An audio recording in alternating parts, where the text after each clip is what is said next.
Prince, on the lights. That's awesome. Yeah, this again. How you feeling so far? I'm alive. I'm awake. Good job, man. Good job. Thank you. Thank you so much. Can be easy. Yeah, definitely. How's everybody over there? Everybody's doing well. It's Halloween, so the family's out trick-or-treating right now. I see. Yeah. That's nice. Mm-hmm. Yeah. Are you doing anything? Well, other than this, would you have been doing anything for Halloween? Nah. This is this is that thing. This is that thing. Got it. Yeah. Got it. Okay. Are you ready to start? Yeah, I'm ready. Wonderful. Okay, please tell our followers and our guests, tell them how you are supremely qualified to give them uncommon insight on how to travel and how travel shapes our sense of identity and belonging. Well, I would say that more from a personal point of view, right? I am an avid traveler, and I'm also a travel agent, travel advisor, whatever you want to call it. And I have a background in tech, in hospitality tech as well, right? So I work in that space. I've worked at hotels. I'm currently working in a hospitality tech company as well. So that's my background, right? I love travel. I get it from my mom. She loves to travel. So it's one of those things where, like, every time I travel, it's something new, it's a new experience. And then I've found this niche where crafting bespoke travel for people has become such a passion for me. And that's my company, Pearl and Salt, the luxury travel company. So yeah, it's a mix of a lot of things that kind of makes me that person to listen to as far as travel is concerned. Wonderful. So for someone who is wondering how you got into this wonderful experience of curating and creating bespoke travel experiences for audiences, what would you tell them? It's really organic for me, right? Because I like to plan and I love to travel, and I even like to travel with my friends more. So it's one of those things where travel with my group of friends, like I have a couple of friends that we love to travel together, and then the other friends that we travel together once in a while. I'm usually the one that plans those trips, right? Like when we have family travel, I'm the one that plans the trips. So it just kind of fell organically, right? That's where the lines have fallen. So yeah, it's just been an organic growth. That why not do this for a larger audience? Wonderful. Okay, Yeah. so for individuals who are planning on experiencing the world, how do you really help them? So let's start with the step-by-step process that you can help them to make their dreams come true. Oh, definitely. So I normally start with an intake form, right? I ask you questions about what you're looking for, right? What your vision is for your trip, right? Is this going to be a relaxation trip for you? Is this a family trip? Is this friends reuniting, right? Is this a romantic trip? Is this a solo trip? The different options, and the different ways to look at this, right? Is this going to be something that you want to splurge on? Is this something that you want to travel on a budget on? There are different ways to look at that as well. And then after filling that intake form, I have a one-on-one conversation, like with the prospect, and we talk about what you're envisioning, right? Do you want the hotel, 5-star hotel experience? Do you want the villa experience? Do you want to experience the locals. You want to experience the city, the culture you're going to, you know, where your dreams are.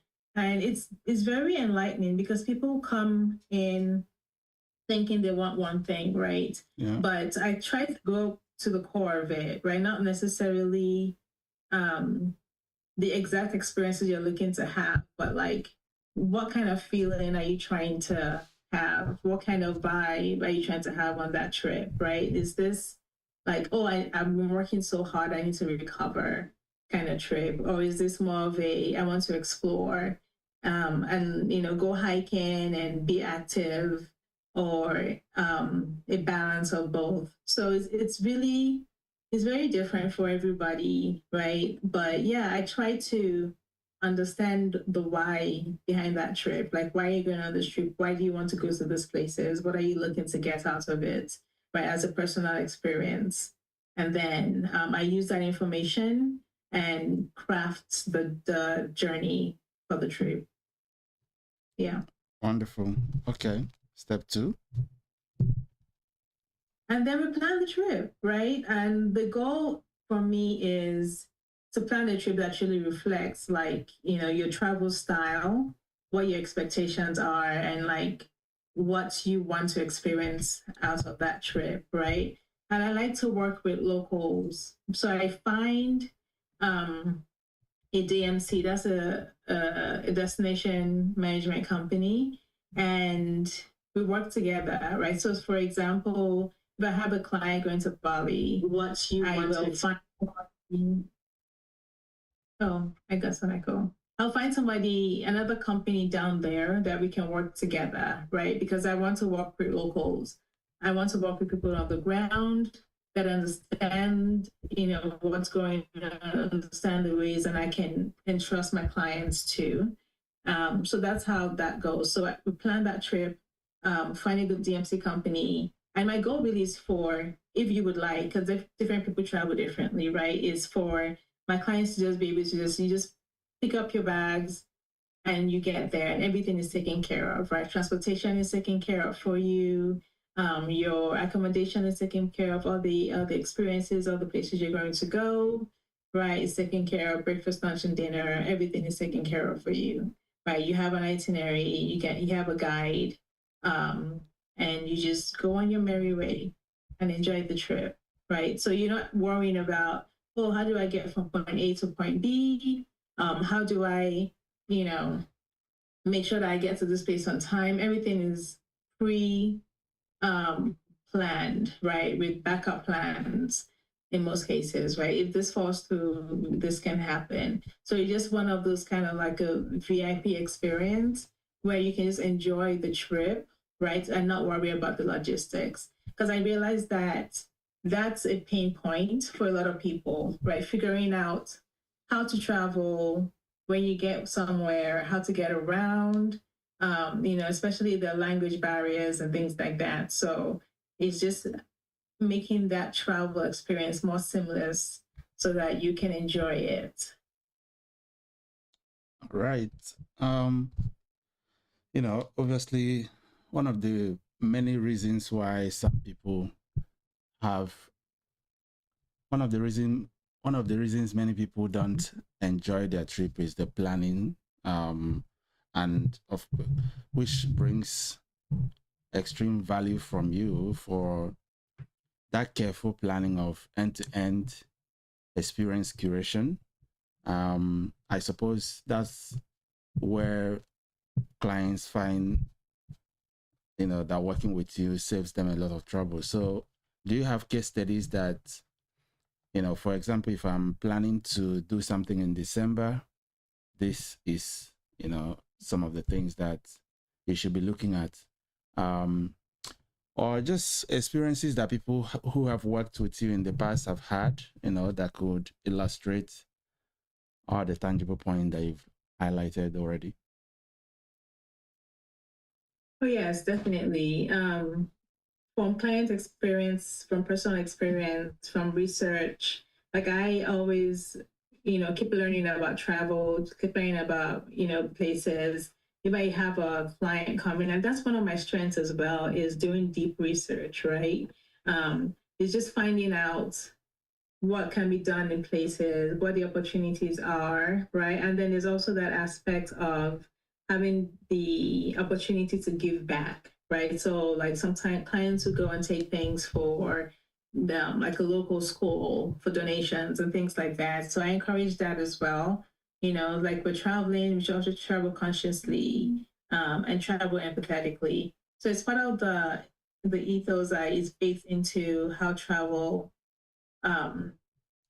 different people travel, right? Yeah. So yeah, there's a lot of case studies, and there's a lot of research to be had as well. Are you thinking about a certain specific kind, or you're just asking in general? Well, it can be general. It can be, okay, some recent trips or places where people could say, I want to travel for a family getaway of some kind. Okay. Maybe some experiences that you created for somebody in the past that could be a reference point for anyone who is thinking of something like that. Definitely. One that comes to mind, I had a client that went to Kenya for about 2 weeks. And it was kind of like a triangle, a trifecta trip because it started off in Nairobi, right? And then went to Masai Mara, and then they went to Diani Beach, right? So they had the city experience, they had the safari experience, and then they had the beach experience as well. And that was a very beautiful trip. It was a husband and wife trip, and they just wanted to travel and see more of Africa. And yeah, they had an amazing time. So that one is really great. I like when you can take trips sometimes and just kind of be in the moment when you're there, right? So they got to experience the city in Nairobi. They got to go to the giraffe center, and then there was the opportunity to make beads, kazuri beads, right? Mm-hmm. And then they did that. They went to enjoy part of Nairobi's nightlife.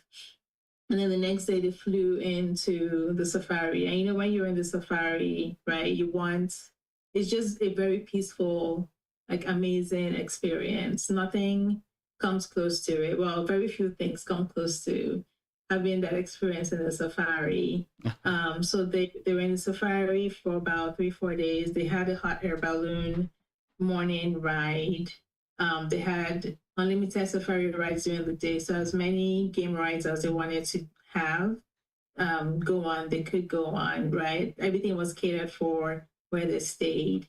And the fourth day they flew to the beach. And then on the beach, the wife she is a scuba diver. So she went scuba diving. And then they also went to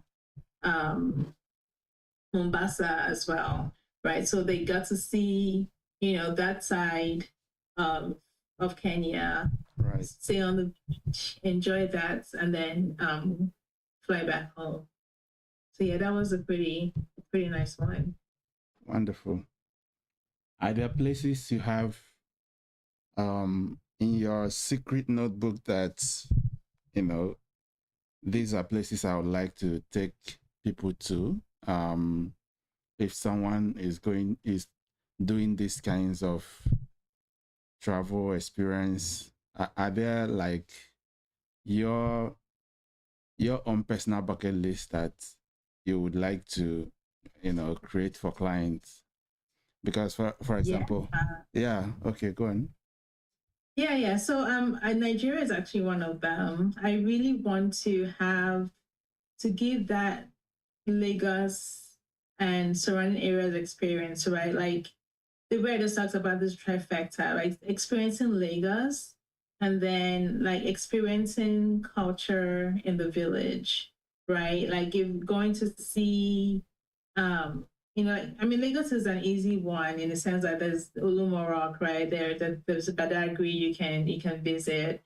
But having cultural trips where you can go to, the King's Palace, right? And see that side of the culture, right? See that side of how people live, in Nigeria. and have that, dichotomy going on between in the city life, and the village life, and the beauty, right, that's in both of them. Yeah. That would be a good one. I've been planning that one mentally, right, in my head. So maybe it would be a mix of like, Dirty December and going to the villa, to the village. Right. Yeah. Another one that I would love to plan is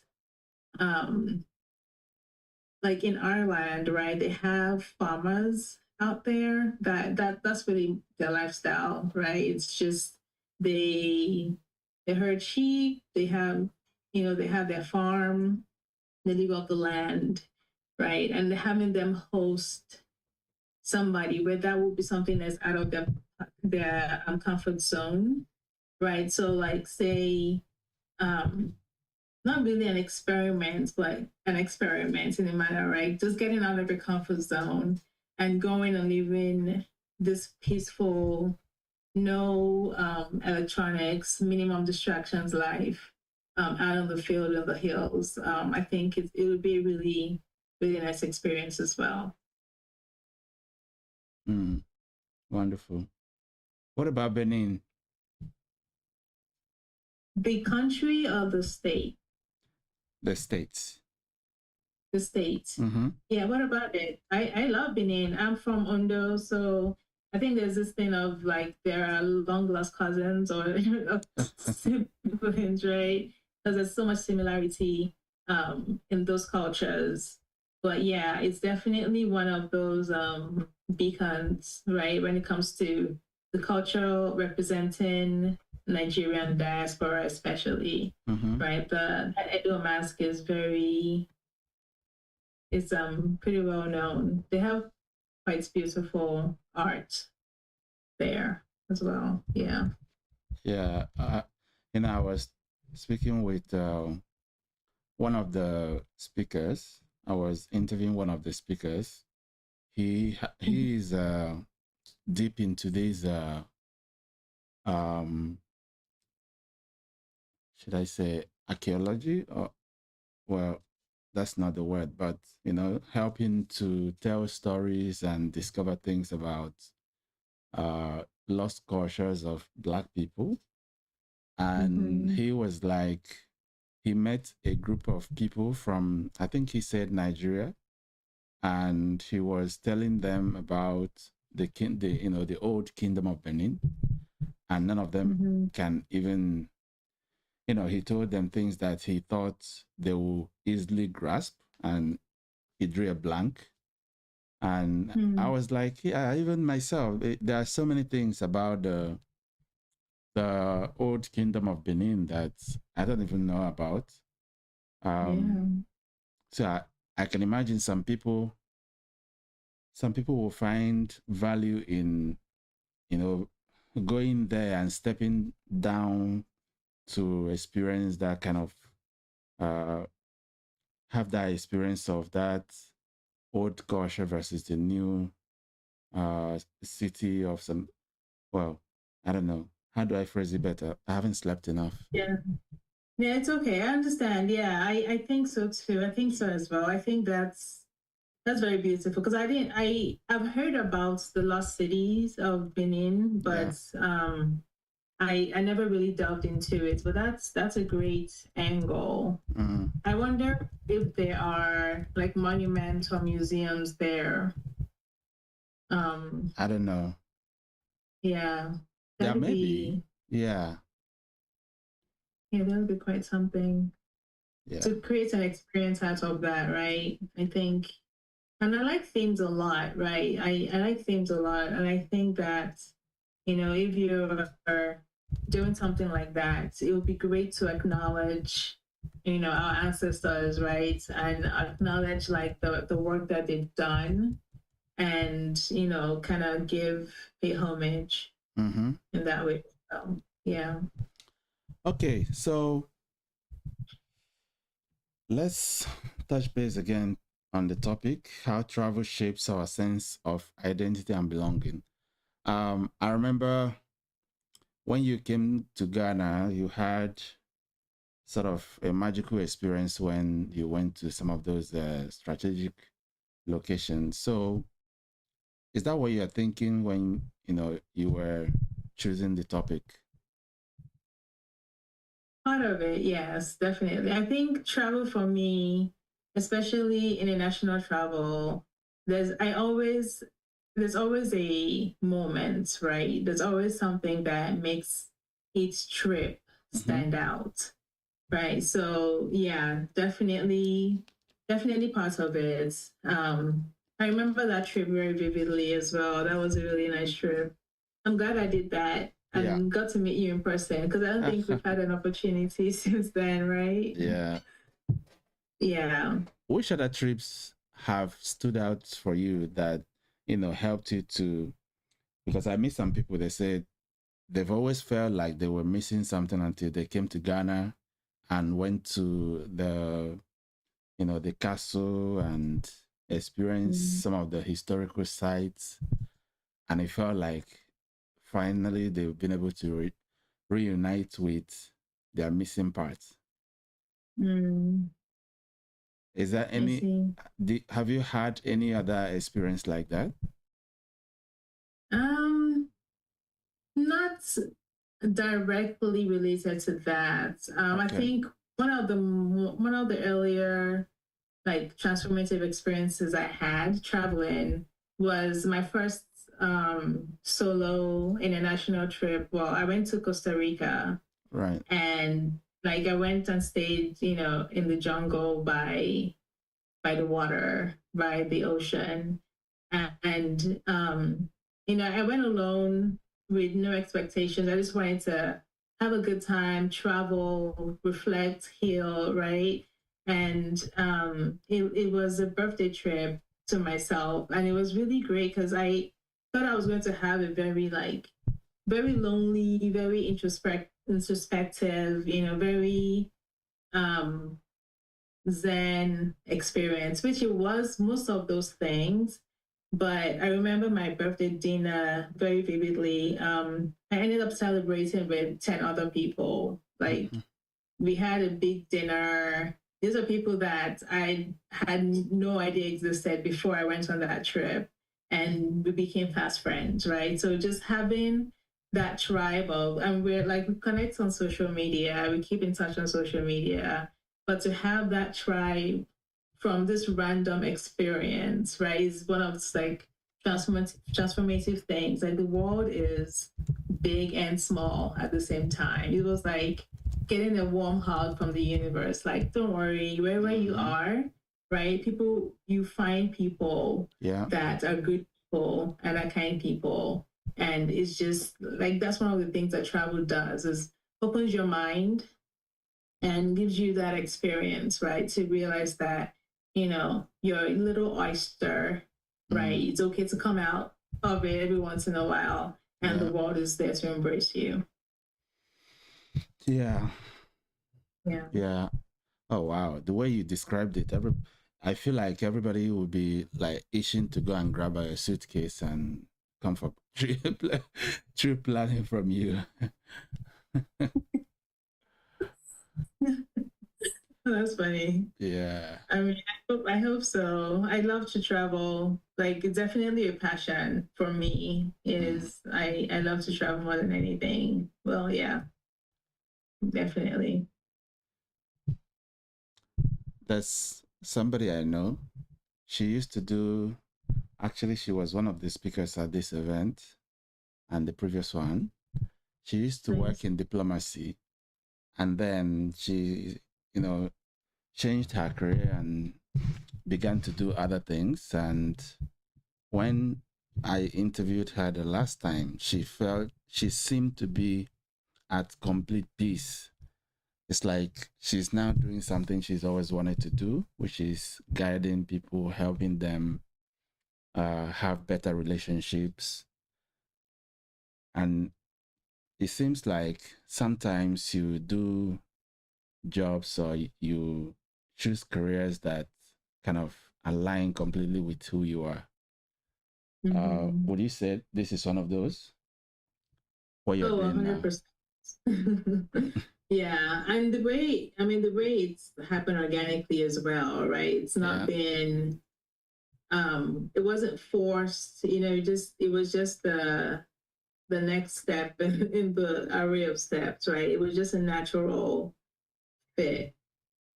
Yeah. So yeah, it's great, I think. But then again, looking back, right? Because the majority of my career has been in tech, and a lot of the and is still in tech. So a lot of the things I've learned and I'm learning in that space is also a big contributor, right? I use AI. You have a website, you have digital presence and things like that, right? So it's all fitting into it. So it's like, the skills that I've learned, the experiences that I've had, the things that I've picked up through my career, and then putting in my passion for travel as well, and just making that the anchor, like not losing sight of this is a love of travel that is a driving force, right?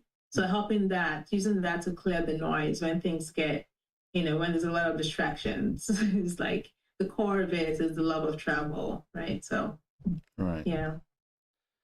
So what would you say is primal? Curating the experience or experiencing the travel? Which would I say is it primal? Yeah, like when you think about what makes the most important aspect of your work, when you look at all the things that you do for clients, which is the most important, like helping them experience the travel or curating the whole experience? Which, I would say experiencing the travel. okay, You can. I think it just depends. Different people travel differently, but right. you can, in a sense, just drop somebody in the middle of a new place Mm-hmm. and say, "Okay, I'm giving you some money, and this is where you're staying, and enjoy." And they can just explore and have the most amazing time with nothing planned, right? It's very possible that they have that experience, right? And that's one thing that travel does for you is it it's really your call. You can uncover new sides of yourself, right? Or you can hold on to parts of yourself that really needs to be let go. Like sometimes when you find yourself in a place where nobody speaks the same language as you, nobody, looks like you, right? Like how do you react in those kinds of situations? Right. Right? Are you going to shrink into yourself? Are you going to be open hearted, right? And learn about other people's cultures and see how people live outside of your comfort zone, right? And try to understand and learn something from them. And I think that's the thing that travel does is like it helps people be a lot more open-minded because you kind of have to be able to enjoy and experience things outside of your comfort zone. Mm-hmm. So I would say the experience is the biggest part because that's how you grow. So without curating things, without planning every nitty gritty, right? Right. Just having an open mind and being open to, learning and exploring. Of course, you're going to be cautious. Safety is important, things like that. You have to take those into consideration as well. But just having that open mind, I think, is the best way to travel. Wonderful. Okay. So yeah, you highlighted something that I think is vital to also revisit. Um, as a guide, you you know you are not just a travel guide because you've lived several other lives that helps you, that makes this even more richer for you, like the work you're doing now even more richer, because somebody else might be doing what you're doing, but they might not have all the tools you have at your disposal to make to unlock more value for the clients that you work with.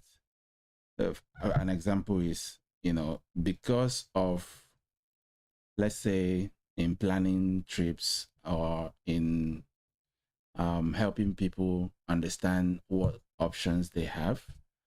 You talked about using AI to manage some aspects of it. In my head, I'm thinking like, because you've been tech native for a long time, so it's easy for you to maximize your users' experiences in different ways.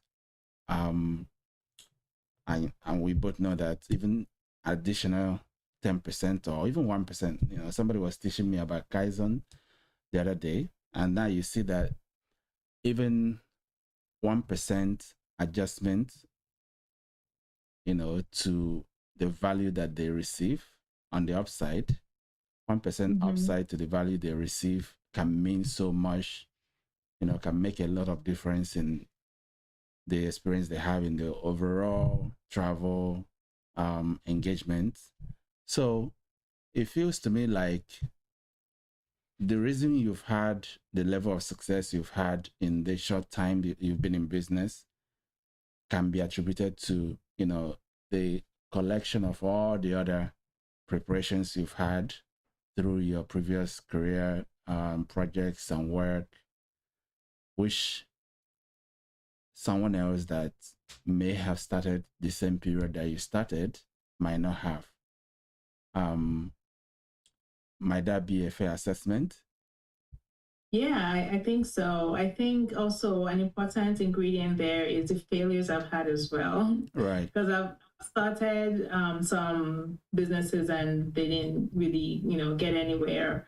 And it's one of the things that I learned, right, with my, working in that tech space is, doing retros, right? You're looking at the lessons learned. Okay, so now that, we're done mourning this loss, let's figure out what went well, right? What can we repeat? What can we get out of that experience that's repeatable, that was successful, right? What can be improved, right? And what needs to stop? Like, what are the things that need to stop? And just doing that, right? And just growing, just incorporating that into the next thing, and just being not afraid to fail, right? And not afraid to fail forward. That's why I like to think about it. It's like you're failing, but you're failing forward because you have to learn lessons from that failure, because otherwise that experience is for nothing, right? So I think it's been a combination of those things as well. Right. Because as much as it's Global Student Entrepreneurship Week, and I feel some people might get inspiration to do what you're doing, and they might not unlock as much value like you, so two people might start the same business at the same time with fairly the same resources, but because of the other person's maybe relational equity, intellectual capital, and the other intangibles that they have cultivated, success becomes faster for them than the other individual that might be thinking, oh, it's just about travel, it's just about helping people experience new cultures and identities. So yeah, I hear you. Yeah, definitely. Wonderful. Okay, so what else do you think people should know about this topic?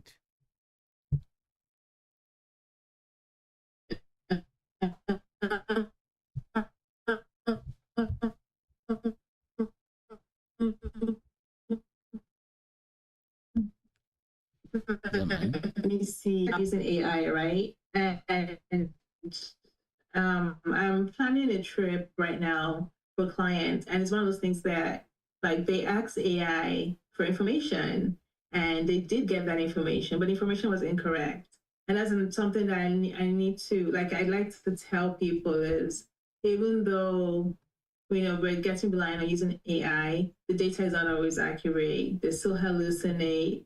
So you have to double check the information you're getting, right? Because if you're going across the world based on what AI tells you, and then it ends up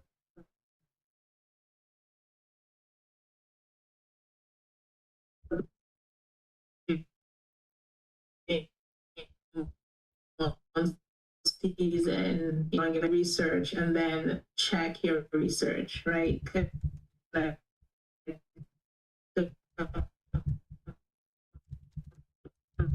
Check in, make sure that you're using is as accurate as possible.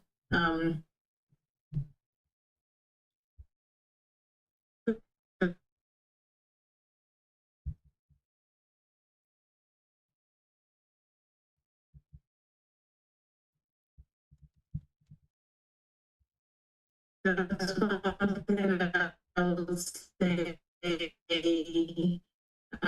Oh, do you really just want to go, all the way to, beautiful Greece, for example, and just stay on a resort and not explore the neighborhood, right? Or not explore the little villages, on the small towns there. So it's one of those things where I like to add little things that will push people a little bit out of their comfort zone, so that they can have that experience, that anchor experience that, okay, I wasn't sure how this was going to be, but I ended up either loving it or not liking it very much, but I still got something out of it, right?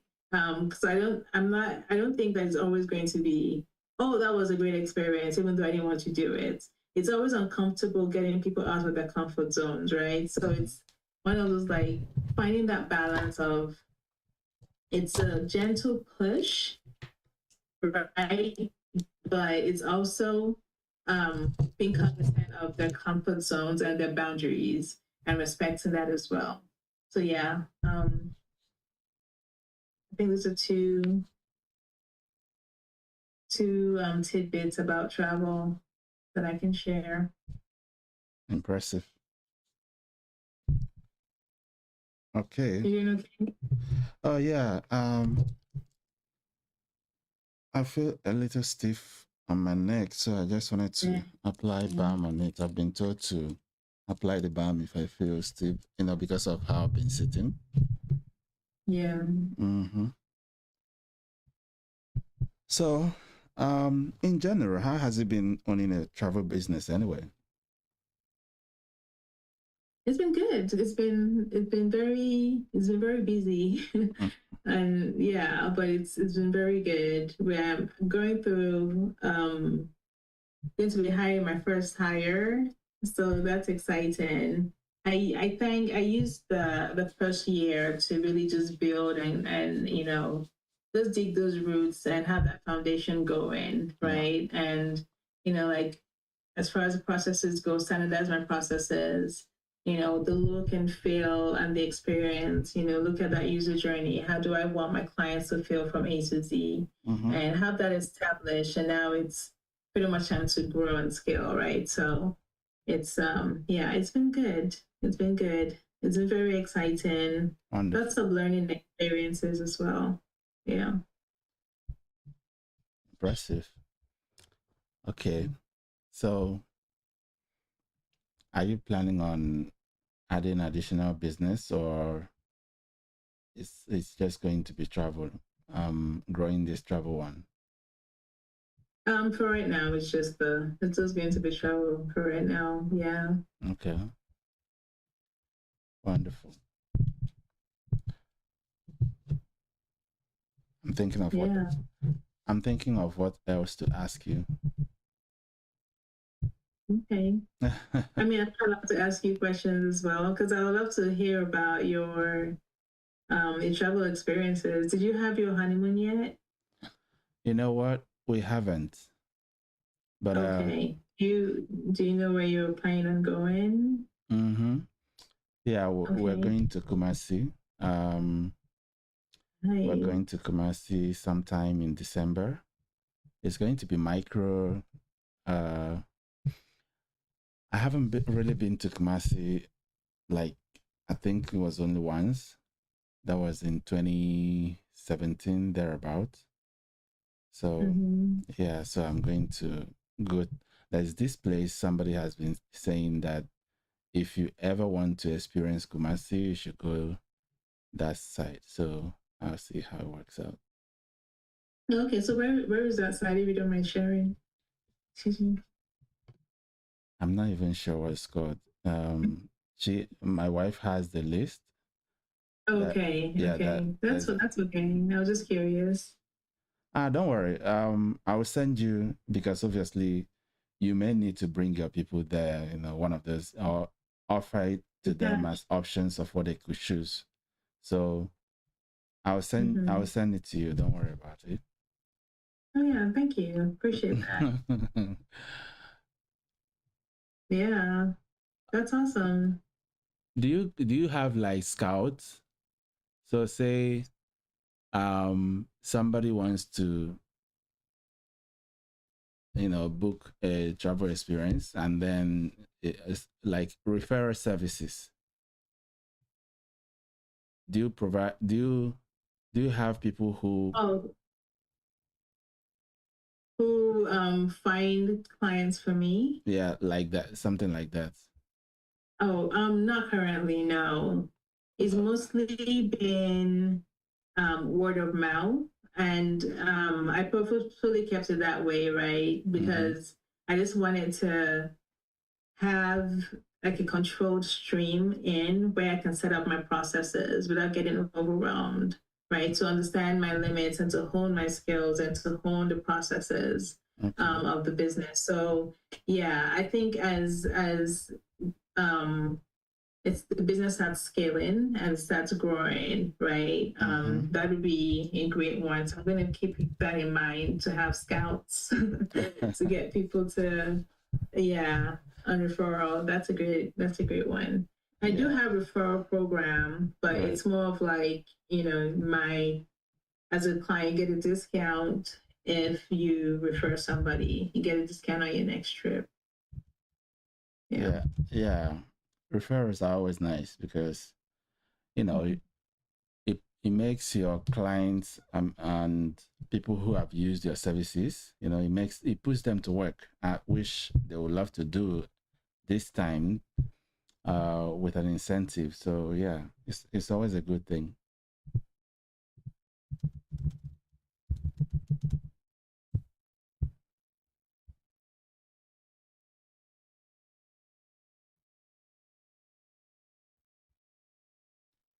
What's up?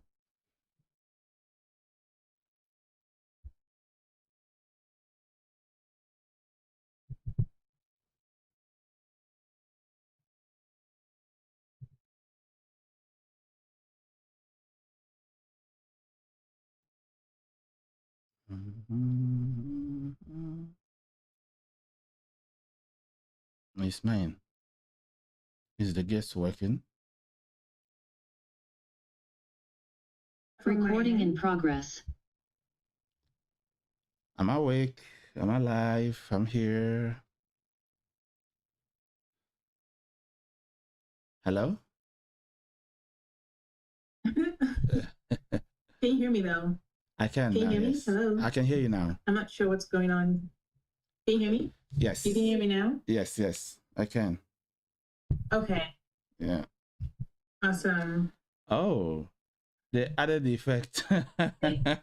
Your gestures, yeah. That's so cool, actually. Mark. Yeah. Mark and their things. Yeah, that's funny. That's cool. Yeah. They're optimizing user experience for us. Yeah, I'm just curious. So how much longer are you planning on going? Are you trying to beat your last record? Correct. Got it. And that was 100. 100. It was over 100, right? Yeah. So this time I'll try to do 109. 109. Wow. Yeah, because I'll need to go. I plan to go for communion service. Otherwise, I could go further, but 10 p.m. on Saturday. Today is Saturday, right? 10 p.m. should be 109. We did the math. So okay. It doesn't seem prudent to go beyond 109 since it's already going into Sunday. I hear you. Yeah. And your Breaking Limits book is very apt for. Yeah, he's giving me inspiration to, you know. I love it. I love it. Yeah, that's a nice picture too. Thank you. Okay. My apologies if you notice that my mind seems divided. The next speaker is not online yet, so I'm just trying to bounce her. Okay. Oh, okay. She's responded. She said, I'm here.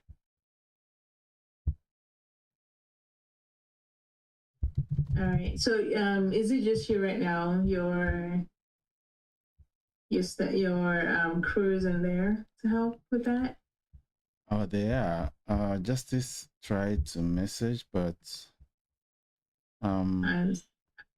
yeah. So I thought, since I have access to other tools, so let me just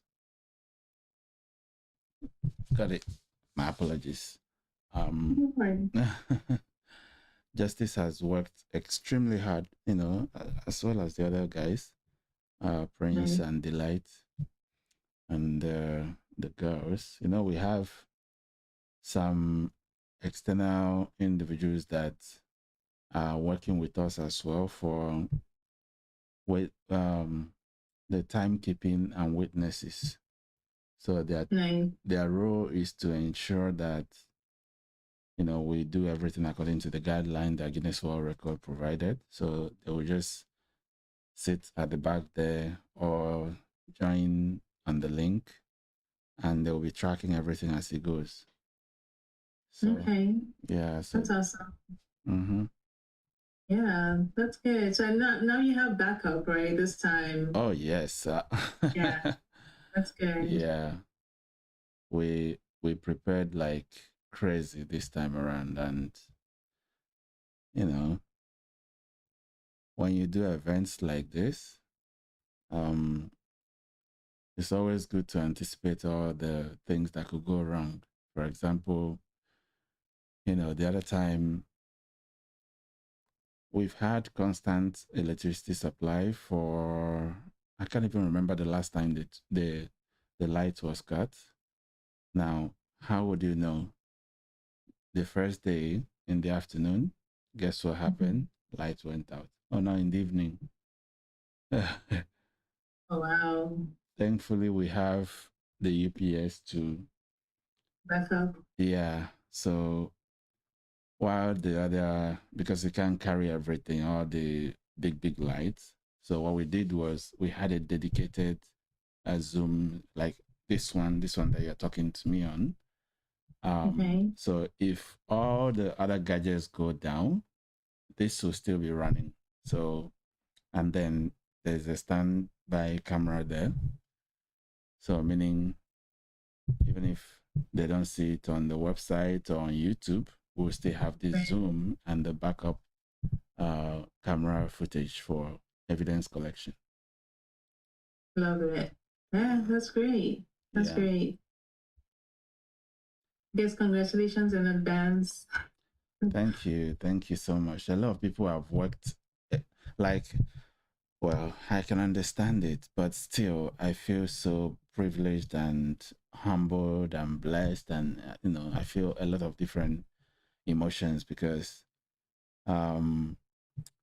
there's so many people that I don't even, you know, when I was doing the second attempt, in my head, I'm like, okay, so I've done it before. And on the platform, we have over 100 people, 100 speakers from the first one.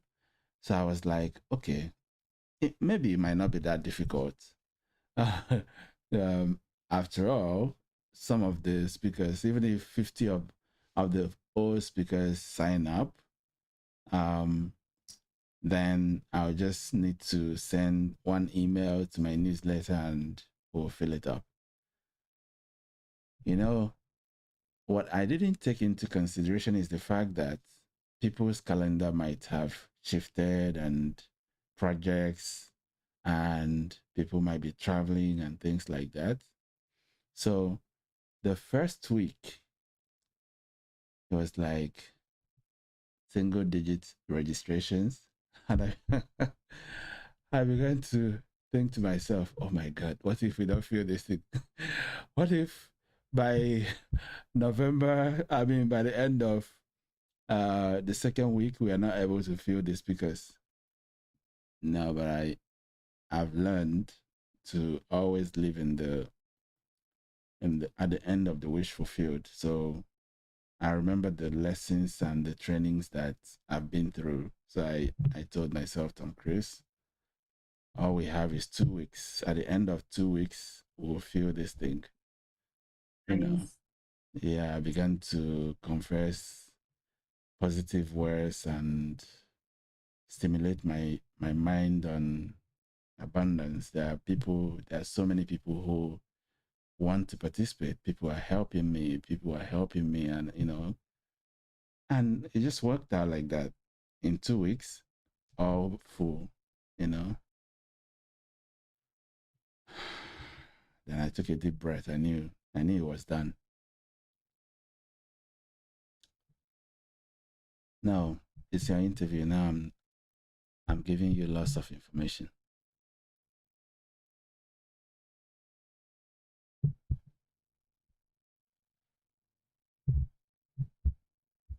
Is it frozen again?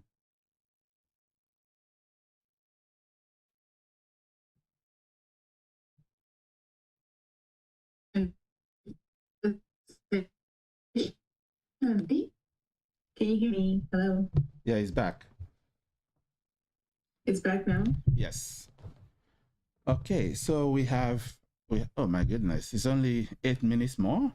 Okay. The time runs too fast. It's only 8 more minutes. It does. It does. But I still didn't ask you what your favorite place to visit is. What's your favorite travel experience? That will be Brazil. Ooh. Yeah. Nice. I'd love to visit. Where did you go in Brazil? Tell us about it. Oh, I haven't gone. Like the place I really want to go. Oh, you haven't gone? Okay. No, I haven't. Nice. Okay. Why Brazil? Do you remember that Michael Jackson's what's the name of that song? They didn't really care about us. Absolutely, yeah. You know, the first time I saw that song, I was like, there's no way I will not visit Brazil. Yeah. That's nice. Yeah. That's amazing. Yeah. Brazil is like a vibe. It is. It is. And the colors, it's so pretty.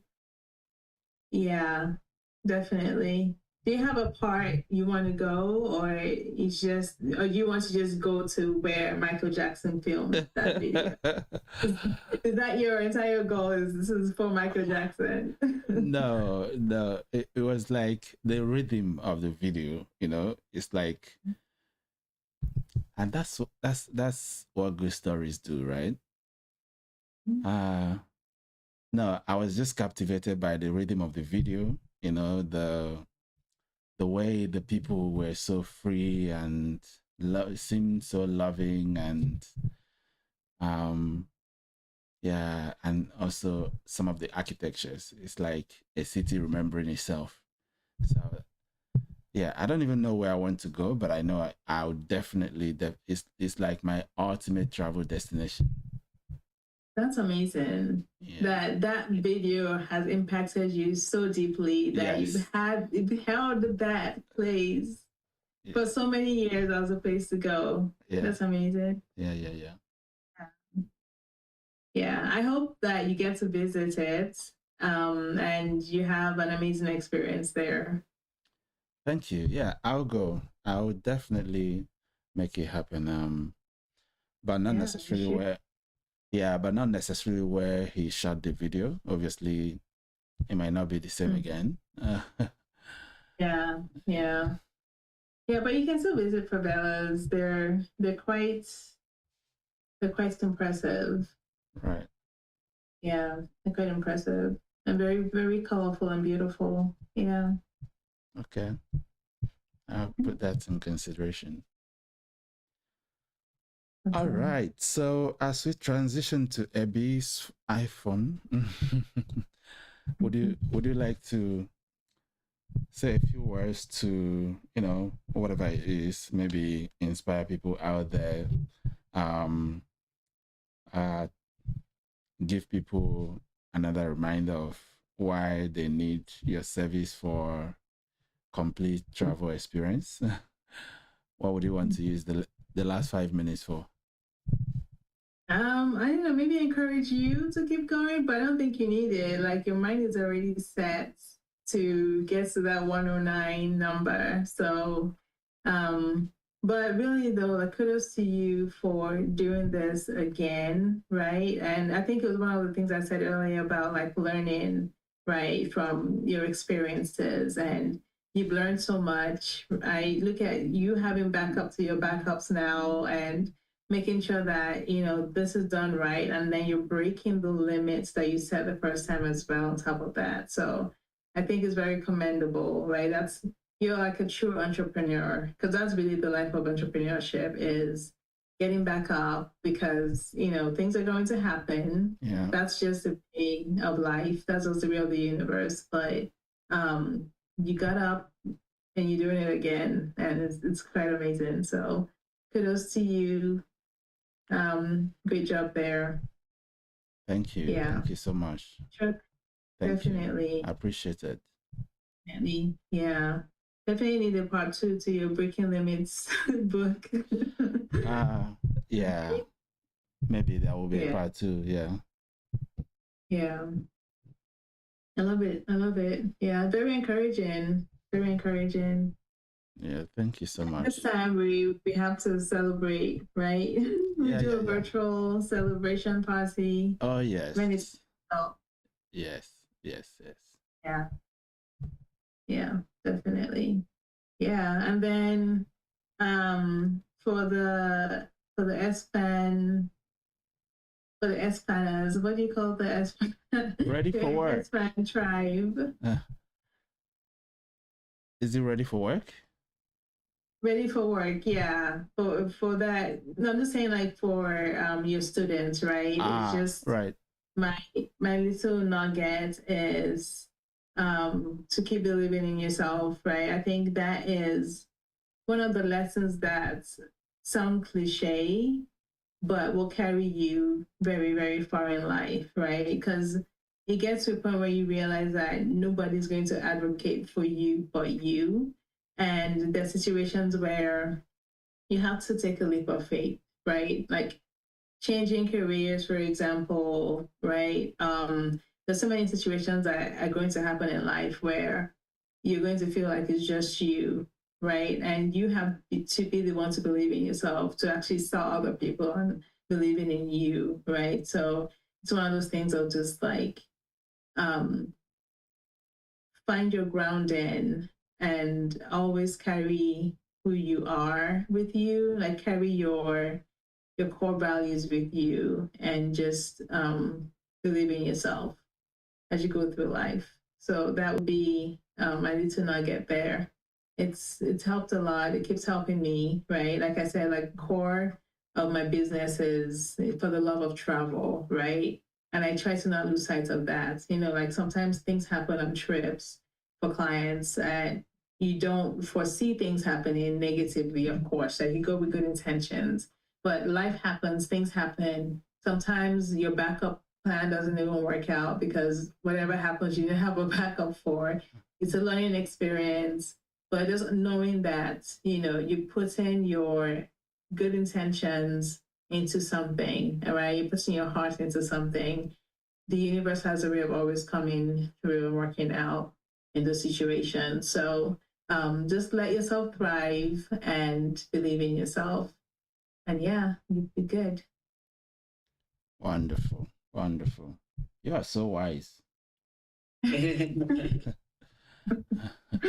you. You're welcome. Thank you for having me again. At least I wanted to join, but someone took her spot. But yeah, It'll be nice if we're both on here supporting you again.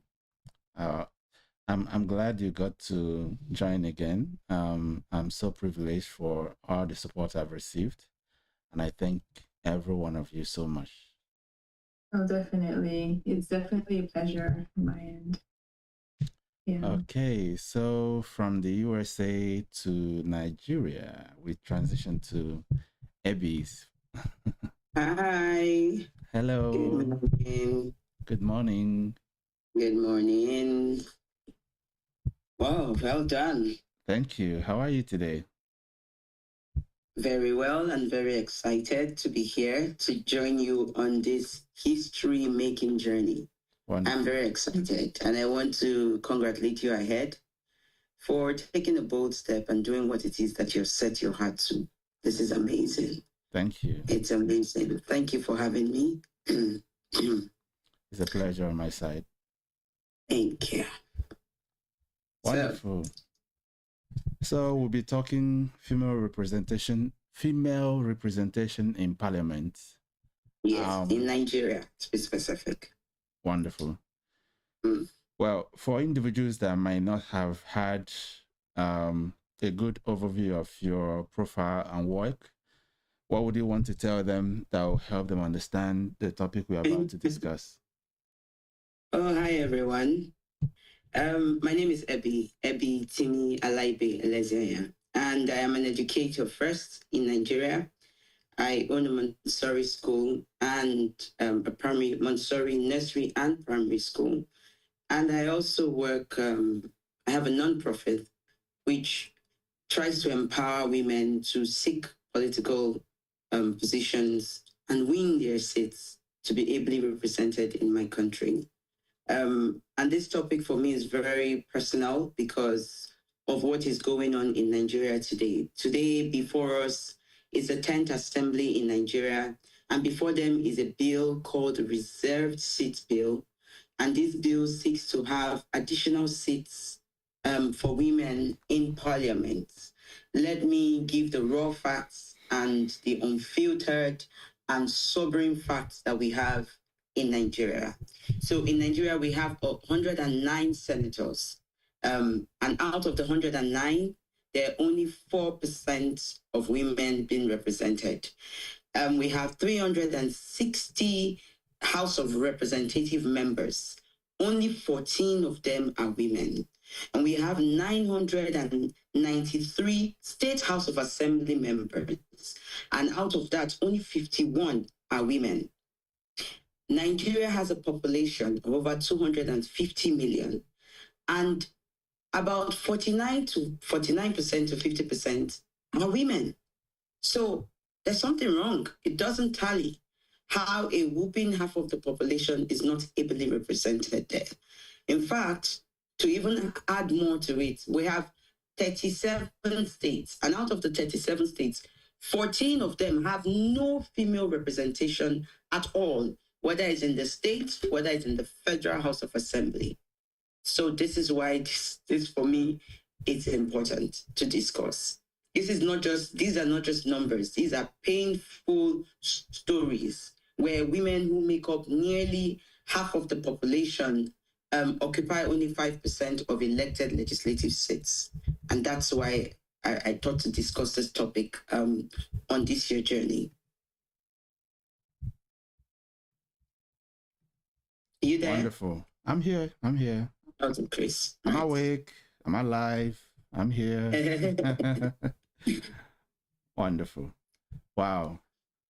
Okay. Speak some more words. So give us more understanding of what's really happening, because these numbers are, as you said, these are sobering numbers. It is. It certainly is. Now, the story of women in politics in Nigeria has been a story of courage, because before and even long before independence, women have been leading revolutions in Nigeria. We have women like Funmilayo Ransome Kuti, who organized the Abeokuta Women's Union and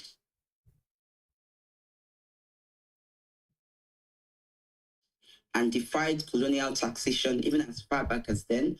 We have women like Margaret Eastern Nigeria to demand equal political participation. We have Hajia Gambo, Shawaba, who was imprisoned for standing up for women's rights in northern Nigeria.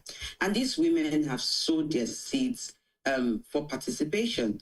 Yet, after independence, we believed that the next generation was going to inherit and become a country where women are represented properly. But after decades and decades and decades, so Nigeria has straight 26 years of uninterrupted democracy. And even in that time, the numbers are becoming less than what they should be. After independence, political structures only captured the male elites.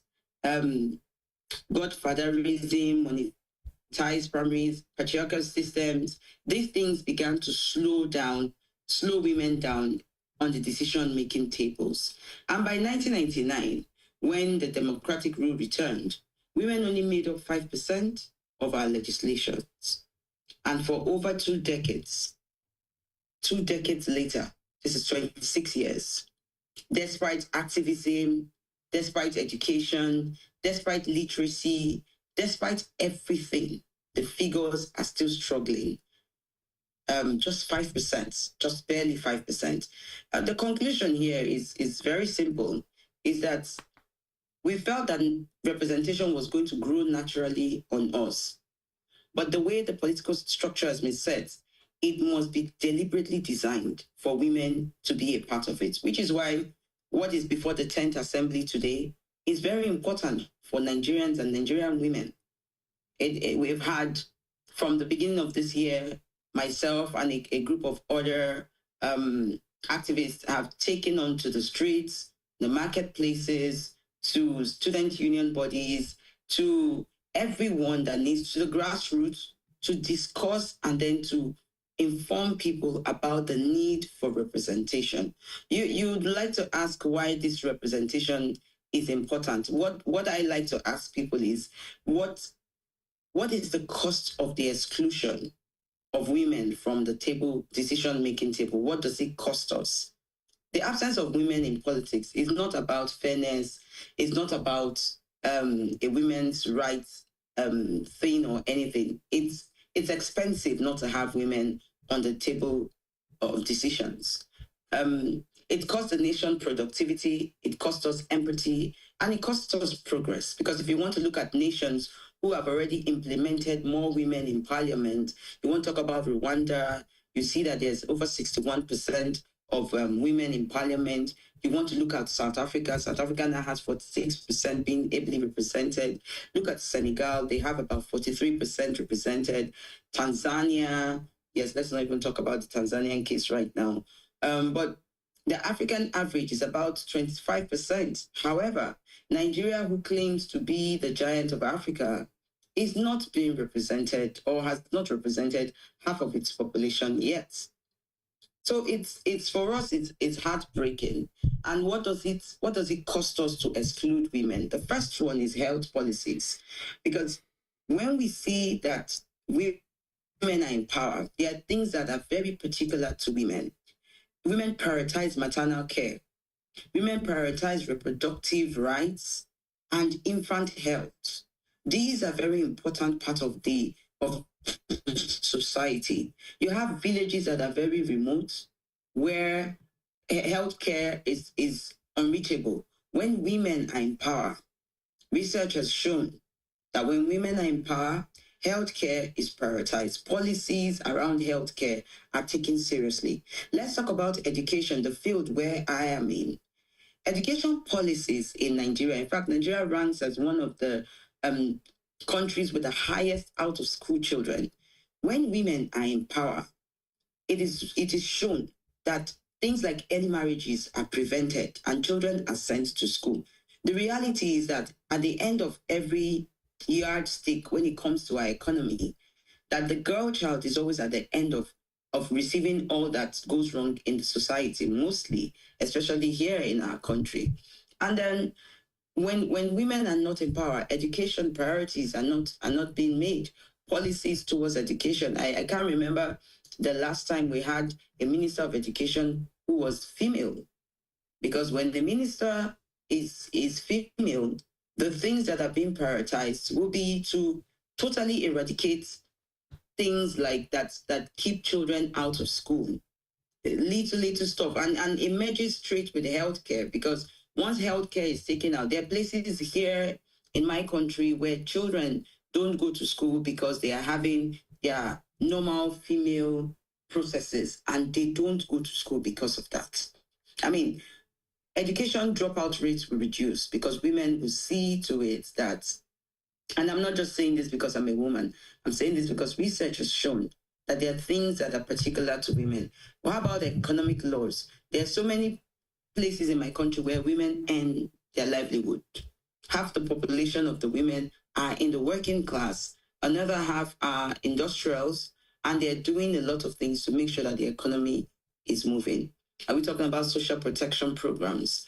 There are things that are really not set up properly, especially for widows, for caregivers, for vulnerable groups. These things are the things that are particular to women. So the cost is high. The cost is high. Nigeria records 512 maternal deaths per 100,000 live births. That's a huge amount of children that are dying because healthcare systems are not being taken care of properly, and that's one of the highest numbers in the world. In Nigeria, we have maybe only about 20% of women who own lands and properties. If that figure is even up to that.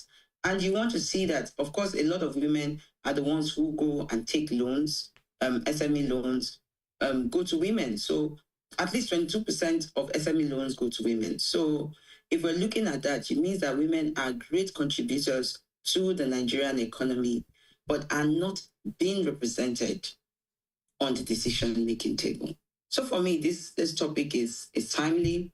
This topic must be discussed, because right now, even at the parliamentary levels, the parliamentary members have gone in to vote for or against the bill. And this bill is only seeking to add 37 seats extra in the House of Representatives, 37 seats in the Senate, and 3 seats extra. Let me take that again. We're asking that 37 seats be made available for only women to contest in the Senate, 37 seats for the Federal House of Representatives, 37 seats. So that's one per state. We have 37 states plus the FCT. And we're asking that 3 seats be made available in the State House of Assemblies for only women to contest.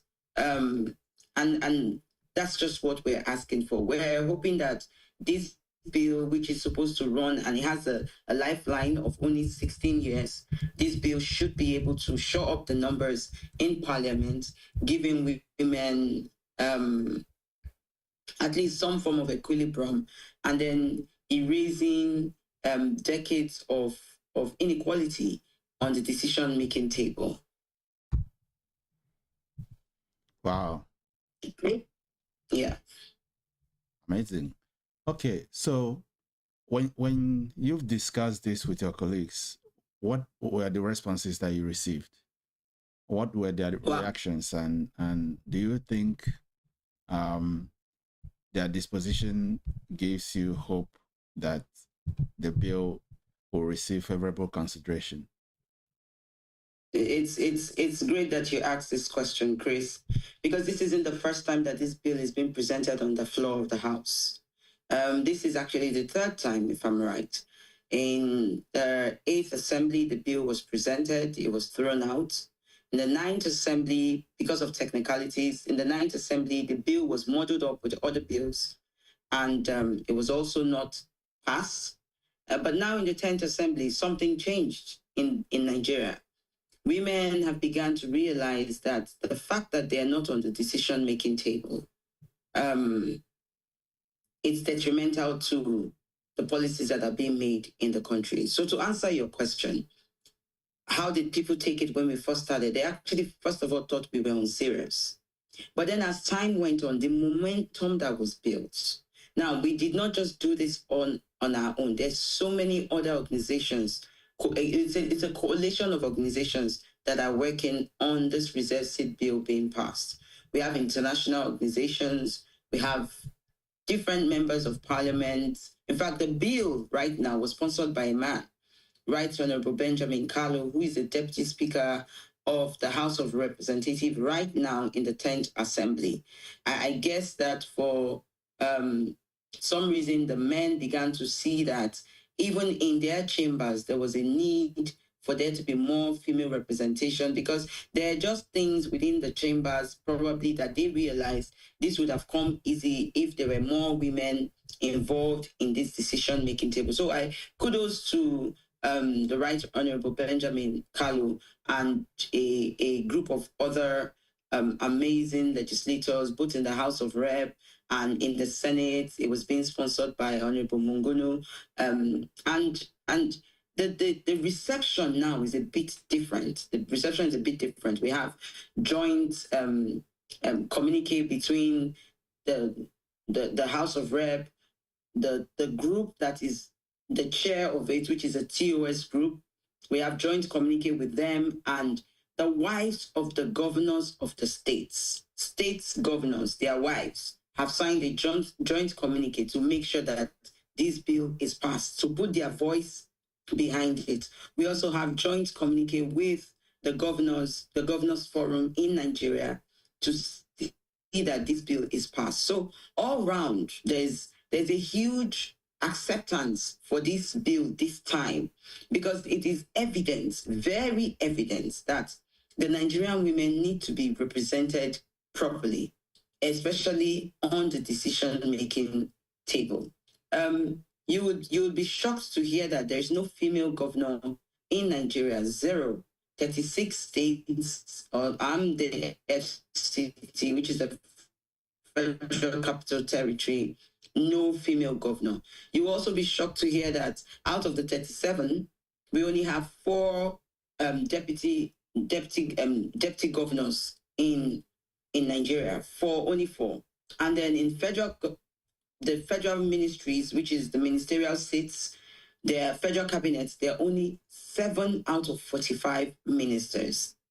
So the figures are glaring. The figures are, and they're telling a story. It's no longer hidden that the political scene in Nigeria, the political arena, has only been somewhat postured towards men, and that the women have been eliminated from major decision making. And so the reception now is totally different. In fact, these days, what we get to hear is that, oh, well done for all the efforts you're making. This is big, this is huge, this is historical, and it is historical. And it is the right time to do it, because right now Nigeria is still seen as the giant of Africa. How do you set yourself to be at the forefront of major decisions in Africa, but then the things that matter, which is the building of your economy? Like I said, this is not just a woman's issue. This is an economical crisis. How do you now put yourself and advise other nations when you yourself, Big Brother, when Big Brother itself is not doing what is supposed to be done? So we needed the reforms, and many people started asking, why are you going through a constitutional review? Because that's what's happening right now in Nigeria. There is a constitutional review which is seeking, and it's in that constitutional review that we're seeking to amend certain parts of the Constitution to reflect what we're asking for today. So the reception right now today is people are accepting the fact that this will pass. We have also lobbied legislators to hear their opinions on this, to sieve out, and you could hear that there are a lot of legislators who are interested. In fact, I'm sure during the course of the interview, you will hear something called 469 tracker. There is a new vote tracker that a few of the young techie people in our community came up with. And this tracker is supposed to track how senators and House of Rep members are going to vote towards this bill being passed. So there's a lot that has been done. A lot of work has gone in. A lot of people are accepting the facts. A lot of eyes have been opened with the figures, and it's staggering. we're demanding representation. Women are demanding representation, and we're no longer making it as it's not tokenism anymore. Where we're saying that we need to be a part of decision making in Nigeria, and this is a definite call for that move. So yes, there is a lot that has been put in. Wow, amazing. Okay, so two thoughts. Firstly,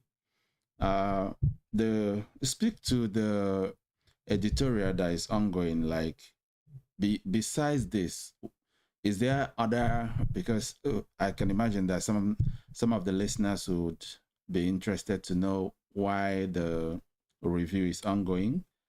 Was it necessitated by this pressing issue, or were there other underground matters that were also given consideration in the review? The second one is, it's amazing really what you said, that there's no female governor in Nigeria, and which makes one wonder, is that by design? If it's not by design, has there been any, like, do female candidates come out to vie for these elections in the past, and they were structurally relegated, or just that there hasn't been an attention to the fact that there hasn't been any female governor before? So what is the case? Like, is it that they don't get to register to vie for votes because there are some hoops that make it impossible for them to get equal representation, which is what do you see? So in order to answer your questions, and in order to solve the problem that we have in Nigeria, we need to name it. It's when you name things that you begin to see what is happening. So structurally, and the reason why we need to understand the glass ceilings and what's going on in Nigeria is that women, when it comes to politics, are the ones who, at least 45% of people who stand on the lines to vote, make sure that elected people who are running for elections are elected. It's women. When you go to the polling units and all of it, you see women. But our political structures have been set in such a way that it is very detrimental to women. The first of all is the party structure. Nomination forms are, first of all, very expensive. And as you know, politics, it takes a lot of money to do politics. Primaries are mostly dominated by men who have the funds.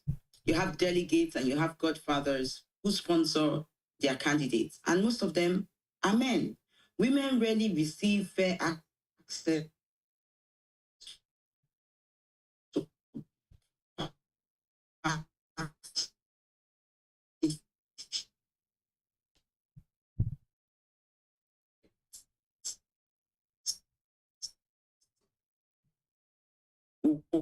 Why? Because they still have men who do not understand what their roles are. There seem to be women who are trying to break protocol. And once they go there, even when women win, and to answer your question, women do run for elections. In fact, one of the states in Nigeria in the last election, a woman was at the forefront in Adamawa State running to be governor of Adamawa State. The works that she had done in the state, the people, the acceptance of the people was massive. However, that was a northern state. So we also have we have religious beliefs that women are not meant to be in power. Now, for that particular state, we felt by morning, we're going to have the first female governor in Nigeria, because the optics showed that she had everything, the love of her people, the votes, everything showed that this woman was going to win. However, when the result came out, a man emerged. They went to courts to fight it out. The figures were not tallying, wanting machines were not working. There's just a lot when it comes to elections in Nigeria, especially because of our population. We still haven't quite gotten electoral processes right here in Nigeria. Now, there are also women that you will hear that have also complained about they are being encouraged to step down even after they've won even the primaries ticket. So when you're going for election, the party is the one that first of all votes the primaries. Anybody that emerges from the party now goes to the federal to represent the party. But even at that very political party structure, women are being encouraged to step down for men, for their male counterparts. And it's been ongoing. Second is economic barriers. The figures that I spoke about when it came to funds, it takes at least 75 million to 120 million naira. For context, let me see how I can reach this. So it will take about $100,000 for a woman to run for office. I mean, that's the least that it takes for you to run for any political position whatsoever. And as you know, even in the economy, a lot of women are not as empowered as the men. In fact, going back to the political structures, most of the meetings that we have when it comes to election times is in the night. And you would be shocked to see that meetings are fixed in the night. I don't know if this is deliberate, so that to just wade women off. I mean, this is 4 a.m. in my house. There are meetings that are being held right now in different places for political parties and rallies and stuff. And I probably will not be able to drive out of my house because of fear for my gender. And that should not be detrimental for me, but it is, because again, we have to think about the safety for the woman. So in terms of costs, it is very difficult for women to participate openly and fairly because the finances are not there. Even when you have sponsors, the sponsors will pick their male counterparts over the female counterparts. Why? Because they feel it is better to show forth the male than it is the women, because they feel the men will win the elections. Let's come to cultural expectations. Society still labels women, like I rightfully said, who run for office as ambitious or rebellious. In fact, there's this notion that women who go into politics are wayward, or women who go into politics cannot keep a home. So if I decide now to go into politics, in fact, that is one of the limiting factors that we have right now. Because once a woman says, I want to go into politics, the next thing you start hearing, even from her female counterparts, is that, why do you want to go into politics? Don't you love your family? Don't you want to just have your peace? Don't you love your marriage? You're being subtly told that this venture you're about to go into will not end well. They feel that women who go into politics end up losing their marriage. Like, you have to pick and choose. Whereas the male counterparts, their wives support them to the positions where they are and even hold the home front for them. But I beg to differ on that, because there are women who are holding positions and their husbands have kept the home front. If you want to take our own dear Okonjo-Iweala, who has over the years, several years, had big offices, there's nothing wrong in her home. Her home is strong and fantastic, and absolutely nothing wrong. But it's just that cultural expectation that keeps playing a wrong one on us. I talked about society and security. 55% of female candidates are harassed because of harassment, physical intimidation, online abuse. Even right now, online abuse is becoming something else. You abuse a woman to live in the position that she wants to take on. I don't know if you're conversant with Nigerian news, but there's several women who have gotten to the highest of office, and you just see harassment all the way. So it's not encouraging at all, because you already seen that when women when women are about to take certain decisions to get to certain positions in the country, they are bullied out of that decision. You also have weak legal framework. Nigeria has no enforceable constitutional quota for women, and political parties face no sanctions for excluding women. So again, it's the ceilings they are very clear. So there's a limitation all round But with the constitutional review ongoing, and this is happening within this week and next week, we're hoping to get the votes. And I will, of course, as you're going through your work, I will give you a feedback on what it is. I'm sure you will hear it in the news when the bill is passed. And the bill will pass by the grace of God. So there are man-made systems, and what the man has made, man cannot make. This is systems that have been put in place to exclude women. And every glass ceiling has cracks. And as they can see the cracks, the economy is being affected. I believe it's the World Bank that did a study that for countries who have more female representation, they saw a surge in their economic, there was a transformation in their economic growth. And they saw that economy was better because more women were in power. So these cracks are things that are affecting Nigeria today. And we're seeing it. Where there is no light, we're beginning to see that there are cracks, and these cracks are because there are no female representation. In fact, a friend of mine would joke and say that there's a joke that in certain states that the Commissioner of Women Affairs is a man. Can you imagine where the Commissioner of Women Affairs is a man? What does he know about maternal death? What does he know about the female healthcare system? What does he know about giving birth and not giving birth? What policies can he make that would affect women rightly? These positions were created for women to support women. But when a man takes on that position, then they have decided that the things that should easily come to women should not, because you have no clue what to do there. And so, yes, systematically, our country has been and the political scene has been set in such a way that it's against the women, and it's deliberate. These barriers were deliberately done, because as you would even see a term ago, or within the last political, what would I call it now?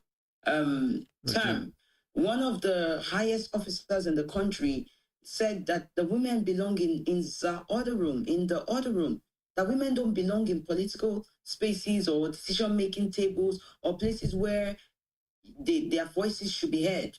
Women belong in the order room. These are smirks and very insulting representations of who women are. You'd be amazed at the jobs and the things that women are doing across the nations. I mean, right now in Nigeria, 70% of informal workforce are women.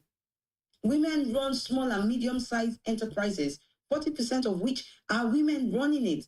And then you will be shocked also to hear that 45% of the registered voters in Nigeria are women. So the exclusion is systematic.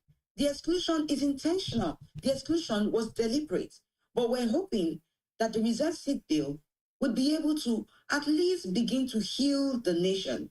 It's an economic crisis we have. We would want to believe that when this bill is passed, that all these things, all these limitations that I have mentioned, all these structures, the party structures, would be forced to make provisions for women. Because again, it's women contesting against women. So the seats are women against women. So political parties have no choice, because now it's a constitutional review. And so if it's put in the Nigerian constitution, the parties have no choice than to accept what the constitution says. The INEC electoral bodies have no choice than to make sure that parties submit themselves to the constitutional provisions. And so this is why we decided to go through constitutional reviews. Because somebody also asked the question that why did we decide to do constitutional review? Because it's a long process, documentations, public hearings, and we've gone through all of it. I was in the South-South because I represent the South-South area. I'm the coordinator for the South-South area. South-South has 6 states, Edo, Rivers State, Bayelsa State, Cross River, Akwa Ibom, and am I missing one now? Cross River State, Edo, Delta State. Yes, I missed one. Delta State. Those 6 states are the oil-producing states in Nigeria. And those 6 states are very, very important when it comes to electoral numbers in Nigeria. States like Rivers State can produce up to 2 million votes, yet no female representation. So going to the South, to the grassroots, to campaign for this bill, I saw a lot. I saw that women were ready. I saw that women were able, and women have educated themselves to the highest. Even we have a lot of doctors. We have, in fact, now in Nigeria, a lot of the bank So it's not that women do not have the capacity for the positions. It's just that it is being deliberate to exclude women from the political scene. And we're praying that the reserve seat bill will begin to bring an equilibrium to what is going on in Nigeria. So yes, you're right to ask that question. And we're seeing that once the constitutional review is done, once the president signs it into law, then you have no choice. So you will be breaking the law if you do not include women, if your party structures do not include women, and do not make it time. You know, when we talk about the weak legal framework, when we talk about the timing for meetings, these things will now begin to decisions will be made to include women and not exclude women, if that's enough for you. It's amazing. I'm thinking to myself, and I'm wondering, in the expected outcome that the review passes, now what's your next course of action? Is it to go to court to ensure? Because I wonder if they would. I wonder if it's intentional and structural. Now, how do you get them to change times for meetings, for example, the economic aspects of the issue that you raised? Yeah. Do you now begin to legislate to ensure that there is fairness to encourage women participation? Because the review is one thing, but the road to your ideal destination is still, I don't know if... Yes, I understand you. Yeah, I mean, it's a start. We're saying that the reserve seat bill is a start. Right. And like I said, the tenure is for 16 years. And 16 years, we're hoping that for every election cycle, every 4 years, that's when we have our election, that every 4 years, new sets of women or even the same set of women will come back into the parliament. Now, the reason why the constitutional review is important is that after the voting in the House, which is next week, after the voting in the House, then the review, once it's voted that this bill is going to pass, they go and they draft the bill properly, and then they send it to the president, and then the president signs it into law. What then happens? What happens is that, first of all, political parties, the doors of the political parties become open to women, because right now the doors are closed. The doors are closed because of the cultural beliefs. But once it is law, then the doors become open, should be open, as you're asking, what are the chances that things will change? But I mean, the doors become open. So it becomes illegal for you not to reduce your nomination fees to have more women join in. And then you must enforce internal quotas, because when internal quotas are enforced, then it's easy for women to come in. So there are several things that would begin to take place. Inclusion must begin at home. So everybody knows that this is law. The president has signed this into law. You must include women. Fees for nomination can no longer be ridiculous just because you want to do it to exclude women. You must also ensure that men understand that there are certain seats that are reserved for women beyond even the 16 years. Now, we're saying 16 years because we don't want to use the normal election processes, which is why the reserve seat bill is saying that in every election cycle, women will be contesting against themselves, not against the men. The seats for the men, so let's assume, let me take, for example, let's say states that let's say Lagos State. For the House of Representatives to come to the House of Representatives, you have women contesting against themselves from 5 parties. Let's say there are 5 parties. You have women contesting against themselves from 5 parties, and only one of those women will emerge to join their other counterparts in the Federal House of Assembly. And each Federal House of Assembly member is 3 per state. So in addition, we will now have a 4th person, which will be a woman by the reserve seat bill. Now, even the other 3 seats, women are still allowed to contest for those seats. This is because of the systematic exclusion that has already been done. So the reserve seat bill is not saying that the original 3 seats that women cannot vie for it. No, women can still vie for the original 3 seats that are made available, in addition to the reserved seats that we're asking the government to add now. Mm-hmm. So once women vie for those seats, so let's assume that in a state, one of the biggest problem and the foresights that we see is that maybe, one of the problems that we see or limitations that we see, that men might say, these 3 seats are for us. Women, you people go and do your reserve seats. But that cannot happen, because already constitutionally, women are supposed to be part of the original election processes of the other 3 seats. And then the other additional reserve seats, only women can contest. So women contest only for reserve seat bill. And then women also contest as part of the 3 legislators that are meant to come to the federal.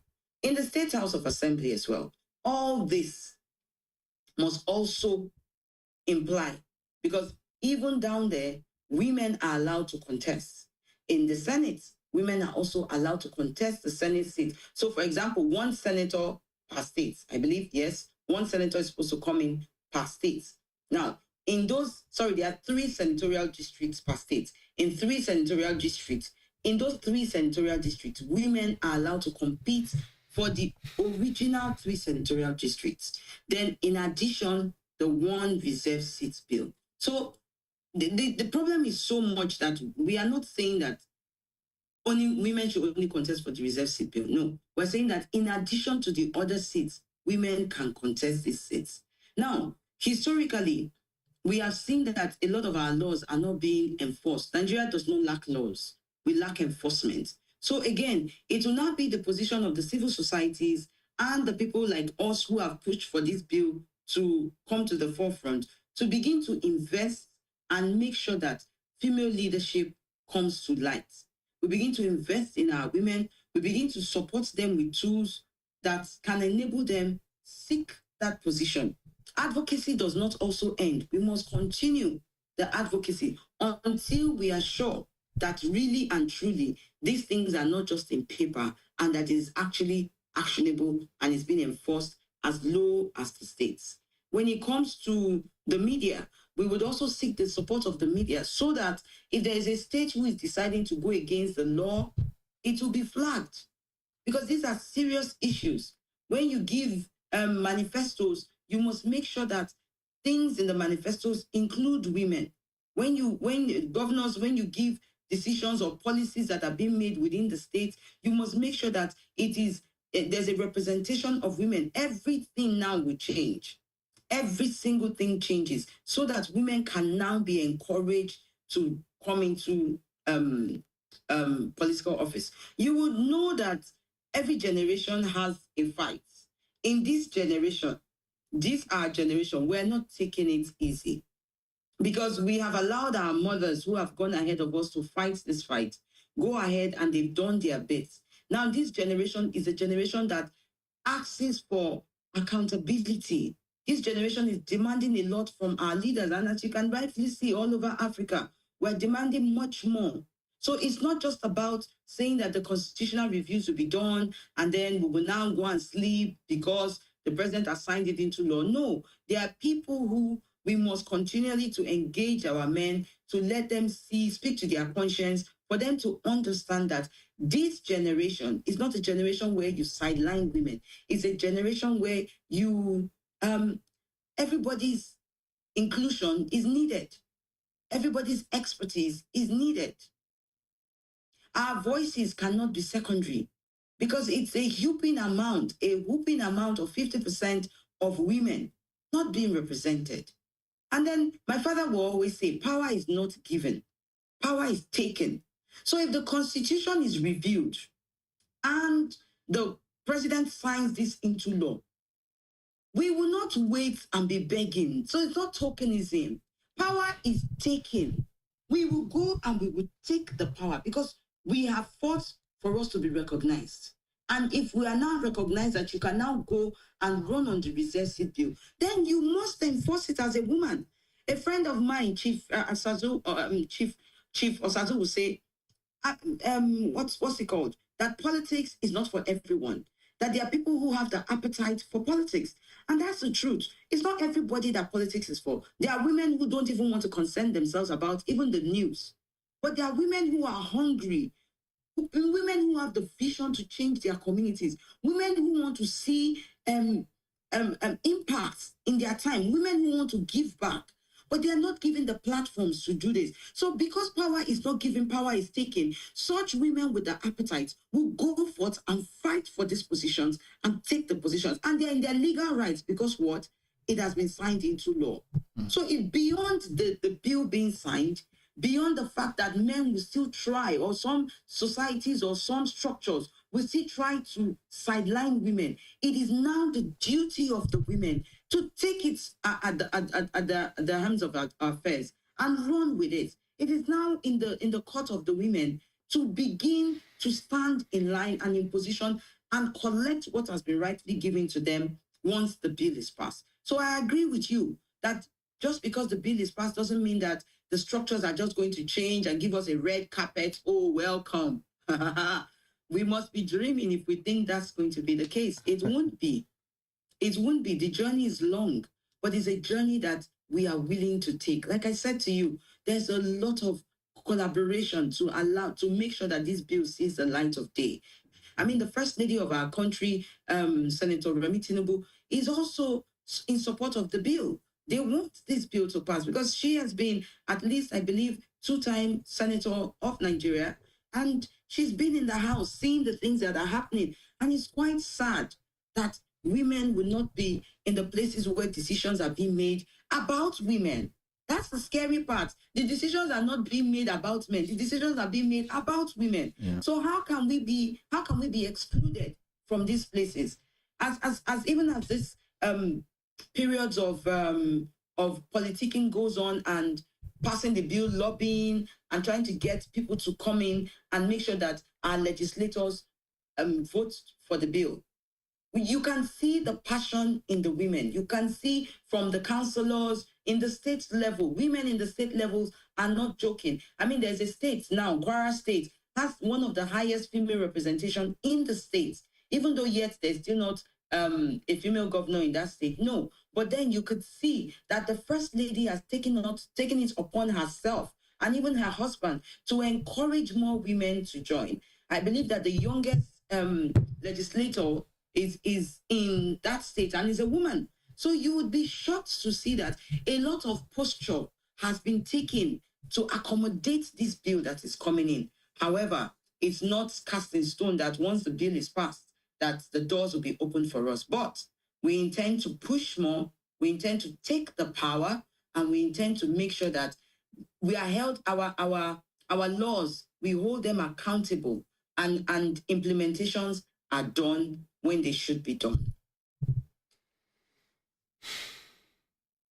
Wow. Chris? Yeah, I'm here. Just wanted to take in everything you said. Well, thank you. What makes you happy then? What makes me happy is that history will remember that at a time in Nigeria when decisions were being made, I was not just a bystander. That history will remember that as part of my legacy, I stood up as one of the members for a time when Nigeria needed to make an important decision about our nation. That's what makes me happy. It gives me joy to wake up in the morning to see that, oh, I'm going somewhere to go and talk about the reserve seat bill, because it's about time a nation like Nigeria. I'm very passionate about Nigeria. Nigeria is one of the places where you come in, even as a visitor, you can actually call this your home. We are a very warm people, but I think structurally a lot of things have gone wrong. And we have allowed it to go on for so long. Accountability. It's not that there are no laws. Like I rightfully said, Nigeria is not lacking laws. We're lacking accountability. We're lacking what's the word now I'm looking for?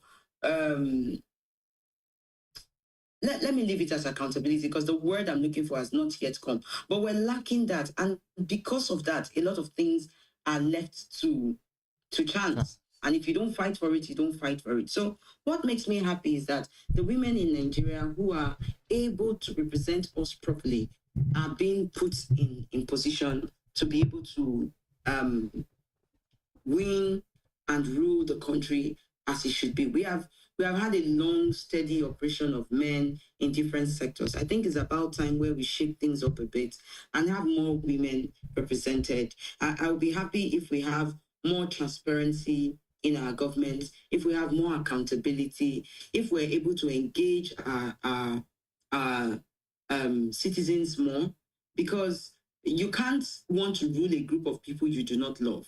You must be able to love your citizens to want to become in any position. But what you see right now, even across Africa, is that leaders prepare and push to become leaders in the political scene. And then when they get there, they behave like their ears, eyes, and mouths see no evil, hear no truth, see no truth, see nothing.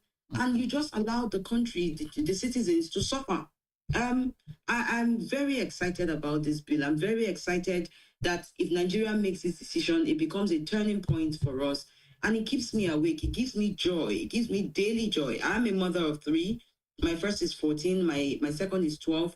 And my last, who's a girl, is 10. And I'm very excited to see that in my time, I stood up to fight for her if she decides that many years from now she wants to go into political office. I would be proud to say I was one of the people who stood up in the South to say, do you know what? Enough is enough. We need to make more room for women, and we need to allow our daughters. It's for our daughters. These bills are not just for us. Even though I would have intentions of running for office if I'm ready. But then for my children and the generation to come, that's in your time. Like I said, generation after generation have fought for this bill. So in my time, I was alive when something like this came up, and I stood my ground to say, I will not rest, I will not sleep. Nobody sponsored us. We sponsored this movement. We used our finances, we traveled, we got people, we got the media, we paid the media. There was no funds for this. We have been pushing our personal funds into this to make sure that this bill has been passed. And that's what keeps me awake, and that's what makes me happy. Thank you, Chris, for asking. You're welcome. Yeah, it is of vital importance what you said, the fact that issues concerning women should be discussed by women. And yes, that's common sense. Everybody should be able to understand that. And it's unquestionably clear that you are vocal, passionate, and dedicated to the cause that you're fighting for. We are sending you all the good wishes and good vibes that you need to get this to the finish line. Thank you. You're welcome. So it's 8 minutes left. Do you have any other thoughts that you want to share with our listeners? Yes, we talked about the 469 tracker, which is a tracker that was created by some of our young tech teams. And it is led to, there's no story without data. We're data-driven people, and we must all be data-driven. So it's to encourage legislators to vote, and then to see how your legislators voted. So right now on the platform, www.469 tracker, it's a tracker that monitors the votes of our legislators. So you have 109 senators, you have 360 members of the House of Representatives, and this tracker is supposed to track their views on the reserve seat bill. It's specifically for the reserve seat bill. That's how serious we are about this. We want to track. We want to know the legislators who are saying no women. We want to know them. We want to understand their minds. We want to see how they are voting. So when you go on the website, are you there? Yes, thank you. When you go on the website, you will begin to see state by state. You can click your state and see, thank you. You can click your state and see how your legislators are speaking. You can see how many legislators and senators and House of Rep members are in each state, and how many of them are voting. I mean, it varies from state to state. How many of them are voting? How many of them have not voted? How many of them are saying yes? And this tracker changes. I mean, we were in the House of Reps yesterday to talk to more legislators to ask for their opinions. There's even actually a team of people in the situation room calling legislators every single day, every hour, to lobby for votes for this. The women are not playing in Nigeria. We want this to pass. In fact, it's not just the women. I must congratulate TOS Group. TOS Group is a group at the forefront of pursuing this bill to pass, and they have set up amazing structures, which is where my secretariat is in the Federal House, in the Federal Capital Territory. They have set up a situation room to monitor these votes, so that we are now transparent as a people. We hold our legislators that we have sent to the federal or the state House of Assembly or the Senate, we hold them accountable. We must be able to hold them accountable. We must be able to engage our legislators and then advocate for them to advocate for things that concern us. So this 469 tracker is an amazing tracker, and the decisions can change. So yesterday you met a legislator and he said no. Tomorrow he says yes. We'll update the files there, and you keep seeing what their decision is. And by next week, like I said, you will begin to see what's the true representation. So sometimes you go and lobby and they tell you yes, but then when it comes to the date of voting, they say no. But then if we go and lobby them and this tracker captures that they have said yes, we are expecting that if, for example, there are 10 legislators in that place, we're expecting that if 6 say yes, on that day, we're not expecting that we will see 5. We're expecting we will see 6. So it's an ongoing platform that is going to keep updating members of the society to hold their legislators accountable. And once we can hold them accountable, you know that this bill will pass. Also, I want to let women know that when women lead, nations rise. And Nigeria is at a place where we must take the courage and include women. The possibilities are not a fantasy. It's a possibility. It's not a fantasy. And this hope that we have concerning this bill is a hope not just for my generation, but for generations ahead of us. Now, we actually said that the bill has a timeline of 16 years, and after 16 years, they can choose to throw the bill out. But why would you throw a bill out that is encouraging inclusion? Why would you throw a bill out that is going to support the economy? In fact, I believe that World Bank research says that Nigeria stands to gain at least a whopping $220 million by opening our parliament to more women representation. So it's huge. Every generation has a fight, and this is our fight in this generation. Ours is inclusion. Ours is to win it. Ours is for our daughters. Ours is to inherit equality. Ours is that we must not inherit silence, but inherit equality, where our voices are being heard and our voices are being accepted. Any policy that covers a woman and any country that hides their women is not ready for economic growth. And I want to encourage everyone who is out there, especially if you're Nigerian and you're around, hold your legislators accountable. And for all the other nations, because we're not just taking this to Nigeria alone, we're hoping that all African nations will begin to accept the power of who your mother is at home. That is what we stand to lose when we don't add women. If your mom is not at home, you understand the gap, what's it called, the vacuum that has been created by a mother not being there. You have that representation not being put in your government. All countries must have proper female representation. It's demanded of us. Even God demands that we treat women right and put them in positions where they're supposed to be. So yes, I am truly excited. And of course, we're not just putting women who are not strong enough for the position. We're going to invest, once this bill is passed, we're going to structurally invest structurally for female leadership. I'm also starting up a program where women will be trained for political position. The TOS group is also starting a platform where women will be trained, and several other groups for political positions. And it's already begun. So the train is moving, and why do you want to be left outside of the train? Very impressive. Very, very impressive. Wow. Thank you for sharing your heart, your message, your call to action, and your fight with all of us. We appreciate the work you're doing, and we pray that all you've invested in this effort to ensure equal representation for our cherished women will come to fruition as you've expected. So thank you, Chris. My final words are to you. I want to congratulate you. I want to congratulate you for breaking limits, for first of all believing in yourself that you can do this. And you have done it. I hear this is your second time. You have done it already. The fact that you're trying is actually the winner for us. So thank you for believing in yourself, and thank you for encouraging others to believe in themselves. I didn't believe I would be up talking about this morning, but because you made a decision, I made a decision to be here for you. Thank you for all that you're doing, and thank you for making us believe in ourselves that we can do it. And I pray that when the certificates come, when the champions come, you are going to be part of it. Congratulations are ahead of you. Thank you. Thank you so much. Thank God. Thank you for having me.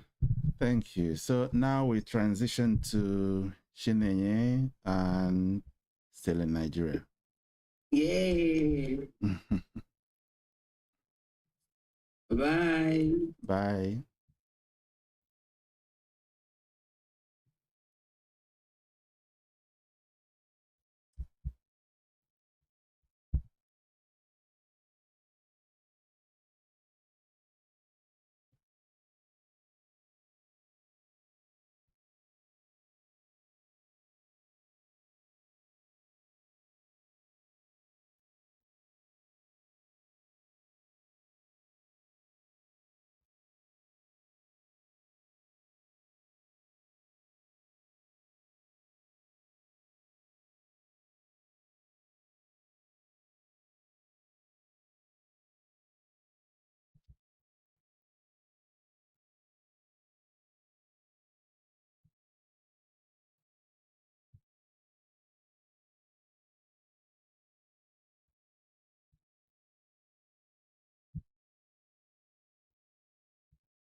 What is going on?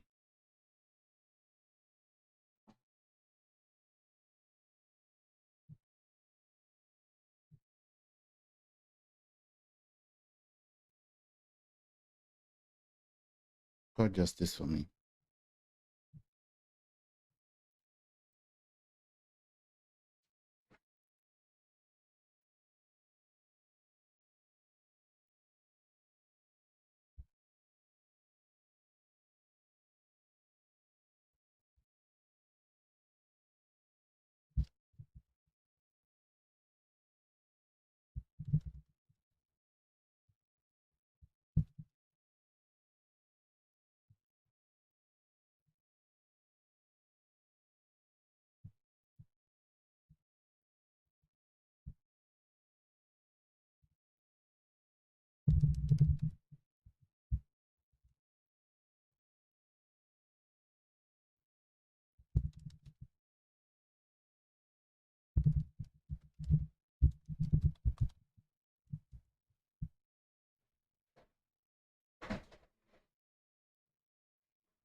Justice, make sure that you follow up with the speakers earlier. I don't like to be doing this thing.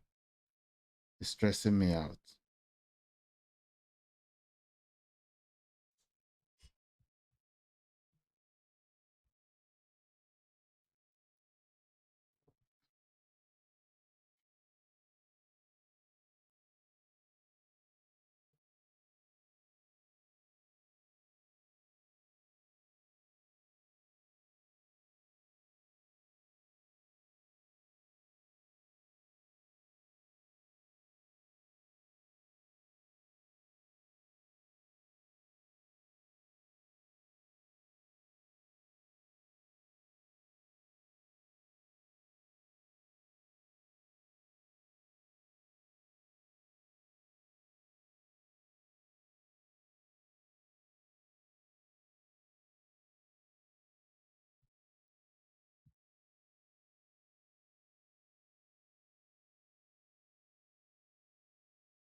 Follow up with Kingsley.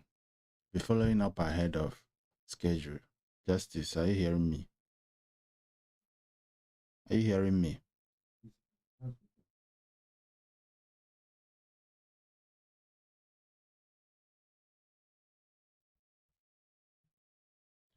Hello?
Hello?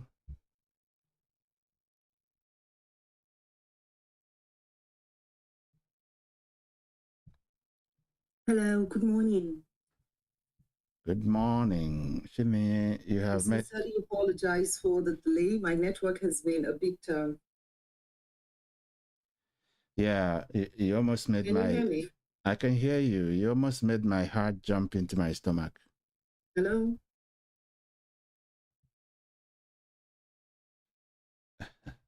Hello, can you hear me?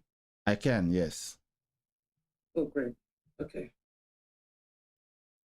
All right, let's quickly get to it because we are way behind schedule. Yes, I'm trying to change the background. Great. Okay. All right, please introduce yourself and let's get rolling. I am Chinenya Priscilla Anemena, MC Chris Vibes. All right. So our topic for today is understanding public speaking. Understanding public speaking mastery. And you said is a customized topic. Please tell our audience all the conscious thoughts you have in mind for this. Okay, thank you for that valuable question. You know, oftentimes we think that public speaking is your ability to hold the microphone and just talk. However, we often relegate the fact that if it's not for impact, if it's not strategic, then we're just talking and not speaking. So understanding public speaking is speaking to achieve a particular goal. Let your speaking be aimed at something, at a goal in mind, and at the end, let the goal be met. So understanding public speaking is the ability to speak with a targeted goal in mind and speaking to achieve that goal. And oftentimes, if the goal is not targeted for impact, then obviously the person has not understood what public speaking is about. Thank you. Wonderful. So, Ajumin, I'm listening to you, and I have heard about the need for developing essential public speaking skills according to your inspiration. So let's go through the step-by-step process of actualizing that. Okay. So the first step in public speaking is the step that is called ideation. What idea would you like to be able to conceptualize or communicate? So that's the ideation stage, the stage where you conceptualize not just your goal, but what exactly do you even want to say? Because there has to be a clear message that that goal is meant to meet.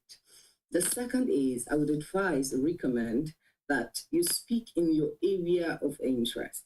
So when you speak about something that you're very passionate about, something that, let's take, for example, my interview with you. Of course, you mentioned that it's going to be an impromptu speech, so there is not going to be questions and all of this. But because communication is something that I'm very passionate about, which had not only mastered or learned, but something that I believe that everything rises and falls on communication. And I would like to see it, or like I always say, that communication is the mother of all profession. Yeah. So if we continue to have that in mind, that what we are interested in or what we're passionate about, is what we would like to speak on, then we create an idea, we create a solution to that. So eventually it makes it easier. Then the third is scripting, your ability to conceptualize or articulate your thought. Sometimes we think scripting is just holding a pen to paper. We often forget that sometimes we can also script in our heads, in our minds. We don't necessarily need to get a pen and paper. For instance, in cases like this, where you don't even get the notification to prepare what you're going to be speaking on. So we could have it in our head. Oh, okay, the first thing in my head I'm going to say is this, the second is this. So that's also another way of scripting or crafting what you want to say. Then the next one is your ability to implement. So after you have crafted what you want to say, your ability to implement it, to say it. Because when you talk about speaking or public speaking mastery, it's just like swimming. You don't learn swimming by watching a video or by watching someone do it only. You learn swimming by swimming.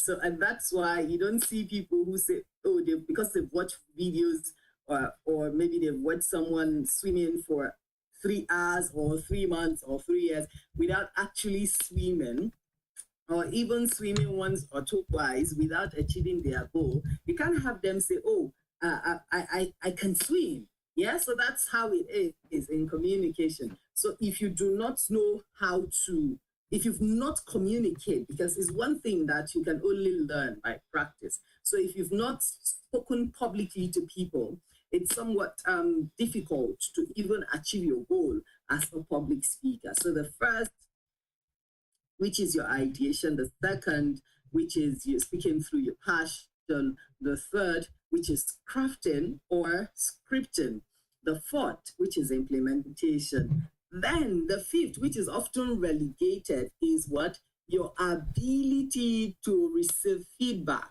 So do not just speak and stop at that. You have to ensure that you get feedback from your audience, because oftentimes when we speak, we literally speak to ourselves without even getting to hear from our audience, if without reading the room, because sometimes it's possible to be speaking and not communicating. So in a situation where we don't even listen to our audience or read the room to understand if the communication has taken place, because communication only takes place when the audience understands what you're saying. Because sometimes we say a different thing and it's meant a different thing. And that is why Albert Mehrabian conceptualized the 70, 19, 20 concept of communication. But we will come to that. So let's just finish up with the strategies. The first, ideation. The second is your ability to speak along your passion or your interest. The third is the execution or implementation. The fourth is the third is the crafting or the scripting. The fourth is the implementation. And then the fifth is the feedback. Yes, please. Thank you. My pleasure. You're welcome. Can you hear me, Tom-Chris? I can hear you. Okay. I can hear you, Shinenye. Okay. I'm trying to speak like you. Okay, so yeah, so now I have this checklist that you've highlighted, but I think I don't have exactly what you said. So I have conceptualization, scripting, implementation, and feedback. Is that correct? Yes. Okay. Yes, please. All right. Excuse me. So obviously practicing helps to, perfect the craft. Now, going back to your journey in fine-tuning your public speaking skills, would you want to use some case studies to show maybe a young woman who, let's say, is the SRC president of high school, or an entry-level job seeker who wants to use good communication to up-level in the workplace, or any other individual who is learning how to communicate? Would you have any case study from your personal life that can highlight how effective communication can be mastered with this framework, and anything else in that order? Okay. Thank you for that question, Tom-Chris, especially because you mentioned a woman. In our climate in Africa, women are often not very many women are given opportunity to be expressive. I take myself as the example. When I was younger, a teenager, I had experiences where I had a lot of, "Oh, shut up, you talk too much." Parrot in Igbo means talkative. So in my secondary education, early secondary education, because I had a lot of such words, I became withdrawn. I stopped talking. In fact, in class, when I'm supposed to give a response to a question, I would rather ask someone to speak on my behalf. So from the very expressive girl who was trying to find her voice to a girl who could not even speak at all to people. So from there, it also affected my academic. I started struggling. In fact, at a point when my father saw that, there was a problem, was when I had promotion on trial. For someone who had a double promotion at the primary 4 to write her common entrance as at then. And as at that time, the school you're posted to depends on the grade that you have in your exams. And I went to one of the best government schools then. That was when government school was not was really sought after. In fact, it was those who could not pass the high ranks in public schools that went to private schools. Now, eventually, when my parents realized, they asked me, what's wrong? Why am I having a setback? Now, the African part, we're looking at distractions as to boys, distractions as to, you know the African core reasons why a girl should be struggling with speaking, abuse, and all of those. So, however, they did not understand the power of words and how all of those things everybody was saying had affected me. Eventually, how I found my voice was in SS2. And there was this teacher then, Monsieur Timothy, was our French tutor, who in the class, as at then, he had a one-on-one with me, asking me why I'm just withdrawn, why I started struggling academically, and all of those. So I was able to onboard him. I was able to speak with him. And eventually I had a one-on-one work with me. So later, when we're having the Education Research Center, we're having a competition. And of all people in the class, he chose me. So that belief in me led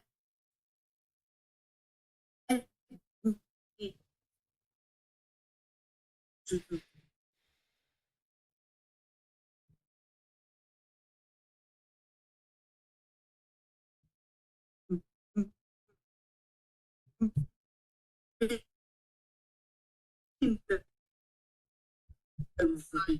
so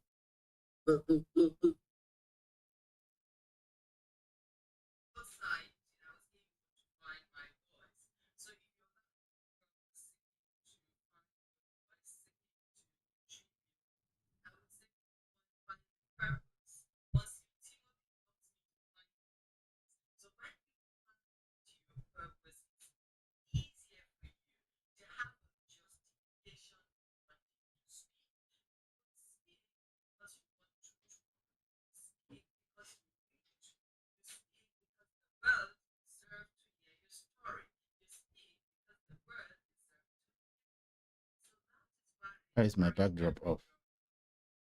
Recording in progress. Speaking to lead, to find their voice from their place of purpose, from their place of impact, from their place of passion. And when you do this, trust me when I say that we're going to now make your mouth your business. Talking about making my mouth my business, I would say from that struggling young girl who could not speak, who Monsieur Timothy had to help to find her voice, to this girl who is traveling around and on an all expense paid trip and even paid to speak. In fact, I will be at Lagos next month for a training for women, for women reporters, and not just training. Last week, I trained the government establishment in Nigeria.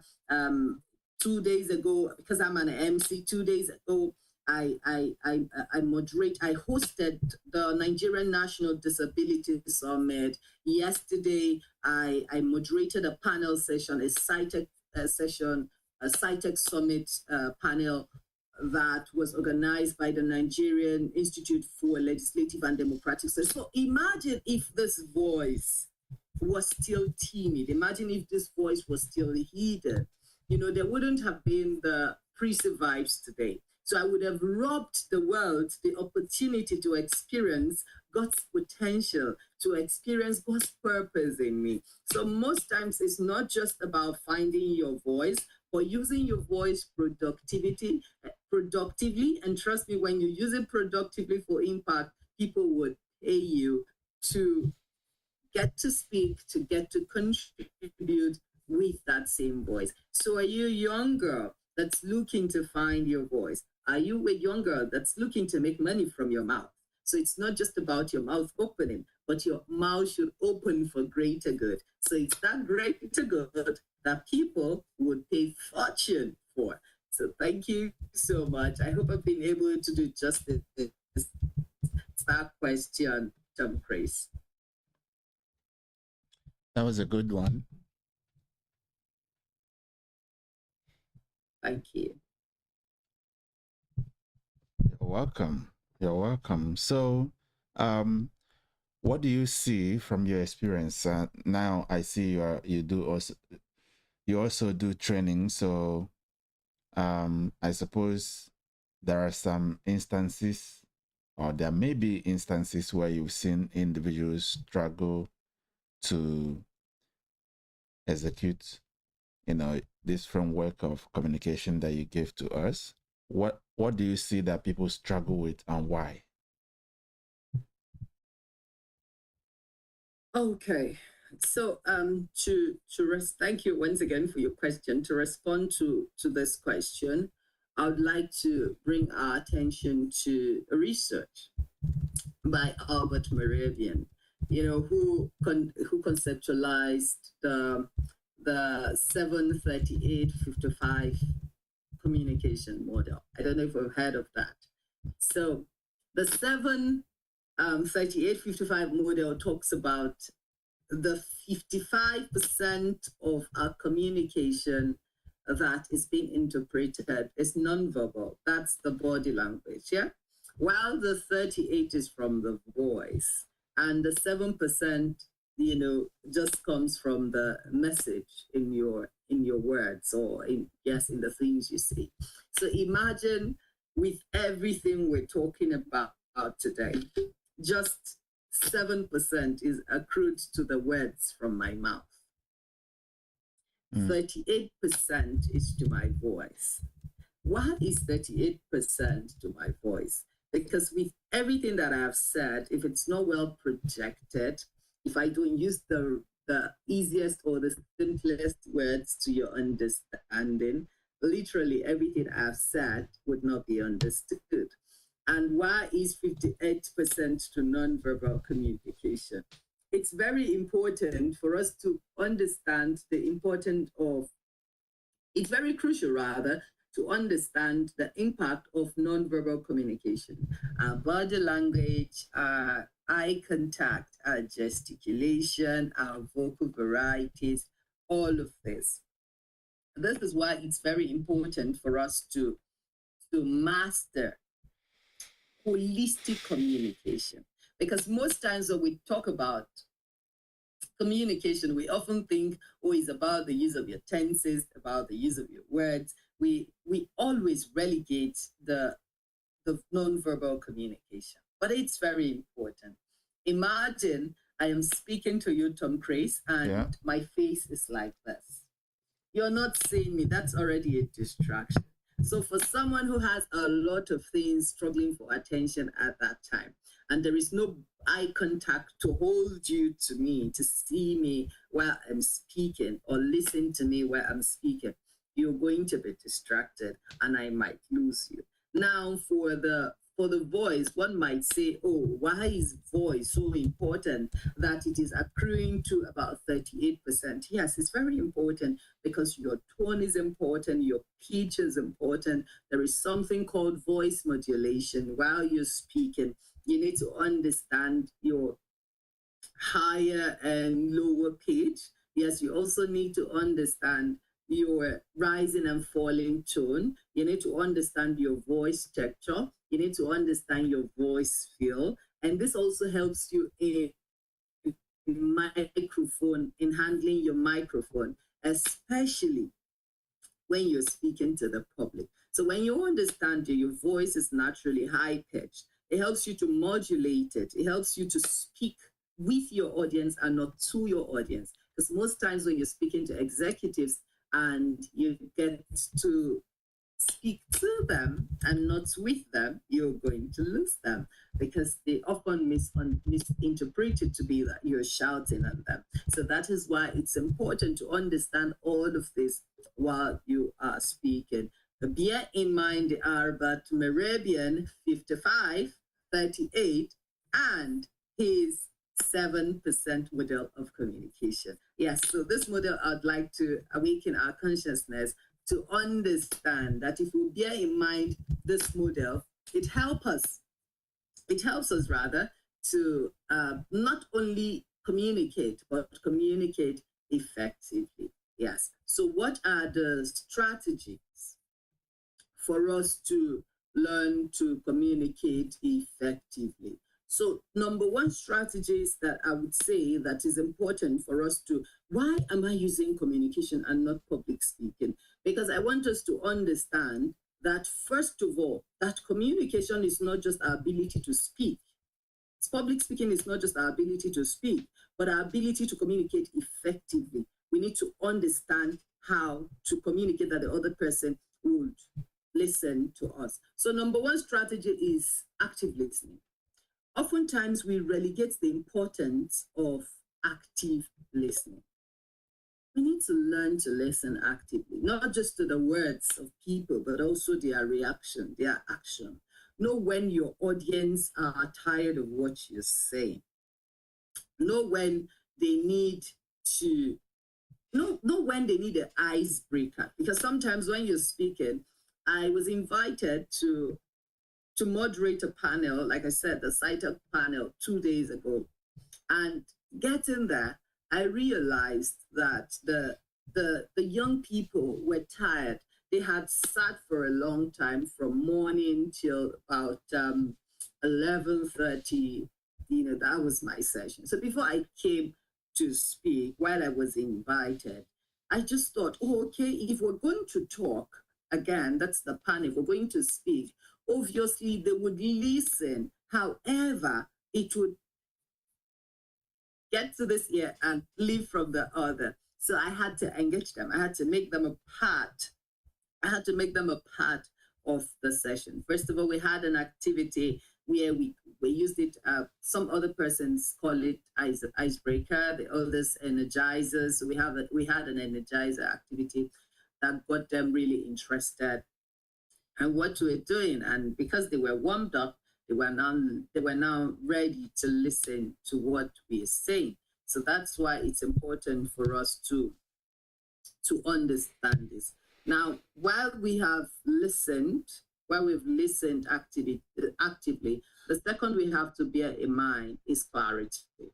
Develop your message in a clear and concise form. It has to be clear. Active listening, number one. Clarity is the second. So as you've listened actively, your message has to be clear for you to communicate effectively. Ensure that you keep it short and simple. And in a bit where you need to keep it long for a period of time because you're speaking at a longer time, ensure that you break it into simpler format and into simpler sessions so that way it's not ambiguous or it's not too overwhelming for your audience. So clarity is very important, and conciseness. The next one is coherent. You ensure that you're coherent enough. Ensure that your audience can even listen to you. Ensure that the message that you're passing, they are not struggling. They're not struggling to hear. They're not struggling to hear you. There has to be a flow or transitioning of your message. It should not be disorganized or disoriented. There has to be a structure that helps to articulate your thought in a way that others can easily follow your train of thought. Let's say, for instance, when I was communicating early, I told us that there were sequence, and just the way we're following the active listening now, and then we have moved to clarity and conciseness. So it's very important for us to have this line of thought and then coherence, right? So we have to be audible enough, that people would follow our thought progression, throughout our communication process. And that way we ensure that our message is comprehensible, it's understandable, yeah? So the next is completion. We have to provide adequate information. Most times when we have listened actively, we are clear and our message is clear and is concise. The third, our message is, we are coherent in our message. We need to ensure that everything, the information we're given is complete. Do not give half-baked information. We have to ensure that we've done our background check and we've passed on complete information without confusion, because sometimes half information just helps us. Let me use the word help. It helps to disrupt the message that we are passing. So it's very important that our message is complete, and that way it helps us to pass information and create a room for follow-up inquiries that people may have, or questions.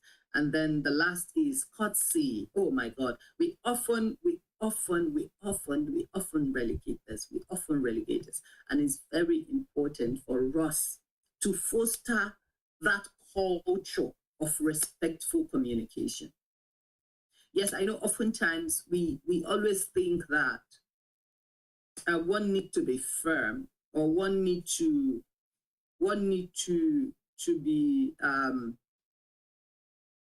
one need to eliminate warmth in passing our message, and that's when it's understand. While that is a type of communication, you can also do that with warmth. We can also ensure that we communicate respectively, have constructive interaction, have foster positivity. You should be able to create an environment that's conducive for communication interface, for exchange of communication. The person you're communicating with, they should be able to respond or to give a feedback or even follow up inquiries, because you've opened or you've fostered a positive environment for them to also communicate with you. So let's try to practice courtesy. Let's cultivate healthier relationship and understanding among individuals with our communications. So this is very important for us to practice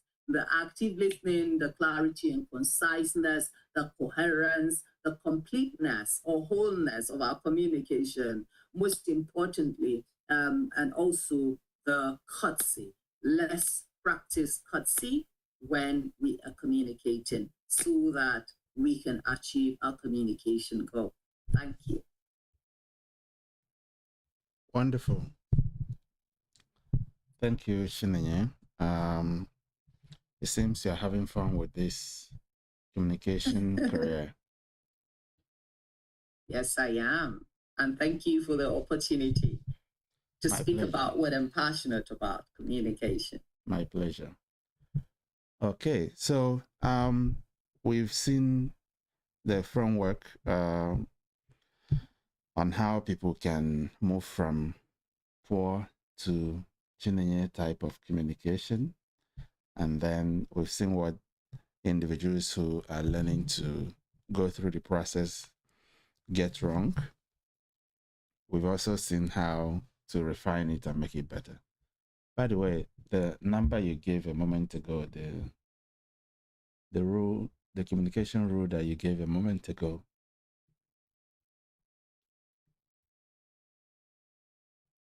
You want me to go over it again? If you wouldn't mind, please. Okay, yes. So it's Albert Mehrabian communication model. So it's a 7% communication model for words that constitute to your message, the 38% that constitute to your voice, which is your tone, your pitch, and all of those. And then the 55 from your non-verbal communication, which is your body language, gesticulation, the eye contact, and all of those. So basically to remember is 55 for non-verbal, 38 for vocal variety, which is your voice, and then 7% to your words, the message, that you passed across. Yes. Thank you. Thank you too. All right. So what else about communication gets you the kicks?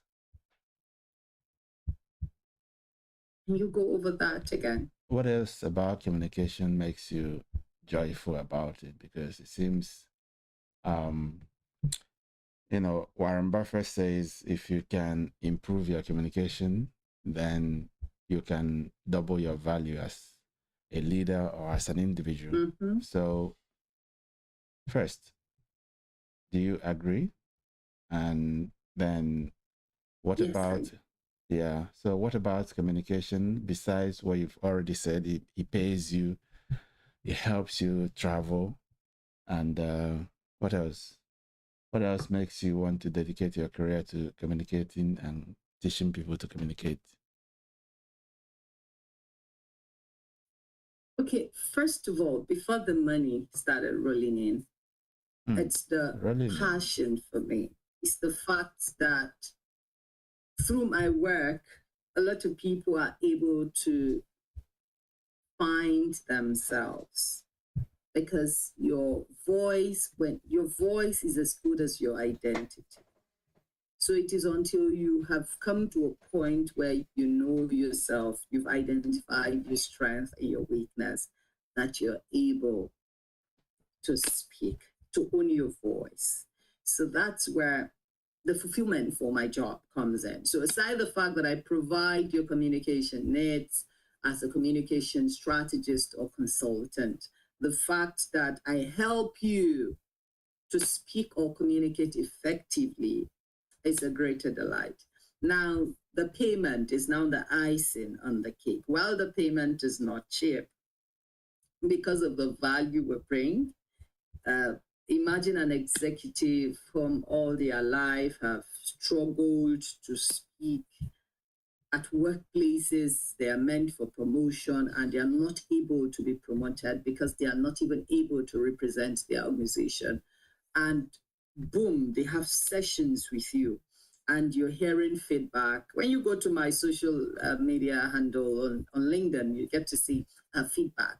So you get to hear them say, oh, after the session, you know, I aced so promotion, or I was able to speak, deliver a keynote speech, and then I got a word for it or recognition for it. So all of these things literally just it just brings this immense joy that you are able to give a person the power, or to empower or enhance a person's power to greatness, a person's power to realize himself, a person's power to taking over and taking charge. Yes, so that is the excitement that I get when it comes to communication. The fact that these people do not only build their confidence as a result of an encounter with me, but they are able to now make money from it. So your contact with them now has economic value. So it's not just about, oh, okay, you taught this person, they are able to speak. You're also teaching them the business of speaking, because that is where the fulfillment comes from.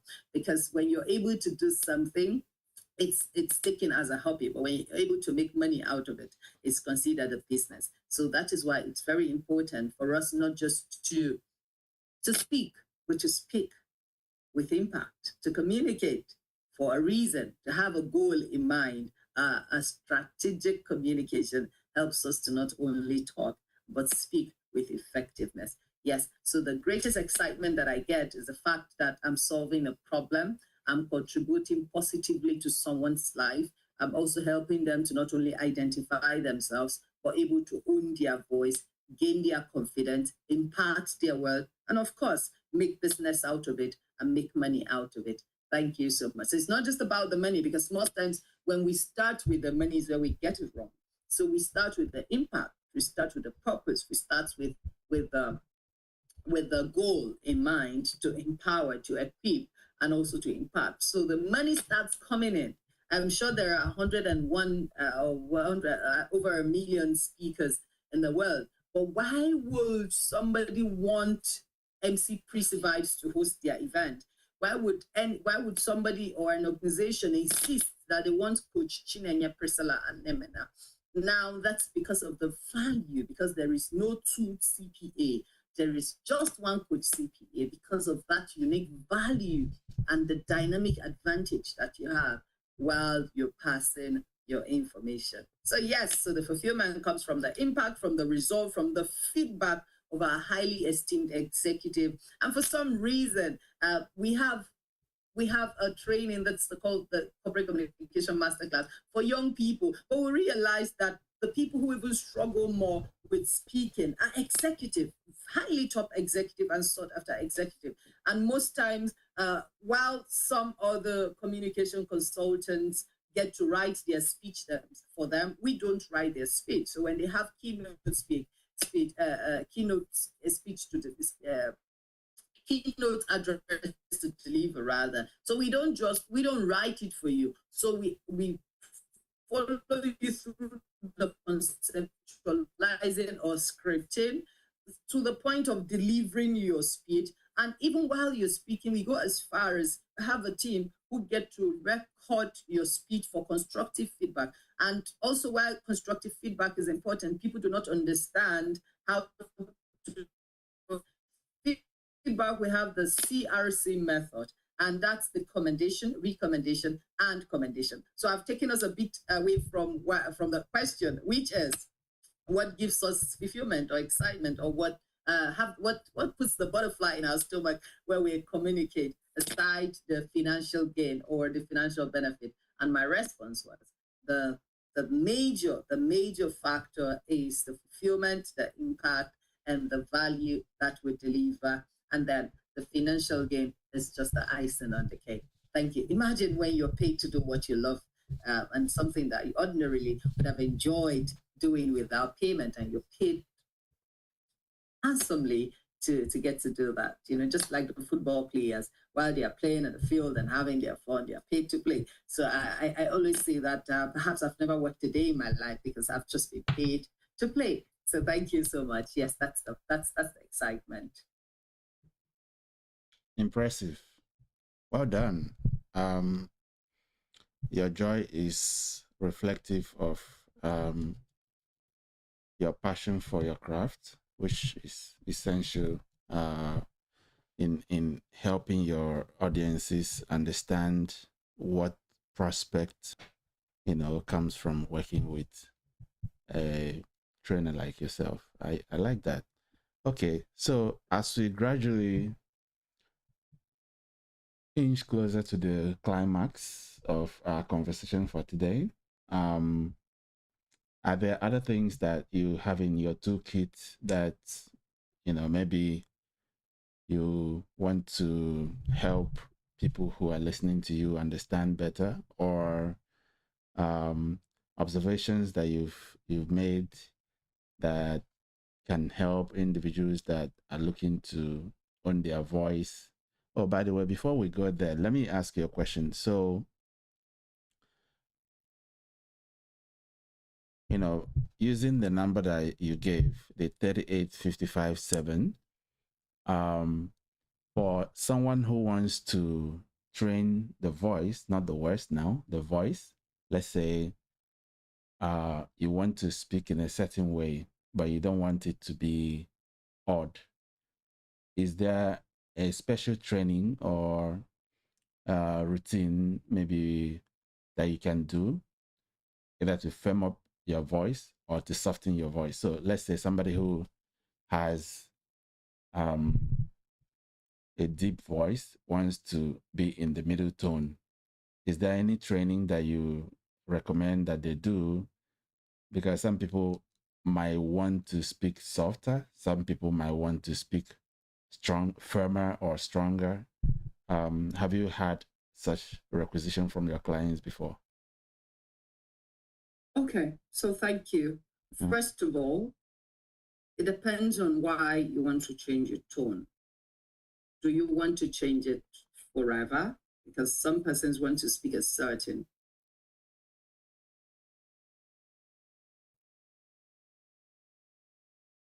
So I would recommend, I don't know if you heard me. Oh yeah, it was a question to me. Oh no, not to me. No. I mean, okay. Yeah, that would be a good question to the client or the prospect. But No, you didn't. I didn't ask a question. So okay. I think you lost me at a point. Yeah. So I was saying that most times it depends on your goal. So if you would like to firm up your voice, perhaps for a jingle or an advert, that is fine. But if you would like to speak a certain way because so person is speaking a certain way, then you have lost the originality. Why should I pay an imitation to come and speak rather than go for the original? So this is why it's important that we maintain originality in our voice, because when we're original, it brings genuineness, it brings realness.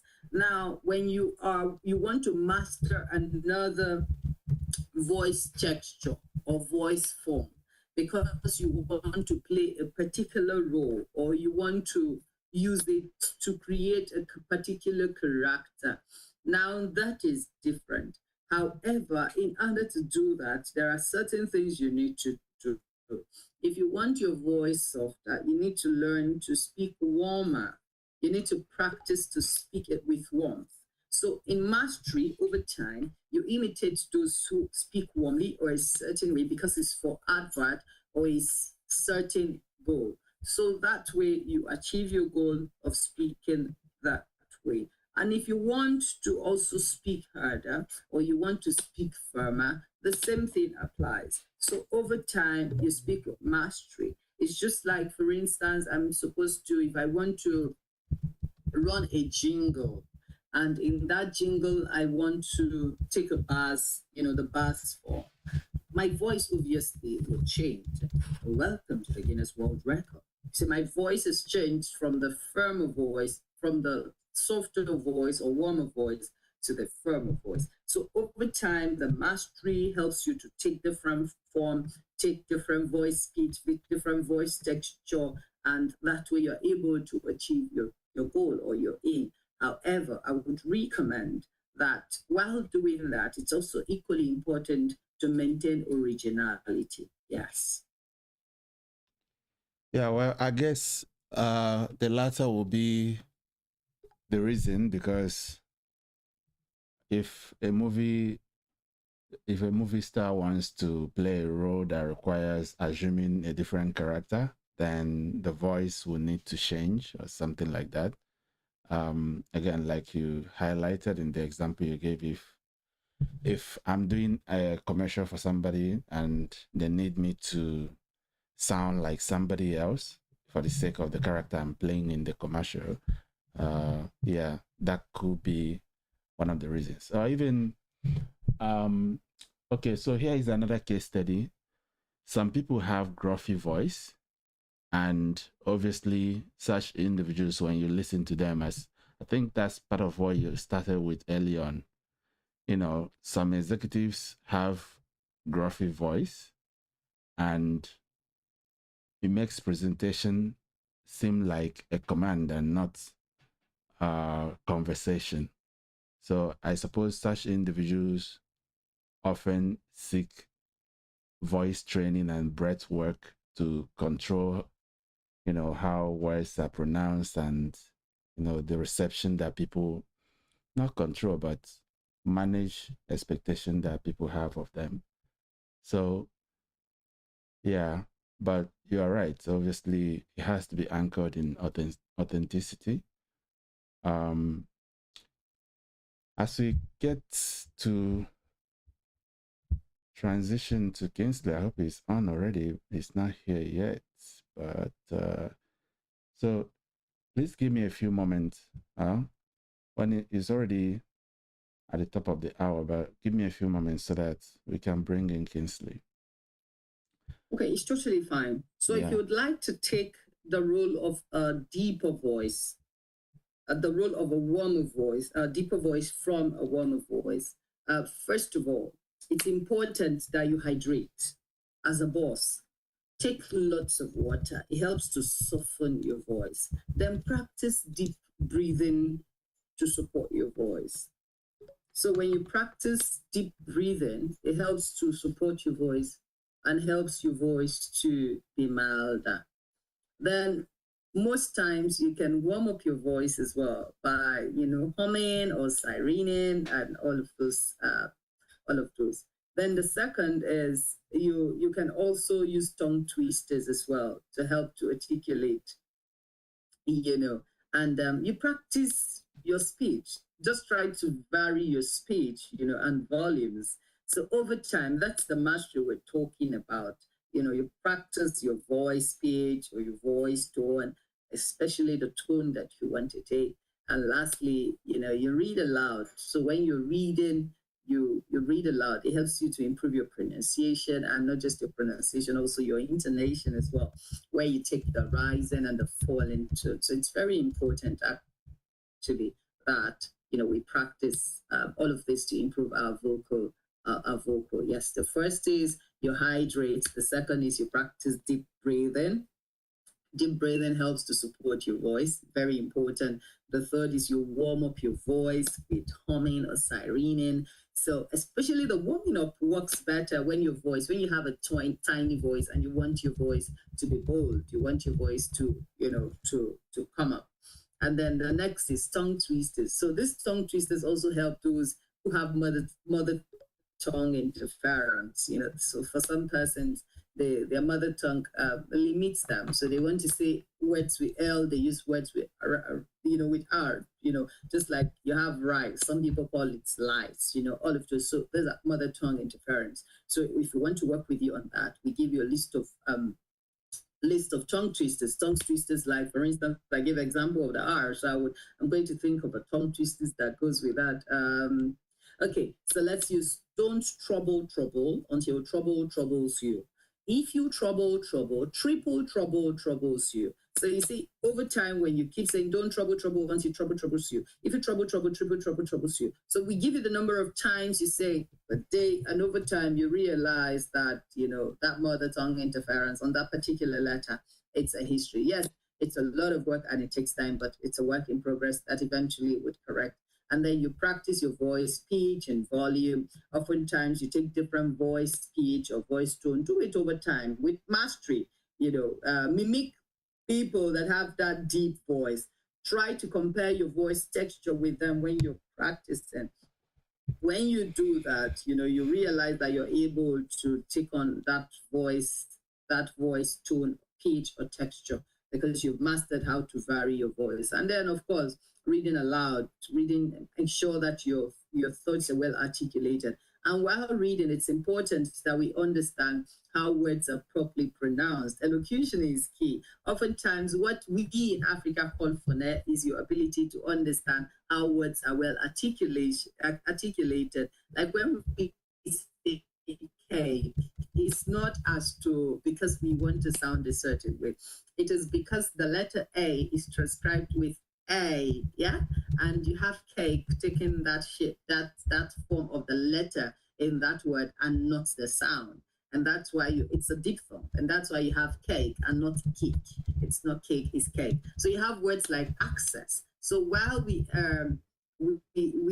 always call it access bank, yeah. So whenever you have two C's at the middle of the word and you have a vowel in front of it, the first C takes the k sound, and then followed by the X. So access. So ability to actually understand how these words are produced, understand the origin of these words and how they take these shapes and how they are well articulated. The sounds articulated in the words even help you to communicate effectively because you have come to understand how these words are communicated. So there are just lots of examples of this that can help us to pronounce properly and to articulate our words correctly and effectively. Yes. So.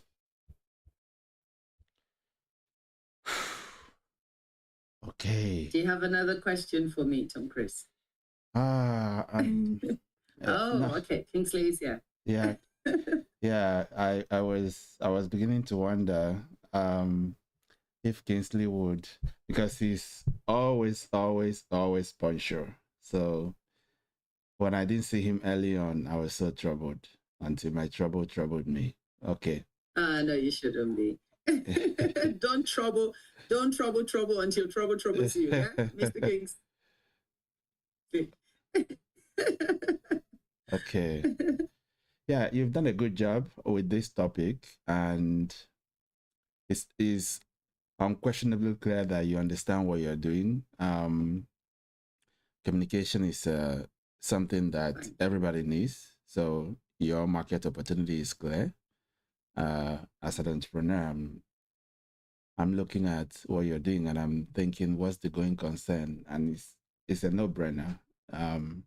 Your clients are from children to, high-profile executives to presidents to any person who speaks to another person. So keep it up.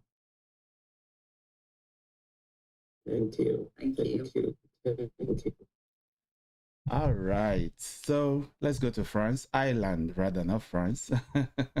Hi, Kingsley. Finland, yes. Okay, so thank you so much for having me, Tom-Chris. It's a great delight to be here, and well done. And I hope that Guinness sees the great work you're doing, the resilience, the commitment, and not only interviewing, but interviewing for impact. And thank you so much, as we call it today. Cheers.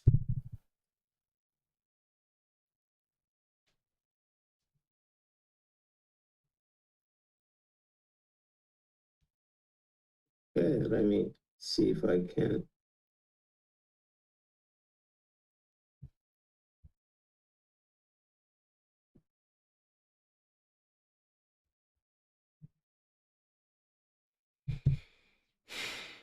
You're welcome.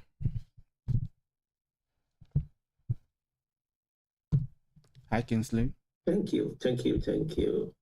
Hey, Tom, how you doing? Also, well, I'm alive.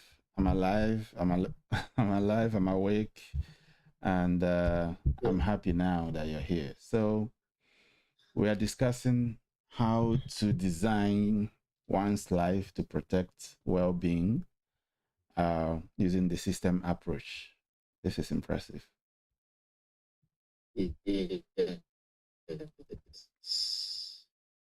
Wonderful. Before we jump into it, I'm sure some of the followers would have explored your profile on LinkedIn, but just in case somebody is just tuning in now and is wondering what makes you uniquely qualified to provide massive value to this topic, what would you like to say to such an individual to understand your career journey and all the wonderful things you've been doing?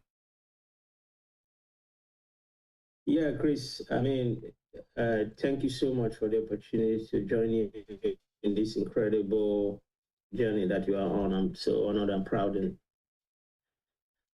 my pleasure. Happy to be part of this journey of yours.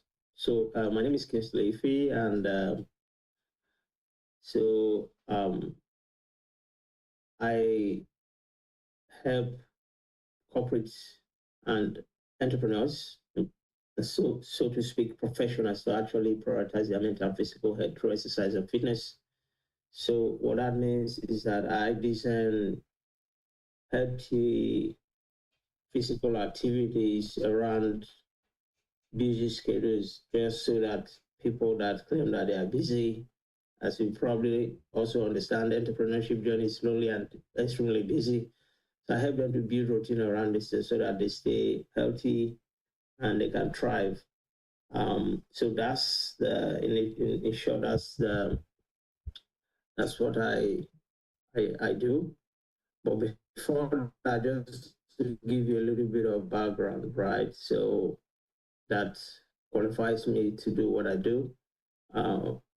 So from I've been so I started early on as a track and field enthusiast. So I participated, or rather, my career span from that, let's say, early age. So I did 400 and 800 meter track, anything around how you eat, so nutrition and exercising, that has been just part of my life till today.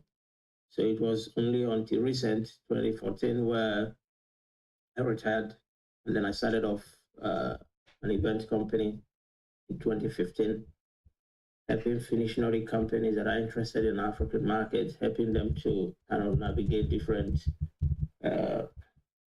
marketing and market entry processes towards Africa, and we did that for a little bit over 5 years, I'll say. And then after when COVID hit, I decided to go back to something that I really, really care about, so which is what I just explained earlier, helping entrepreneurs and businesses to build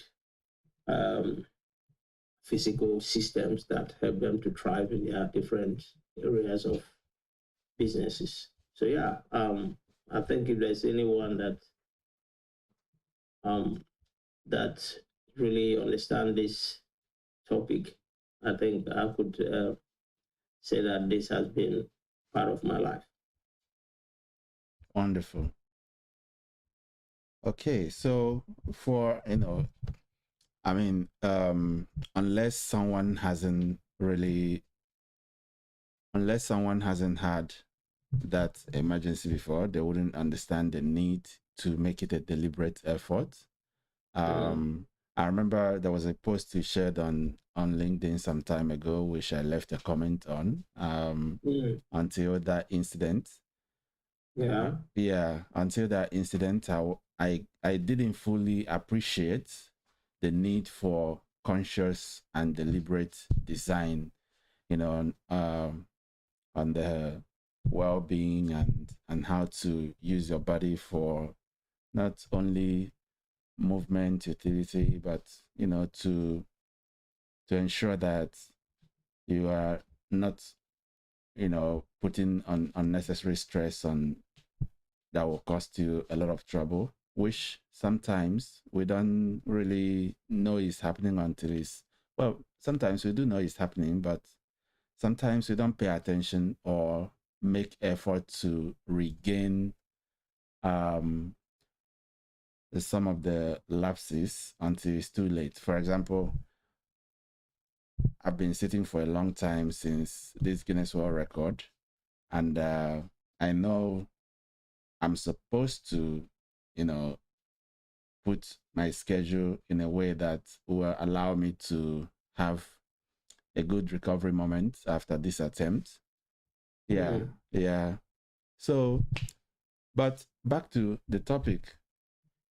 If someone was in my situation where they had a terrible back pain or back injury or leg injury, whatever the case may be, how can they use a systems approach to nurse themselves to health and also create a healthy routine that would ensure, they don't get to a situation where it becomes a bit troublesome?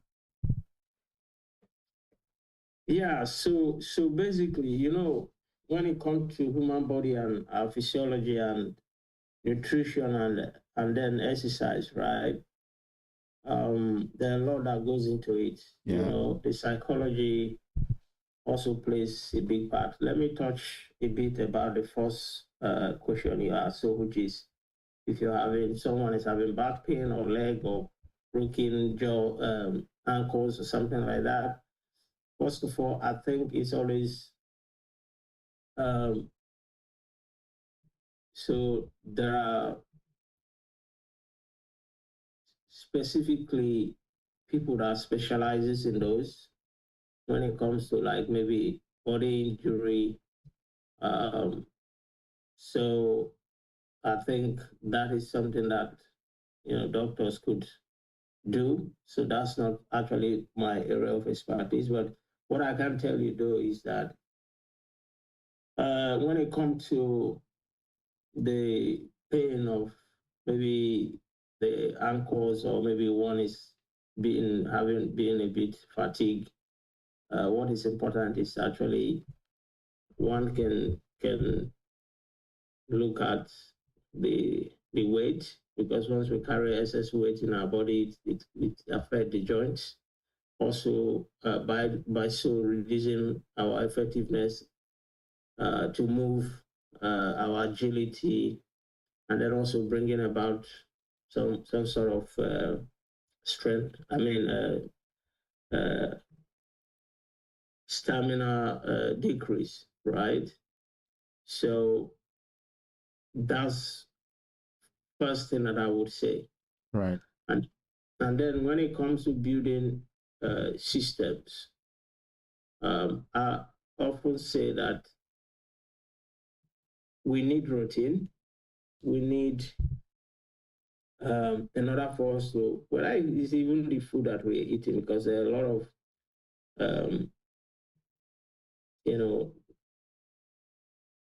or rather I would say that the nutritional aspect of our existence, right, to eat well, to know what to eat and how to eat, is even more important than even the exercise itself. I'm not saying the exercise is not, like, these are like different elements of it, but understanding how to eat and what to eat is just so important. I cannot emphasize enough that how important that is. So when you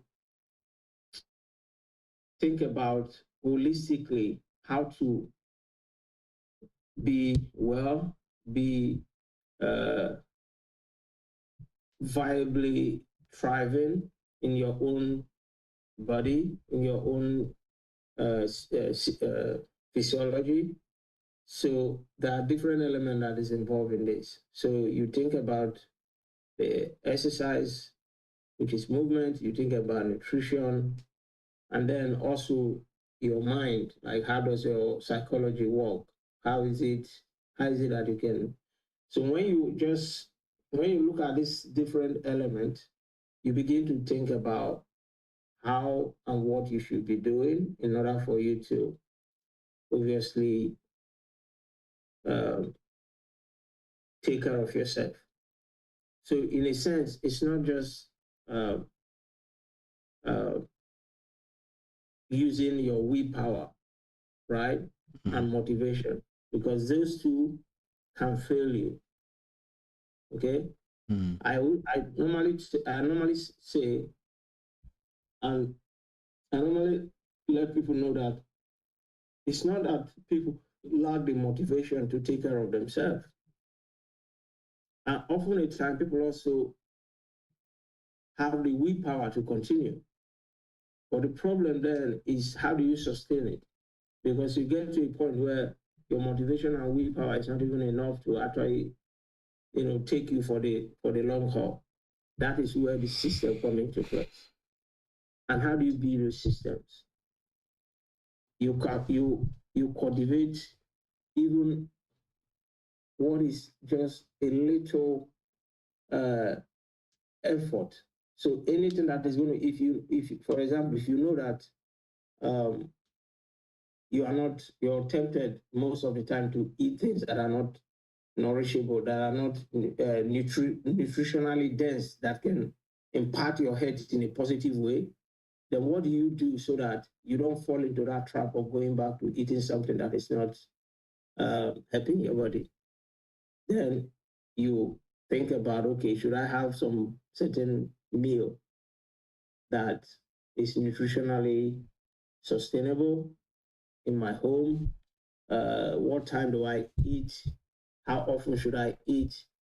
So there's a lot that goes into this to actually build those systems. And that system, once you think about structurally how you can do it, rather than relying on willpower and motivation, then in my understanding, for over 20 years, I would say, that has been the main important aspect of this, that you have your way of living, and that revolves around how you eat, what you're eating, the kind of movement you do, the exercise, and typical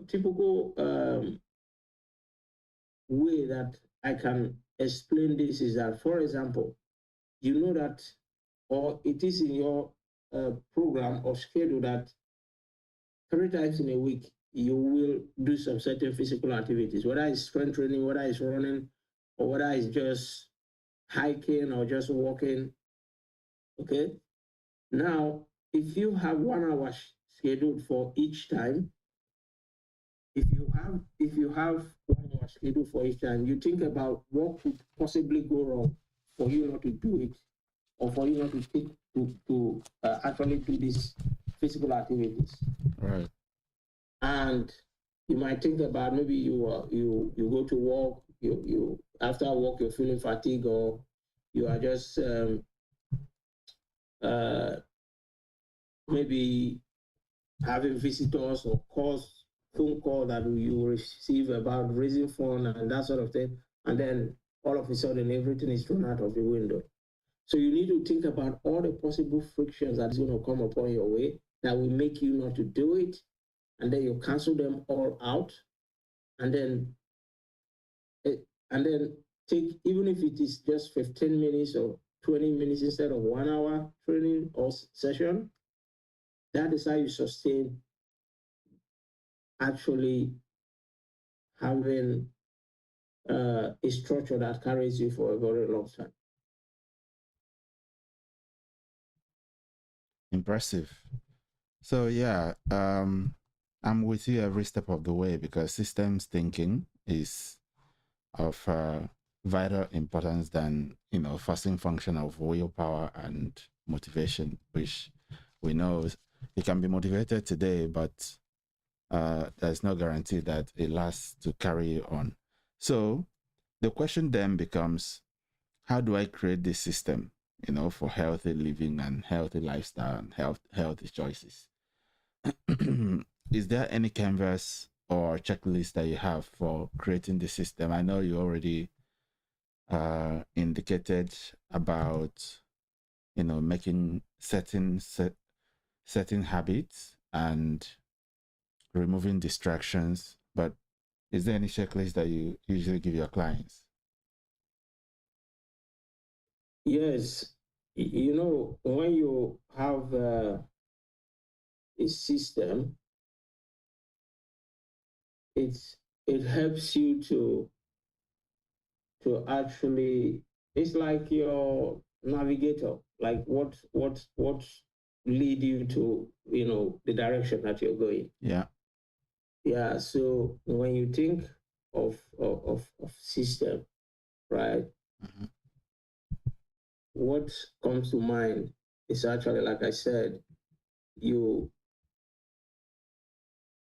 state exactly what your intentions are, what you intend to do, and then you think through what are the possible frictions that is actually going to hinder you operationalizing that particular system. And then when you think the whole sort of possible scenario that can play out that will disrupt your activity, and then you begin to also think about how to overcome it so that it becomes that system. Of course, building this playbook is exactly what I've been doing with most of the clients that I work with. I wish I could share those like structurally what I have, but for the sake of this conversation, I think it's just about just building something that you can systematically master, and once it becomes part of you, then it is easier to follow. All right.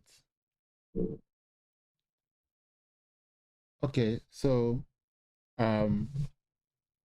going back to how to design your life to protect your well-being, when you consult for clients, what do you usually see in the process of your work, what do you usually see as some of the mistakes? I mean, we briefly talked about it in the previous conversation we had, but just in case, you know, some of our listeners that have not met you before, they want to, you know, get some ideas of mistakes to avoid in food choices, exercise.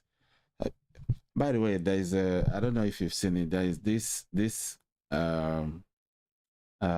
you know, this heavyweight lifting people. I'm trying to remember what they call, you know, the one that Arnold Schwarzenegger won 7 times. Yeah, Mr. Olympia. Yeah, Mr. Olympia. Yeah. So the guy, I think he won it like 3 or 4 times, and then somebody posted his picture recently, and you know, he doesn't look as much good. He was wearing the same suit he wore in his prime, and yeah, so someone was like, you know, of course it's social media, so the comments were not so nice.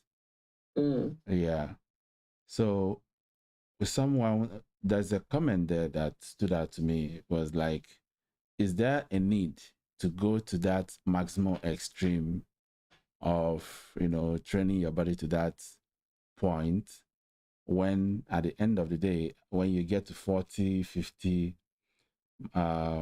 muscle mass loss becomes one of the main concerns that you deal with, and at the end of the day, your body becomes flappy, and you look a shadow of what you used to be in your prime. So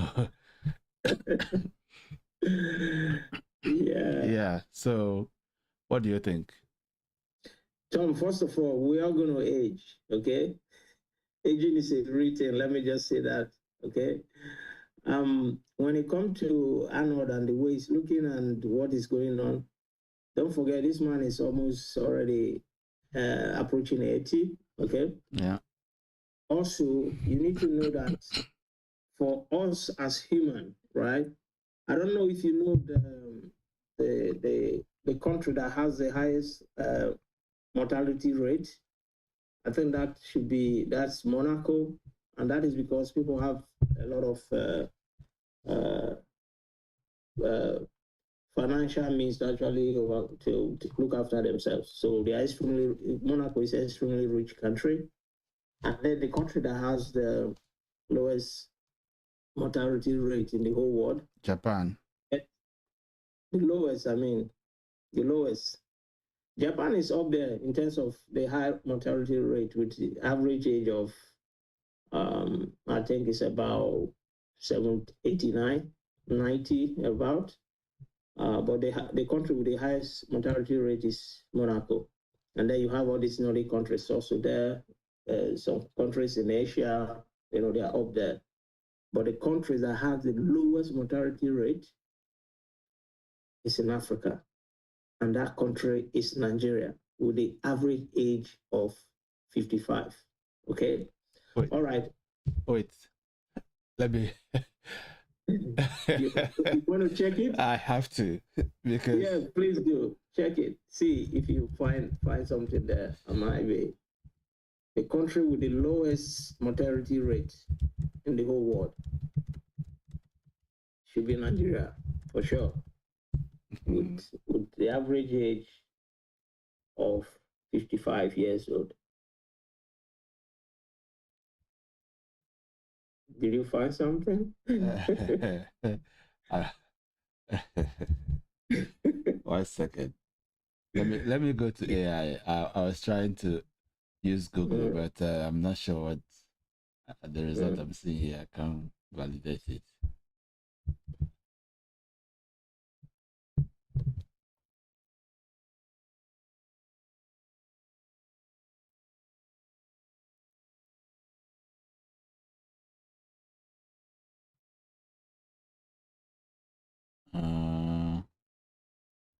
Mortality rates. They are giving me crude mortality rates, meaning the people that were killed by others. So let me rephrase. No. You just say, what is the country with the highest mortality rate? That's what That's I. how you get. Yeah. And then you check what is the country, or give me a country with the lowest mortality rate. Yeah, that way they are still giving the What crude. is the country with the highest? You can prompt from your side. Let's see whether we'll get a better result. But they are giving me the crude one. Maybe I should add national. Nominal mortality. The lowest nominal mortality rate. Or you can say, where does people die the youngest? Aha, let's You get it? Yeah, let's use what you said now, because it doesn't seem like they are picking the right thing. Wikipedia, sometimes the information on Wikipedia that they default to sometimes is not good.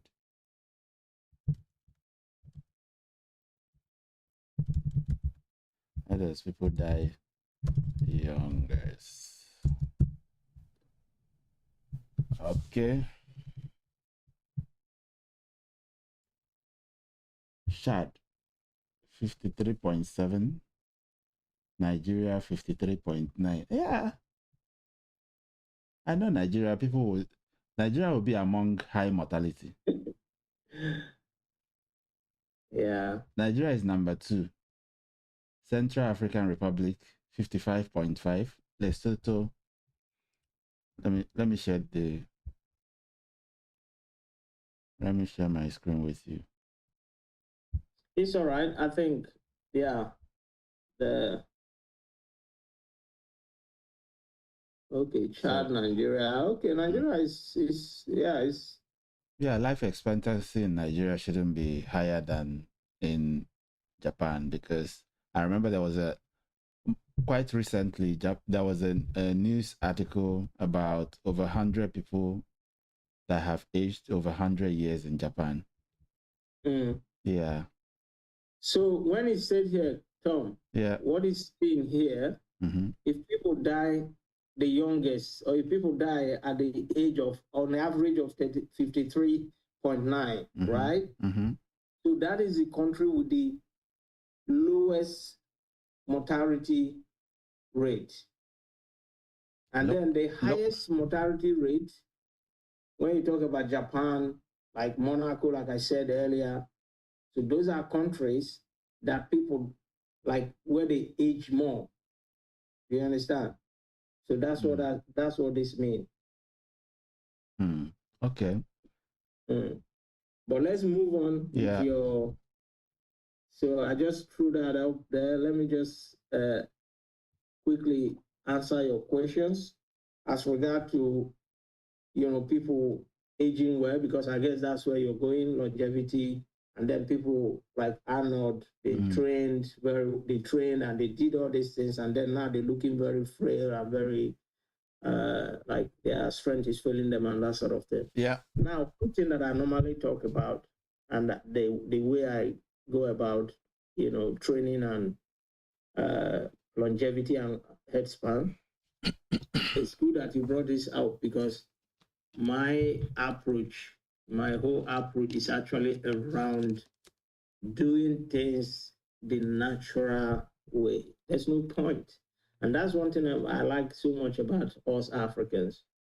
The kind of training, the kind of physical and mental sort of resilience that we build in our lives, it's also like kind of help us in so many, many, many ways, because resilience is something that we are born with.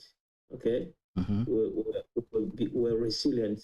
Early on, we face so many different challenges, and in life, whatever challenges you face or difficulties, which is inevitable, it happens so that you become stronger. So from every challenge that you overcome, as a child, or you become stronger, right? So this playbook of taking so many things, like you see people, like when I train people, first of all, they start talking to me about supplement, and I'm like, my always response is actually like, you can get your food from the right source. You don't need things that is, because also what people should know is that within this like fitness industry, there's a lot of bias. There's a lot of people with bad intention in terms of their motivation to just grab money, and the long-term effect of whatever they bring to the market or what people are consuming is not even any of their concern. So that's why people have to be like really, really, really careful in terms of what they put into their system, what they put into their body, because at the end of the day, what's the point? You grow you just want to show aesthetically that you're strong and you have all these big muscles, but you can, some of them with all the like,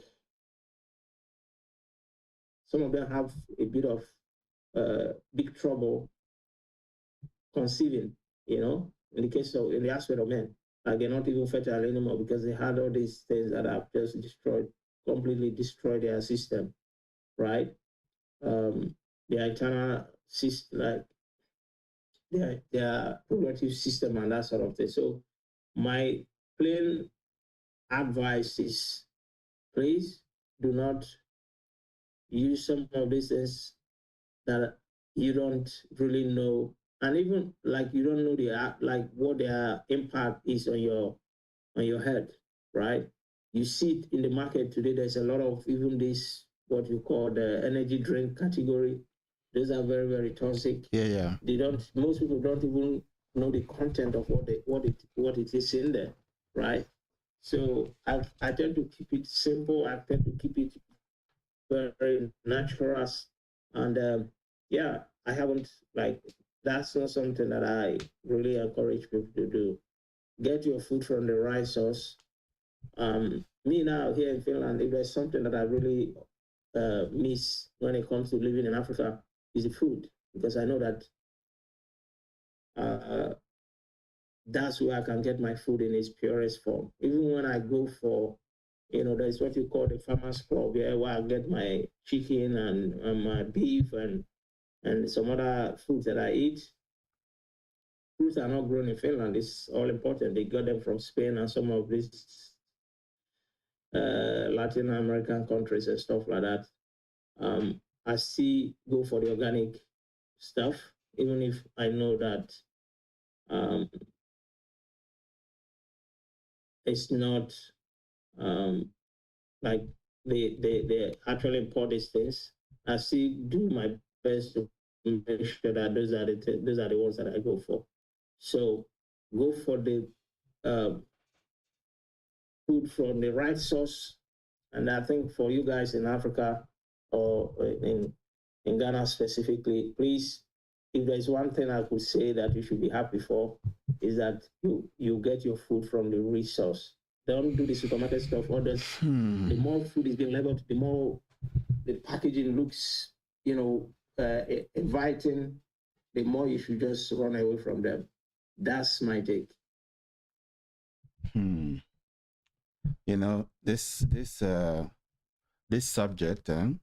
This subject requires, that every school create time to discuss it. Every organization, like everyone should be interested in this subject, because there's a lot happening here now with the food. Yesterday, I had one of the speakers that is in agric, and I was trying to ask her what she thinks about GMO, but she wasn't sure whether she should say something about it or not. I had previously discussed it with a gentleman from Kenya, and he was like, the problem is, the GMO crops, some people, they don't care. They produce it because it's cheap. And then if you do the right thing and produce organic, and maybe the other guy's own is cheaper, people, because people think you are just trying to hike your price for nothing, and they buy from the other guy and you have yours there, you know? So I bring that up because of what you just said about the food, the natural food over here. Is a big concern to me because, with this introduction of patented crops and modified organisms and things, it makes it even difficult to even trust the one that is coming from the farmer's market, because you don't even know whether it's organic anymore. They have introduced, from what I see on the news, they've introduced these variations of their maize, and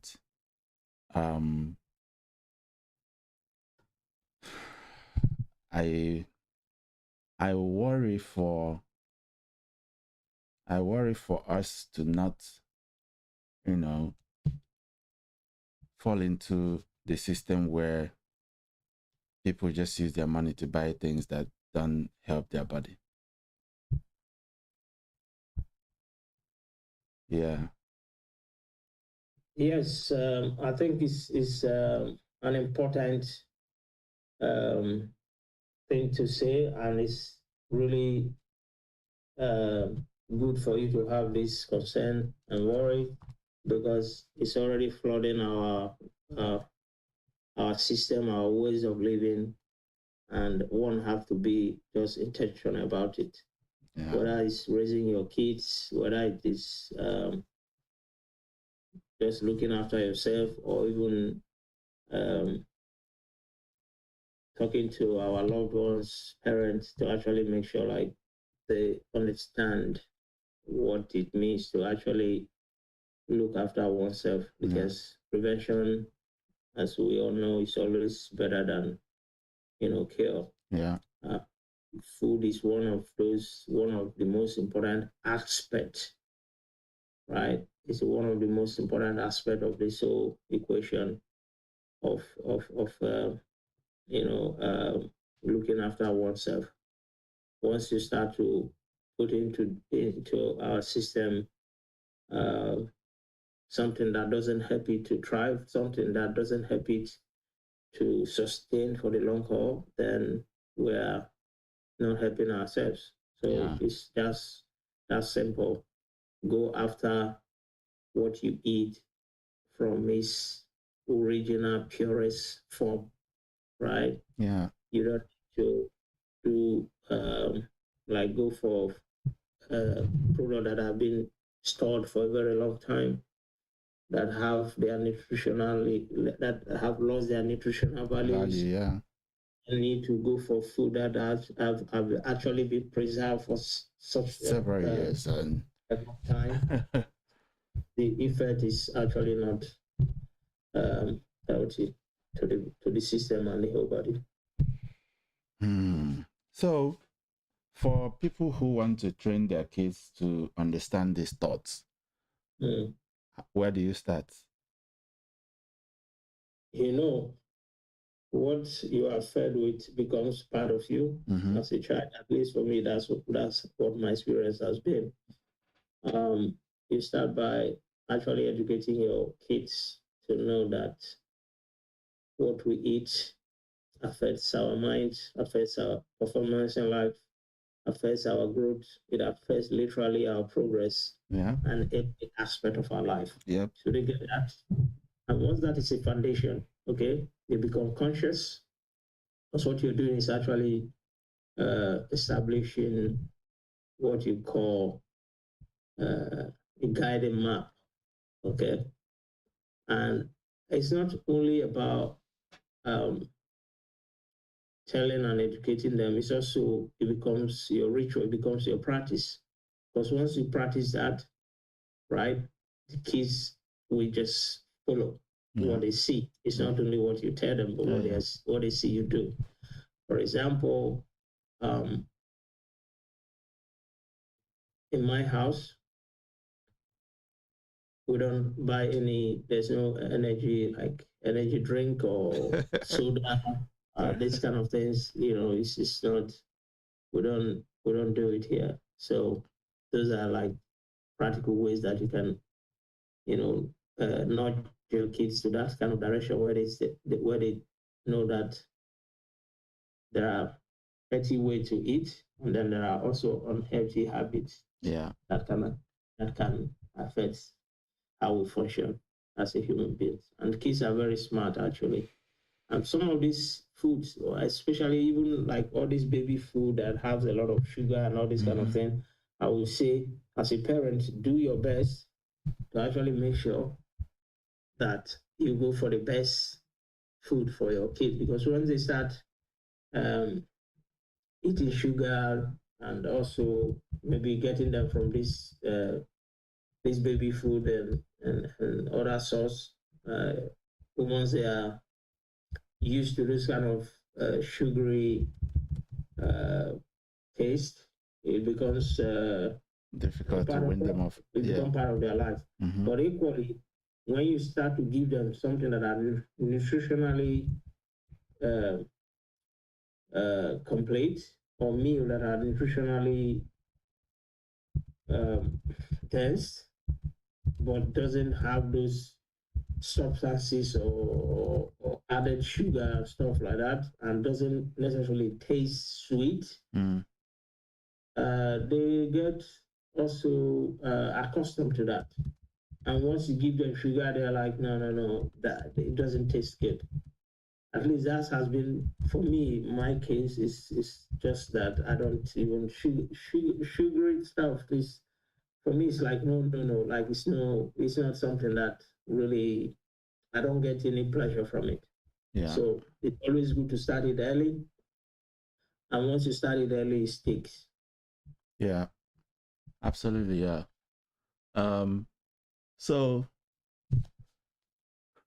yeah, you're right, because one of the main causes of this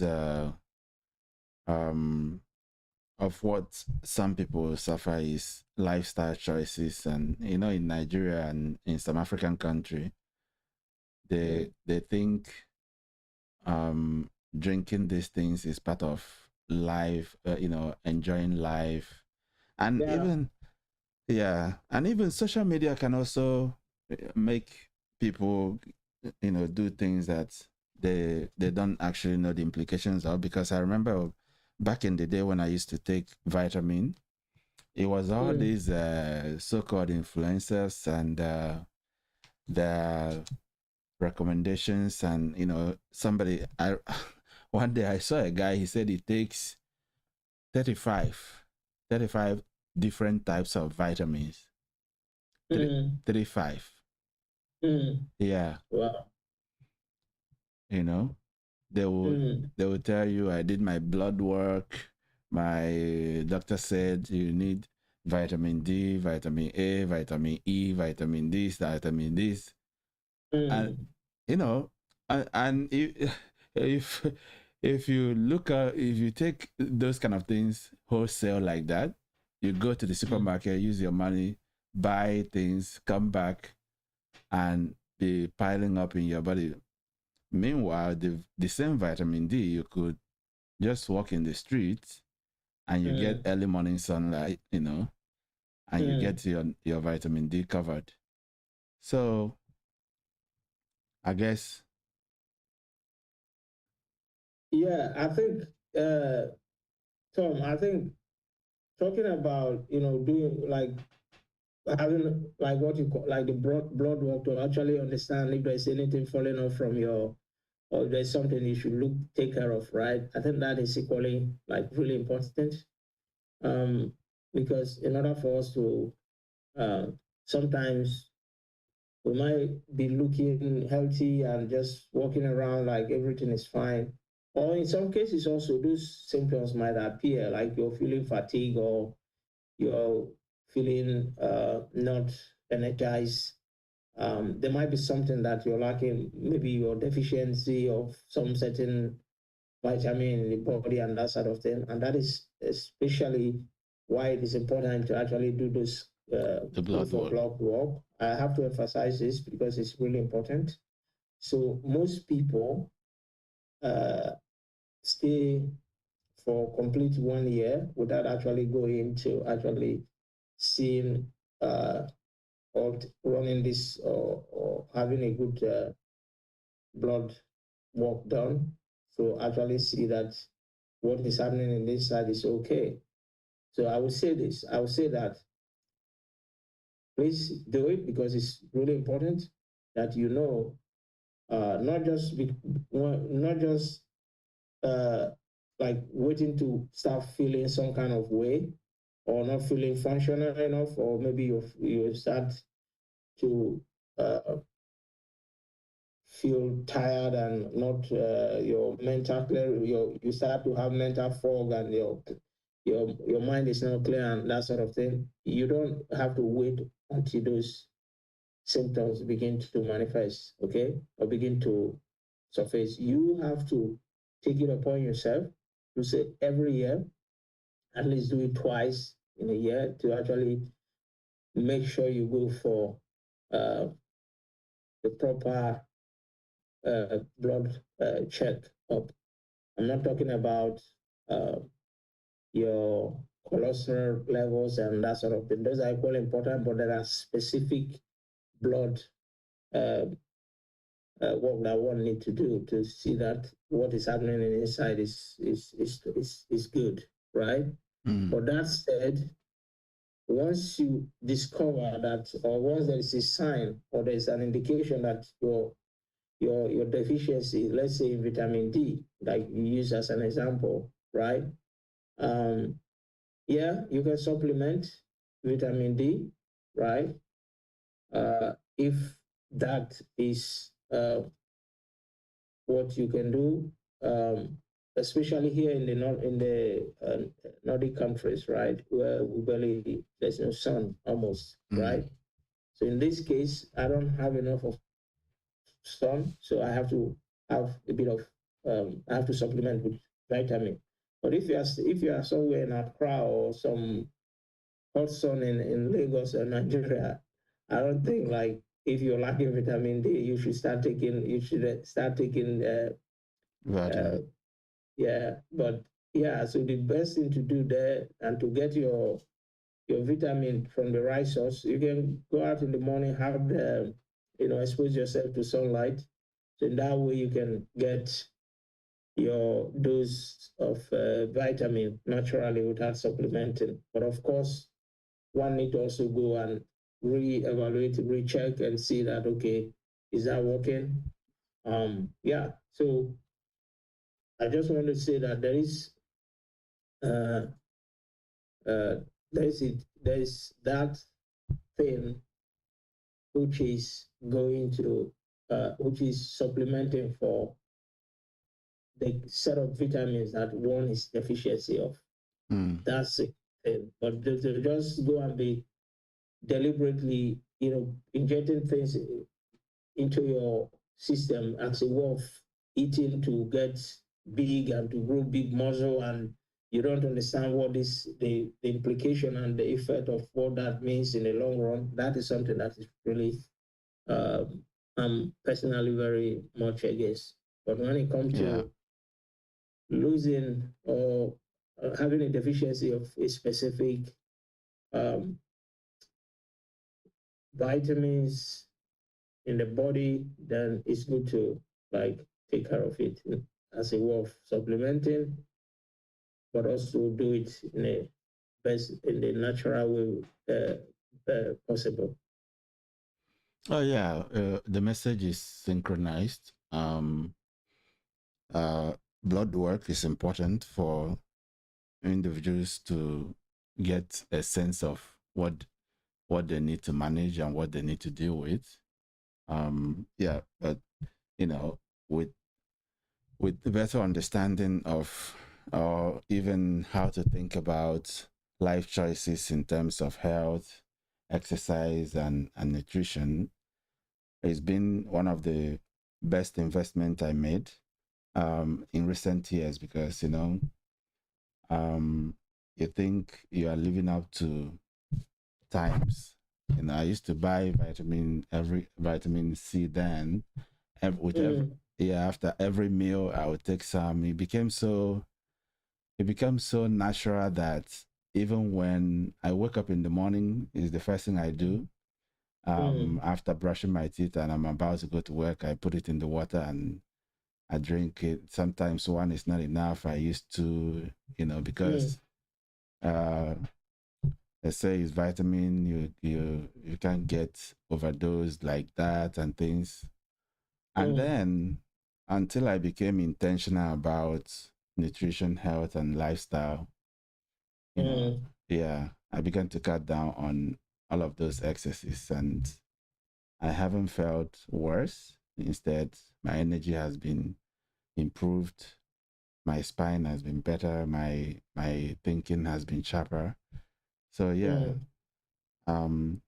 people don't realize how important some professionals like yourself that guide on fitness and health are, and I didn't until much later on.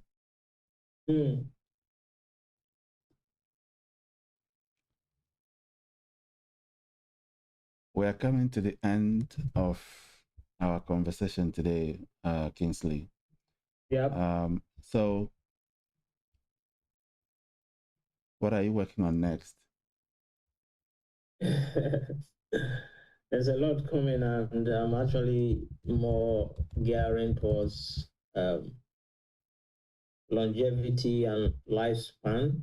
So to actually delve more into that, like it's good we talked a bit about the blood work.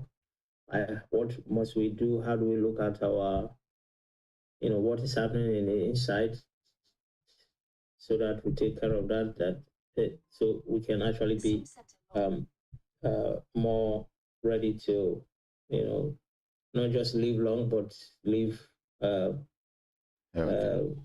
thriving, because what happened is that most people, the research shows that most people spend the last of their years, say from 60 to 80, like really struggling, most with chronic illnesses.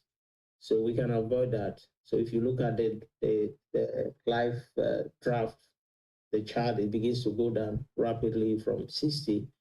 So my effort now is geared towards that aspect of helping people to unpack all of these things, all of what they need to do, the routines, the systems, to actually help them, prioritize the activities that can help them live long, but also live stronger. Okay. Yeah. And I think I would like to leave us with, as we talked about, the talk was mainly geared towards how we build systems and what that means. So there are 3 practical principles of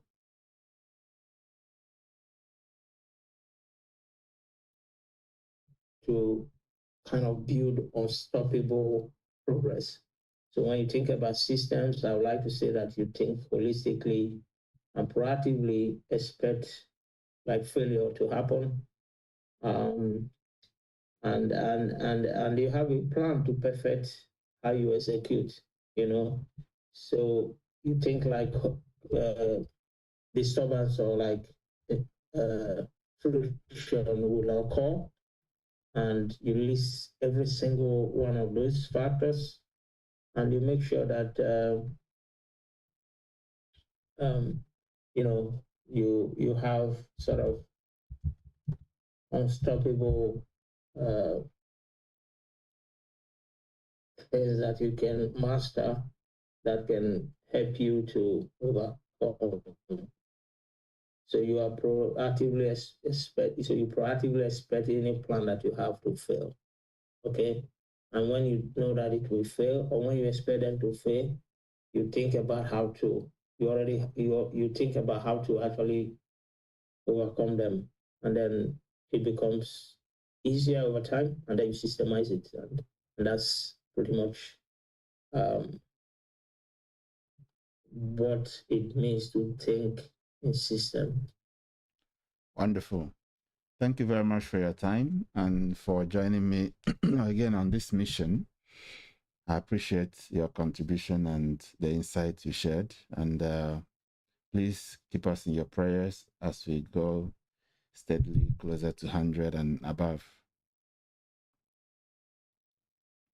I'm rooting for you, my brother. It's a lot of work you're doing, and I can't really explain in words how much gratitude I feel, and the fact that you're able to do this not just once, but you're doing it for the second time running. So this is incredible, and I wish you nothing but strength and thank you for the opportunity to be part of this. Thank you. Cheers. Right. So we are going to Kenya. Hello, Madam Hendrina. Hi, Tom-Chris. How are you? I'm very well, thank you. And welcome back. Thank you. Thank you. Wonderful. I just love your energy. I love you know, thank you. your resilience Thank to you. just make this happen. I'm alive. Yeah, I'm awake. But well done. You're almost there. Yes, thank you. Thank you so much. Yeah. So it's been 1 year since our last conversation. What's new?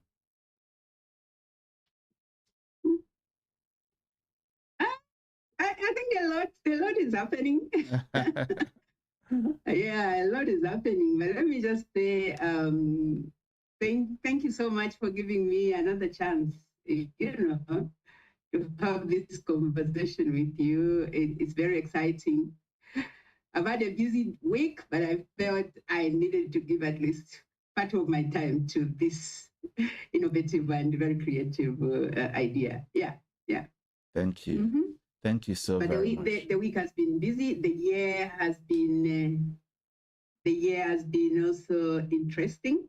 Yes. A lot of things have happened, especially in the education and skills space. So yeah, I'm very excited about that. Wonderful. So for individuals, how are you? I'm well by grace. I'm very well.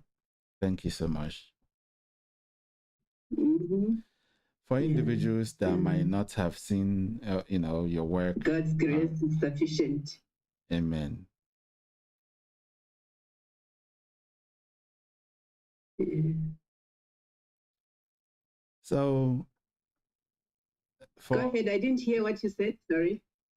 Yeah, so I was saying for people who might not have had time to, read all the wonderful things you are doing at African Development Bank, would you want to introduce yourself to them?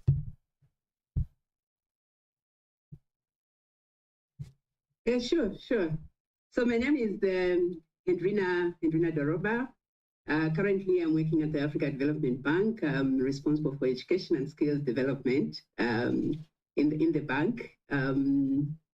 But I'm also very passionate about, supporting and working with young people. So I think I'm in the right place at the right time. Yes, Yes, you are. Skills Revolution for Africa is my mission, is my life mission. My work is to build the operating system that Africa needs for human capital development.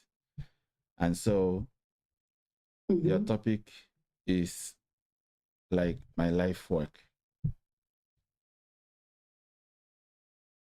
Yeah. So to start the conversation, please give us a general sense of how the bank and your work, of course, is helping to stimulate the skills revolution for Africa.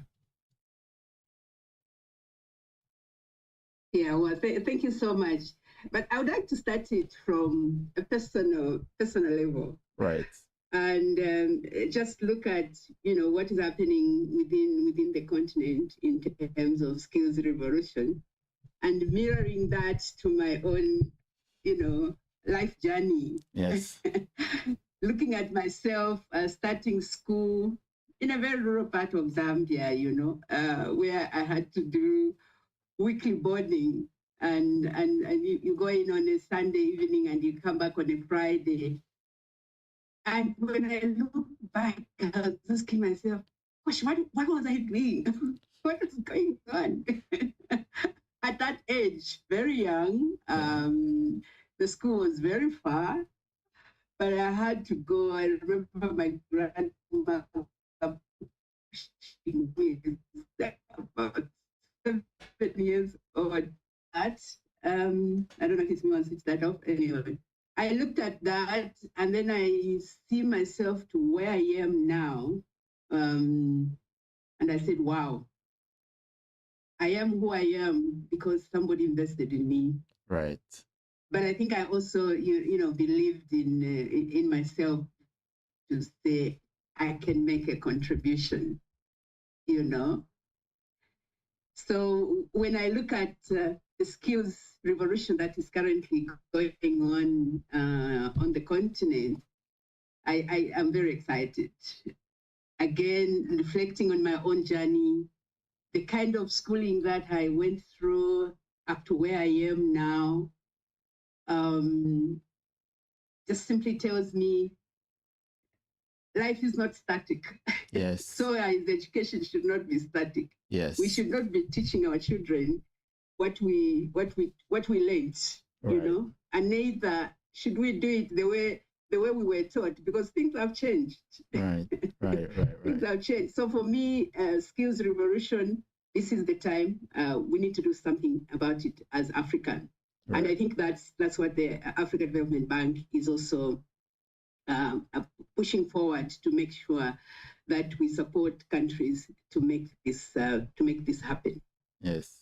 And when we were, again, you just have to excuse me because I'll be relating to myself. When I was completing my teacher training program, I started off as a teacher, so I went for teacher training before I got to university education. Before we could even graduate as teachers, we already had schools waiting for us, or headmasters actually standing by the door and saying, "You are coming to my school, and I've already put you on my list." And we had a choice also to say, "I want to go to this school, and I'll teach in this school." But that is not the case at the moment. Mm. So basically what I'm saying is that the skills revolution is real, it's here. We just have to make it happen, because this is what Africa needs. This is what Africa needs. When you look at the youth out there who are not doing anything, some of them are doing something, but we need to kind of entice them to do a bit more so that they contribute to this economic transformation of our own continent. Africa is on the rising, Yes. And the youth have a bigger role to play in this. So I think the onus is on us to make sure that we provide that support. And one way of doing that is making sure that we skill the youth to a level that they'll be able to make decisions, they'll be able to create jobs, they'll be able to innovate, they'll be able to run with all these changes, including AI, which I heard about in this conversation earlier. That is happening. So for me, skilling is an important thing. Yeah. So coming back to your question, as in, what is the African Development Bank doing? 3 things that we are doing, which is actually shaping how we are supporting the skills revolution. One is the fact that, our strategic framework that kind of defines how the bank supports its regional member countries. It's very clear. The target is on the youth, and just making sure that the youth the countries are supported to make sure that the youth get the right skills mix to be able to support this transformation of the continent. So in terms of strategic direction, very, very clear. We are here. We are supporting the youth. we are investing in skills development, we are investing in entrepreneurship, and of course, we are investing in the ecosystem that supports the skills revolution and to make it happen for Africa. Yeah. I think briefly that's what I could say, but I can go into details later. Yes, please.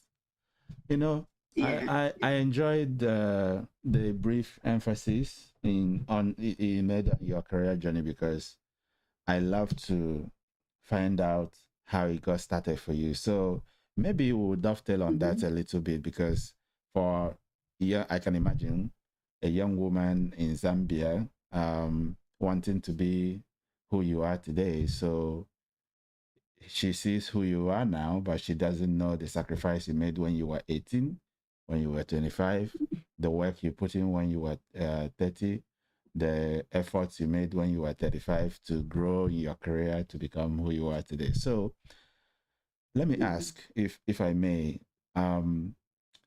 what are the lessons from your personal journey that this young woman or young man can, take and include in their own career planning to ensure that they become part of the people choosing, like you did, which school to go to or which opportunities to, seek, instead of being one of the hundreds of thousands that is fighting for survival because they can't find a job. Yeah. Thank you. Thank you so much.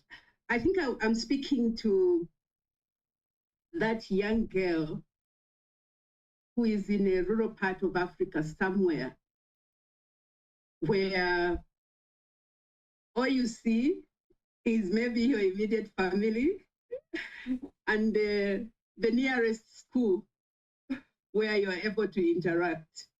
And beyond that, nothing else exists, because that is your world and that's what you see as life.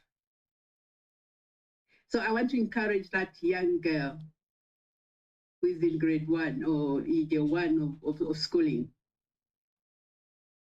to say, take that bold step and get into an education system that will help you transform who you are, but also transform where you are. Because that's what happened to me. I told you that I started school, and maybe just go back because where parents separate and they go their own way, because that's how I started school. Just before I was getting into year 1 of my school, my parents separated. Wow. So my mother went her way, my father went her way, and because I was one of the youngest, I had to be taken to my grandmother in a rural place, in the village, let me put it that way. But even when I went there, my grandmother was so passionate about education, and he says, well, there's a school there. It takes about 6 hours to walk to the school, but you're going to go to that school and you stay there for 5 days and you come back on a Friday, And because there's so much hope in that, just in that conversation with my grandmother, I said, okay, I'm going to go. I had that time I was with my late elder sister. So we would walk, the two of us. Imagine I was in year 1, so I was about 6.5 years old. And we would walk until we reached to that primary school. We stayed there. It was a weekly boarding.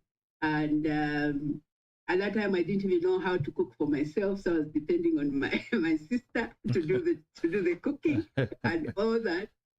Yeah, but we persevered, and we went through. I went through that level of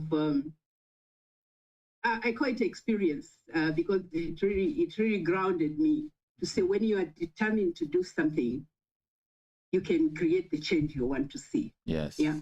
Yes.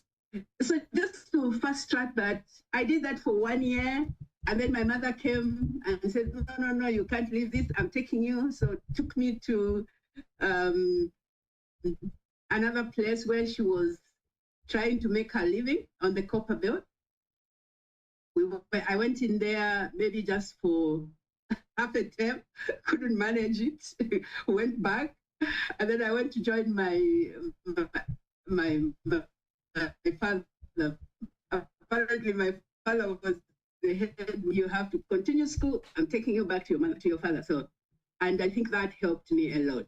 So, from my mother's side, I think that determination, that zeal that she built in me has made me who I am. For my father, when I started living with him up to the time that I finished, unfortunately, he died when I was finishing school.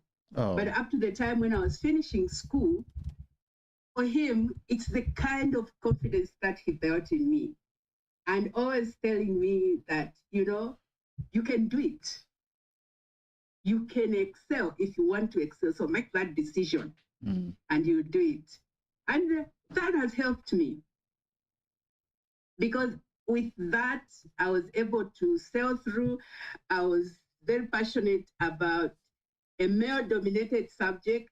So I used to get a lot of pushback quite early in terms of, this is not your space, you cannot do this. And I go home to my father and said, why is everybody saying I cannot do mathematics? And he would say, well, you can. The people who are saying have the same gray matter as you do. So you can. Yeah. So that determination and that push and that remaining focused has actually helped me to be where I am. And so to encourage those out there is to say you need to commit to what you want to be. Yes. You need to remain focused. Of course, you need to put in your best because it's about you. You are shaping your life and you are shaping your destination. So the first person that needs to act is yourself. Imagine if I didn't walk those 6 hours, I would not be where I am. I would have decided also to say, oh, no way. I'm not going to walk that far. If it's school, let it be, So yeah, that kind of experience helped me. And as if that was not enough, when I finished school, at high school, I ended up as the head girl of the school, like the prefect, the head prefect of the school. Right. And all that did not just come, as I reflect now, all that did not just come on a silver plate. I think it's the amount of effort, the kind of personality that was being built, helped the teachers who were selecting to say, you can be a leader and lead others, Yes. And so my leadership started quite early in life, but I was also willing to learn and willing to take up the challenge. You'll be surprised that when I became the head girl of Kalonga Secondary School in Kabwe, I was among the youngest Form 4s, and I was asking myself, how can they pick on me to be the head girl? I mean, there are all these big giants and so on. But my father's word could still linger to say, you can do it. And you will do it. And you will succeed. And I think it helped me. And I did very well and finished up strong. So yes, for a youth out there, every individual has a space on this world to make a difference and has a space to grow. So don't let your current situation define you or discourage you and say, oh, because the school is very far, I cannot go, I'm not going to do this. Or because I'm the youngest, I cannot make decisions for others, I cannot take a leadership position.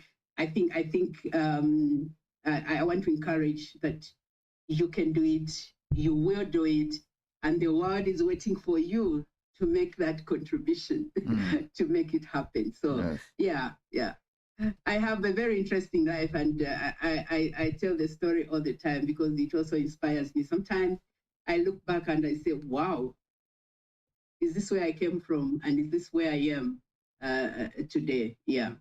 Wonderful. So because of that personal personal experience, yeah. Mm-hmm. I'm also very passionate. Yes. About young people. Yes. Yes. Just believing in them and just saying everybody has the potential.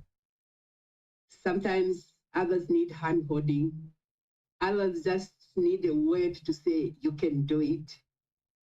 And others need systems that can actually support them and help them to excel. Mm. Yeah. Wonderful. This is amazing. If this Guinness World Record ends here, we would have had an amazing time. If like this is word that somebody can take it like this and put it in the bank, and they will be sure that it will produce boundless interest. Sure. Yeah. Okay, so back to skills revolution. Let me show you what we are doing with the ready for work system, and then we can shift the conversation further from there. Sure.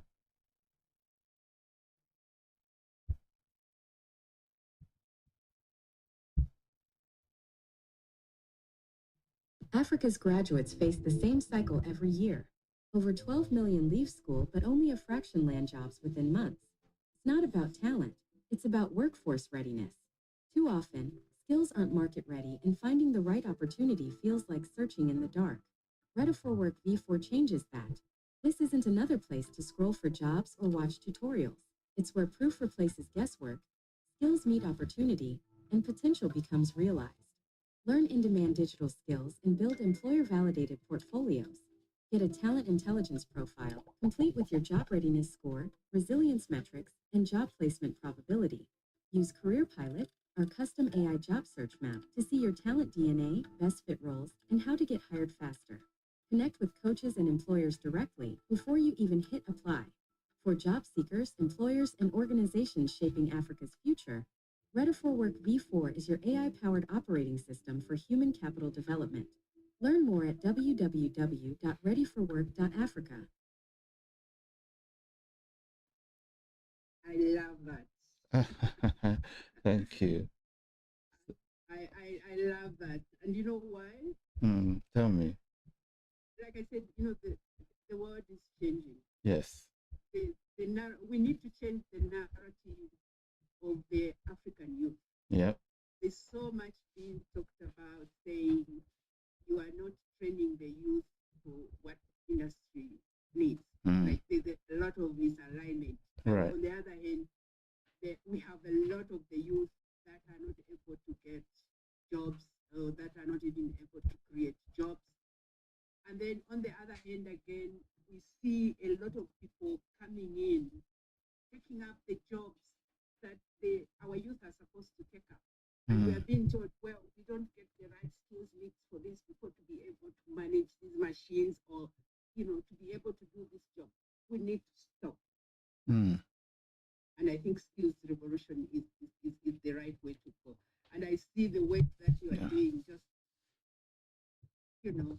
hitting the nail on the head. And we need to scale up that. Yes. Yes. To make that happen. Yeah. Let me show you another. This is one of the speakers when he came to the office, and please listen to what he said after Ready for Work demo. I'm really impressed by it, to be honest with you, because especially as an employer, right? It's a big challenge for us to build out a team, especially in Africa, which is where we want to expand. And what this platform does is that it will give us the opportunity to do many things. One is, even if we have people in-house that we want to train, we can onboard them on the platform and they can do the courses and get trained. But we could also join any of these cohorts for any of the skills that we need and be able to employ people coming out of it. Because the platform does a lot of the upfront work that we would need to do manually, which is a good thing about it, right? We're able to put up micro projects for plans for the candidates to do, the students to do, and the system analyzes those the results and gives us strengths, weaknesses, yes, all of that, which is stuff that we would have to read through every line and do ourselves, right? So it saves a lot of time where that is concerned. But then on the back of that as well, we're also getting candidates who have gone through a training program. So we're not relying on what they say on their CV. Too many times I've employed people here in Africa who says, "Oh, I'm great at this. I've done that." And then when you bring them on the job, they know nothing about it. Exactly, right? They're just lying on the CV. But what this does is that it eliminates that, because they would have to have gone through the digital marketing course or the software development course or the financial analysis course before you actually put them in front of us. It's extremely user friendly as well, right? I think candidates would really enjoy it, but I'm looking at it from the standpoint of an employer. Yes, this is just going to revolutionize how we actually hire people and how we actually get them trained and built up as well. So yeah, good job. Good job indeed. Yes. Yeah. So I honestly, I love that. You know that I follow you. You may not know. But one of the things that we are doing within the Africa Development Bank, and speaking to the employer, yes. you know, the one who was so excited, is that we are working with governments, or we are encouraging government to say, can we change this narrative of saying you are not training or you are not educating the students for industry? And one way we could do that is let's bring the potential employers into the space of curriculum review, of curriculum design. And in some cases, we are also creating space. We are supporting governments to create space where these potential employers would also then just come in and plug whatever equipment that they are using, which the potential employees would be using, to just put it there and then train the students using that, so that we minimize and reduce this narrative of skills mismatch, unemployed, not being ready for work, and so on. And I think the work on your platform also is speaking to that. So yes, well done.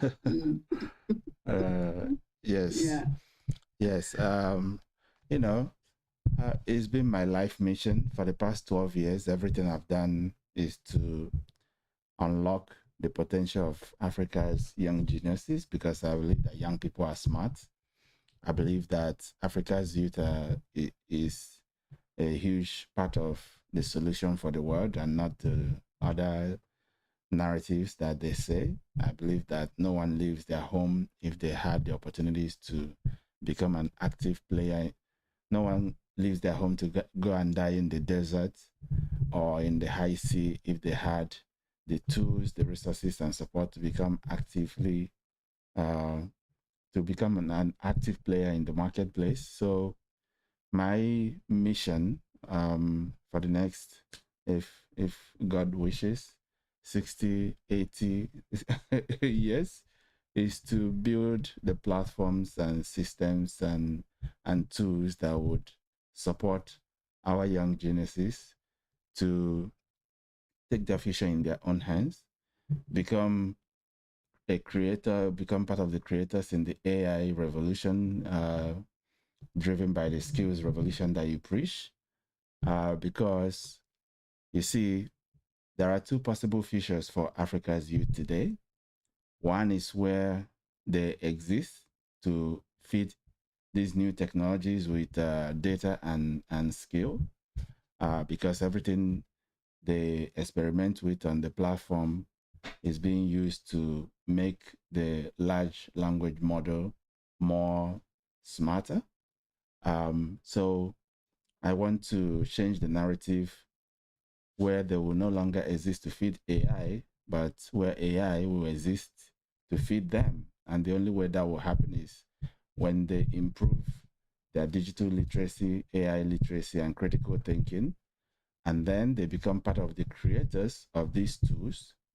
And so they will cease to be just a commodity for these agencies and intelligent technologies. So I'm very excited about it. That's one of the reasons I'm so eager for us to do this again, so we can launch the platform and show it to, mission-driven executives like yourself.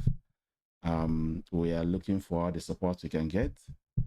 So yes, that's what we do, and we are happy to continue doing it. Excellent, and that's what we need. That's what we need. First of all, you need also to acknowledge that you are a role model to other youth out there. Thank you. Imagine if we had 101 Tom-Chris dotted around the world, around not just the world, but around Africa. Yes. And they could be there, but maybe we haven't created that platform for us to be able to identify and appreciate them. Yes. Yes. So kudo to you for the work that you are doing. And for those who are listening, the Tom-Chris out there, kudo to you. But I want to bring in the other component that, yes, we have the youth that are energetic, that are creative, that are eager to add value to whatever we are producing. And I think that's what Africa should, that's the path that Africa is taking.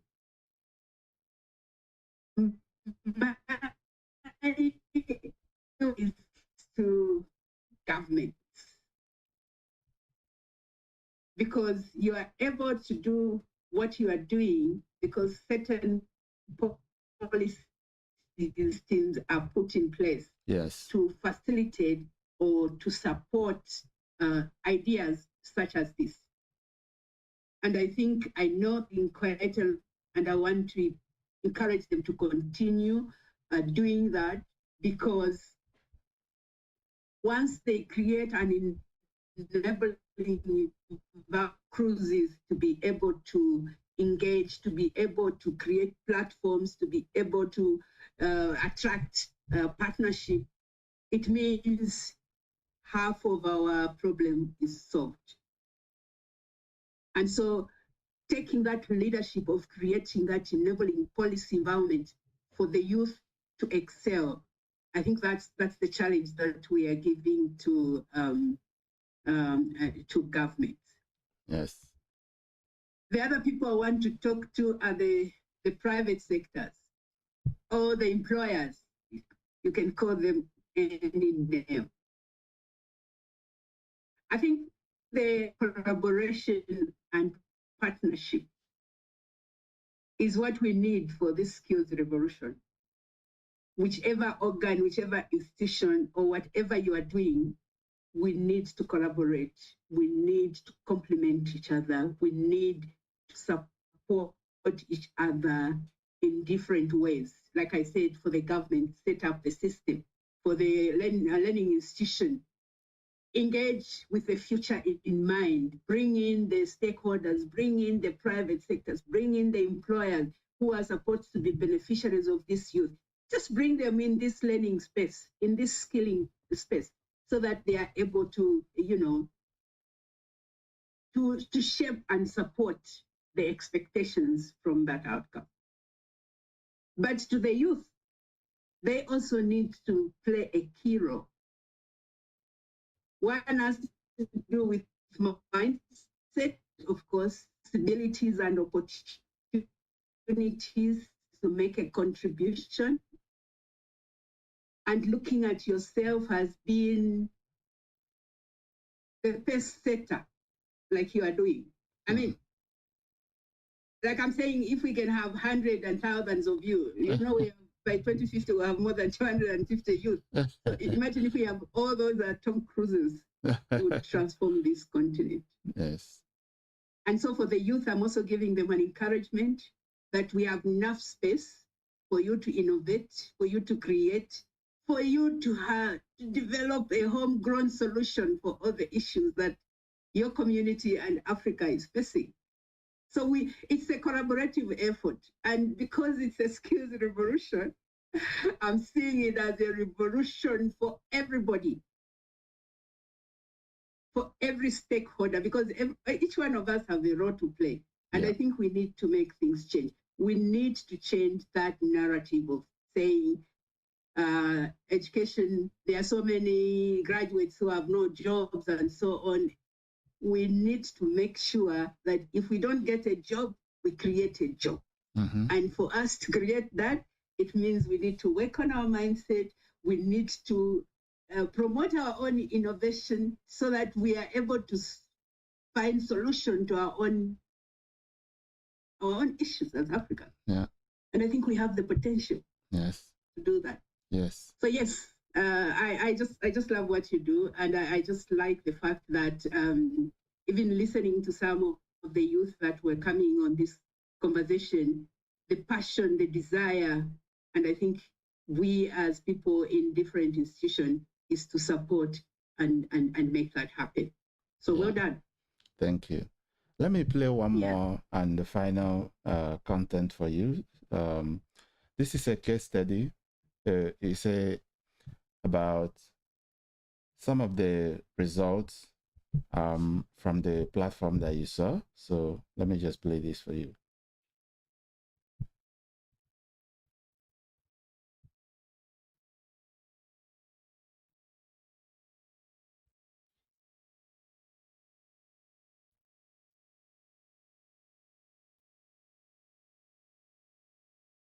This generation has unprecedented access to global opportunities through technology. Yet only 10% of Ghana's graduates secure jobs immediately after national service. The issue isn't a lack of talent.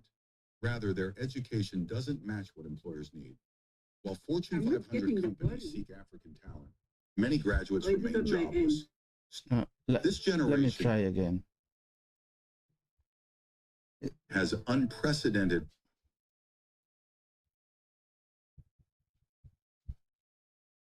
access to global opportunities through technology. This generation has unprecedented access to global opportunities through technology. Yet only 10% of Ghana's graduates secure jobs immediately after national service. The issue isn't a lack of talent. Rather, their education doesn't match what employers need. While Fortune 500 companies seek African talent, many graduates remain jobless. Stars from All Nations, SFAN, bridges this gap with Ready for Work, Africa's first AI-powered career readiness platform. Ready for Work reverse engineers exactly what employers need, then builds personalized pathways to get there. Meet Huda Ibrahim, a Ready for Work graduate who transformed her career, securing a top role at EPA Ghana and a Mandela Washington Fellowship. Hello, my name is Huda Ibrahim. I work with the Environmental Protection Authority of Ghana. I participated in the Ready for Work Career Accelerator program in 2019. At the time, I was a young lady who was getting towards the end of her national service, and I was so worried about whether I was going to get a job or not. I wanted guidance, advice, anything that would show me the way. SFAN came up with the Ready for Work Career Accelerator program, and I enrolled. They took us through soft skills, digital skills, creative writing, problem solving, interview skills. We had a mock interview session. All of that came together to ensure that all participants were fully ready, if you can call it, attack the job market. Interestingly, the following year, COVID hit, and the company that I was working with needed to go fully remote. So we had to use a lot of productivity tools like Trello and Slack to ensure that we remained efficient. And these were tools that I became exposed to or aware of during the Ready for Work Career Coaching program. So for me, that immediate impact, which is helping me become successful at my workplace, then during the COVID period, is one thing that went a long way to benefit me. One thing that stood out for me in the program was the one-on-one coaching session I had with Miss Tracy, who is one of the big people at Samsung Ghana. And for me to be sitting next to her, sharing my problems, my challenges, listening to her share her experiences as a young lady navigating her career and getting all the way to the top was really quite inspiring. And it breathed certain sense of direction and belief in me, which is still very helpful up until this day. So thank you, Tracy Che, wherever you are. Another thing was interesting me, there was an essay writing competition which I won. So I got a brand new Samsung phone and some cash. My phone was spoiled at the time, so it was a welcome present. Yeah, and an instant reward for participating in the program if you put it that way. In 2024, I was selected to participate in the Mandela Washington Fellowship, which is a leadership program for young Africans. Every year, about 700 young people from Africa are selected to go to the United States of America. The fellowship is in two components. So there is a Leadership Institute and the Professional Development Experience. The Leadership Institute for all 700 people, and then only about 100 are selected to participate in the PDE, which is more like an internship. I was lucky enough to get the two. So I had my Leadership Institute at the University of California in Davis. So yeah, I got to experience Cali, which was quite fun. And then I had my PDE at Clean Air NC in Charlotte, North Carolina. As part of the fellowship, too, we went to Washington, D.C. to participate in what we call the Leadership Summit. The biggest thing from the fellowship, honestly, for me, is the exposure.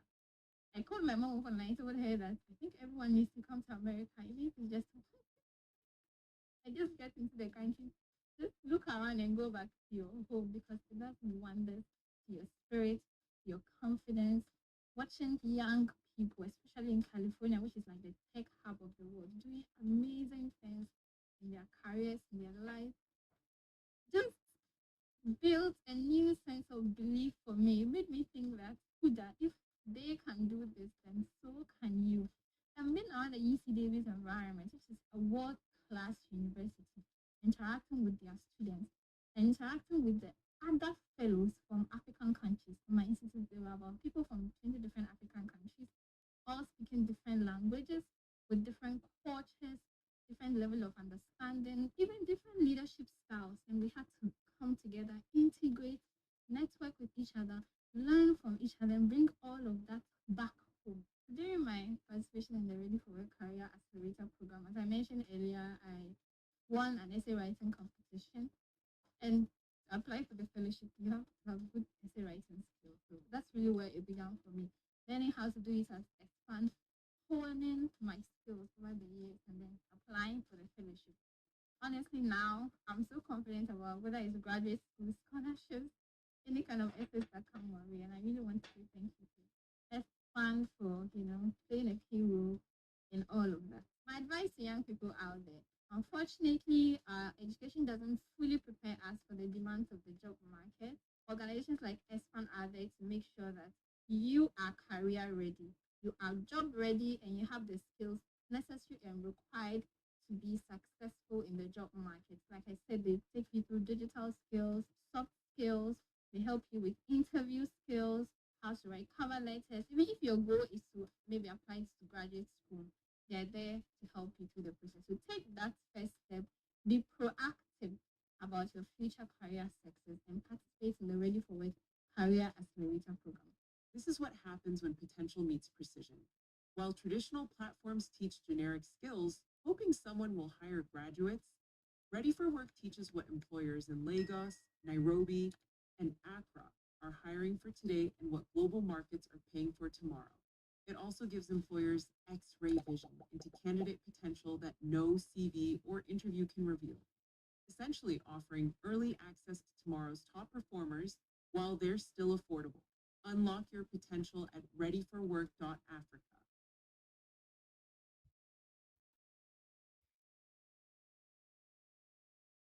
Wow.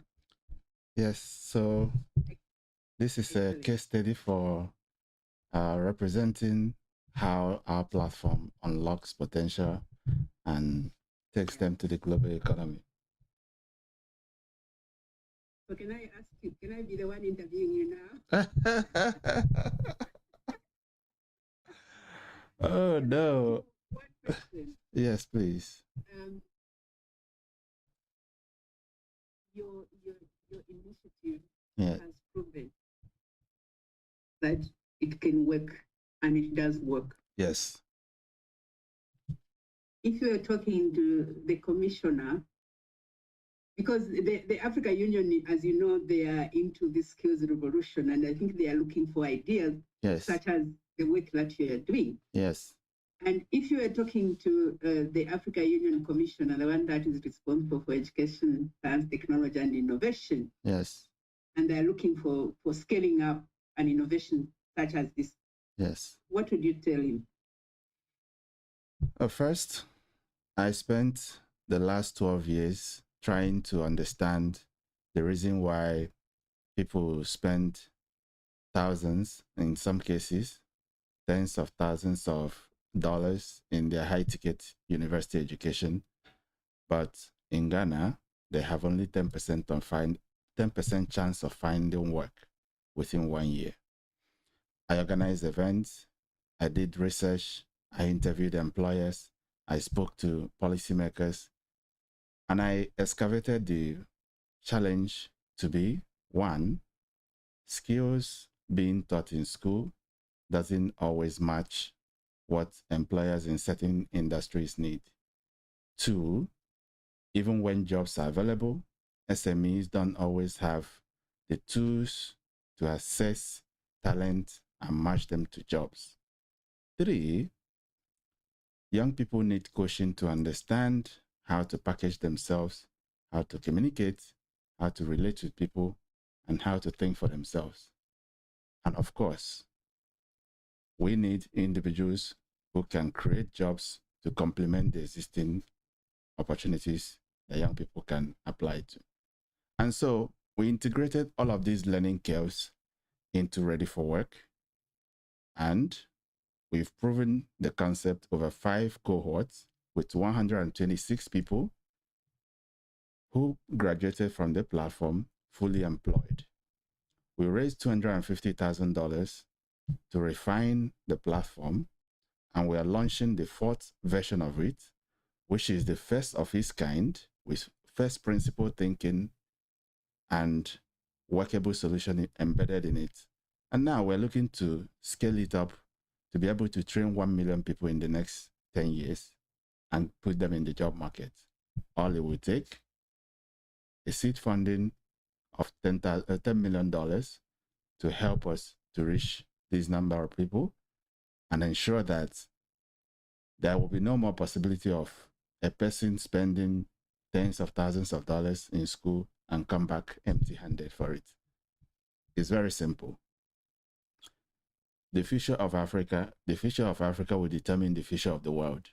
We can either allow our best brains to be harvested by global companies while the rest will die on the high sea, or we can train these young people and integrate them into the global market, and they will bring the dividend back to their countries and build businesses and livelihood that will support the aspirations of the countries looking for taxes to be paid, looking for people to build institutions that would create continuity for the next generation.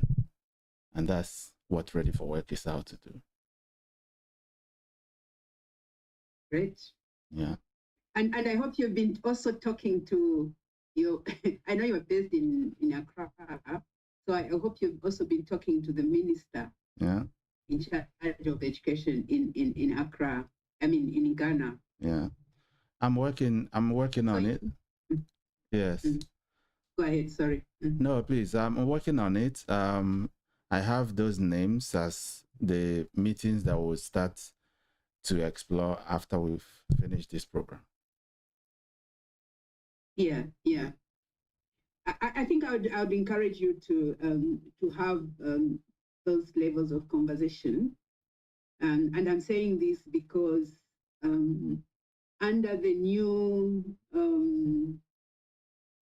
umbrella of skills revolution, I do know that African governments are looking for possibilities, opportunities, ideas that have worked that would help scale up and make sure that we increase youth employment, youth employability, and so on. Wonderful. And within the Africa Development Bank, that is exactly what we are doing. We are working with governments to just make sure that, like I said, we change the narrative of saying skills mismatch, not doing the right thing, or you are not training, or it's taking 10 years for a graduate to find employment. So I think we need to start looking at conversation of exploring partnerships and saying, this is what I'm bringing on the table, and how can we work together to make this happen for country X? Because it has to be a systemic change. So meaning we need to embed what you have done into the broader system. Yes. It could be in Ghana itself, it could be across the continent. And the reason I brought in the commissioner, because he's overlooking is responsible for education, science, technology, and innovation across the continent. I think we need to be having conversations with them and saying, listen, I have this that has proven, how can we work together to make it, to scale it up? And I know it's possible, and I know you can do it. Just put me in the room. Just put me in the room, and that's all I need. Put me in the room, and I will do the demo for him. I will show him how it works. I will just put all the information there, run it on the AI. He will see how he works, and that's it. Yeah. It's very simple. I will open the system, show him the data, do the demonstration, and that's it. Mm-hmm. Yeah. Yeah.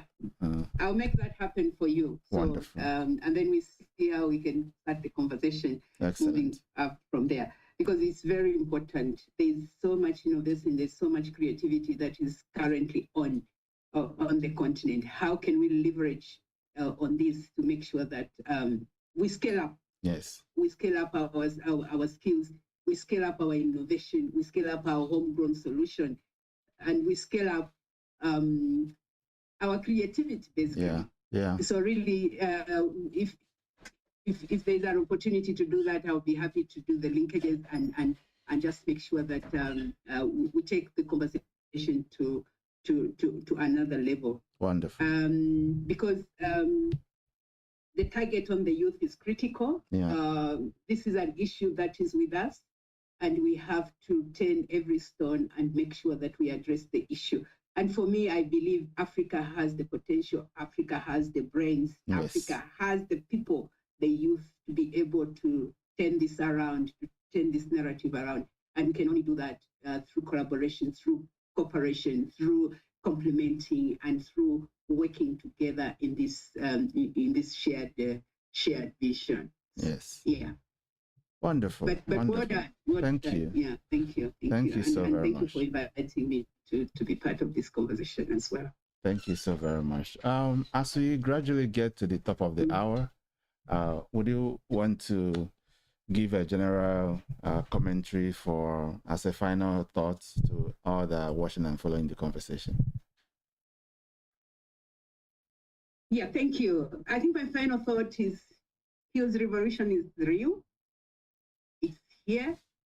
There are different players playing their small bits, but the sum of its parts is greater. So let's work together to make this happen. As the Africa Development, now I'm speaking as Africa Development Bank, not as Edrina.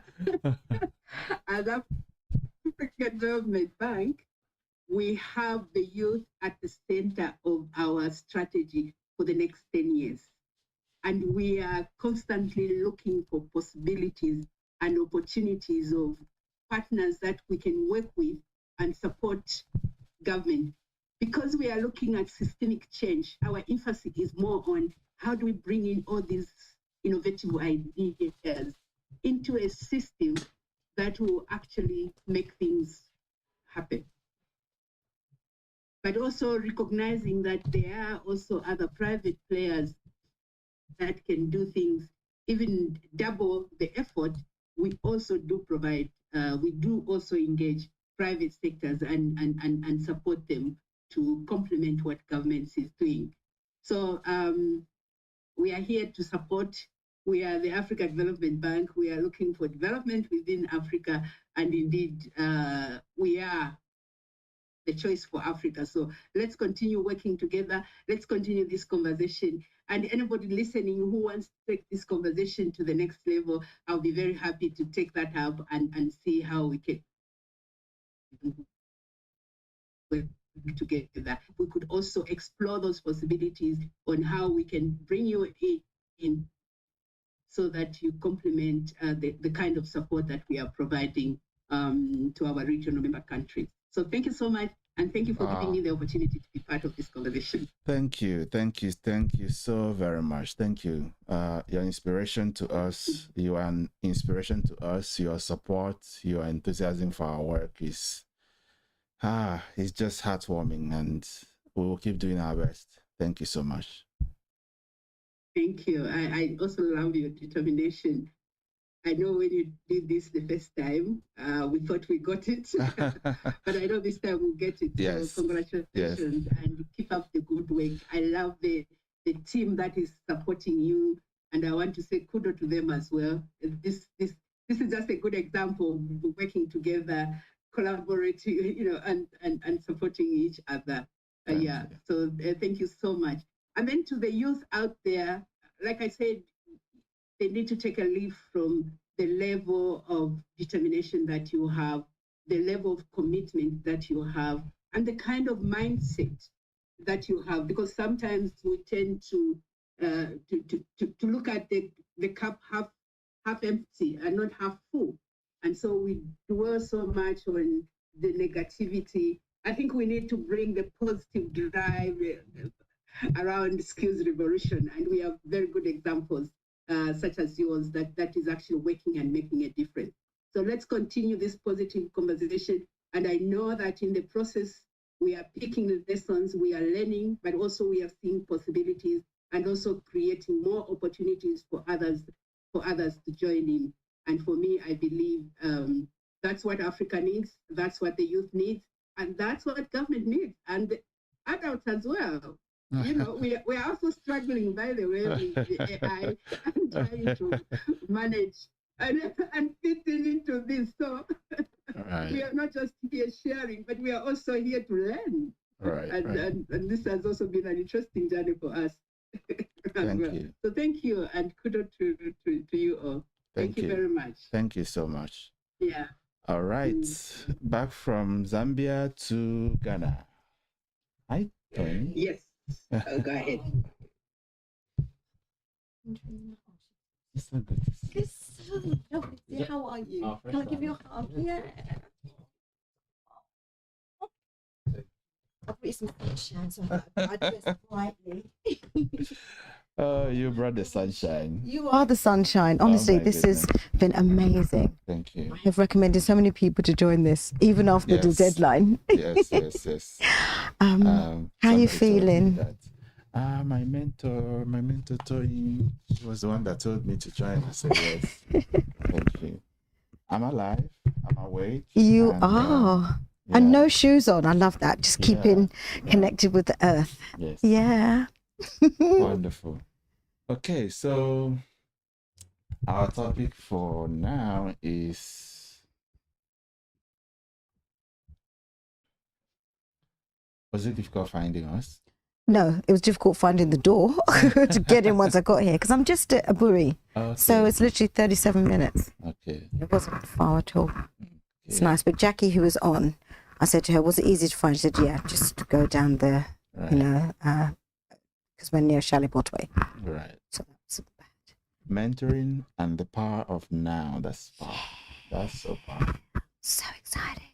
All right. So for our followers that haven't, clicked on your LinkedIn or seen all the numerous publications that has your work on them, what would you tell them to sort of pull them into the conversation and have them receive all the goodies that you want to present to them today? Great, wonderful intro. Thank you so much, Tom-Chris. I'm just so happy to be here. My background is about service and adding value. So mentorship is one of the vehicles that I use for that. I have my own limited by guarantee company, Daniel Williams, LBG. And what we do there is really look after our women who are looking to be better entrepreneurs. So we give them mentoring, we give them training, we really sort of look at the 360 of them. And coming full circle to being in Ghana is why I set up the business, because I've been doing a lot of the talking therapies throughout my career, being a business counselor, being a facilitator, being a trainer, being a coach. Mentoring is what I do mostly now. And what I love is from youth all the way through to women, specific groups receiving specific help that is about hand-holding. Right. Everybody needs a guide. Everybody needs a little angel on their shoulder who, when they're in times of doubt, they sort of think, oh, what would my mentor say? What would so-and-so say? What would my mum say? What would my dad say? And one of the things I really like about being a mentor is who I tell my mentees to look up to. There's a lot of people that are far away from them, the Beyoncés of this world and stuff like that. We say, you know, you've got parents, you've got doctors, you've got family members, sisters, brothers, cousins who would actually help you. So when I decided I wanted to come back onto the continent to work, it was to do the work that I've been doing in the UK. So working with entrepreneurs, showcasing them the value that they have inside them and bringing that out. And if they wanted to be an entrepreneur, that was their journey. Great. If it wasn't, what did you discover about yourself? What is your real passion? What are you really going to do with your talents out there? Because we've all got inbuilt talent. Is whether they're realized. And that's what we like to do, is unblock those talents. Wonderful.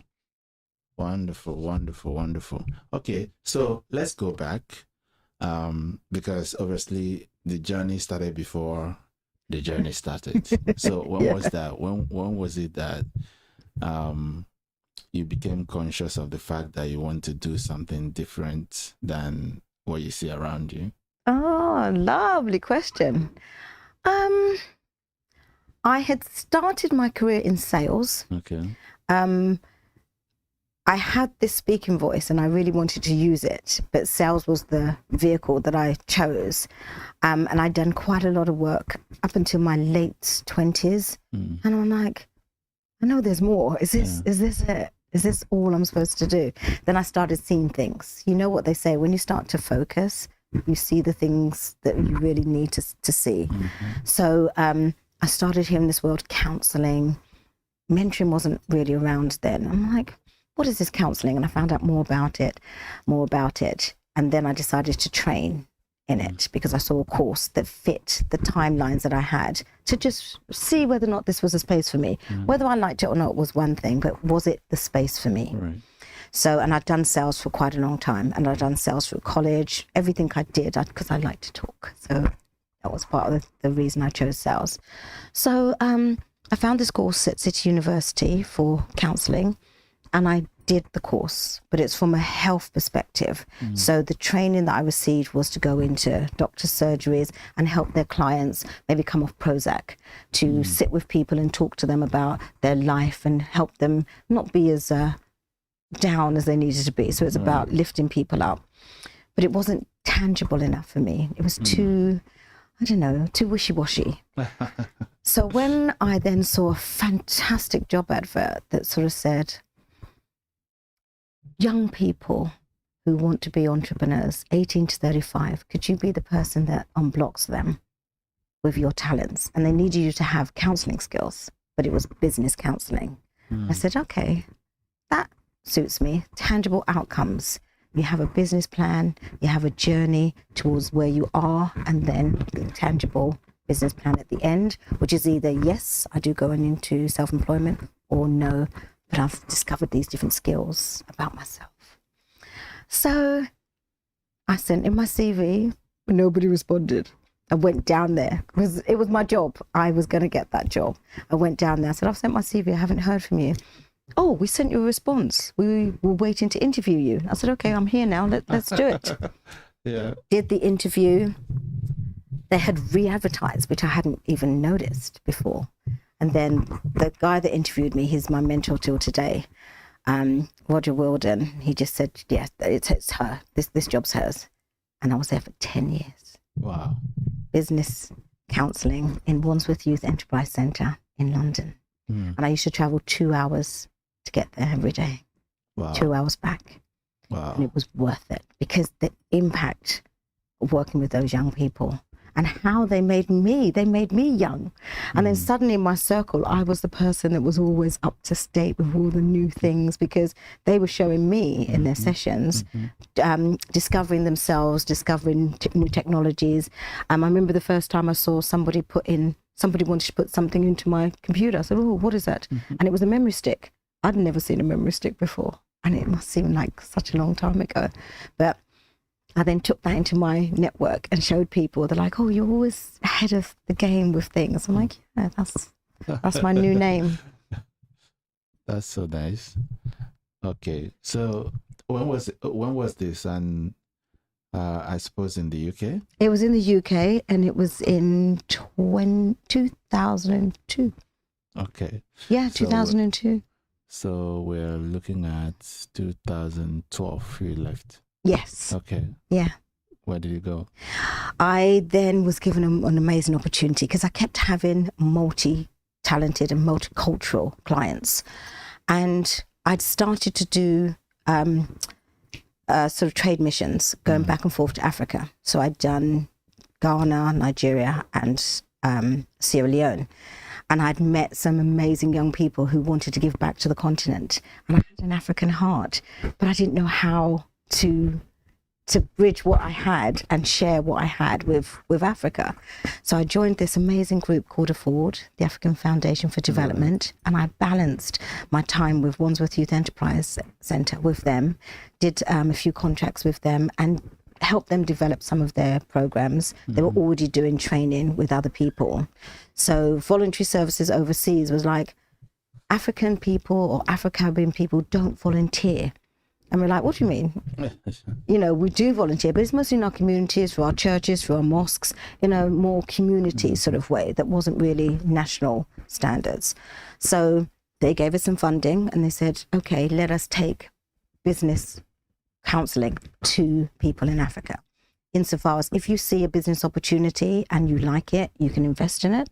If you see an opportunity, you can help to train someone. So I had been doing business training. So we did marketing, sales, finance, just helping people to understand what they were doing. So we worked with Barclays Bank, who had a business center, but the clients didn't want to work with them because they felt that they were taking their money but not giving them a good enough service. So when we came and we were black, they're like, oh, you're black, you know, because all of the people that used to come were always white.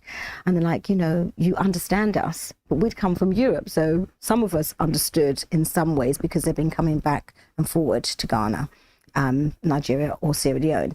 But there was something about coming to help your family and coming to help someone else in the country and understanding what living and working was like.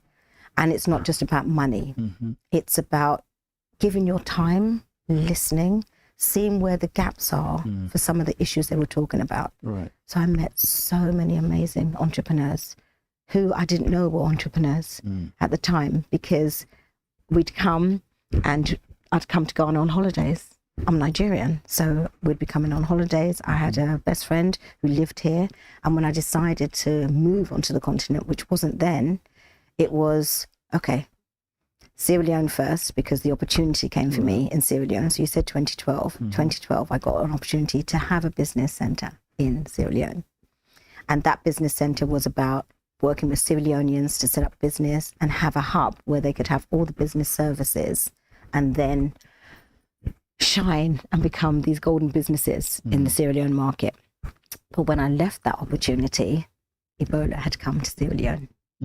But my African experience was not over. I thought, well, I'm Nigerian, so I can always go to Nigeria. Let me try Ghana. And then when I came to Ghana, I did so many different roles so I could see where I fit, where was the gap. And in ensuring that there was a gap that I fit into, I met my network. And my network was, I already had people from Wandsworth Youth Enterprise Centre who had come back to Ghana. So I already had some clients already here. But what I really wanted to see was whether or not business counselling mentoring, coaching, that sort of field was really my field. So I did a little bit of marketing. I did a little bit of sort of training with people to spread the message, the storytelling of Africa. Djembe Communications was really an opportunity to shine all over the continent and have the continent shine back at us. I loved that, but that wasn't quite me. When I first came, I did Miss Universe Ghana, which I absolutely loved. It showed me young girls who wanted another opportunity and were going to use, they were graduates, they were talented, but they were going to use that platform to grow some of the socially conscious areas of business that they wanted to look at. But some of them just wanted to, you know, have a nice holiday, move around the world with that type of a competition. Right. And I remember being on TV and one of the journalists said to me, but don't you think it's sexist, you know, doing Miss Universe Ghana? I said, well, what we do with them?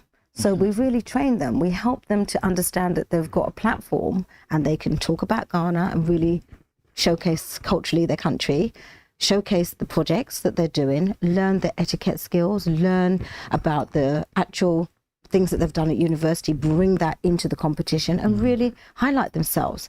And giving them that opportunity was better than doing what? Nothing.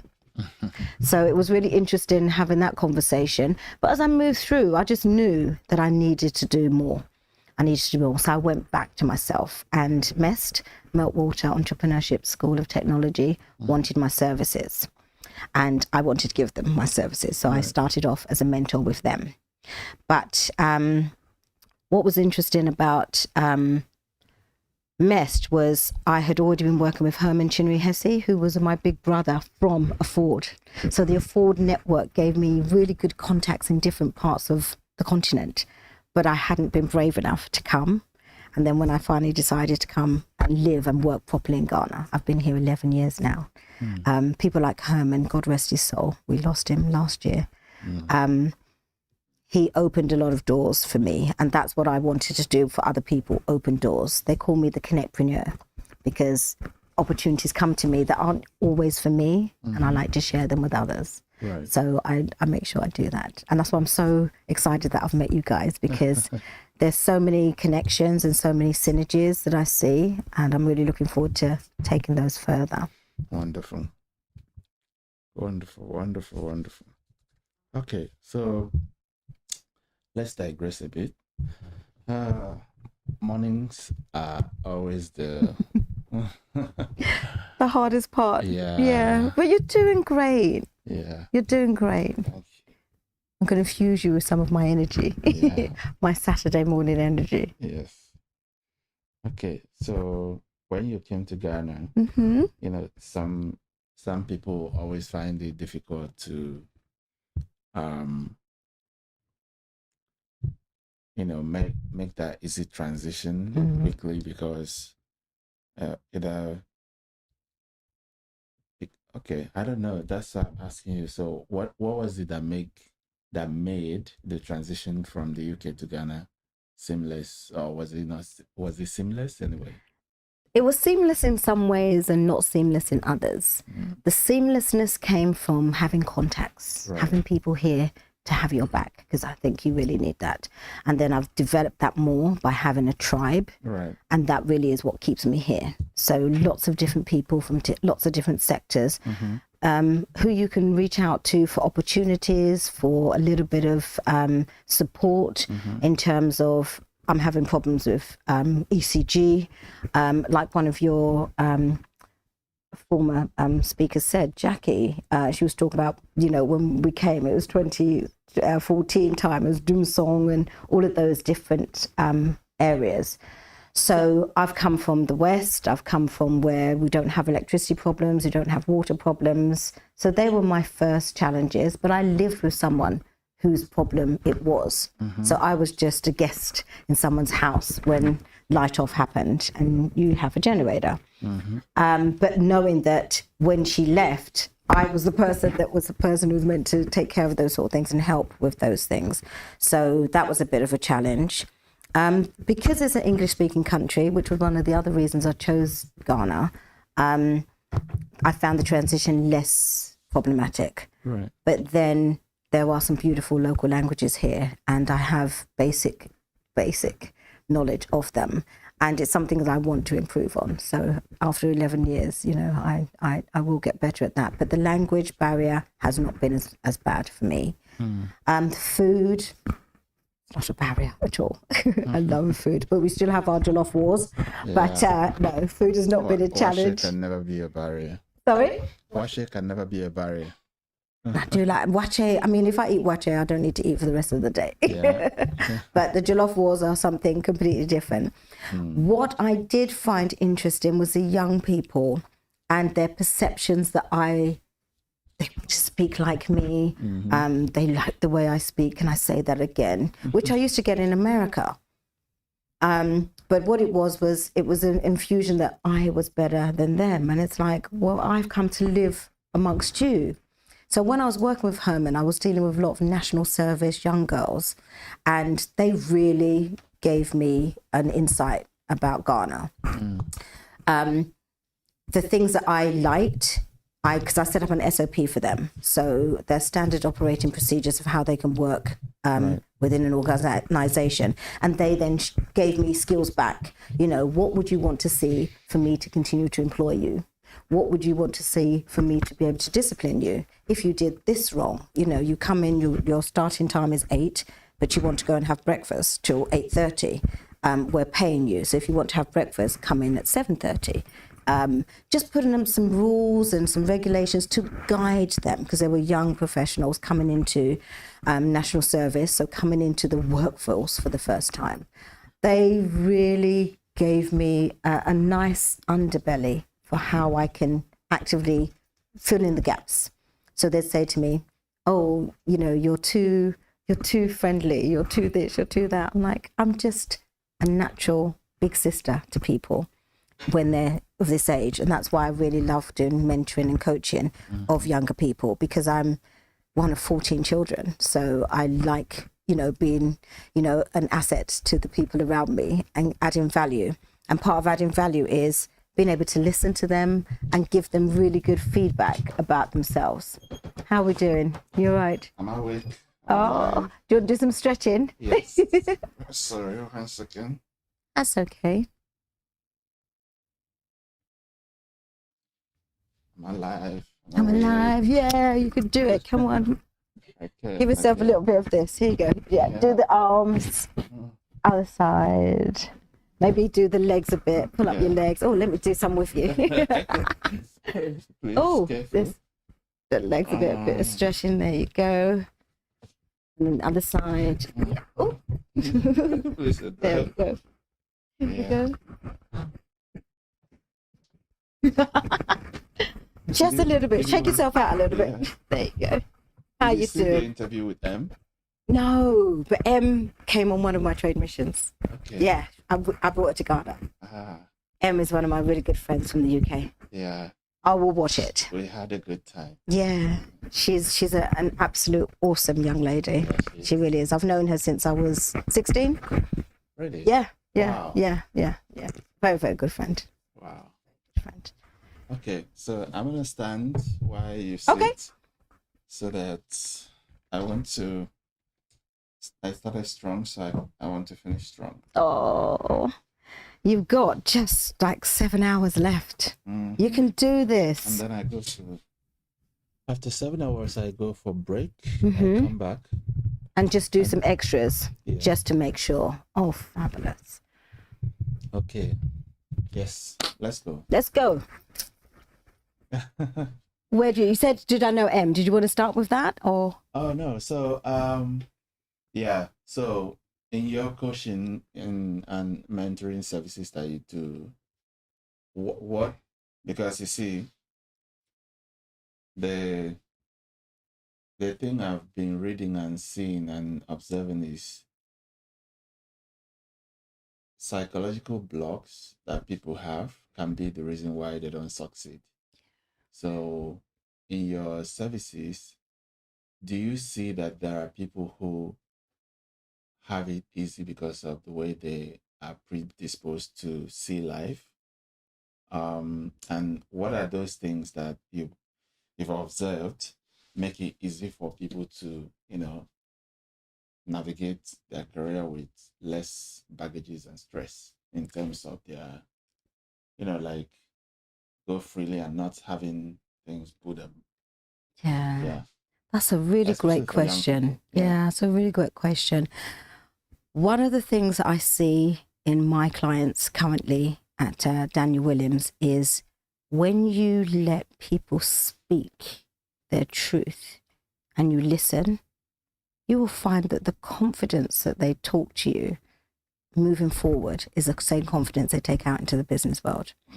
So, for example, if you've not been listened to, your ideas and your plans and your hopes and your dreams, and you keep being bashed, you'll have no confidence around that, being able to speak. And what I like to do is listen. We've got some fundamental pathways that we have, but the most important is, where are you starting from? So we do masterclasses, and those masterclasses, for example, the first one will be on business planning. So this is the masterclass for business planning, and we take them through the whole gamut of business planning, starting with the business model canvas and starting with where they feel their business idea is. And then we really try to get them to focus on one of their business ideas to take it all the way through. So the 9 areas of the business model canvas really brings out the confidence or lack of confidence with people. And we use it as a stepping stone to really find out what's underneath. So someone may say to me, oh, I've got 3 business ideas. Okay, let's deal with one, but I don't know which one. Where's your passion? Talk to me. Tell me about these 3 businesses, and I can tell you which one you feel more comfortable with. And they're like, oh my gosh, but that's the one that's not going to bring me the most money. And that might not bring you the most money, but it will bring you the most impact because of the way you're talking about it. It's close to you. So this one might be the one that's the impact one. This other one might be the one that's money, but you need to go through the business model canvas with all of them. You need to find out, what is your value proposition? Do you have clients? What is the solution that you're actually finding for these people? If this is not clear, you have to go back to the drawing board and make it clearer. And that may be how you might fuse these 3 different businesses into one, because what you've actually got is one business. And young people, when they see that, they're like, okay, now I have a guide in my head. And now my job is to handhold them through that process. And those who do it well have other people alongside me. So they've got someone else they can talk to, friends, other business support to help them. So I'll direct them to MEST, I'll direct them to ALX, I'll direct them to anyone that's in my network that can really add value to all the other things that I've tried to add value to. So it's not that they can't do it, it's that they have to believe they can do it. And with the ideas that they have, that they form the business model canvas that is something they can put out in the world and actually generate clients from, generate income from, solve problems from, give impact with. But it's really start where you are, and that's what I like. No client is the same. No client's the same. So I can have wealthy clients who just need to come down to earth with the basics of what they need for a business, because a business all need the same thing, is structure. And it doesn't matter who you are. When you meet that structure, that person meets that structure. If you've got lots of people to help you and you never understand what you need to do, then that's where the issue is. Someone might be really good at marketing, but really bad at finance. You can get someone into the business to help you with finance. But can you understand what they give you when they give you finances? And if you can't, you need to at least level up with that basic knowledge and then build on it so that maybe you can actually do the finances yourself in the end. If you really want to run your business smooth, you need to know where every penny is going, and you also need to know how you're spending it. Amazing. Okay, so the mindset blocks are removed, and now they are now making moves to achieve their goals. So I want to create a career that is on purpose, aligned, mission aligned. How does it work? Awesome. So a lot of people set goals that they really have no intention of achieving. So what I try and do with my clients is give them SMART goals. You know, I want them to be really task orientated. So we're talking about 5 sessions of mentoring that we give on our entrepreneurship development program. We'll give them the masterclasses, and then we'll set them the goals related to that masterclass. Okay. So every session gives you the chance to say, this is the area I'm strong in. I'm going to keep doing X, Y, Z. This is the area I'm not very strong in. So I need to maybe set a goal to improve in that area. And then, because you don't have all the time in the world with me for this first set of the program, you need to just be aware of the work that needs to be done. Mm-hmm. So SMART goals don't mean you have achieved it, but it means that you set specific goals related to what you actually want to work on. So that specificness could be, I want to improve on my social media marketing. And to do that, I need to be measurable. So measurable might be, oh, okay, so now I've done social media. Is there a particular social media platform that I want to be on? Is it Instagram? Is it LinkedIn? Is it X? And be specific about it, and then say, I want to have registered, or I want to be on LinkedIn, and I want to have X amount of followers. So now you can measure that. But then to measure it, you have to put some kind of, you know, time frame, etc. on there. Mm-hmm. So we want it to be achievable. So we say, is it achievable within this time frame that you can actually set that goal? Mm. Then it's got to be realistic. What is the real purpose for you setting this goal?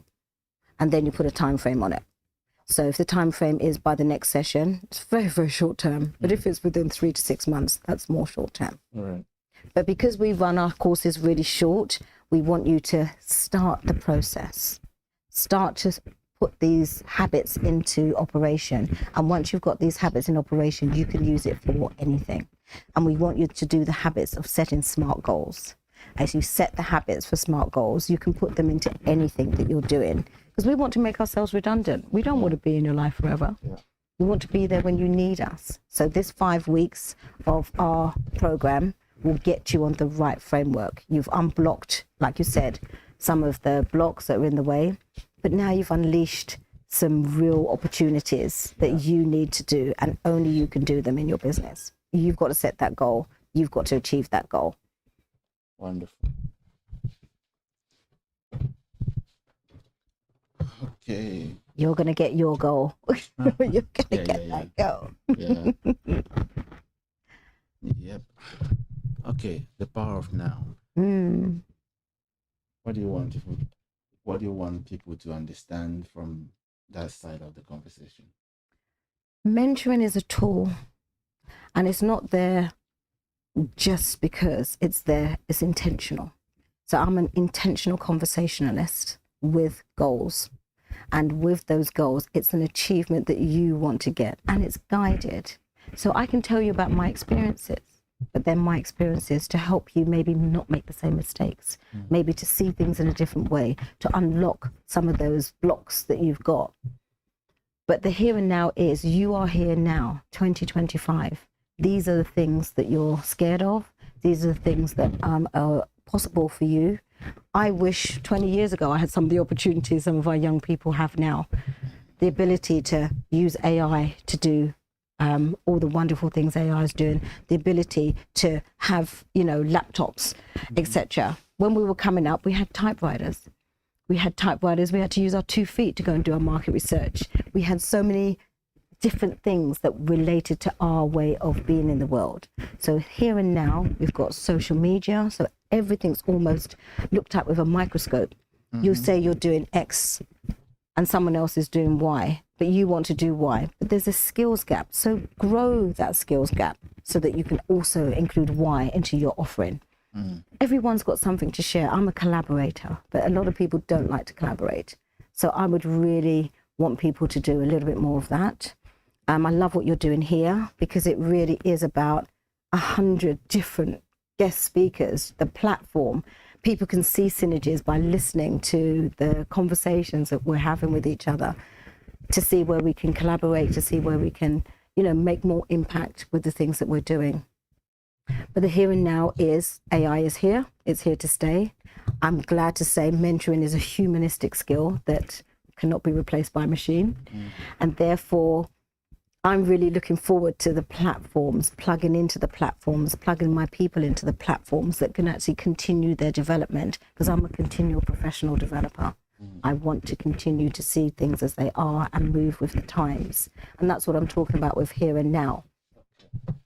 I have to get myself into better strength so that I can. It's your first time visiting our office, so don't worry.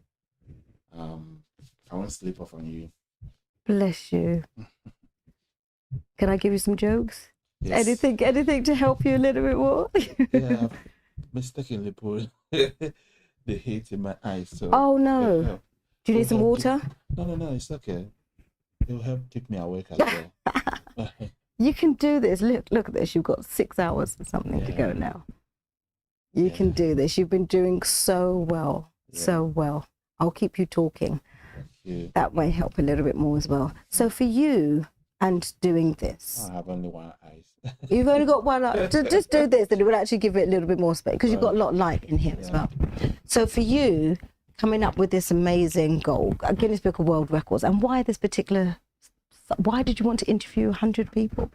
Why was that a goal for you? I'm fascinated by that. Yeah, so we have a platform called Ready for Work. Mm-hmm. And Ready for Work, maybe I should tell you the why before the what.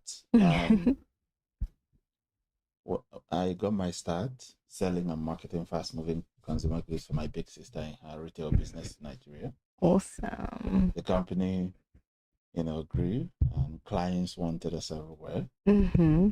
And incidentally, my big sister started, encouraged me to start a procurement company. And did you feel that's where your skills were, or you just felt, okay, I'll do it?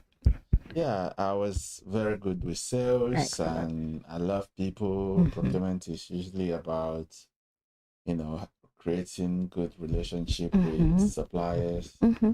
And so I did well, moderately well in my capacity. Did I say moderate? I did comfortably well. Mm-hmm.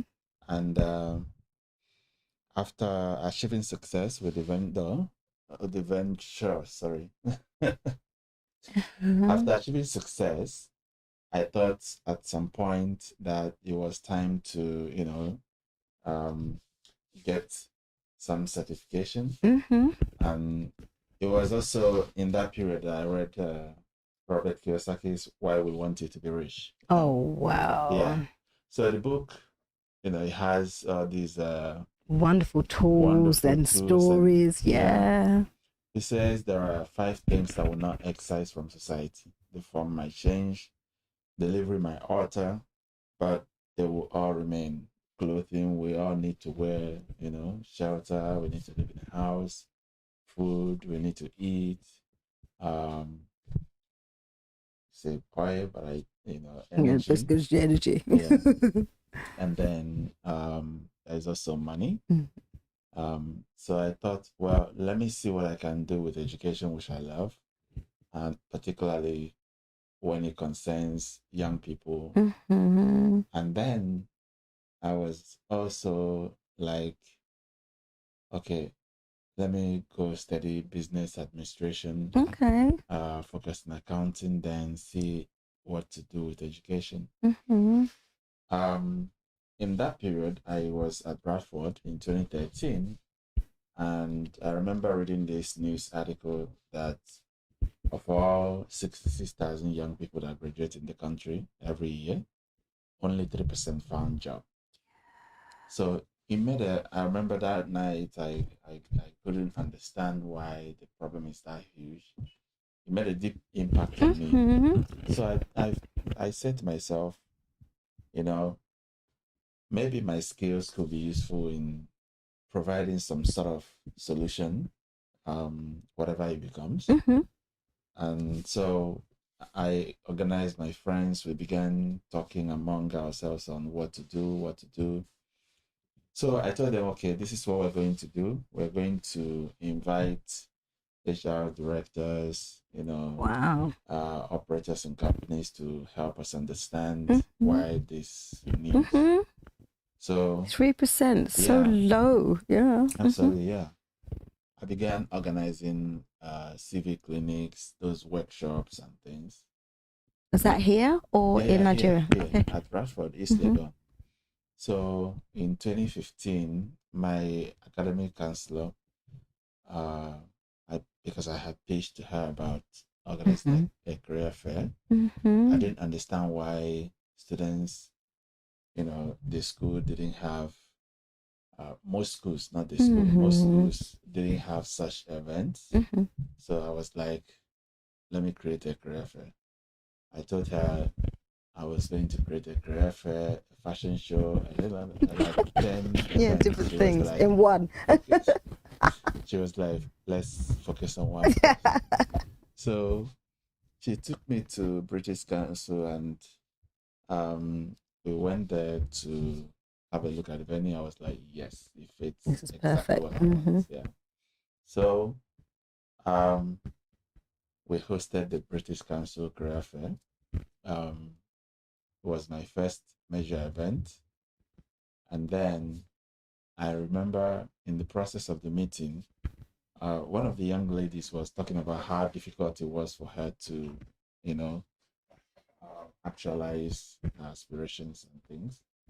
So I was like, so it's not only people who are looking for their first jobs that are going through these motions. Young entrepreneurs are also, struggling. I thought, okay, so let me create business breakfast meetings, bring entrepreneurs together over light breakfast, discuss business concepts. It was really good. We had sessions at Mainsville Hotel, Mainsville is here, with EcoBank sponsoring, but all the time I was listening. I was taking notes. I was excavating data from all the questionnaires that we were issuing out to understand the disconnect between education and industry. What exactly is causing it? And it's huge. Yeah.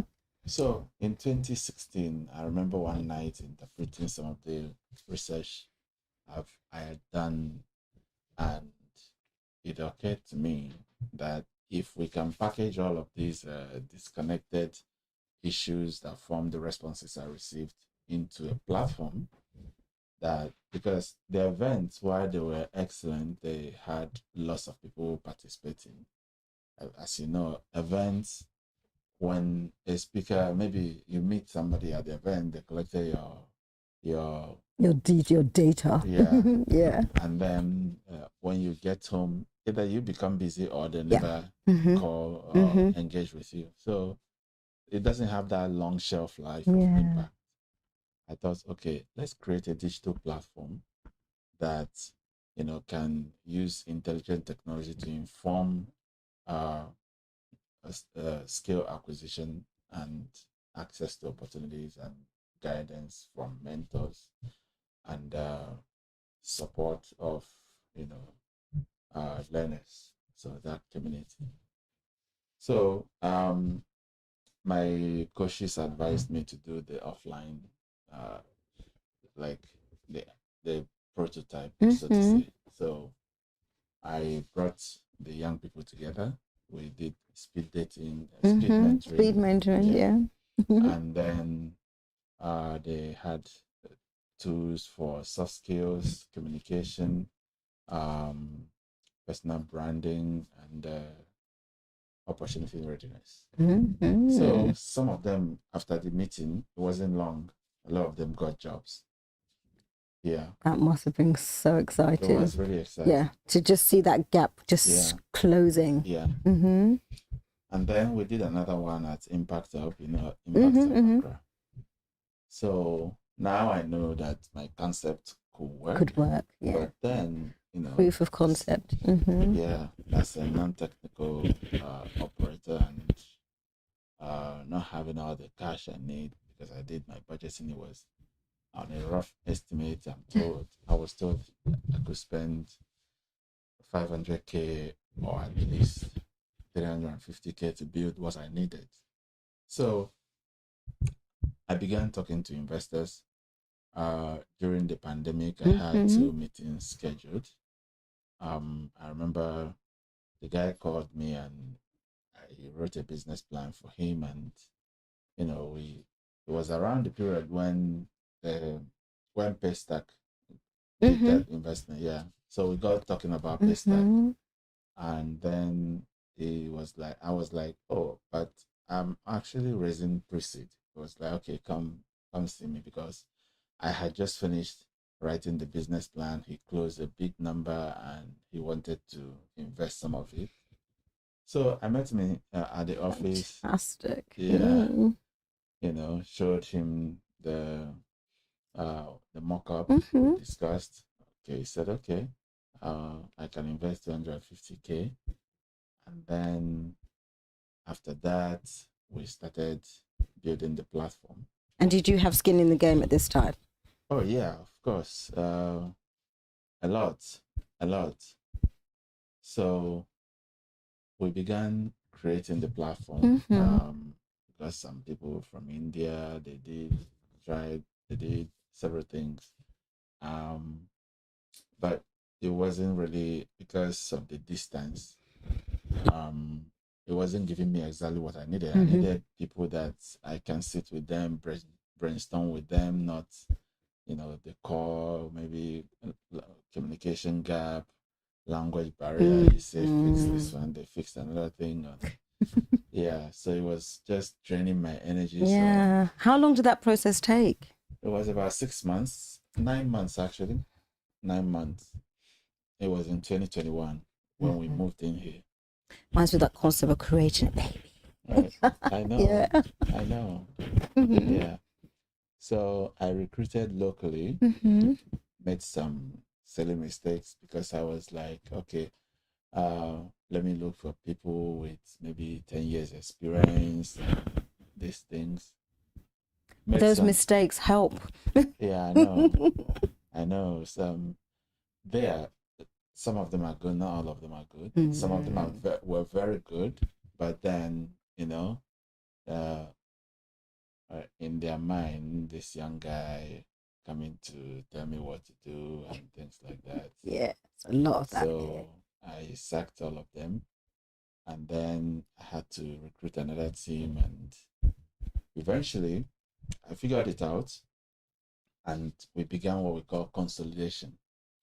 Consolidation means picking up all those best practices of 12 years and dissecting it into the platform to create just simple output of using AI to help individuals understand their strengths, weakness, gaps, and what to do to make it perfect, so that when they sit before you, you will be unquestionably and undoubtedly satisfied that this man or this woman can give you all you need. So we have it here. The platform is done. At least, yeah, at least to where I need where it you be. want it to be. Yeah, and it's going to grow, but you have to start with something. Yeah. But I definitely want that link. I want to have a look. Yeah. That's what we're launching through this event. So this 500 years of American history is to tell you that we have now gotten to the point where our baby has, become a toddler, and we need to grow a bit more. Yeah. So this event is really to try and get scholarship for individuals that will use the platform to kickstart their careers. Because sometimes you see young people that would or could use the service, but they might not have the money to pay. Absolutely. So we are sharing the link. Donations are on the website. Folks can go this here. Awesome. Thank you. I hope someone will put it on the platform for us. Ready for work. Because I love that concept as well, that they are ready for work. Absolutely. Seriously ready for work. Because someone is expected to exchange money for your time. Fabulous. Yeah. It looks really, it's very clean, very easy. Absolutely. Yeah. You can donate as low as $10. You can donate as much as 240. Well, if everyone just did $10, this would be great. And are you looking for a particular figure, or it's just continuous funding? So I'm looking to fund 100 students. Okay. Average is 4,800 cities is average tuition. Okay. Data science is 7,500 cities, which is still highly competitive. If you're looking at what other, So this 5 days of brutal pain that I'm giving to my body is really to try and help young Africans unlock their potential. Well, that is the big why. I heard that side of it before, but it's really good hearing it from your voice. What it means for this world record. Yeah. And bringing all of us together. Yes. Oh, okay. How you doing now? How you feeling now? Yes, you look honestly, you look so much brighter. You know, sometimes when you pick from yourself, it will just.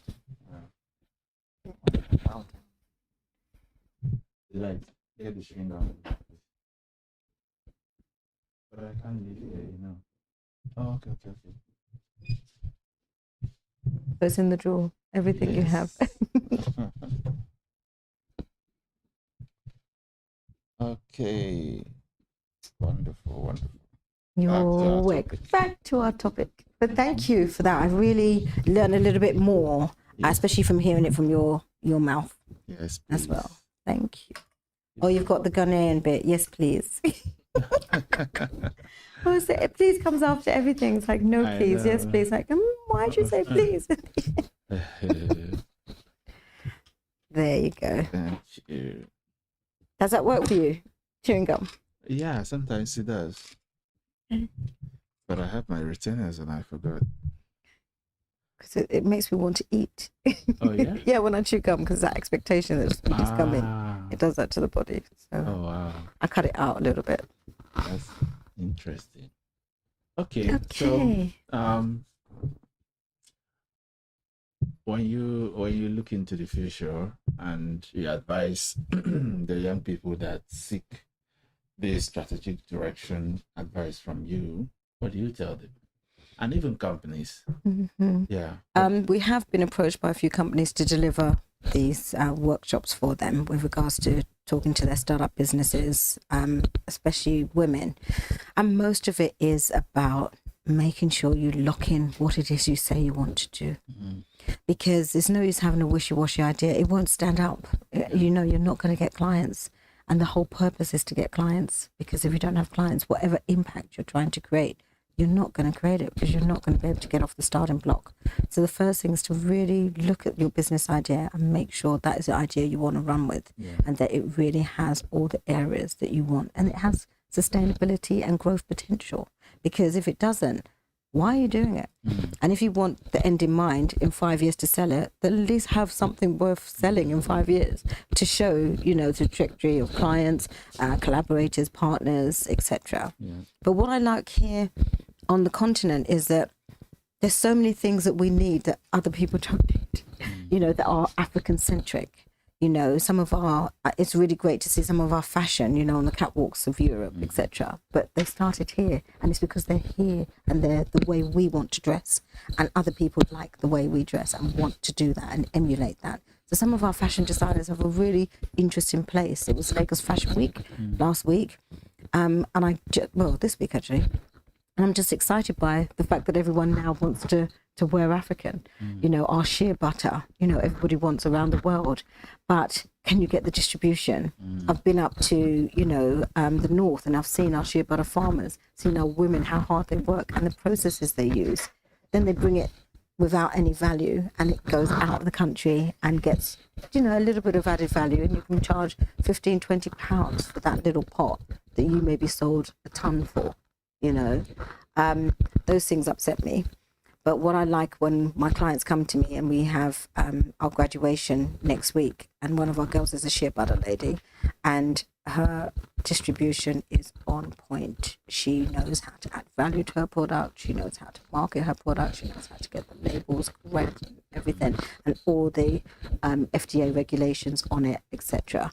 And that's the improvement that I want. That's the standard that people need to be at. So there's lots of people who sell shea butter. What makes you different? Yeah. It is these things. Are you ready to export? Because that's where your sustainability comes from. Absolutely. And if you're saying Ghana is the home of shea butter, then replicate it well and send it into the markets. It doesn't matter if they want to go and add extra bits to it, but as long as what you sent has enough value in it to bring back, opportunities for you, your team, etc., and for you to grow our label for the brand of Ghana. That's what I like. I'm here as a Nigerian, but brand West Africa. Right.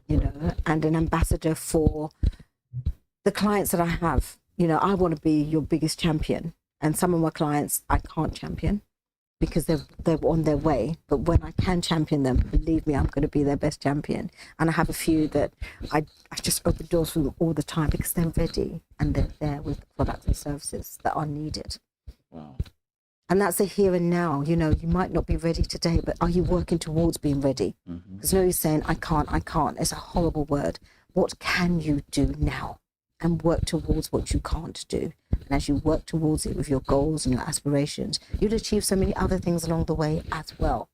But be clear that you're going in a direction that's generating clients, it's generating opportunity, it's generating value, and you're creating wealth for yourself and hopefully the people that are in your network. Wonderful. Wonderful. Wonderful. Okay.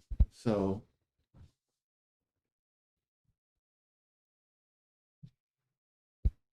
I was talking with the one of my speakers who is Andrew Webster. He's a design thinking strategist. So we were talking about how AI presents certainty to some people, opportunities to other people, and we were thinking around the strategic decision that is facing product designers. And we were trying to understand if for product designers and product designers for this time, how do you design for sustainability? So if a founder comes to you and asks, how do I stay relevant? Because again, sometimes we think about the loss of jobs and a lot of people are not thinking around the impact of the agents on business models and how an entire vertical is being these things are putting them in some sort of danger zone. So for those companies that you consult, how do you instruct them on how to look at the future, cognizant of all these opportunities and That's a really interesting question, and I don't consult from that level, but I'll give you my feedback as to what I do. And I'm currently working with an organization where we're training teachers to train their students with AI. Okay. Because we know those jobs are not going to be there in the future, that are here now. And if we don't get to the kids, we're not going to get them to have the skills that they need. And especially here on the continent where we're going to have the youngest, labor force, we need them to be equipped with the right skills, which is why I love your Future for Work. Yeah. But what I see is the teachers are the bedrock. And if the teachers aren't enthusiastic about the training, then they can't train. And if they don't know the skills, and it's this critical thinking, having your mind opened and just explore creativity, explore opportunities. Our kids know how to play with the games that they're playing. And I always say to my sister, listen to my nephew when he's playing his games, because what he's doing is he's using communication skills to rally his teammates who are his colleagues, and the way he's communicating with them is showing that he's got leadership skills. And I could see that because that's the sort of space that I come from. But she was like, he's always playing games, etc. But games are what help us. So you were talking about Robert Kiyosaki the other day, earlier. we play the cash flow game that he has, and I'd love to play it with some of your people. And it really is about understanding where you're going, having a purpose, having direction. And if the direction is these jobs aren't going to be available, why are you studying for those jobs? You need to study for other jobs, or you need to create jobs that the future is going to need. So it's about just continual professional development. Stay relevant. See what other people are doing. See what passions you have. See if you can create something. There's a 25-year-old who's creating cars from, you know, what's the machine that makes stuff? Oh gosh, it's gone. But he's using fiber, microfiber to create cars. After he created a car, he then created a truck. After he created a truck, he then did a tractor. But from doing one thing, he was then able to do others to solve problems in Africa for us that are relevant for us. The Western world has had that problem and solved it and has moved on. We're doing some of these issues, but once we do them, we can actually add more value. And it's about how do you add value where you are now. So one of your other speakers was talking about why you're always going out to do things. Some of the solutions you can do are for us here right now. So focus on those, but it's about who pays for it and where you get sponsorship. So I love the fact that you can say that, you know, you've got sponsorship from the British Council, you've got sponsorship from various different people. Those things will help, but where are our leaders? Where are our government officers who are saying, okay, we'll put money into this project, send your people there. I hope you're going to plug those people into your platform. Yeah, so we're working very hard to, you know, what did you ask me? How are you plugging in people to make sure the government and other people who can add value to your platform? I just wanted to make sure I heard you. We're working very hard to showcase this, you know.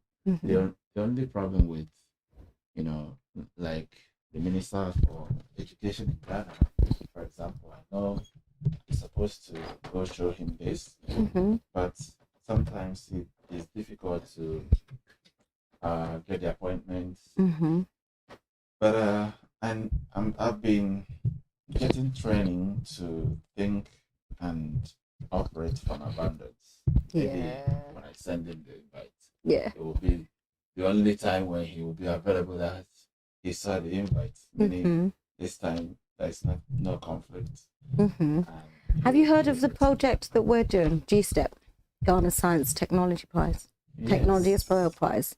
Because we have a lot of teachers that we're engaged with in 4 different regions. So we've got the Volta region now that's coming on this year. We've got Greater Accra, Kumasi, and Eastern region. And the teachers there that we connect with will be the people that will roll out the program for the future. And it's about, you know, doing it from the grassroots and building it up. So Constance Agyman, who came up with GSTEP, she's just amazing. And if you haven't heard of her, I would love to introduce you to her and some of the things that she's doing and some of the ways that we engage with the Ministry of Education. Because it's about, you know, the curriculum. It's not fit for purpose. It's not fit for our kids to go and get jobs. So you have to start there. And if you're not going to change it now, then let them have after school clubs that start working on the areas that they can improve on so that they're ready. But they've had the standard education that they need to get because it's JHS students, 11 to 16. Yeah, I saw the GSTEP on Instagram. Yeah, I'll be grateful to receive the introduction. And then I'll also introduce you to the guys at Coral Reef. That's where we're doing the not coding, we're doing the AI for teens and AI for the teachers. And we're rolling it across Nigeria now, but we've started here in Ghana. We've done lots of different projects with them. And I immerse myself in lots of different areas where my mentoring skills are useful, my project management skills are useful, and just my general love of, you know, being in the space at the right time to offer the services that can help. Oh, wonderful. Let's give me my hand. Wonderful, wonderful, wonderful. Do you have another person? Where's that? Okay. So that will help your. Yeah, I released my image. You've picked up some really good tips and some skills Yeah. so that you can really do it. Will you be doing this again, do you think? No, You'll do something else. I'll do something else. Yeah, But 2 times is enough. yeah, 2 times is enough. 2 times is enough. But it's too demanding. yeah, but you've been great. I mean, the conversation's gone both ways, which is great. And I really do look forward to doing some other things with you and introducing you to people. Yes. Because at the end of the day, we are not an island. We need to collaborate with each other. And you're doing some amazing work, and we're really excited to be part of it with me at Daniel Williams, as well as all the other partners that I have. Delight, she's saying amazing things. Why don't you record her so that we can post it on our social media? Which one? The wonderful testimony. Oh. Okay. Yeah. So. Do you want me to say that again? Yes. So he would. You give me my cue. So I like the way you're working in parallel. So I'm asleep. Yeah. So he you comes. You are the daddy. You showed everybody what can be done. But I'll definitely come back here because it's not far away. Wonderful. Yeah. At your mercy, Delight. So will you ask me the question again and then I'll answer it? Yeah. So well, you haven't seen Ready for Work, but now that you've been to our space, what do you think? How do you suppose this is going to help young people to work with you? Well, first and foremost, I love collaboration. I love partnerships. I'm connected with quite a few people who are doing really interesting things with young people from GSEW, Coral Reef, and Nest, who continuously do amazing work for young people going into the tech space. So I have come here now, I've seen this place for the first time, and I love the work that's being done, and I'll happily collaborate in any way that I can. I love the Ready to Work. It works in line with Daniel Williams' LBG. Ready for Work. Ready for Work. What did I say? Ready to Work. Also, Ready for Work. Yeah. Will you edit that? Ready forward. Ready for Work. And I've also got some partners who are looking at Ready to Work programs that I could also introduce you to. I'm a connectpreneur, so that's the thing that I love to do. It's close to my heart, especially when I see real easy synergies. So I'm very excited. It's really easy for me to get here, and great, thank you. How was that? People say I talk too fast. Oh, but it was okay. It was okay. Okay. So am I done? Yes. So let me transition to the gentleman online, then you can. Okay. So Yes. So how do you do it? Because when I've been watching people, it's like you're recording all the time. So all the bits we've been doing, that was all recorded. Yeah. Even when we're doing the exercises. Yes. Oh my gosh! Really? Even now? Yeah, this one is recording. And it's live. Yeah. Oh my gosh, that's lovely. So, Thank you for your support and your inspiration. you are inspirational. What goes around comes around. Wow. I really believe that. Thank you. Each other's 360. Yeah. So you can transition and I can give you a hug. Thank you And so then how do I much, get the link? James. Share it with us. Yeah. So you send the link. Okay. Hello, James. Hello. Yeah. Are you there? Yes, Mr. Tom-Chris. Okay. I'm at you. All right. Thank you. Right. You delight. This was great.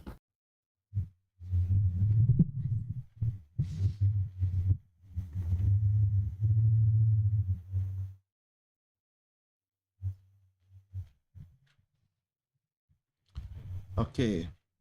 Is my sound all right on your side? Yes, loud and clear.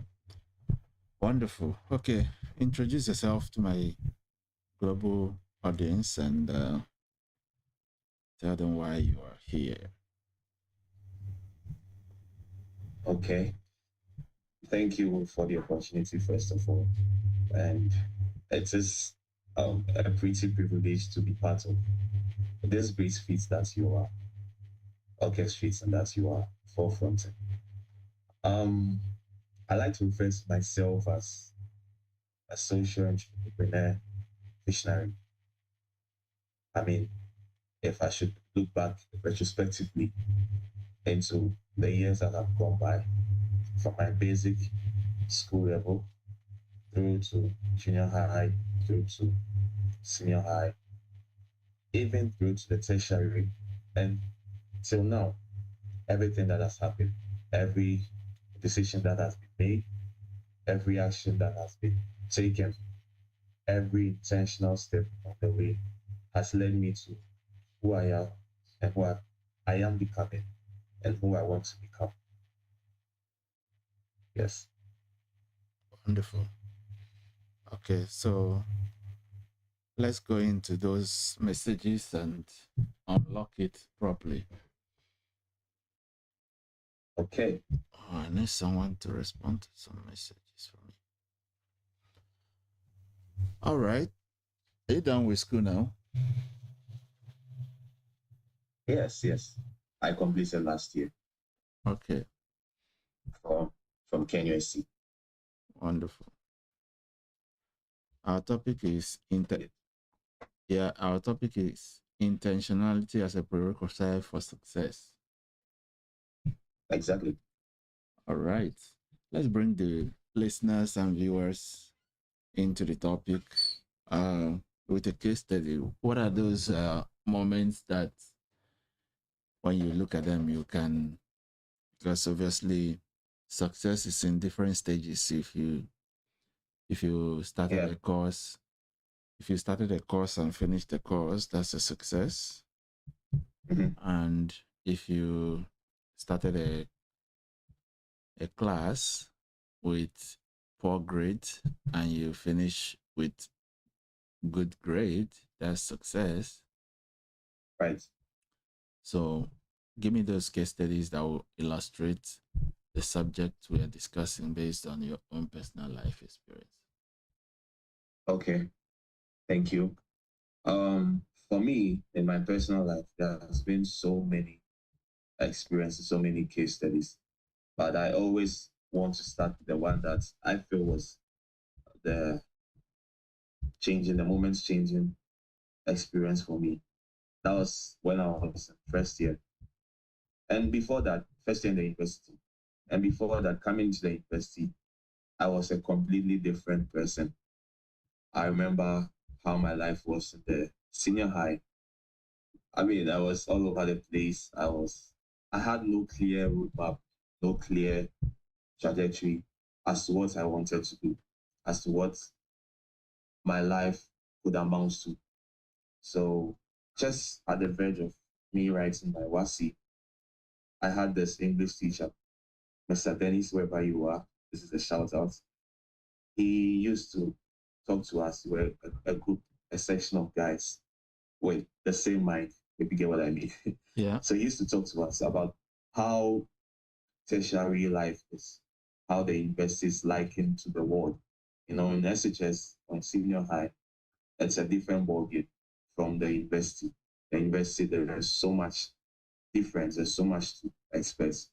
Things are just not going to be the same as it was in the senior high in terms of supervision, in terms of autonomy. So he used to talk to us and he used to tell us one thing that really stood out to me, and that was be intentional, especially about your personal development. So he used to cite various examples like taking up leadership roles, involving ourselves. So a group of guys, including me, involving ourselves in things that will grow us, things that will bring some kind of personal development, that will put us in a direction where we are supposed to go. And one example we cited was when you immediately go in your first year, make an impression, stand out. If it involves you becoming a class rep, then I think you should start from there. I think you should take it up. And mind you, the audience he was talking to, myself and my colleagues, they didn't have any sort of leadership material in us. But he saw something different. He saw potential. He saw the ability for us to just commit to whatever we put ourselves into, irrespective of where we are coming from, irrespective of what has formed us. So fast forward, moving on, I got into the university. I got into the biochemistry class. I remember the first day, there was a call for students interested to become class reps.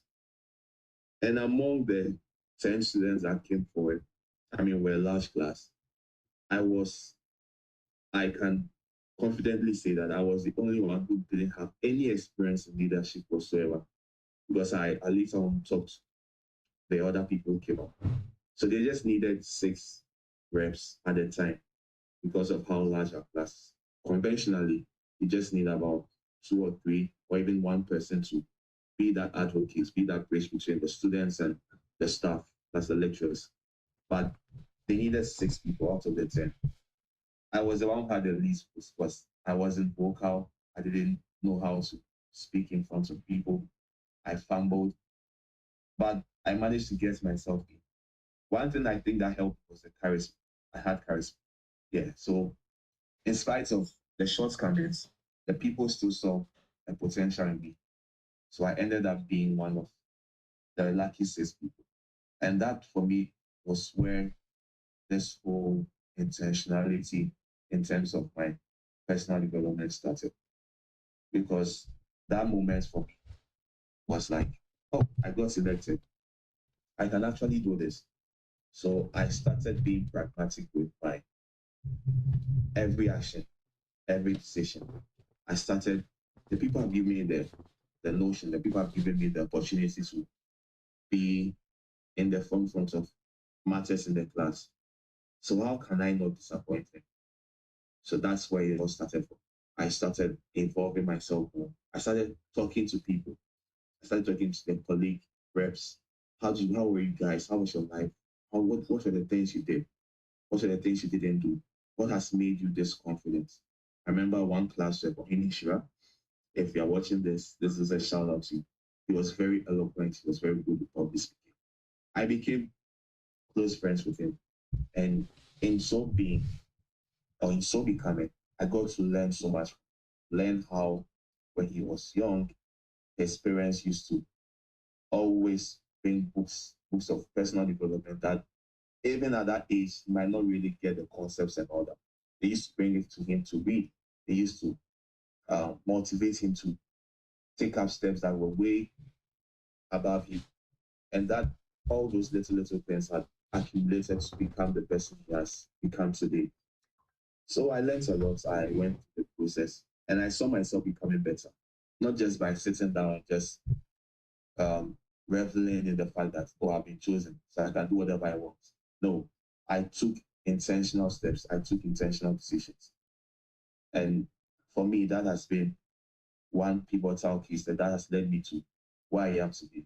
Fast forward, in second year, for some reason or the other, normally in the tertiary stage, elections are run to select leaders for the student body, leaders who represent the entire student body to management.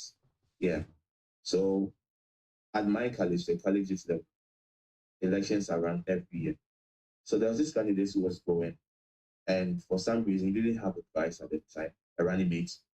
He was running for the election to be elected as the college president for the College of Science. He didn't have a running mate. And it was this afternoon, it was a Friday. I remember just being in my room. I'd finished with lectures. He comes to my room, he knocks. I'm so surprised to see him. I'm like, what is it? And I was like, he needs to talk to me. And not just him alone, he and his manager, or his management at the time, because it was his manager and some other people. They were in a car waiting downstairs. So I don't know why, but I just agreed. As I went with him. We sat in the car. He drove to, the manager was the one driving. So he drove to a point further up the road. And then he parked and then was like, this is a serious conversation. So initially I thought I was in trouble. But what the conversation was about was they needing a running mate, and they found no other person worthy than me. Mind you, I was just performing my duties as a classroom. I was just doing what I was supposed to do. I hadn't even realized that people were taking notice of me, because I didn't even really understand the whole concept of intentionality back then. To me, I was just making conscious efforts to become better each and every day. Making conscious efforts to become better each and every day. But then people were taking notice. People were taking notice of the intentionality.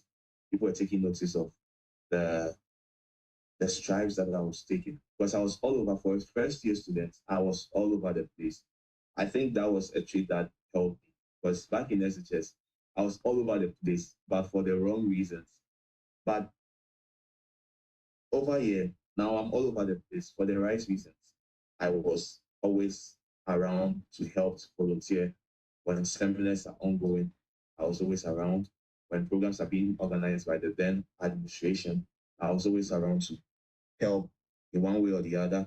I was always there. I was available because I wanted to know more. I wanted the exposure. Subconsciously, I was intentionally building the person I wanted to become. And people were taking notice. So they are taking notice and they had come to me. And for me, it was a pretty privilege because I wasn't doing it for people to take notice. I was just doing it for myself, for my success. Yes. So that is one experience that has helped me. Fast forward, I became this vice president. We ran the elections and we won the elections. So from being in quotes and nobody in the senior high to becoming one of the reps for about 500 students, and then becoming the vice president of a prestigious college of over 13,000 students. If it's not intentionality, I don't know what else it is, Mr. Tom-Chris. So that has been one pivotal case study for me and my journey and this destiny. Thank you. All right.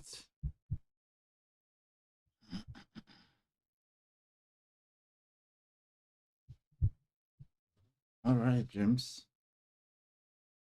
Yes, sir. For me, I believe intentionality is where successful people come from. Believe in a cause and effect world where whatever you reap is what you sow. Whatever you reap is what you sow.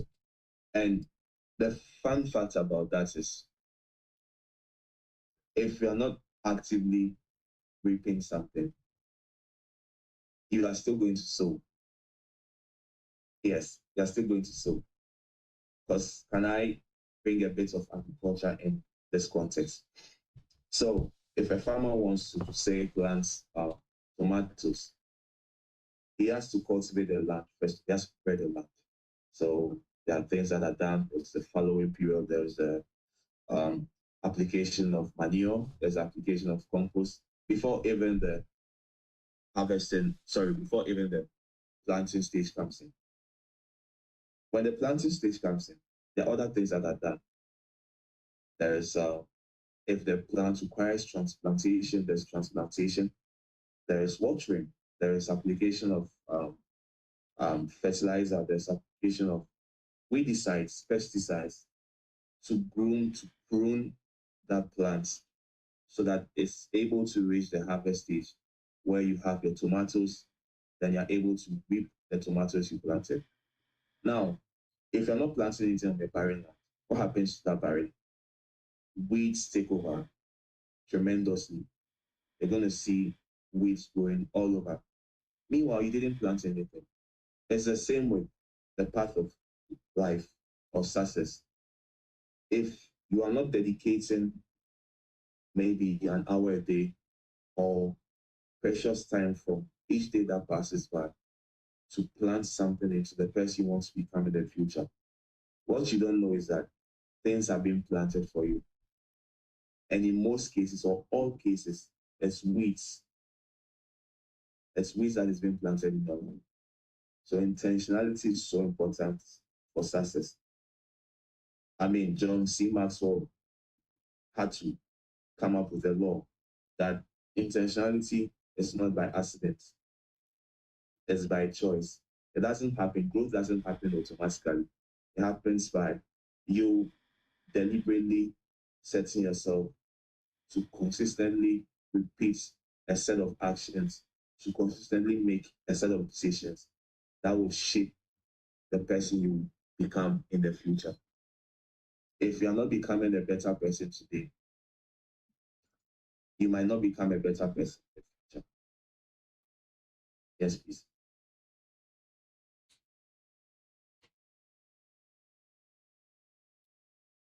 So for me, that's where intentionality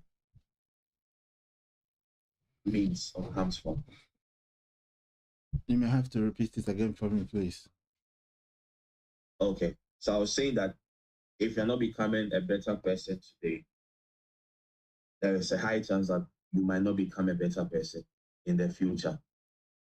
Because it's an accumulation. Whatever you do, whatever you are doing today shapes the person you become in the future. Every decision you take, it's either a yes or no vote for who you become in the future. If you want to be a doctor and you are not doing anything that will shape your mindset medically, that will shape and prepare your mindset for the person you want to become in the future, it's a no vote. It's like a voting system. It's a no vote for who you want to become. And that's where frustration comes in. And that's where most people, maybe 8 out of 10 people, opt out of medicine altogether. Because they never prepared for it. They never really made intentional strides to get there. Wonderful. Yes, please. The only guarantee that you will become a better person tomorrow is by becoming a better person today. Yeah. Yeah. That's the only guarantee. Growth doesn't happen by accident. You don't just wake up one day and become a billionaire. I was watching an interview by so it was Pizza Man Chicken Man. He was being interviewed, crispy. And what I took from the interview was how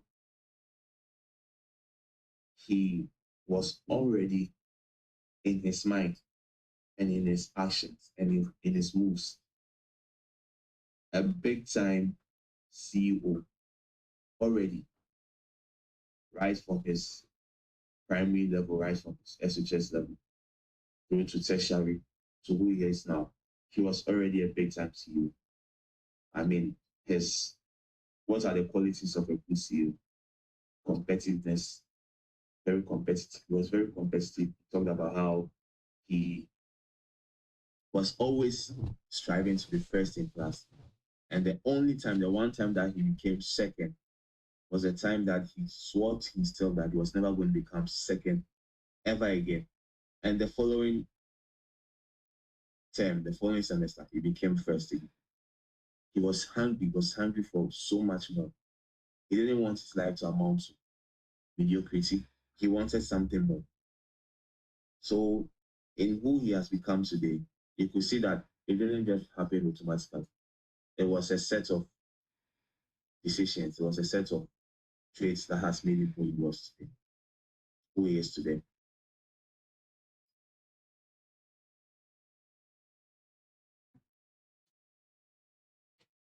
Yes, please.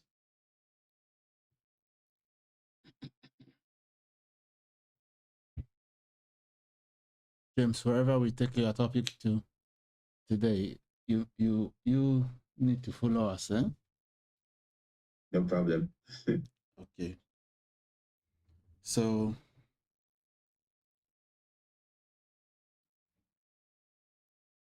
have you been able have you been able to clarify what you have in mind as long-term goals? Yes, I've been able to. And that happened when during my time as a national service personnel. So that was last year, right into this year. Last year around October, right? So this year, September. I strongly believe that I became a teaching assistant because of my inclination towards helping people in terms of their education. I mean, if I think about it, there should have been no reason why I should have been a teaching assistant. But I became one. And throughout my time as a teaching assistant, I helped so much. I mean, a part of intentionality requires that people won't understand whatever you are doing. And it's all good. Because if everybody understands what you're doing, chances are that you are doing the wrong thing. Because you are pleasing people. We are people pleasers. And people who are people pleasers don't go far. Because it gets to a point where cognitive dissonance takes them completely off their trajectory. So I became a teaching assistant. I can proudly say that I helped so many people, even out of the confines of what I was supposed to do as a teaching assistant. I remember times where 8 p.m., 9 p.m., I'm with students free of charge, just helping them grasp concepts that they couldn't grasp in class, free of charge. I was just with them. That was even way off working hours. I was helping the students. I was with them.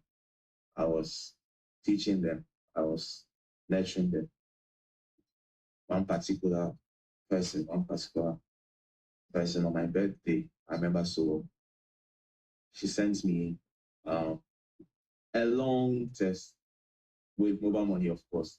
But what made me really feel fulfilled was the text, the context of the text. She was just telling me how I've helped bring out that educational part of it. Because she had no interest in what she was reading. She had no interest in education altogether. She was from a very rich background. So in her mind, she was just using the degree to while away time and just get it over with. So if she's asked if she's a graduate, if she's literate, she'll be able to, say yes. So she was telling me how I revived that aspect of her, how I've helped her. It was just so sentimental for me because, again, I was intentional about it, but not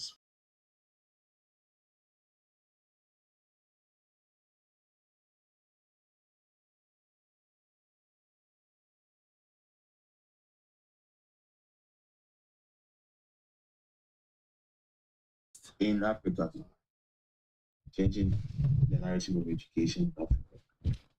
James. Yes, please. James, stay on the standby in case I need you again, okay?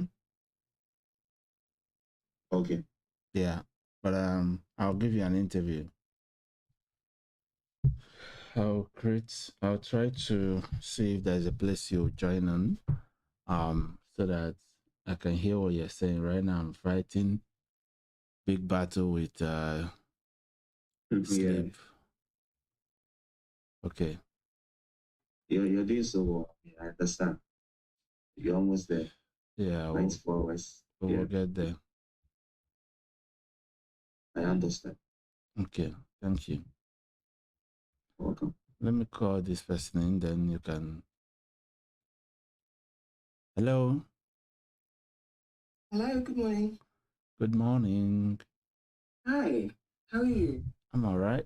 James. Yes, please. Okay.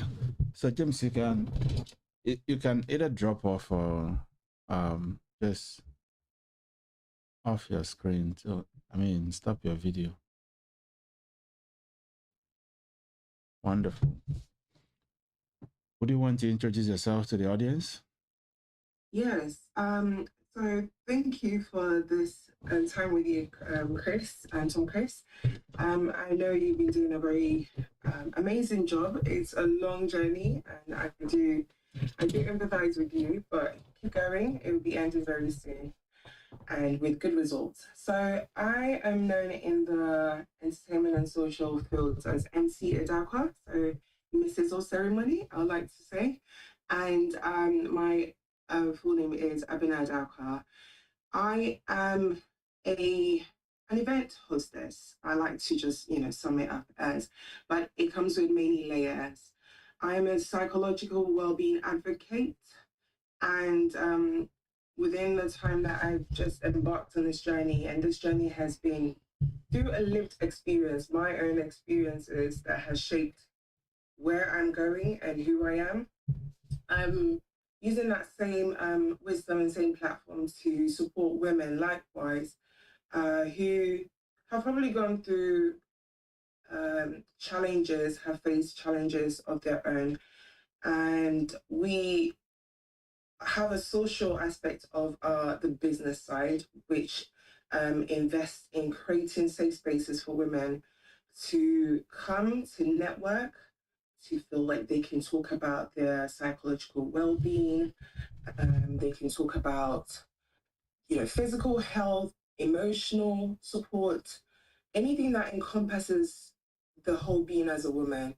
We've created that space with the She One Network. So that is a part of the work that I do with my team. So that is me to sum up. I am a child of God. I always put that first. I'm a mom of two and a lovely wife to a fintech guy, because I think most of your topics, people who spoke were talking a lot about AI and IT and stuff. So it piques that interest in me. But yes, in all, my aim is to be a light, to let the light that God has put in me shine through, and not for me, but so that people know that there is a bigger God. So that is me to sum up as MC Adapa. All right.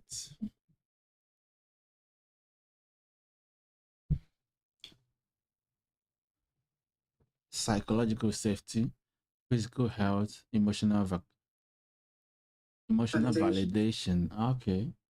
I thought you said vacation. Well, you see, that helps. So yeah, you can have a vacation and then it will validate your emotions sometimes. So why not? That also helps. Yeah, so that is where I want to, I wanted to come in because that's something I've been very passionate about, and I've been promoting quite a bit recently. You say cry therapy? Sorry? And cry therapy. Yes, cry therapy. I know I'm smiling right now, but yes, I'd love to get into it because I think it's quite important. And I am Ghanaian by background. I currently live in the United Kingdom with my family, and I work for one of the largest healthcare organizations in the world within the UK. So that is part of that's I'll say my day job. But yes, well-being, our overall well-being and how we're taking care of that. And that's what I wanted to share today. Wonderful. All right, so let's go. Okay, so for me, as I explained earlier, it's about a lived experience. I recently launched or curated the She One Women's Wellness and Networking events. And it is a network of women who come together. We initially had our first event in London. This was last year, November, so close to a year ago. And we then did a reload in Ghana. This was in July, just gone, this July just gone. And the theme was celebrating our wins. And it was just about, do you know what? As women, And I'm not just limiting it to because of this, men don't go through their struggles. So that's not where I'm going, because sometimes when you mention these things, people are like, oh, but we struggle as well. Yes, I'm not taking away your struggle. I'm not negating any man's struggle. And this is why I also do support charities and networks that support men. But this is, as I said, a lived experience, and I am a woman. And as a woman, we go through a lot. I've always grown up with younger brothers, and I always say, even from the first time I, went into menstruation, right? And this is a topic that we don't talk about a lot. They have gone through years without ever having one. They don't know the experience, they don't know the pain that comes with it. And you will be, as a girl, you'd be in the same class as, your colleagues, and you'd have exams. You'd have, the teachers coming in with activities that need to be done. And guess what? You have to do it, because it's irrespective of the time of the month that you might be in, and whatever cycle the other females are in.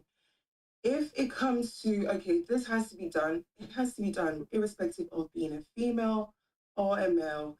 You have the same playing field, let me put it that way, to compete. And because literally life has become a competition, you have to keep pushing. And so with that experience, I noticed that, yes, my brothers are privileged. Just because, same mother, same father, just because of their makeup, their genetic makeup. And through that, you still push through, you still keep going. And a lot of women do that. And we transition from being daughters and siblings into wives, motherhood, in-laws. And we have to transfer all these roles that society, puts on us, and we have to excel at it. All still going through, our hormonal, our body issues, and going into the working environment and still pushing through.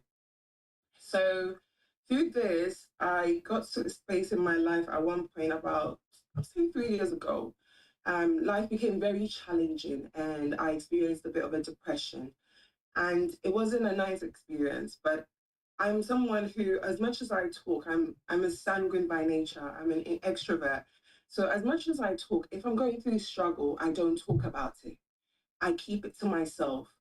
And I noticed that was destroying me even more. And eventually, I actually sought help through a therapist. And this is where this journey really started. So I thought, you know what, I can't keep breaking down. My people around me need me. My family, they're my support system, but they're not able to give me what I need in this moment. So let me seek the help appropriately. One thing is, I've always had God. So God has always been my guiding light. He's been my strength throughout the dark times. So I found myself seeking therapy, and that was a breakthrough. At this time, because of my family dynamics, my husband, as I mentioned earlier, he runs a fintech firm in Ghana. So most of the times he will be in Ghana and he'll be shuffling in and out. So most often it's myself and my 2 daughters.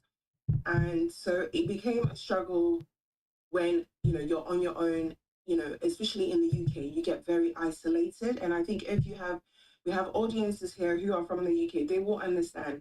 It's currently almost 9 o'clock and there's no sunshine, there's just grey clouds. And so the environment in itself can actually put you in a depressive state.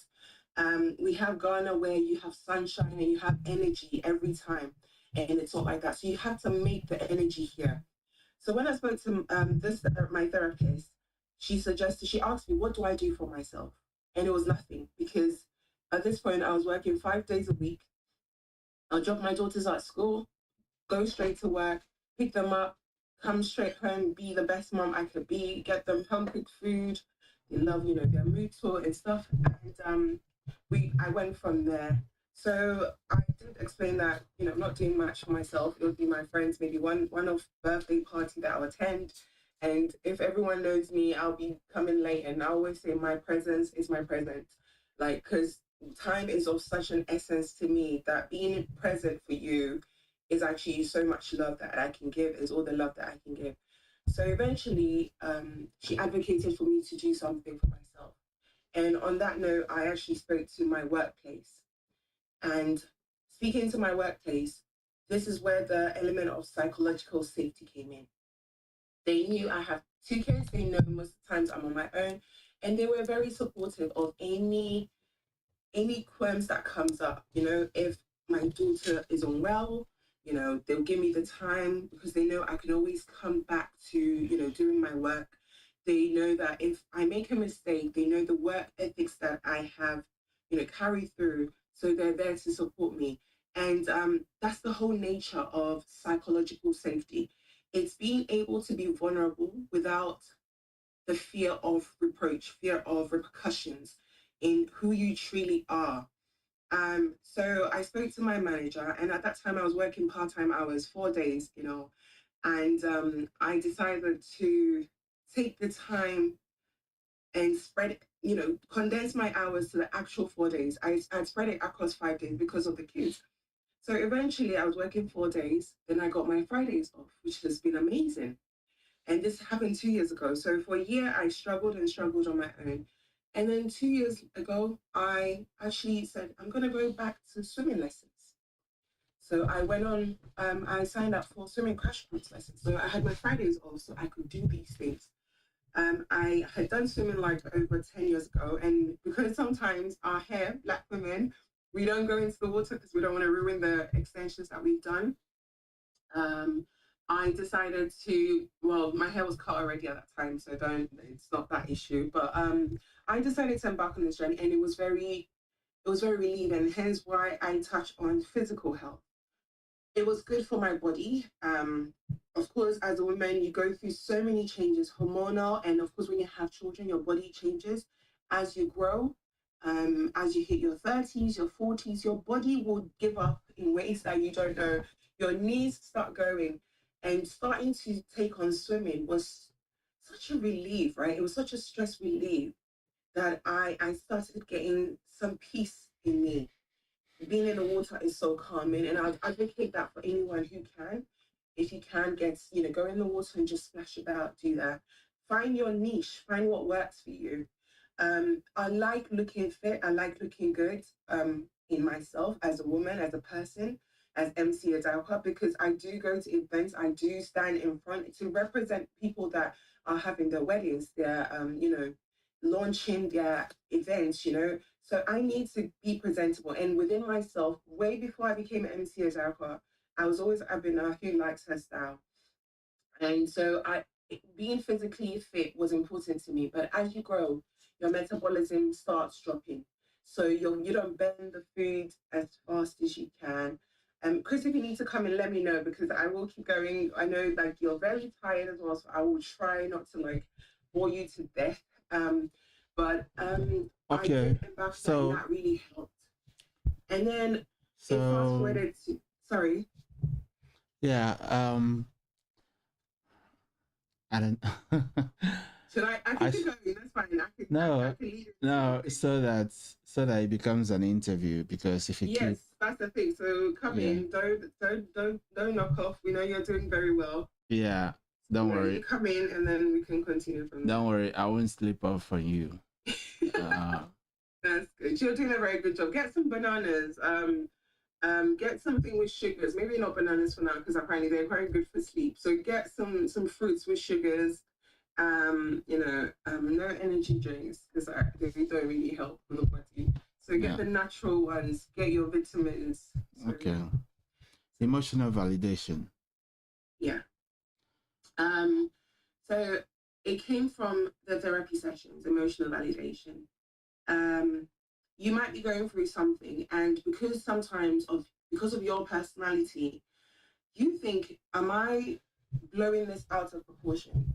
This person is treating me unfairly. They're not treating me right. But I might be very extroverted. So is it that my personality is shining through and clouding my judgment based on what's happening? And I think sometimes we need to be self-reflective. So be introspective on who you are. Don't just like, let me use the colloquial British term, gas yourself up to think you're the best person in the world, right? Because we're all, and I think the earlier speaker did touch on this, every day is a new day to be a better person. So you get a fresh new start every day. And so you need to use that. And with me, my main core principle in life, my main value is do unto others as you want to be done to you. So in that sense, I check myself how I am treating other people. I have a team that I work with, and recently one of my team members was going through some stuff, but they were very evasive within work. And I think because of the pressures that I'm under as well, so I'm embarking on my master's in psychology. So, and of course, combining that with 2 children and a business, and my daughters have a business as well. So it has been a lot. So I did reach out, and I felt like I wasn't being told in advance what was happening. So I did reach out, and I found that I explained that, can you just let me know in advance if maybe you're not going to be working today? Because it's not an issue. So this is about them feeling psychologically safe within me. But because of the Ghanaian working environment, right? Because my team is based in Ghana, there's this boss and like superior, inferior, gap where we hail bosses so high up that they're not actually even able to be corrected. So I reached out and I said, can you let me know in advance? That's just it. Just so that I don't expect you to be here around. I don't expect things to be done. Like if I'm expecting things to be done in 5 hours and they've not been done, I don't come, like, I know you're not around. So that's fine. And I think recently I came across a video that talks about the fact that people are going through a lot. And I know this because I've seen where I was going through a lot. And people are going through a lot. And so you need to cut them some slack. As much as they're not communicating because that might not be their style, you can tell them, you can give them that space to be introspective, to actually self-reflect, but you need to also let them be able to validate their own emotions within the space that they're in with you so that they can feel safe to be able to come to you. You also, in turn, need to be able to understand, you know what, I might not be wrong as maybe the company owner to actually expect you, if you're supposed to be around 9 to 5, to actually expect you to be around 9 to 5. So that is emotional, validating the emotion that I'm feeling. That doesn't mean you go and you be disrespectful to the other person. So when that happened, I did speak to them, I did liaise with them. And I think fast forward, I reached out and I said to them, do you know what, I'm actually quite sorry if I did overstep in how I made you feel in the midst of what you're dealing with, because I might not know the gravity, and this is where I'm hoping to create that safe space for you to talk to me about, and then we can go from there. But you need to be able to have this element to you. You can be, I'm a certified crybaby, hence why I'm going to talk about cry therapy. Are you going to cry here now? No, there's no need to cry today. Okay. It's not based on just wanting to cry. It's when you need to cry. Oh, when you need. Okay. Sorry. I thought you were going to do demonstration. We could, well, hey, you can start, Chris. You had a long, oh my gosh, 84 hours or so? You 94. had a very long, and yeah, you deserve to shed tears of joy. And crying doesn't have to be just about being sad. It's about expressing the innermost emotion that we are not seeing, right? So, like, what is causing the sadness? Is it grief? Is it something that has happened that allows you to say, do you know what, this hurts. I am treating people like I want them to treat me. But this person decided to leave me, and, like, maybe we've gone out together, they've left me, and I don't have, let me use the word oyster, I don't have the means of transport because maybe they have my bag, and they've left me. That is hurtful. I wouldn't treat them that way. So how then do I need to process this? Yes, in that moment, it's okay to cry. And one thing I've seen within our Ghanaian context, and like I always refer back to my granddad's funeral, I get teary, but I'm not gonna get teary now, but because this is a good space. But I remember reading the eulogy on behalf of my mother, so my aunties, his children, and I just could not read it without like tears.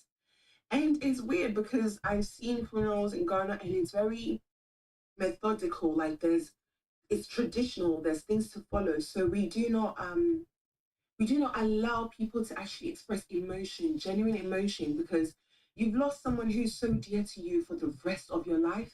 That is a big deal.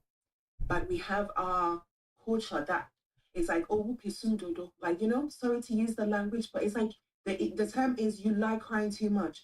Oh, there's no need for this. But let the person bring it out, because it's releasing certain, like, the stress hormones, and you'd be shocked. So someone like me, as soon as I release tears based on something that has hurt, I feel fine. And you release tears based on tears of joy. I recently met somebody, a mother to one of my team members actually, and he's always talked about her, and I never knew I would ever meet her. And it was very random. So we were at a wedding, and she goes, "Are you MC Adapquan?" I was like, "Yeah, personally." And then she mentioned my team member's name, and I just bawled out, not because I was sad. I was happy. It was genuine tears of just seeing this person who means so much to this person who's really supporting me, and I just bawled out. So I think that is important, to allow you to validate your emotion. It allows you to thrive in a space, and you don't have to be doing it in public, mind you. You can do it in your safe space. You can find a therapeutic environment, so you can find a counselor who you will talk through your issues with. And that's one thing, as I mentioned earlier. Men don't cry. And that didn't help. Speaking to someone helped. And I think that's one thing I really want to leave with your audience, that reach out for help if you need to. There are charities that are around that will support you if you are going through any challenges. It could be through abuse, through mental health struggles, whatever it is. There are places that can help. And there is a correlation between managing stress and openness. There is an element of, and that's one thing I'm working on as a project, where I notice men do not talk. And I know a colleague of mine, Ophelia, came here to talk about her book. And it's the element of women talk. So sometimes we release the stress and we, jab with our girlfriends, and it helps. But men keep it in. They'll meet their guy friends and they'll just be, "Oh, how was the football match?"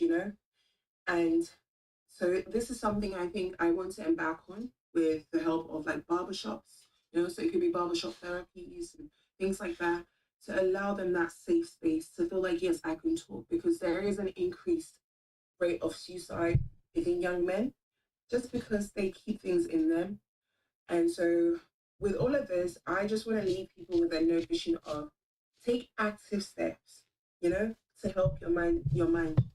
Take physical steps. If you notice that you're falling behind on who you are, the energy that you normally have because of the environment you find yourself in the UK, in the US, because of, like daylight savings, whatever is going on, you need to reach out for help. Find a physical activity. Travel if you can afford it. If you want to go to the park, go there. If you want to go to Makala, go there. Sightsee. You don't have to have money to just go window shopping. Go and worry the market with it if you can. Don't let them beat you. But, find a niche that is you. Find the relief that you need. Validate your emotion, why you feel that way from someone hurting you. But it doesn't mean you transcend that bounds to, disrespect that person or, as is. And eventually cry if you need to cry, bring it all out. And that eventually will encompass your whole overall well-being. And yeah, any questions, Chris? I know we've got a few minutes. I just don't want to keep going without giving you that opportunity. Any questions? Men don't cry. But you see? Their eyes only turn red. What did you say? Men, what did you say that? Men don't cry. Their eyes only turn red. Their eyes only turn red. Yeah. Chris, that is a lie. That is a lie. I think we need to check with Guinness to see the record for the number of the hours that a man has cried. Men need to cry. It's okay. Nobody should interpret your tears as manipulation, because some people would use certain emotions to manipulate you. But if you know you are genuine within yourself and you know it's to help you relieve pain, relieve stress, go with it, go with the flow. And men need to. We do not want to increase the suicide rates within young men. It's this notion that, you have to be tough. Men have to be the head. And it's okay, yes, be the head, but the head leads by example. So if you're leading with coldness in your home, that's what you're actually sending out to your children. Like, yeah, I have to be cold. I have to be tough. I can't show my emotions. Emotions are a big part of us. That's what makes us human. That is what makes us stand out. That is who you are. That is your innate person. And me, without my emotional being, I wouldn't be the caring person that I always want to be. I always strive to be. I wouldn't be. So men need to cry, Chris. If you're done with this and you want to call somebody and say, I am so tired, can you just play some music, maybe some DL music or whatever music that you're into, Chris, and just ball out? Do it, because tiredness can warrant tears. Does that make sense? Tiredness, fatigue can warrant tears. So yeah, men need not to be scared. I want anyone who needs to reach out to feel free to reach out. I'm not a therapist just yet. It's the journey that I'm getting to, but I can always find people and we can always recommend if you need support. We shouldn't die in silence, and that's one thing I think we should not die in silence, especially to you men. And Chris, just before I think we sum up, I am embarking on an event, a new journey where I want women who are going through psychological stress due to fertility or gynecological issues to reach out. I want to create that safe space for them to share, talk about things that are tabooed in society, things that they're shamed for without it being their fault. I want them to reach out. I want them to actually go that extra mile and say, I need help, I need support. So I want to talk to you. I want that safe space. And yeah, we go from there. But Chris, men need to cry. Nah, men don't cry. Their eyes only turn red. Their eyes only go red. Yeah. Okay, that would be my status for the day. Apparently. Tom Chris. I call you Chris, my apologies, because that's my brother's name. So I'm used to just the Chris part. So as soon as I see the Tom Chris, I just say Chris. But yeah, forgive me. So yeah, men do cry. And everyone needs to. That's how you're heard. Yeah. Okay. Would you want to say a closing word? Yeah, thank you so much for this opportunity. I pray that, everything goes well for you. I pray for strength. Please get the right vitamins that you need. I'm advocating for that because our foods today don't have anything in them. So your vitamins, keep going. Your team should support you with a lot of water. Drink a lot of water while you're going, within the confines of the rules that you have. And this is amazing. I got some interesting tips and advice from the previous speakers, and it's a life transforming thing. And so thank you, and keep up the good work with Stars from All Nations and what you're doing for the young people as well. So that's it. If you have any young people who want to reach out as well, do let me know. I'm here to support. Thank you. So thank you so much. All right. Dr. Kim.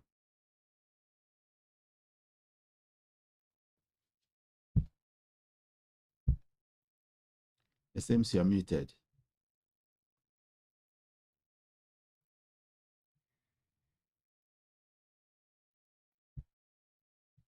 My man.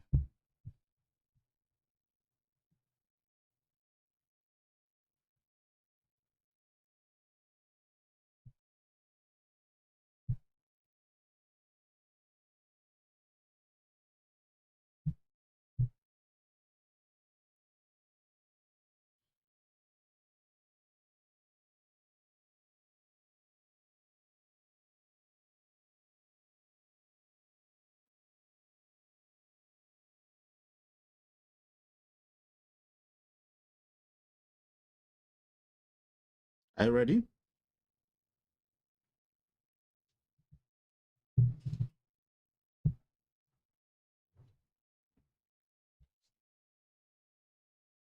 Are you ready? Okay.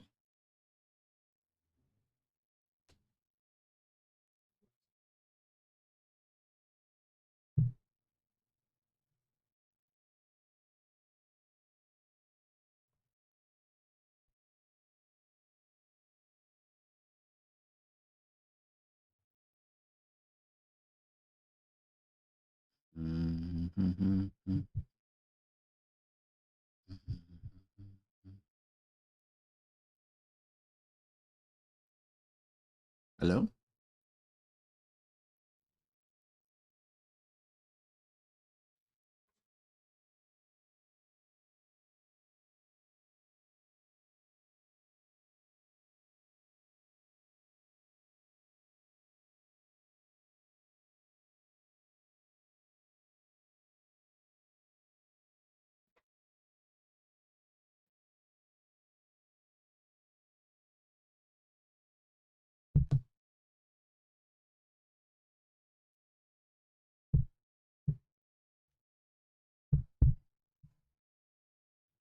Technology is not technology.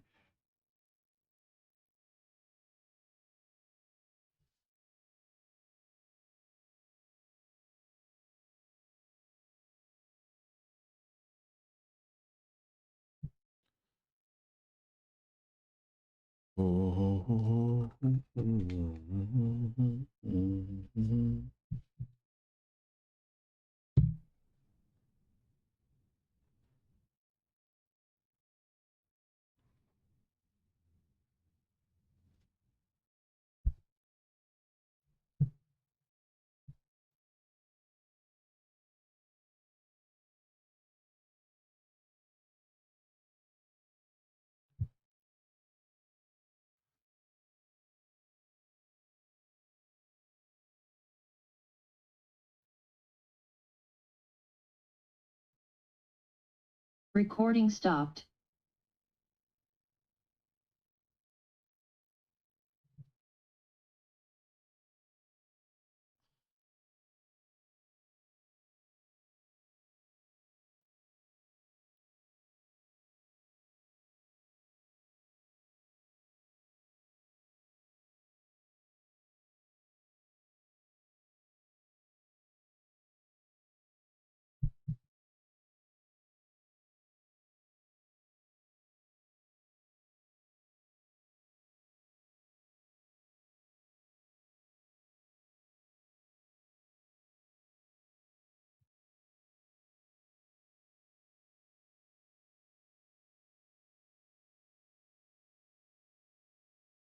Hello, Mr. Tom. Yeah, my man. Yeah, so can you hear me now? Loud and clear. Yeah, I was having issues with the sound. I had to exit and come back. No problem. 1 second, let me try to see if I can flick my mic back in. Okay. Yeah. So I'm trying to do a quick sound check to see that you can hear me. All right. Yeah, so can you still hear me? I do, yes. Okay, brother. Okay. So can we go on now? Yep. All right. Sure. How's it going? I'm very well. How are you? I'm alive. I'm awake for now. Okay. I'm alive. Okay. I'm awake for now. How's it been? It's been all right, generally, all things considered. Okay, you're doing great, man. Well done. Thank you. All Well, right. are we live now? Yeah. We've been live. Okay. Okay, so would you want to start by introducing yourself? I mean, my name is, what kind of introduction would you like me to do? Well, we'll be talking about men's grooming and finances and everything else that come in within the period. So, okay. You All can... right. My name is Ian Nelson. I'm a business development specialist. I'm an entrepreneur. And I'm also a self-development kind of person. Yeah. So yeah, that's it. Right. Yeah. Okay. So the topic is let's start with men's grooming. What is it that people need to understand about that subject? I'll start by sharing a quick story that happened lately at the gym. I feel like there's a prejudged notion about men taking care of themselves, right? It is believed that men are not supposed to take extra time to care for themselves just to be masculine, which I don't think is the truth. Something happened at the gym lately. Someone was going to my gym bag to get a lip balm, like something to just moisturize his lip, and because there were ladies around, he was feeling a bit of like, oh, I don't want to do this. The ladies are going to say, why is a guy trying to moisturize his lips? And I'm like, no. So it goes a long way to show you how much of a prejudged knowledge is existing in society about men caring for themselves. Like, it doesn't portray proper masculinity. Well, in fact, it doesn't really take away anything from that. Right. Yeah. That's a good window pattern strategy. So yeah. But there are two ways to look at this. One is a man is supposed to be out there making money, so why is he here putting on lip gloss? And then the other one is,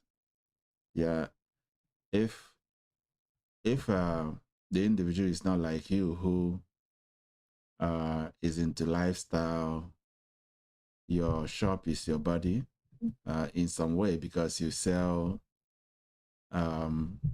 materials, that you sell fashion materials and things.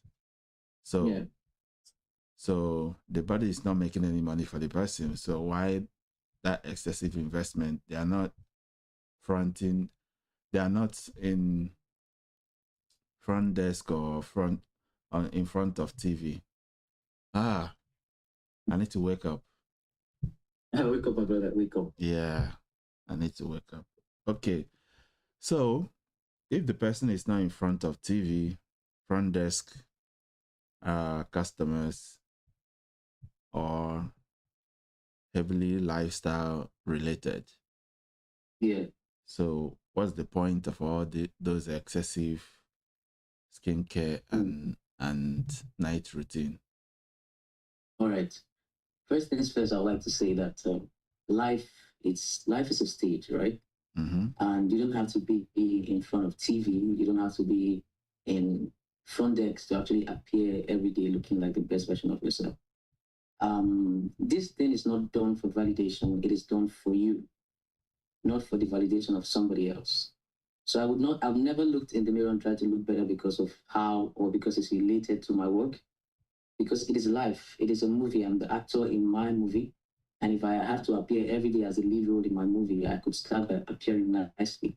And being well groomed is not something that should be subjected to only people in the fashion industry, people in the menswear industry.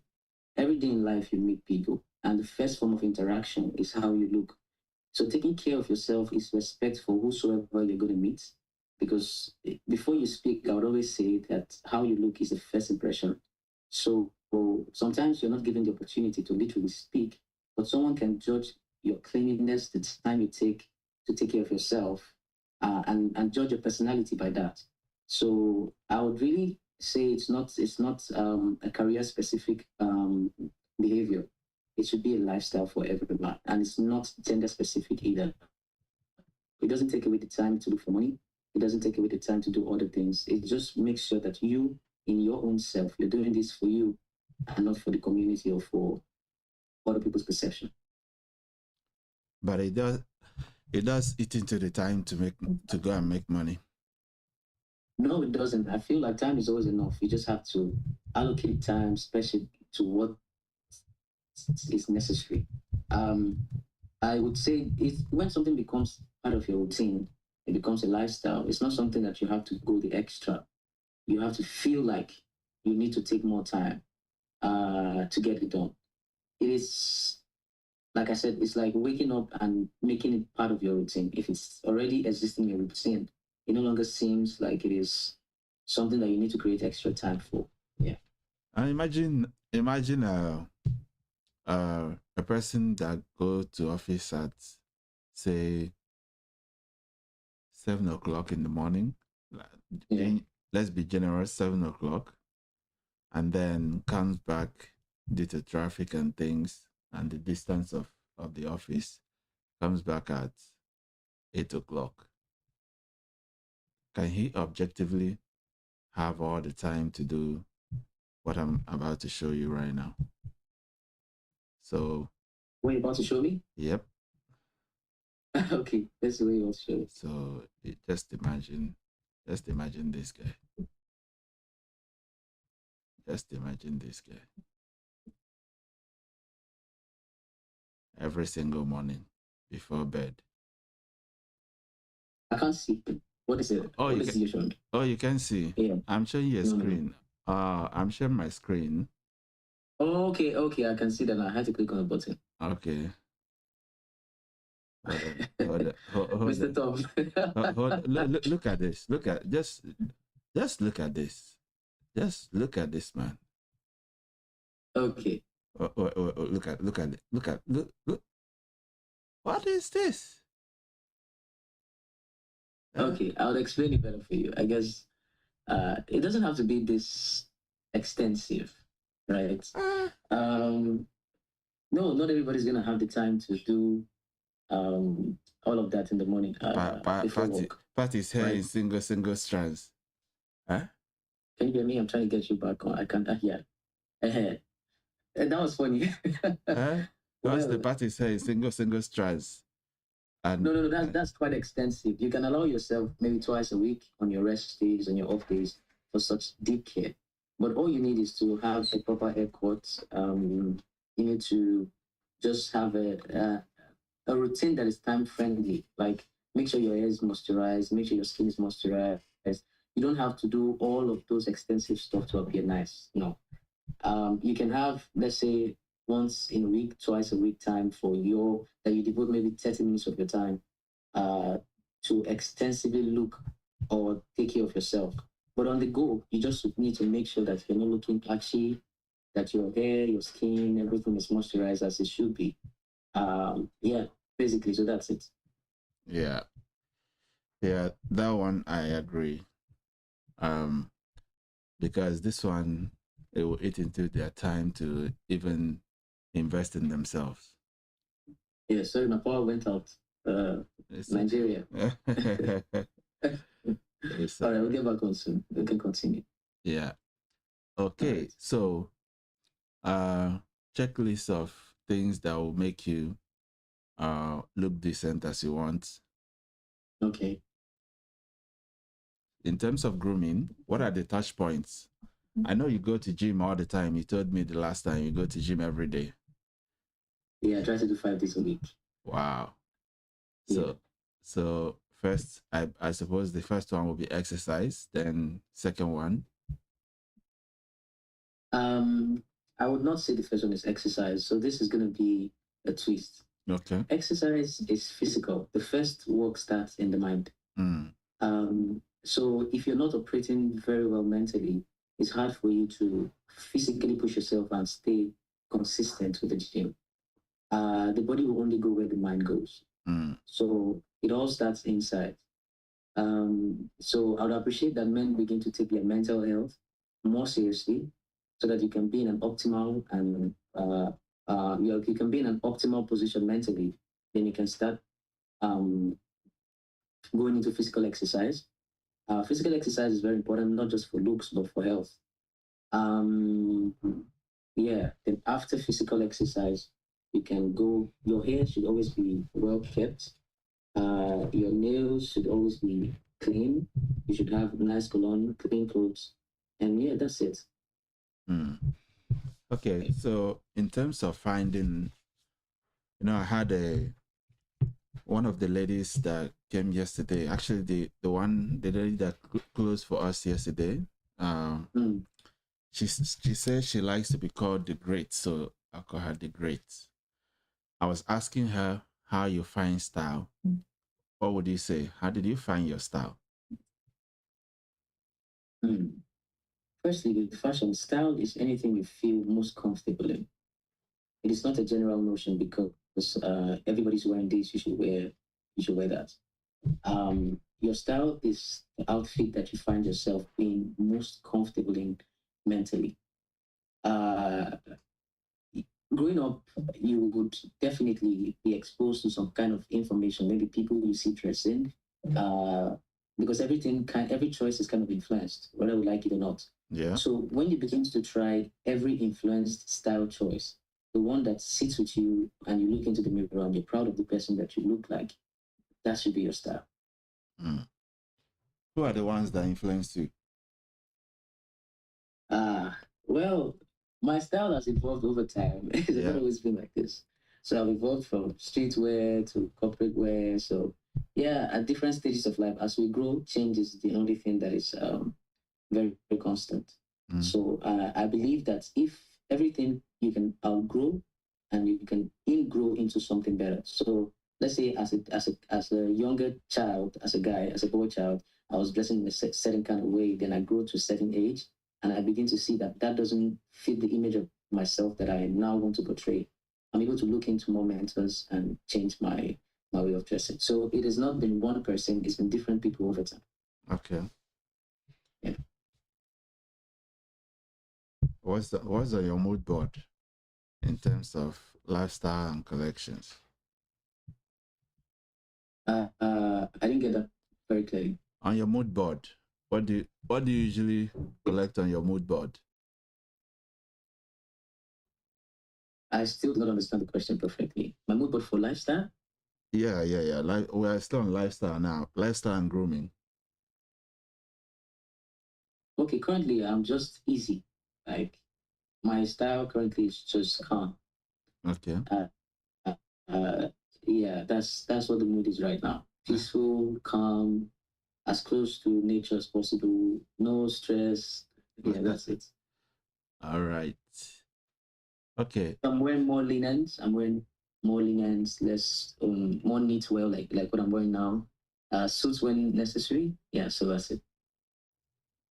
Impressive. All right. Yeah.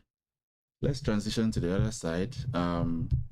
Financial literacy for men. How did you cultivate financial literacy for yourself? Because sometimes you go through school and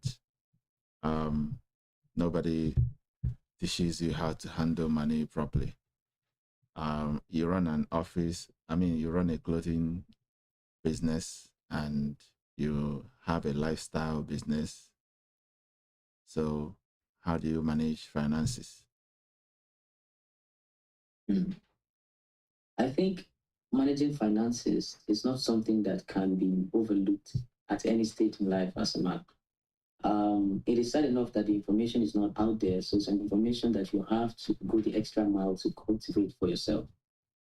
I've always said that you have to save because your savings will end up saving you. You have to lend money, and there's something that has always guided my financial decisions is that whatever you do not understand, you cannot control. Many people are not in total knowledge of what their finances would be. So they just spend subconsciously. They don't even know the cost of their living. They can't even put it pen to paper to say, okay, this is what it costs me to live daily. This is what it costs me to live monthly.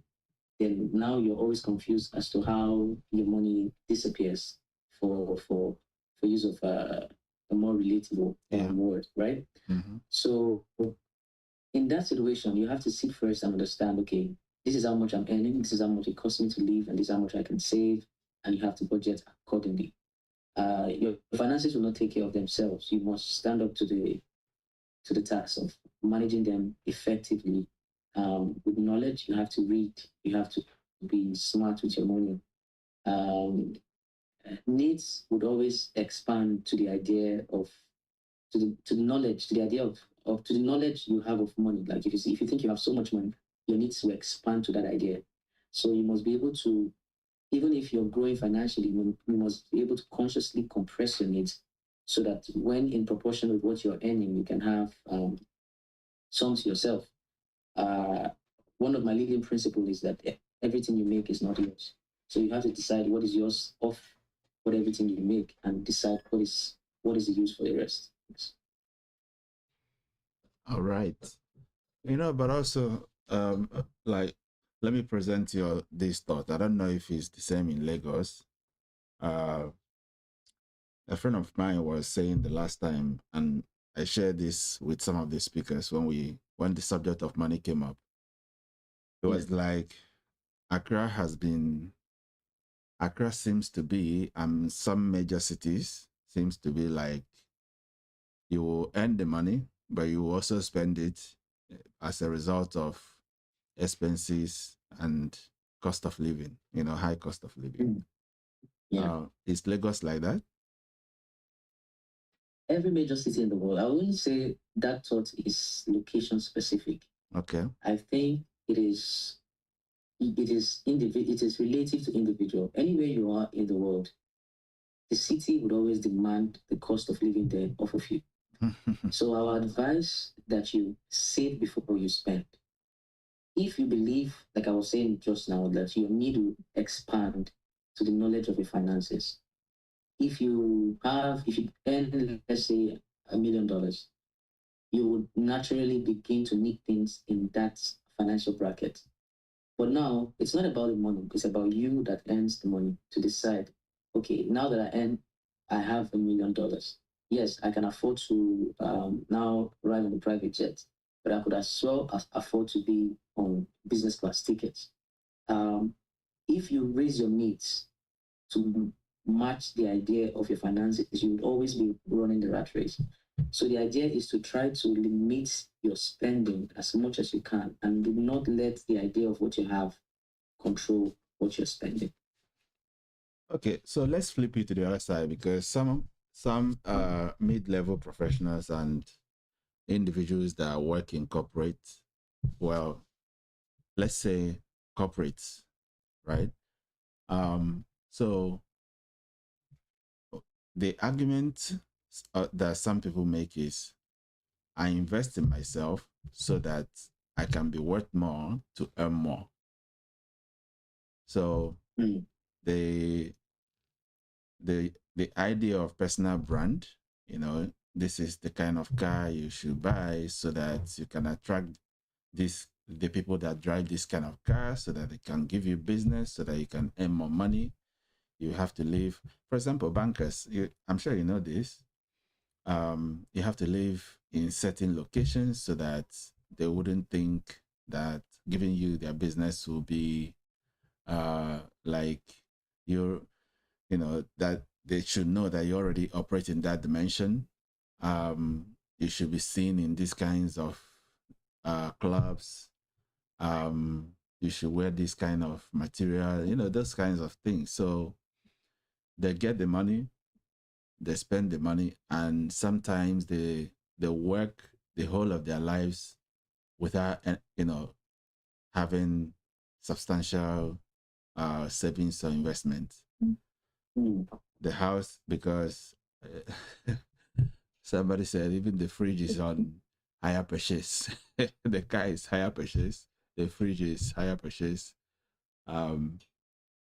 So for such individuals that operate in that elevated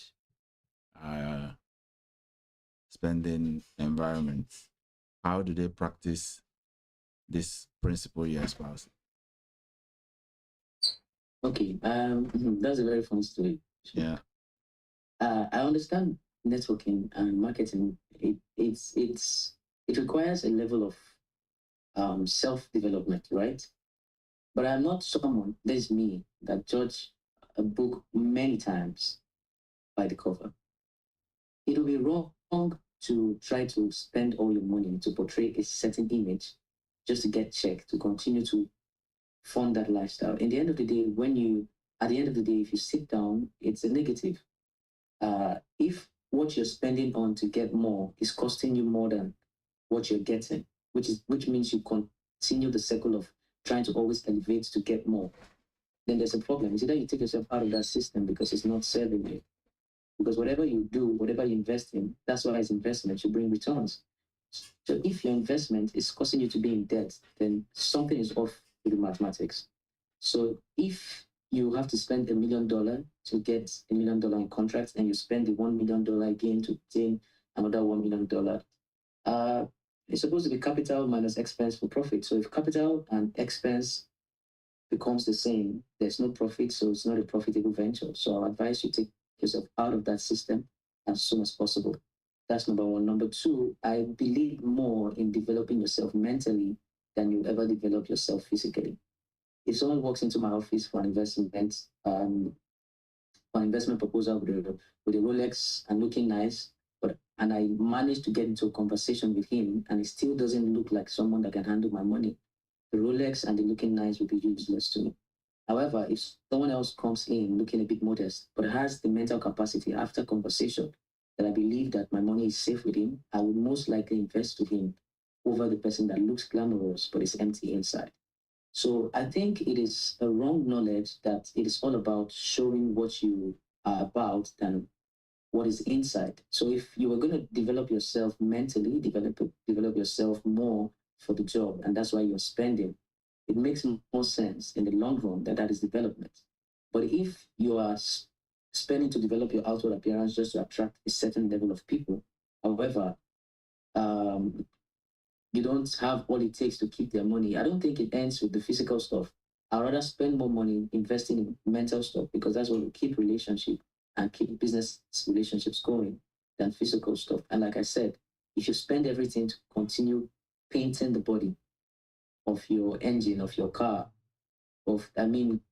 using car as a simile now for your physical appearance, and every time you have to do that to sustain the system, it's not profitable. So I advise you take yourself out of the system if that's what the system demands. Well said. Well said. Yeah, because some people they are into lifestyle business, they are into upwardly mobile business and career, and so everything is just to maintain a certain lifestyle, to maintain outlook. Okay, so let's transition to our other side of the conversation. So what are you working on now? Like, are there things that you are working on that people can plug into? Currently, not anyone that's open for public offerings at this time. I'm working on other things inside, but still within the confines of my little community. So it's not something that we're looking to get outside investors or outside participants at this time. So you can actually buy from my business. We are always open. Zeus, that's where we need all the public interest as much as possible. So if you're looking to get luxury items, we ship all over the world. And virtually you can get your suits and every other thing from us. But that's what's open for public interest. Yes. Okay. What type of advice that do people usually come to you for? I would say general life advice, because it seems like, okay, I have everything together. I use it seems because nobody actually ever has everything together, right? So I have friends that come in for business advice, how to grow their businesses. They want to know how to pivot from, let's say, being employed to starting up their own business. They want to know about health, how to be able to match the gym life with business and every other thing. Yeah, so generally, I think I get friends coming to ask about general things regarding business and personal life. Yes. Interesting. So, do you see some of what they ask you about with where society is going, like reflected in society? Let's say, in terms, no, maybe let me leave it open-ended so that it can help you consider. Is there any form of pattern reflected in what they're asking you about with what's happening in society? where you live, of course. Well, I know some will be DM of people who are not in Nigeria, so Yeah. I think a lot of men are actually going through a lot of mental stress because of the pressure that community puts on tired men. Many times people come to me and they don't know how to find their way, right? Early. Many have gone so far in the wrong direction and they're trying to like come back and they don't really know where to start, where to begin from. And they always feel like a certain level of pressure to deliver, probably for family, for society's sake, for there's just I feel like there's too much tension on the male level currently, and it's causing a bit of low energy amongst the men. It's causing. I don't want to use depression as a word, but I think a lot of men are fighting through a lot of stuff mentally. Yeah. So sometimes they just need people to talk to make them understand that okay, it's possible. We're having a lot of self-doubt, especially from Nigeria. Being an entrepreneur as a man currently, a lot of men are facing stress in their businesses. Sometimes they just want to, get into conversations with fellow guys to see how you doing this, how's it going for you, how are you planning, what are your plans, and the likes. Yeah, so basically that's it. So I just feel like a lot more men can be more relaxed mentally and understand that yes, there's pressure, but you shouldn't always be under too much pressure to deliver. You can actually do life one day at a time and everything will still be perfect. Yeah. I feel like it's reflective of the trends around here as well, and globally, because people are going through a lot of stress now. Technology innovation is causing shifts in the marketplace, currency devaluation by exchange rate fluctuation makes it impossible for people to have predictably, have control over their investment in some ways. Maybe you bought something today at 1,000 Ghana, 1,000 naira. You go to buy it again, it's 1,500 or something like that. Political tension and things. So for young men who haven't really figured out their way, how do you usually advise them to manage this? I said, of course, to have control over their mental health, but sometimes it seems to me like it's not enough to say have control over your mental health. At the end of the day, if someone doesn't have, but I get it also. Sometimes you've created a level of discipline that seems like should be obvious to everyone, right? Yeah, there are some routines that you do that helps you maintain safe and sane environment. So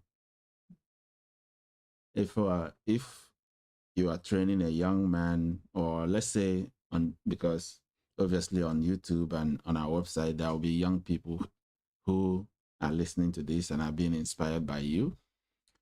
How do they create that environment that allows for that sanity, equilibrium, and protection from these external indexes to the extent they can control? How do you think they can effectuate that? All right, thank you so much for that question. First, I'll tell you this, right? There's a saying that says, the closer to the source, the less wastage there is. Yeah. You must find a spiritual background that you believe that you originated from. I think many men overlook spirituality in the course of trying to forge through life.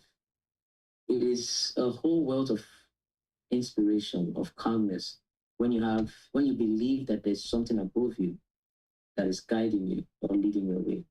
I think that is where most men have missed it. Yeah. You must not take away, as a man, they are setting, sorry for that quote, but you must not take away the spiritual aspect of your life. As a man, there are certain levels of stability. There's spiritual stability, there's emotional stability, there's financial stability, and there's mental stability. But the world has capped men to only bother about financial stability.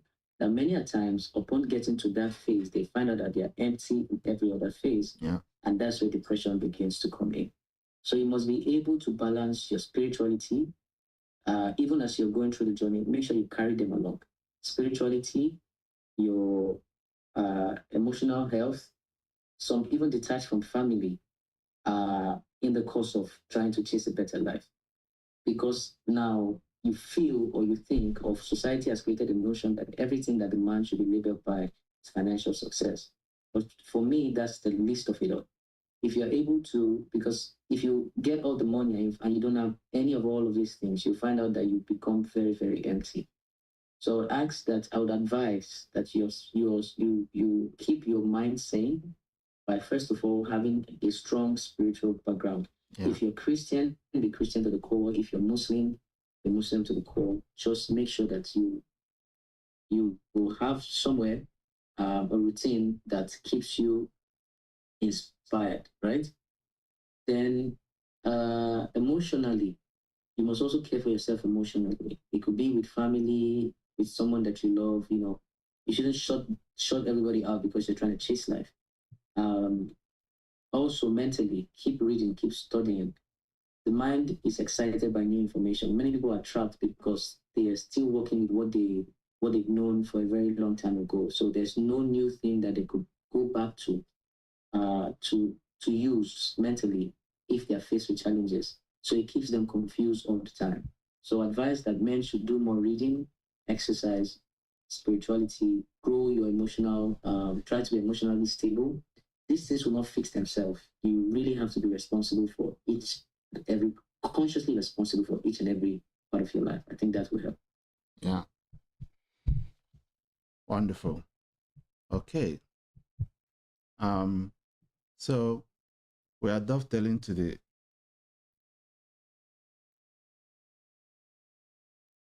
I didn't get that. No, I was looking at the time. I wanted to see because I want to keep you for a while. Oh, okay. Okay.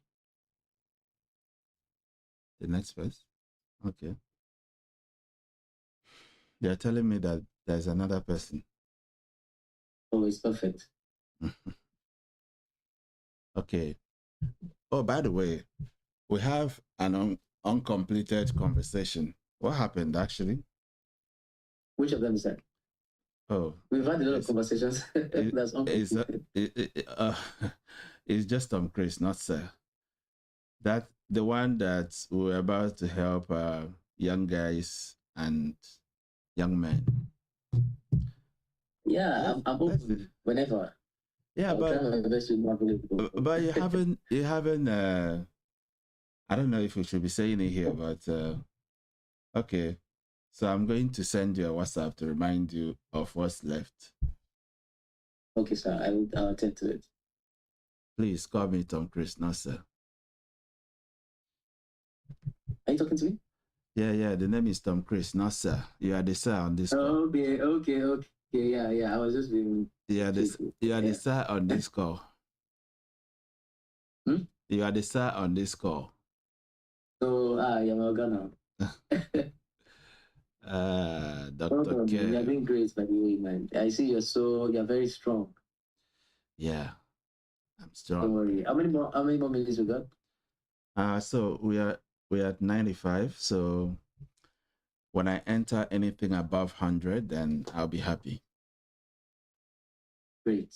Yeah. So that's very close. Yeah, very but close. Sometimes the finish line might look harder, but just focus on the journey. I think that's my advice. Yeah, thank you. Thank you so much. Thank you.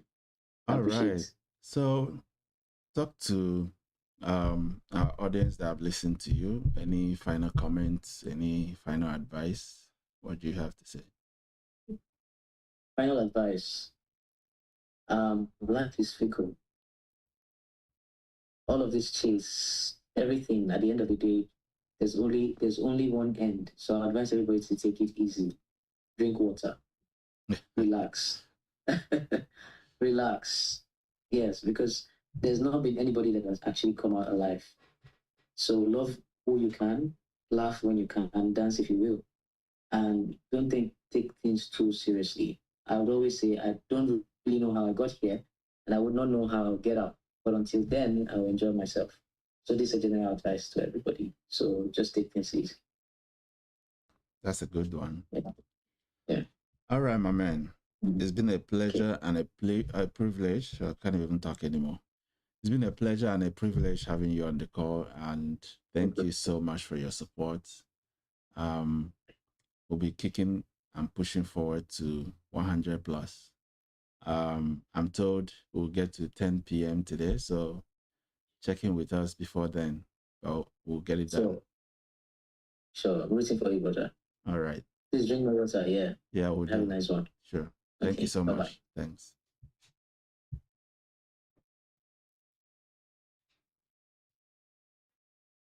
Janet?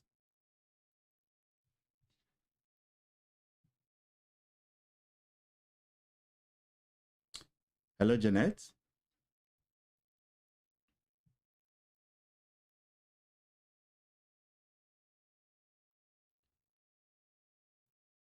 Hello? Hello, Tom.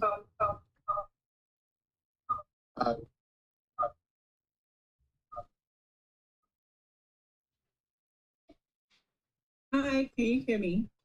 Yes, this is better.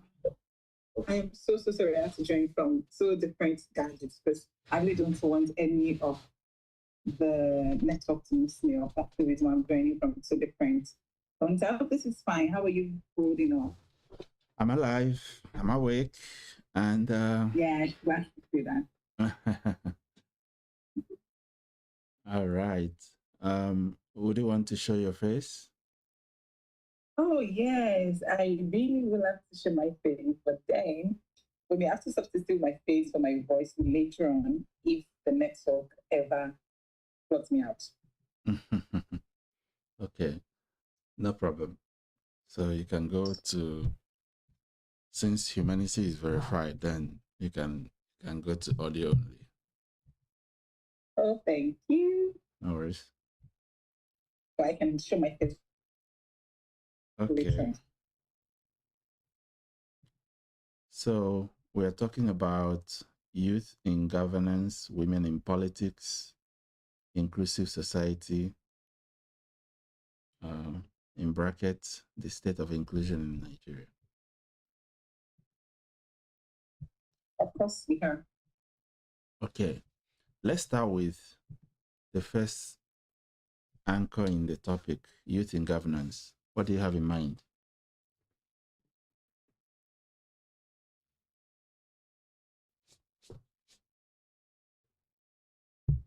Oh, what do I have in mind when we talk about youth in governance? What I have in mind is the fact that this new old leadership is retiring, and there is the urgent call for mentorship of young persons into governance so that the baton of leadership can be passed on and be transitioned appropriately.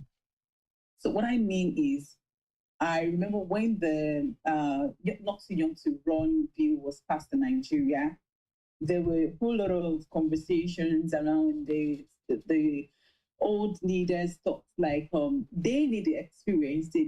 What leadership needs is the experience, and they have the experience to drive the country to a good place. And the young ones are also saying they have the energy. That old leaders do not have the energy, they have the energy to push this thing. But now we are saying that there is a need for both of them to start collaborating and working together. At this point, we have to start ensuring that young people are being placed in leadership position and being mentored properly.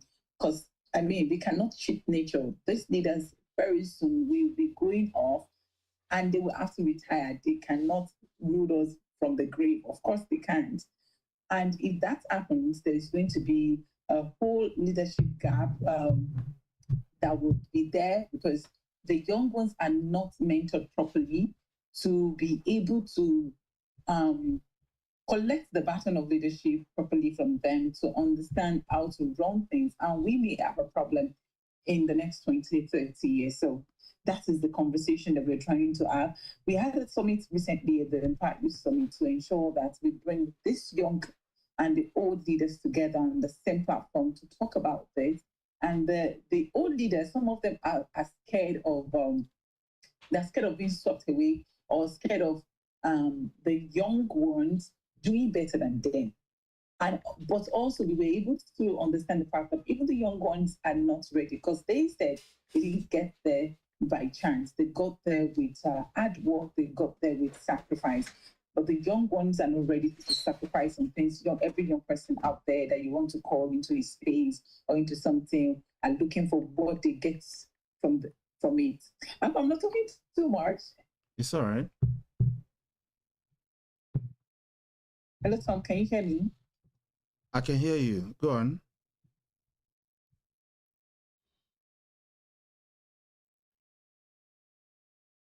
Hello? Hello? Yeah, I can hear you. I can hear you. Yeah. Can you hear me? Hello, Tom.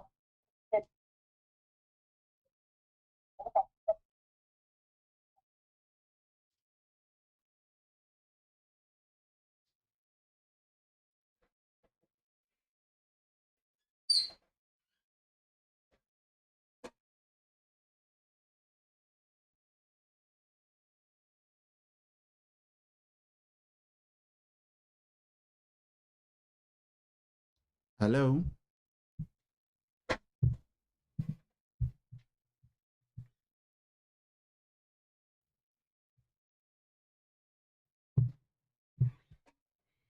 Hello?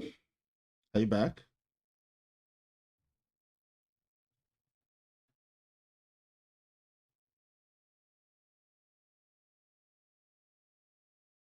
Hello, Janet? Yes, I'm here. I was saying, can you hear me? Did you hear what I said? I thought I was talking too much. So. No, I was hearing you. Please go on. Okay, so can I continue? Yes. Okay, so like I was saying that we need to come to a place whereby we have to bridge the leadership gap that we may be facing in the next 20 years by ensuring that young people are being tutored and mentored by the old leaders and are being placed in how they can be mentored is by putting them in place of leadership so that you can see their mistakes, you can correct their mistakes, and by the time they retire, the transitioning of leadership is being done properly. I hope you understand. So that is what we are talking about. Because we have the data of young people in politics on if in leadership position is so low. It's very, very, very, very low. You can't tell me that someone in their late 50s is a young person. And what they calculate as being young is you're seeing a leader in their late 50s, early 60s, 70s, and 80s. Thinking that someone in their late 50s are still young persons, they are still there. No, they are not. We have to start having someone in their early 30s, late 20s to bring the energy on board and to also be mentored by the old leaders so that when they retire, they can take over properly. Okay. So that is what we're talking about. All right. You know, I'm going to push you a little on this because I like to have practical conversations over hypothetical or generic recommendations. So you say they need to be mentored, they need to bring. So who is going to do these things that you're recommending? So what we are recommending, you said, what am I recommending? Or what did you say? Yeah, who is going to carry out that bringing together and mentoring? Who do you think is going to make it happen? I mean, civic people in social space development organizations, they have to start not just talking. I know they are trying. Most leadership organizations like AYLP, PLF, are really, really trying to like mentor young people and make them ready for leadership space. But at this point, they need to take whatever they are teaching them away from just the classroom, away from just the facility and the sessions, the wonderful sessions of speaking English, sharing with them what they need to know or what they had even known. Now you will see them recycling knowledge. You see someone go for this fellowship program, heard the same thing that this person has gone for. So they need to stand up and start bringing them on board. Now, I love what Lagos State is doing. I love what Lagos State is doing. I don't. Can you still hear? Can you hear me? Yeah. If I don't hear you, I'll call your attention. Please go on. Eh? Okay. So I love what Lagos State is doing. There's this program by Lagos State government, the LGLE, where the fellows are being they are being appointed as SAs to the governor and appointed with commissioners. So for a period of 1 year, you as a young leader, you get to work with a particular commissioner or with a particular SSA or speaker and learn on the job. You see what the person is doing. You're able to implement all the things that you've learned on the book, practicalize things and work on them in real sense of it. So that's if we can have more of that, because I think that's the only one that we have for now. If we can have more of that, so not just in political space, even in the banking industry, entertainment industry, where we want the young leaders to start emerging, we need to start boosting them and having that kind of program, putting them there, encouraging them to be mentored and to work in line with what they have been taught. So when they are being placed under a great leader or someone under a mentor, probably for a space of a year or 2 years, it gives them a good time to be able to practice all the things that they have learned and make them ready for the future, because the future is now.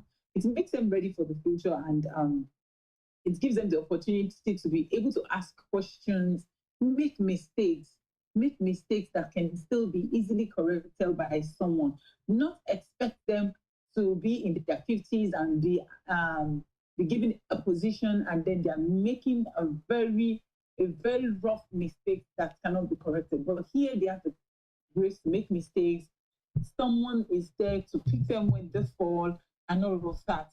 So we need to start having something like that across, not just in Africa, across the globe, and especially Africa. We need to start encouraging young people to be in leadership positions, to be in leadership spaces. So that is what I am recommending. And I think those are the people that will be able to work on that. At my organization, at Youth Summit, that is what we're trying to also do. We had a summit in those states last month where we were able to bring both sitting leaders and young leaders, emerging leaders together in the same panel session to discuss how we can bridge this gap. They were able to also share their own part, which I had mentioned before, that the young people are not ready and all of that. But I know it's not going to be all the young people. When they see something, they will be encouraged to do it. Probably the reason why they are not ready is because they thought nobody is going to pass the baton to them. They've been waiting all their life to receive this baton, and no one is passing it to them. So maybe when they say that someone is ready, is trying to pass the baton to them, they can start getting ready. So that's it. Wonderful. So one of the things I liked about what you said is in our organization, that's how we are doing it. Yeah. So I think it will be nice for me to ask you to use the remaining 5 minutes to put a capstone on this conversation by, sharing any case study about what you're doing to highlight some of these needs that you've pronounced. Does that make sense?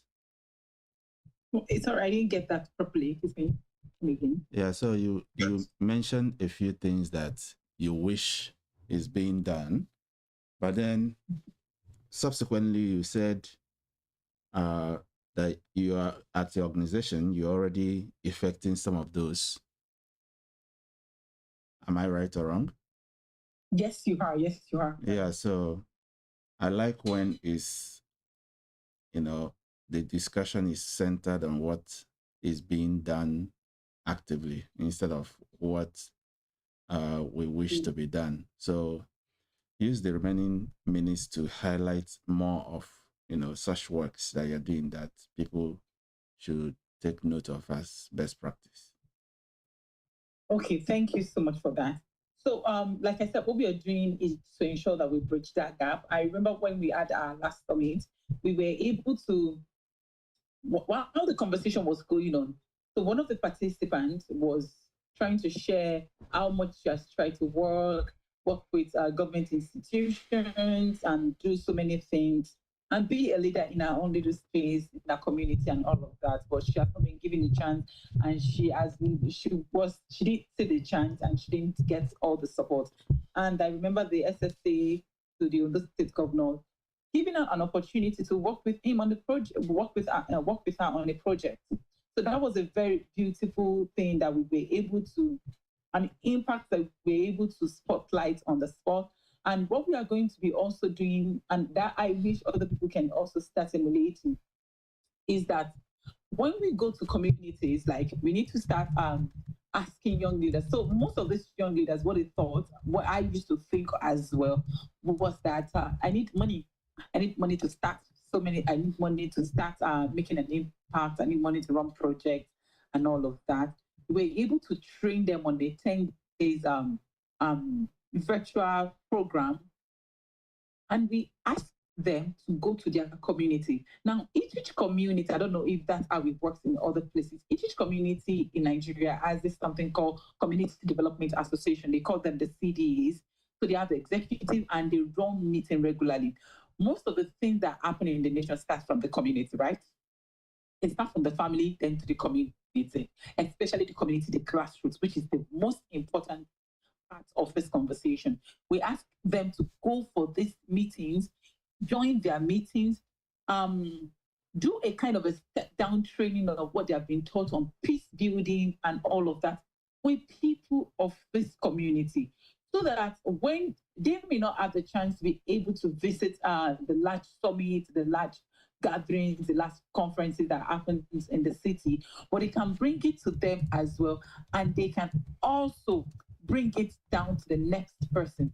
So when somebody is being taught, has been taught on how peace building and all of that, and you take that conversation to a CDA meeting where family are gathered, community members are gathered, and you train them on this.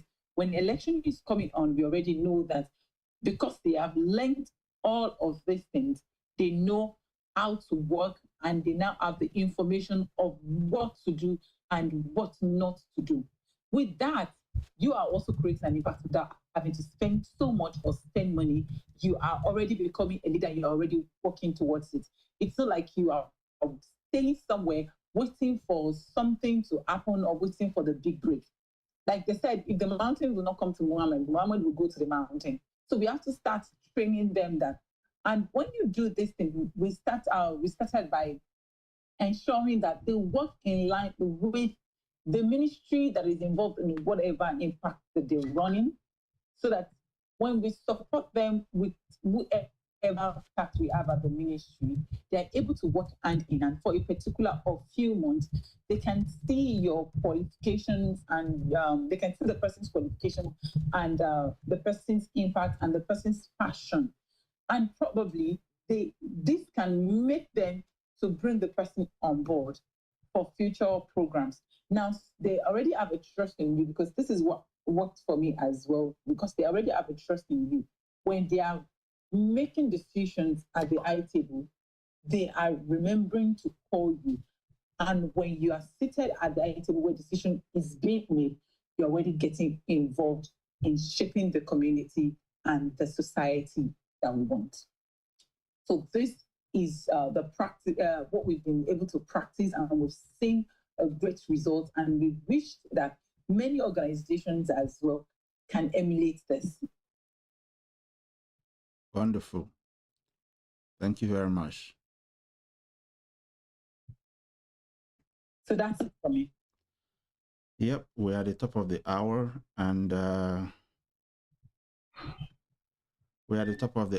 and transitioning to Philip. Thank you, Janet. Thank you, Tom.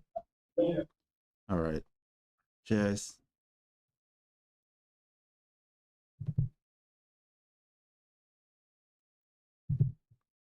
Philip, are you ready? Yes, I'm ready. Please hold on for a second. Let me position myself.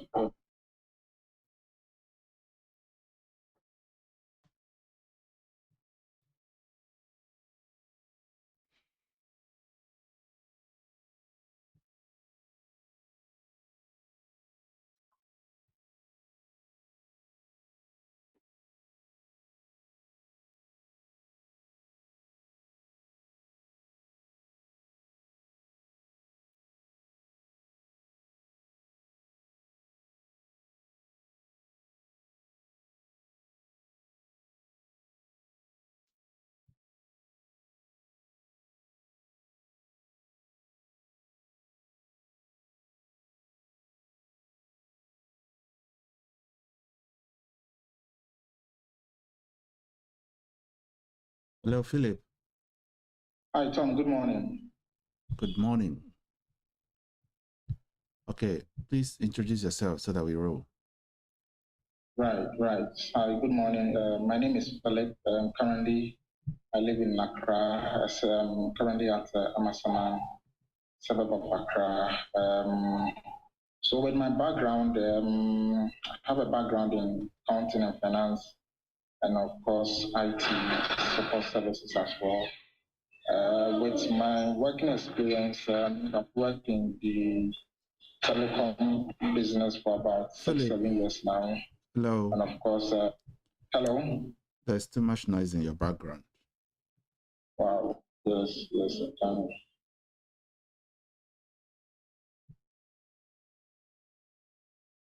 Is it better now?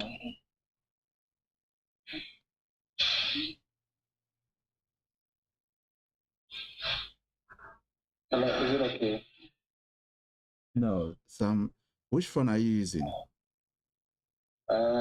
Using a Samsung phone. Okay, because if it was an iPhone, you can select the noise cancellation. Does Samsung have the check to see if Samsung has the noise cancellation, because the sound interference. Samsung doesn't have that functionality. Yeah, the sound. Samsung. Okay. Is it better now?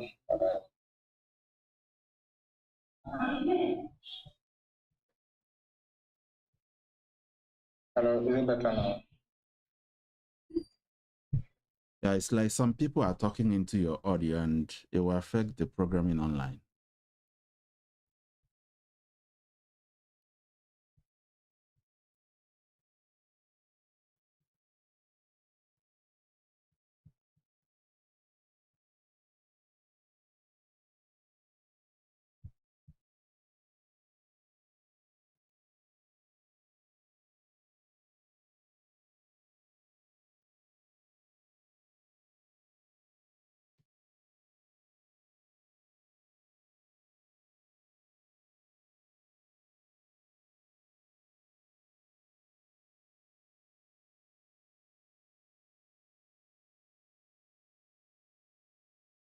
Hello,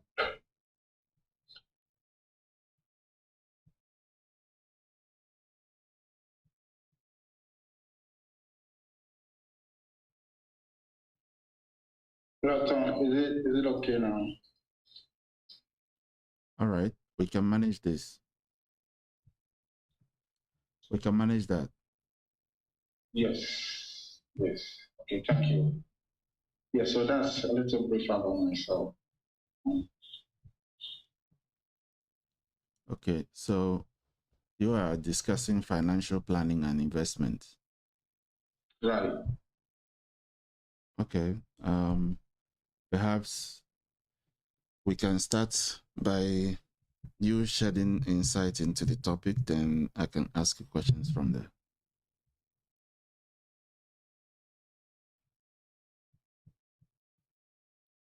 Hello.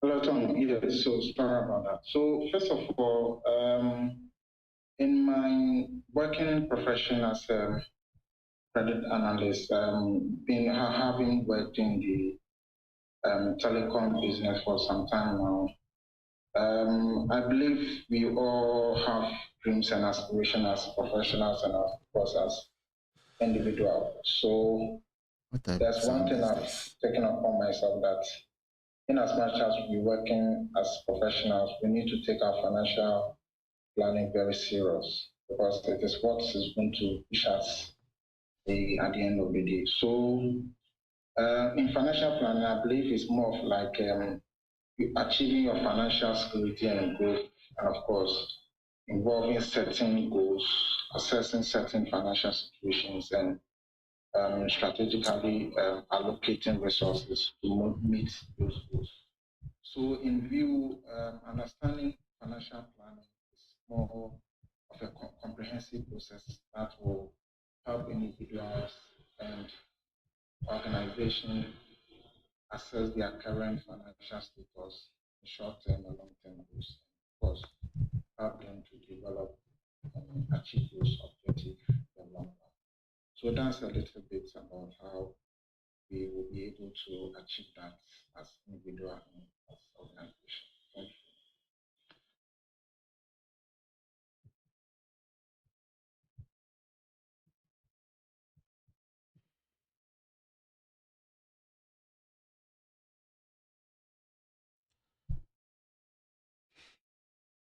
Hello, Tom. Yeah, tell me a bit more about your day job. But Philip, really, the background noise is, I don't know if people will be able to hear what the things you say. I'm very, very close to the roadside, and my office is very close to the roadside.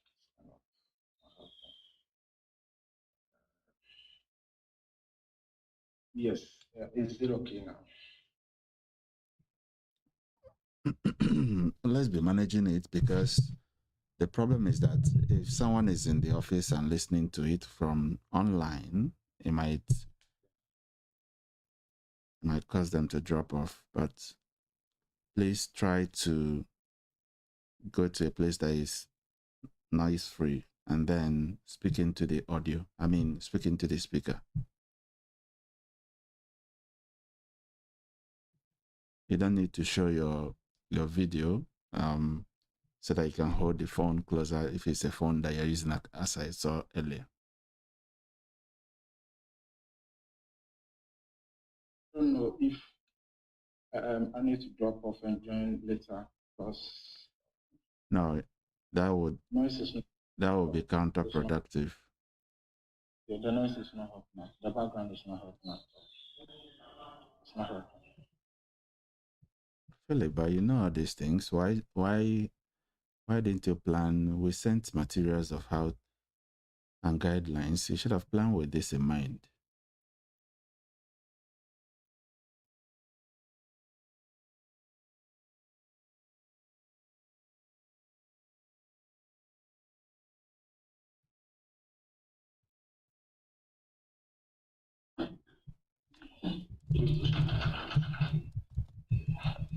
I found.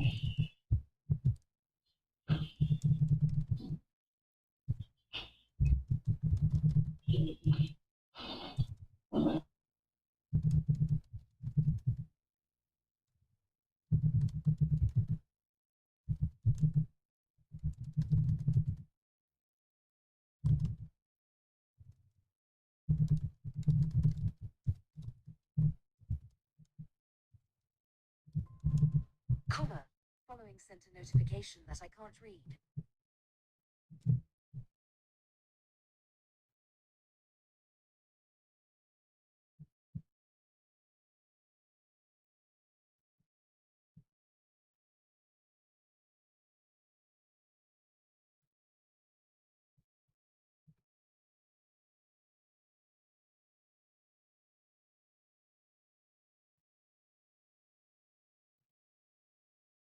Hi, Tom. Is it better now? Go on, talk. Let me hear.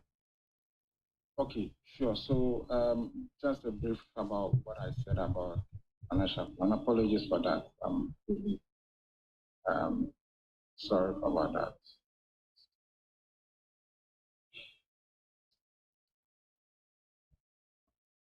No problem. Go on. Okay, so yeah, so I think I've given the background of my topic, and then I don't know if there's any other question you want to ask me. Give me some understanding of what you do on a day-to-day. You say you are a financial analyst, correct? Yes, absolutely. So I work with one of the telcos as a credit analyst. So on my day-to-day basis,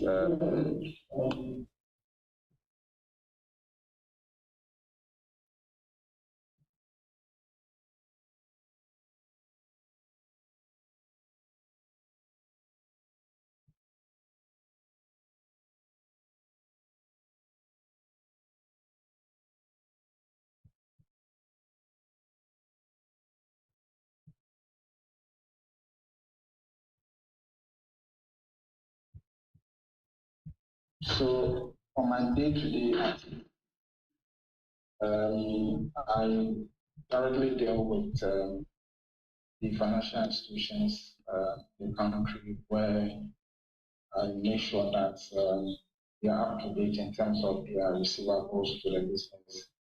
And of course, other checking out on other financial reconciliation for them as well. And then of course, invoices and then payments from their side to the business. Yeah, so basically, those are the day-to-day activities I run with where I work and with the financial institutions in the country.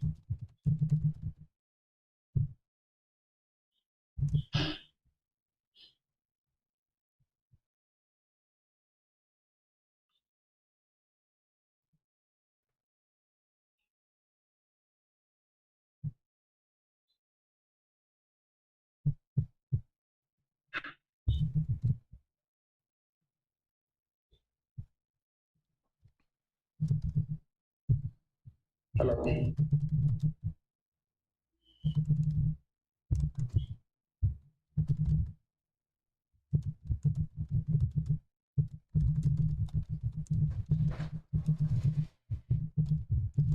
Hello.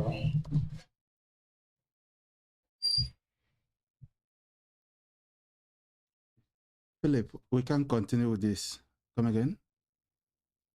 Bring him.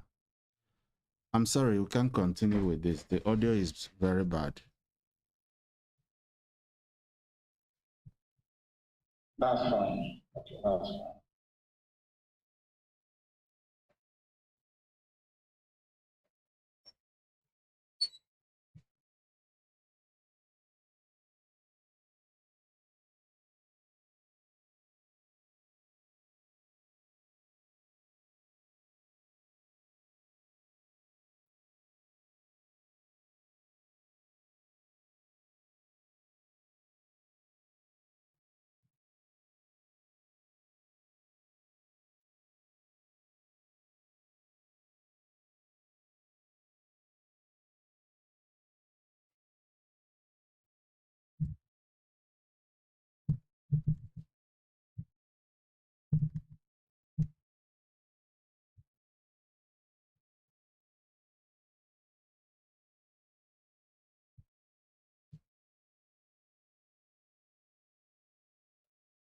Odette? Nice Hi. to meet you. Likewise. Thank God you're early. Because the speaker was interviewing a moment ago. I don't know I'm not sure where he is. The noise in his background is horrible. Right. Yeah, technical issues are gonna pop up, but you guys are doing very well so far. Thank you. Seems like a very tight team. Yep. We're working hard to make you guys happy as well. We have a lot of you rallying around for us. Yeah. So we need to make it worth your time. Yes, it is. It's a great cause. I've asked them to soak a cloth in some cold water for you so that you can refresh yourself. Yeah. Thank you so much. That's fine. I hope they bring it for you. Let's begin. Are you ready? Okay. Please introduce yourself. Oh, my name is Claudette Abner Hansel. Do you want my profession? Is that what you want? Do you want to know? Yeah, I'm just for some people that would have already seen your profile on LinkedIn. I suppose a few of them might want to get some understanding of, you know, who you are, your career journey, so that they can appreciate the topic better. Yeah, sure. And about the topic, right? It's a bit broad, so really, I guess my topic should have been demystifying psychological therapies. No problem. Yeah, that's really what I wanted to talk about. No problem. So my name is Claudette Hansel, as I said. I call myself Abner because when I came to Ghana, the name was here waiting for me. I was born on a Tuesday, so I embraced it. I was raised in the UK by Jamaican parents. Actually, my parents separated, so I was raised a lot by my mom on her own. I have 2 other siblings. I have plenty other siblings from my father's side too, but my mom raised the 3 of us. Yeah. So I grew up mostly in England. She's Jamaican. And when she arrived in the UK, it was very much coming from a colonial setting in Jamaica to the people that were colonizing you in the UK. So her transition was, and she was very young, so her transition was, not very steady. She also had not many people to come to, so I'm just letting you understand who my mom is and the environment that she created for us, that she was able to create for us. So a very young woman, she came and had 3 children. She didn't have her own career, so she wasn't, educated, in that sense, formally, although that doesn't take away from her Jamaicanness and her entrepreneurship and her mentality. So she raised us in the UK, and we went to school there. You can imagine. So because she was foreign in the UK, she had many, there were some issues with her being foreign in the UK. And so there was a lot of needing to acclimatize herself to that, because coming from Jamaica, there were no issues with color or with, people's culture and what they looked like. But in the UK, it was very clear that she was not white and that she was a foreign Black woman. So there was some racism that she had to she experienced, unfortunately. But when people move from one place to another, they generally go to where other people from their culture are. So she spent a lot of time in Handsworth in Birmingham, which is a place where there are lots of Black people. Lots of Jamaicans, Caribbeans, Africans, were there, Asian people also. So she tried to make herself feel secure and safe. And she tried to create that environment for us as well. You want to know? So school? You want to know about school? Okay, so let me stay on your mom. It seems you really want to honor your mom. Okay. So maybe you should tell us the environment she created for you. I mean, as someone who was seen as visibly not part of the environment. By environment, I mean part of the culture, and seen as an outsider, I should say, I suppose she would have, done a lot of work to protect you and you have siblings. You have So she would have done a lot of work to protect you guys from experiencing those those things that she experienced herself. It makes you so emotional to think about it. Yes, it was very tough. It was very tough for her. I didn't know her when she was 21, which is how old she was when she went to the UK, but just the stories that she's told us, so yeah, she tried her best to protect us, whilst at the same time having a mentality that nothing should stop us from doing anything. Right. Nothing should hold us back. Right. And our decision about our life is our own. And that it was normal for things to come and stop you, for other pressures, for other forces to come against that. That's what the Bible says, isn't it? When I try to do good, evil presents itself, because there's always that force. So she was she pushed us, and although she wasn't formally educated, she pushed me to go to university I became a psychiatric nurse as my initial career, and now I'm a psychotherapist, a psychological therapist. And she pushed us, encouraged us. Not all of my siblings decided to go like a professional route, but in terms of mentality, steadfastness, consciousness, we're all kind of on that trajectory. We all think in the same way. Yeah, my mother's a wonderful woman. Yeah. Wonderful, yeah. Okay. Let's talk about so what informed the choice of career? Was it the experiences you guys had or somebody else that you aspired towards? Well, my choice of career was, I was the child that was always asking why. Okay. And I'm the adult now who is always asking why. Right. So that was all. I always wanted to know why this. So why does the sun rise in the east and why? Is it that way around east and then set in the west?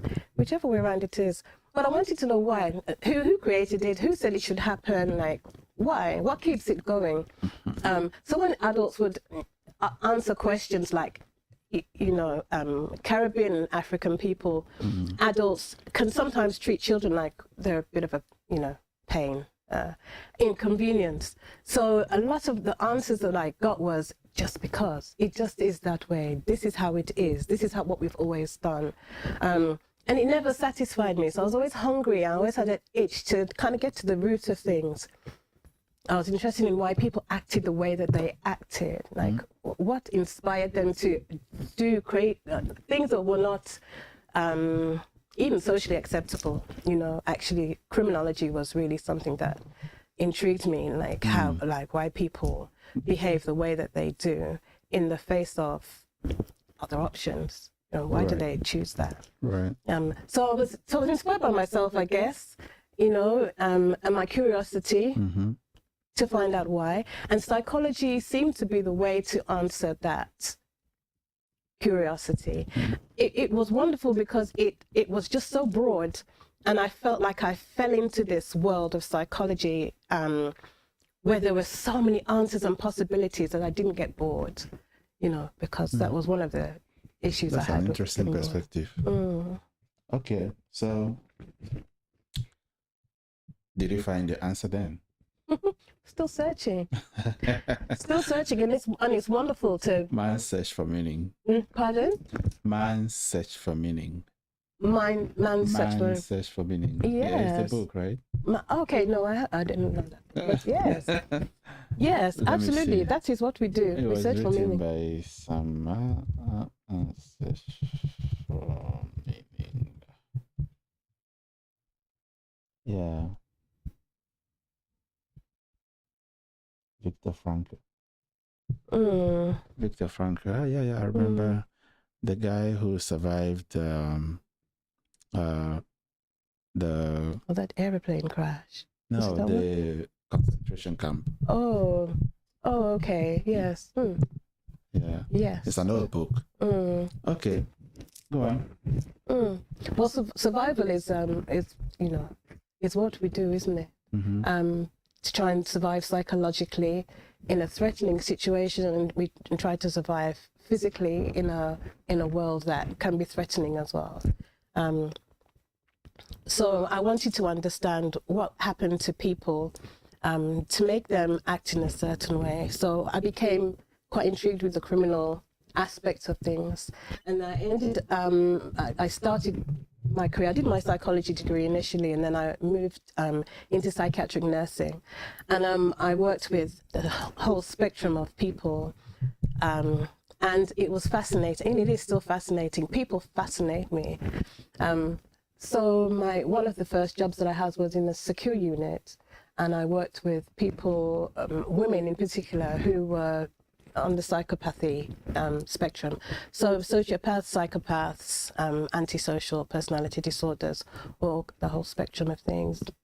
Murderers also, so because of the crimes that they had committed, because they were deemed as mentally unwell, they couldn't go to prison. They weren't seen as being able to be managed in prison psychologically, or to be able to cope in a prison environment under such circumstances. So they were going to mental institutions, psychiatric hospitals, and you have different levels of security depending on the reason that people are there. Crime. Yeah, yes, absolutely.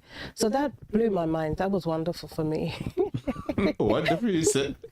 It was. Somebody wouldn't use, another person wouldn't use wonderful. I know. So I know. How did you find it fascinating? Hey, that someone can look so regular.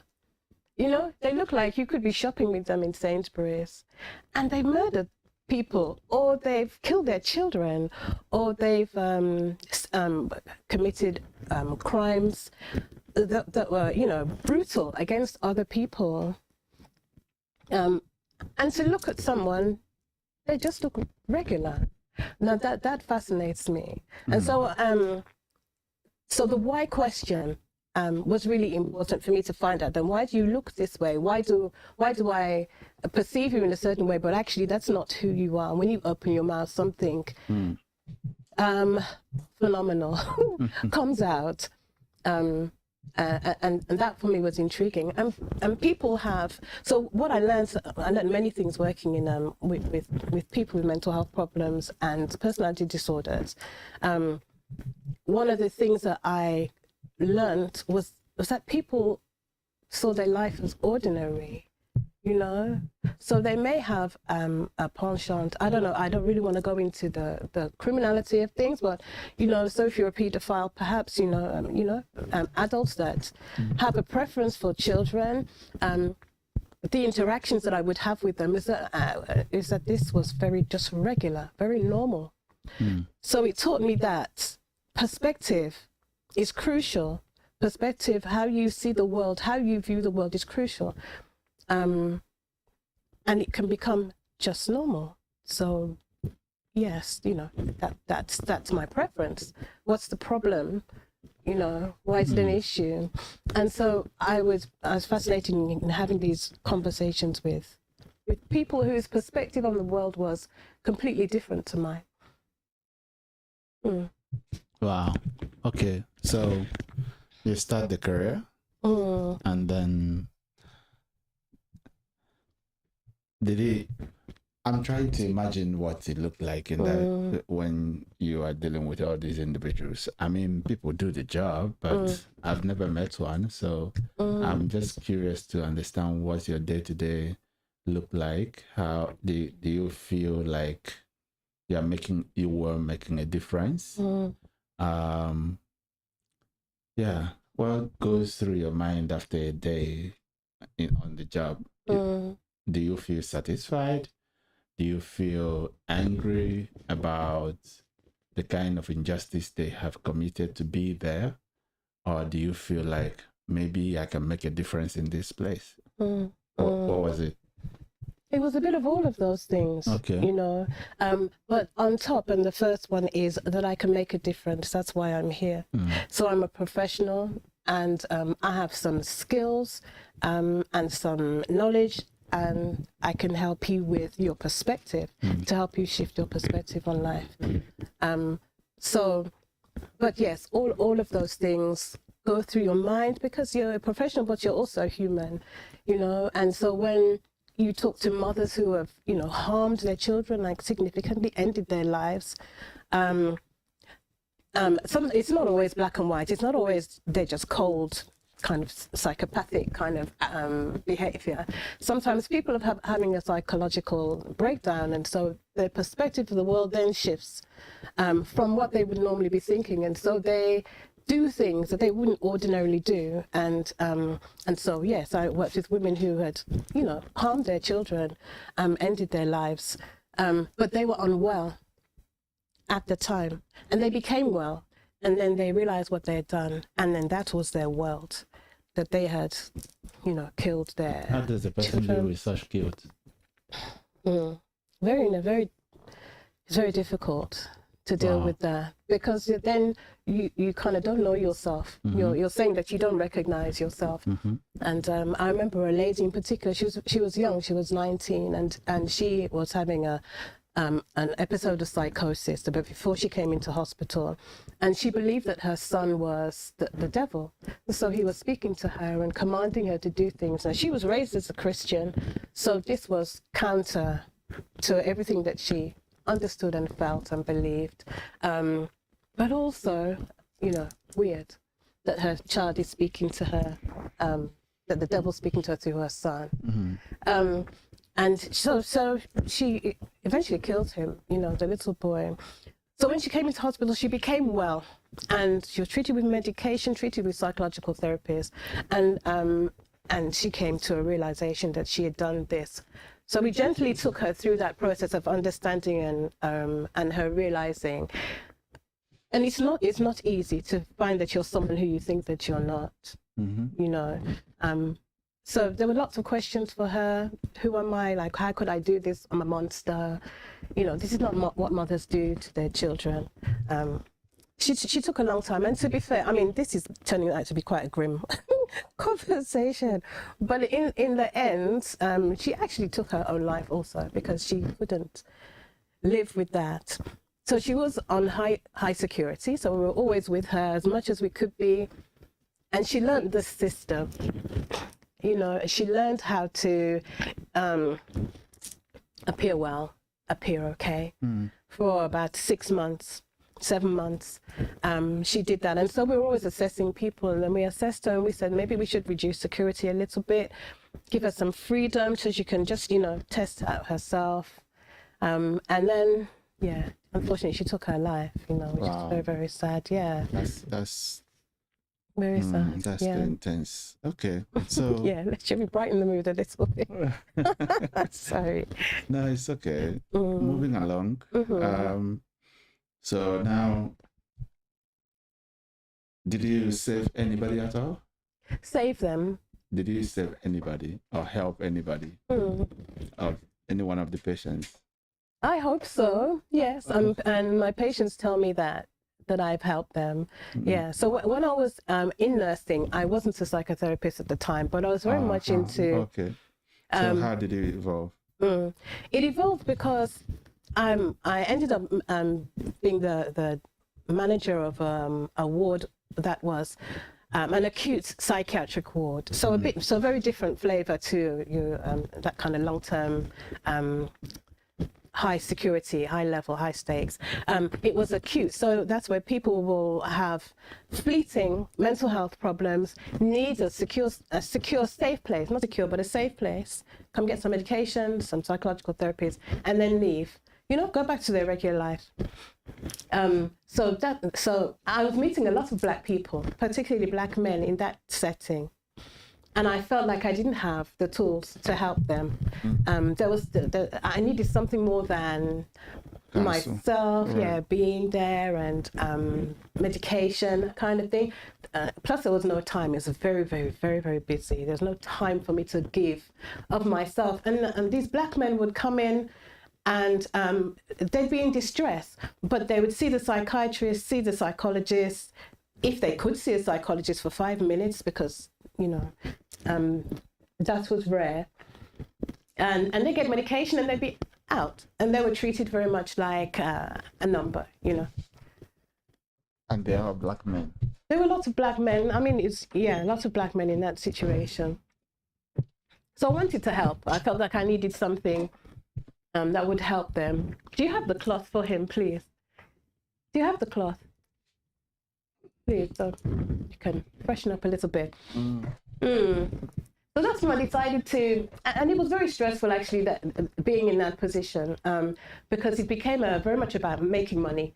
So people were the product, the money, and we would have the money as a hospital because we had the people, and then we get them out. So in terms of treatment, it wasn't very productive and useful. Right. So I decided I needed to do something else. And I thought psychological therapists would be a good way forward. And plus I wanted to work for myself. So what is psychotherapy, you said? Yes, I'm a psychotherapist. Okay, what is it? So being a psychotherapist means that you use psychological interventions based in, you know, psychological theory to help people with mental health issues. So we have... I'm sorry. That's okay. Where is this one from? From me. Okay. Oh, wow. Thank you. It's all right. I saw it in my bag and I thought of you. What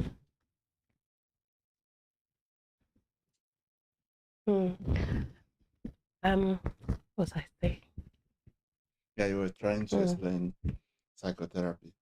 Yeah, so we use psychological, so we have an understanding of psychology, developmental psychology, social psychology. We have a broad understanding of the psychologies. Cognitive psychology, excuse me. And so we take our understanding and we come up with techniques. There are plenty of techniques. So we come up with psychological techniques to help people get over, recover from, overcome their mental health issue. So we use various interventions. So I own a business called Koseshi Clinic, and I have clients, private clients, who come and bring issues, psychological issues. So the whole spectrum of people I will see, from depression, anxiety, psychosis. Sometimes people have, you know, relapse from psychosis. But my specialty, my passion is anxiety. I know this is a weird way of putting it, you know. Let me say it differently then. I like to help people who have issues based in anxiety. Why? I like that because everything that all mental health issues will have some kind of comorbid existence with anxiety. Comorbid means another illness or an additional problem, and generally anxiety is an additional problem to all of the issues that people have. Generally. I really like working with people with OCD as well, which is obsessive compulsive disorder. So people who, you know, are compelled to... You really go for the hard ones, eh? You know, I like complexity, I have to say. I do like complexity. Yes. So where did that come from? I guess it's a why question, isn't it? Like, why is this happening to this person? Because when things are really black and white, but when things are kind of A equals B equals C, I find it a bit boring, to be fair. But I welcome everybody, whoever needs my help or, you know, comes to the clinic. I'm not going to turn people away because, you know, I'm not intrigued by, there's not enough complexity. No, absolutely. Actually, in the mundane of depression, in the mundane of high anxiety, of social anxiety, in those normal things is where most people are having problems, you know. So the complexity is rarer. So, yeah. Wow. Okay. So I'm also interested to know, sometimes people go for tough cases because they believe that's because they are very good at certain things, then solving that is how they get their own excitement because it's easy for them to solve than other people. So, for example, people who play games. Yeah. If you are very proficient in games, then usually you look for the toughest games to play. So how many of those puzzles did you get to solve successfully?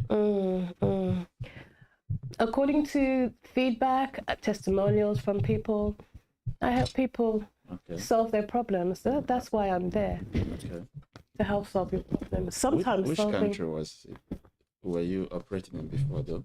The UK. Okay. All right. So we're moving along in the career journey. Where are we now? This should be 20.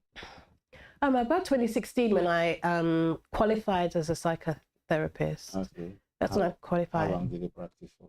How long did I practice for or study for? It says you qualified. Yeah. Okay. So I qualified in 2016 and I'm still qualified.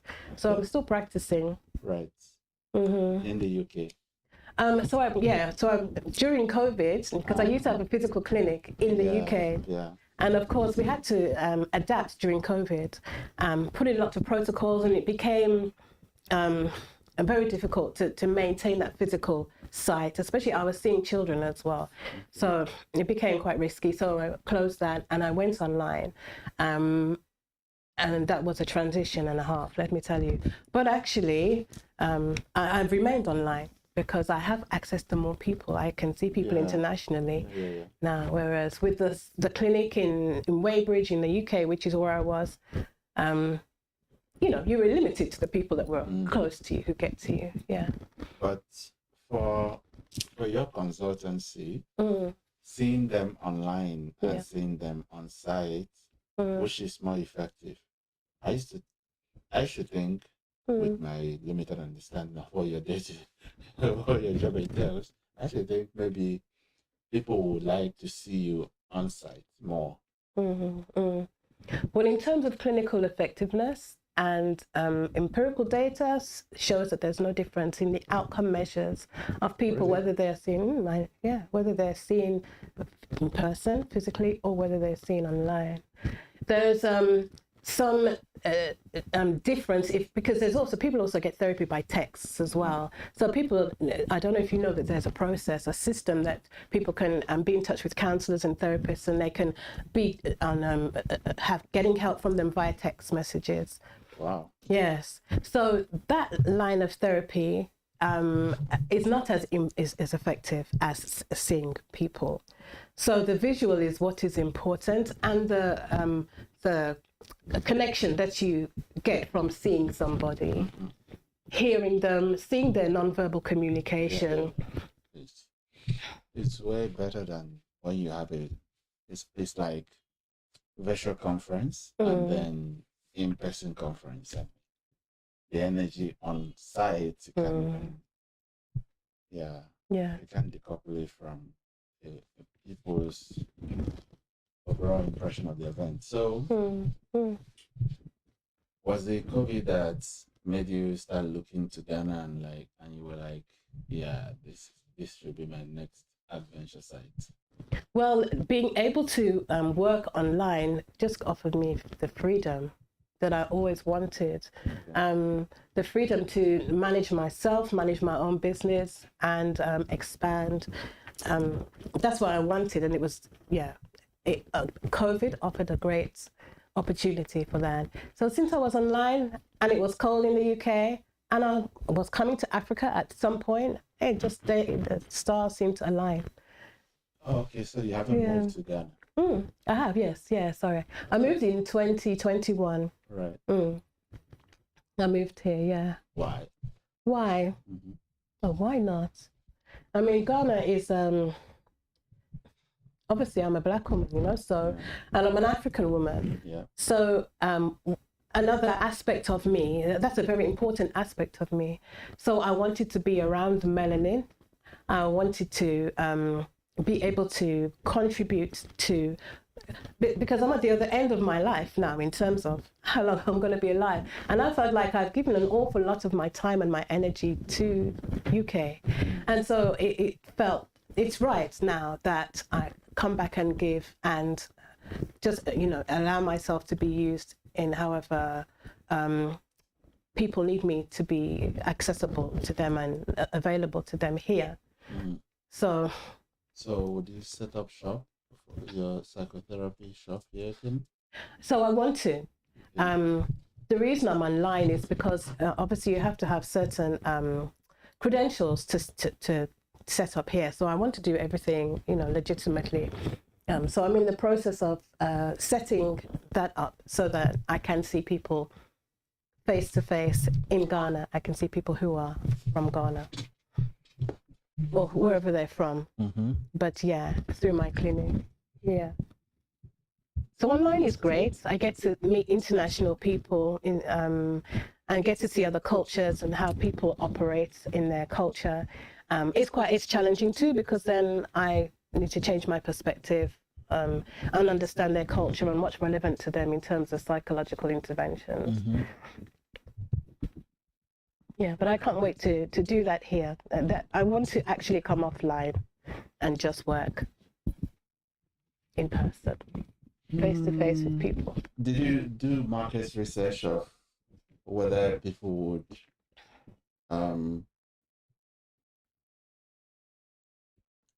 maybe prefer online or on-site in Ghana? Because I'm thinking to myself, first, I haven't heard it before, not because there are no customers. Well, I shouldn't call them customers. I'm thinking clients, I call them. Clients.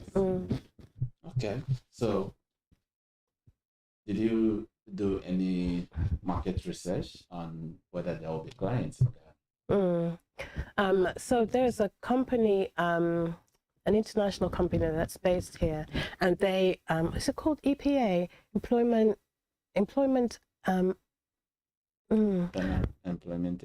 Employment agency, yeah. And they offer psychological therapies. So what they do is they go into companies and they set up shop and you know, so when people need psychological intervention, they are there on site or accessible via phone, or they can go to see them in person. So I've been looking at what they're doing, yeah, and clients, they're not short of people. They're not short of people in need. So there is a market there, absolutely. That would be boring for you. Well, I mean, you know, maybe there's some people with psychosis here, you know, maybe. Yeah, no, but, I mean. But they will be hiding it because, you know, over here, like in Africa, I mean, it's not like where people, well, I don't know, but I don't feel like Africa, they would like to publicize that. They would be quiet. Maybe your office would be full, but nobody would know that. Yes, that's what's going on. Yeah. Absolutely. So I understand that about Black people in general. Yeah.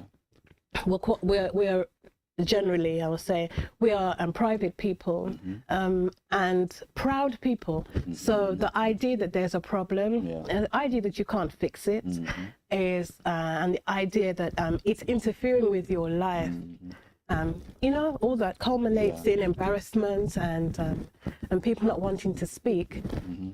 So the space that I will create is going to be a safe one, a private one. And I'm not going to have queues of people in the waiting room either.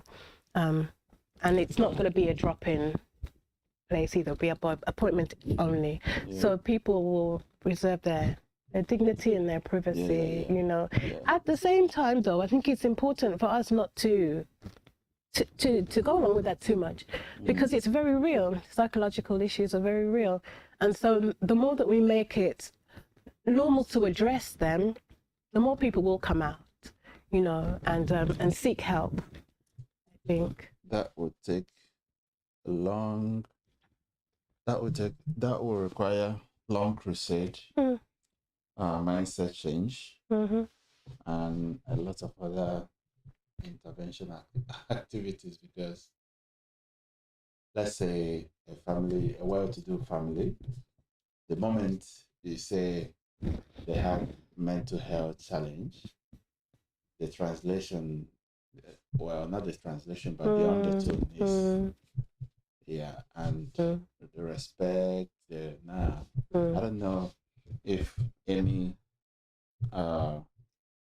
rich African family would like any of like a key decision maker to be considered unstable. Oh no, it will be a huge issue. Yes, potentially. But there are ways of helping people. It doesn't have to be a psychological therapist not come to help you because you have a mental health problem. You know, it doesn't have to be that way. Right. Sometimes it can be about what I see in the environment that would just be helpful for everybody, Right. you know. So what would be your go-to market then? What would be my go-to market? Is that business speak? I don't understand. Oh, sorry. Sorry. How would you approach these individuals? How would I approach them? You mean like how would I get clients? Yeah. Well, I think who I am is really important, you know, as my personality, I think is important. So I would like people to feel safe around me and that they can trust me. So what I'm planning to do actually is to do some mindfulness days. Do you know what mindfulness is? Have you heard of it? Or meditation? Kind of, yes, Okay. yes. It's a bit broader than that, but meditation is inside mindfulness. Mindfulness is a conscious state, a state of being, awareness, you know, and connection to yourself. So I'd like to create space for people to come and be able to connect with themselves, to be in a quiet environment, to be in an environment where they can reflect, an environment where they can speak freely and not feel judged by what they say. So I am creating that space for everybody. I mean, I particularly women. I mean, you know, my heart and young people, but anybody. So women will bring their husbands or significant others that are in need of your paid service then. If they want to. But the environment that I'm talking about, that space for mindfulness, is going to be for the individual to come and connect with themselves. Okay, so describe it. What would it look like? Like an evening, or something like a recovery evening or recovery room. What would it look like? It would look like somewhere by the beach. Okay. Where we have the natural environment soothing us already. Right. It would look like some mats on the floor for individuals to lay on. It would look like perhaps some music or sound waves going on, perhaps depending on how loud the sea is. Maybe the sea will be the noise of the environment. It would look like me speaking and helping people to center their central nervous system. So I will do some guided meditation, some guided internalized, just looking at yourself. Yeah. So people would follow the sound of my voice. Okay. The sound of my voice, and I would help them to hear themselves as well. Right. Because I think it's important to practice listening to yourself. Yeah, hearing yourself. People call it the voice of God, our ancestors, whatever you want to call that, whatever that is to you, but the internal sound should be something that we trust and not be scared of or worried about. But we have to practice that because there's so much noise telling us to do different things that it drowns out our own ideas of ourselves and what it is that we want. Wonderful. Wonderful. Wonderful. You're invited. When? I will let you know. Okay. You can come and sleep. After GSEW25. Yes. Yes. Okay. So what about, do you have kids? Do I have kids? I didn't give birth to any children. I didn't give birth to any children. Do I have kids? Yes, I have kids. Yes, and I have grandchildren too. Okay. Yeah, so I have lots of nieces and nephews. Right. So we're all very close How with many each of other. them came with you? None of them are here, but I just come back from the UK, and that's why I sound like this, because I wasn't well. But I came back Thursday. So I went to see them just to encourage them to come. So my niece is definitely coming with her daughter. She's definitely making plans, saving up her shekels, money to come. Right. And but I'm also encouraging her to think about how she's going to live here. Or what she's going to contribute, and two, how will she make her money, so that she continues to contribute as well. So she's in that process. Right. Very nice. The good thing is you have a fair understanding of what you need to do, and you also have a fair assessment of what it will require. So question becomes, have you identified a location? Yes. Okay. A location for the mindfulness, yes. A location for my clinic, no, I haven't. What are your thoughts? Well, if it depends on the target market, I would say go for the big guys. You can try Osu Cantonment or East Legon. You can also do Eburi Hill, but you'll be far away, which is good. So when they go there, they don't want any, So then your go-to market, again, I'm doing business speak That's again. right. I'm learning. Your customer acquisition strategy could be like,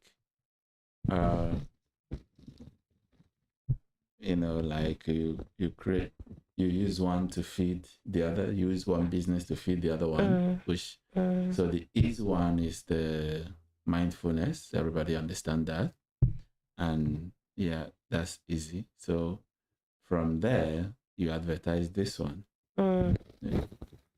So if you get one client and you do a good job with the person, that's it.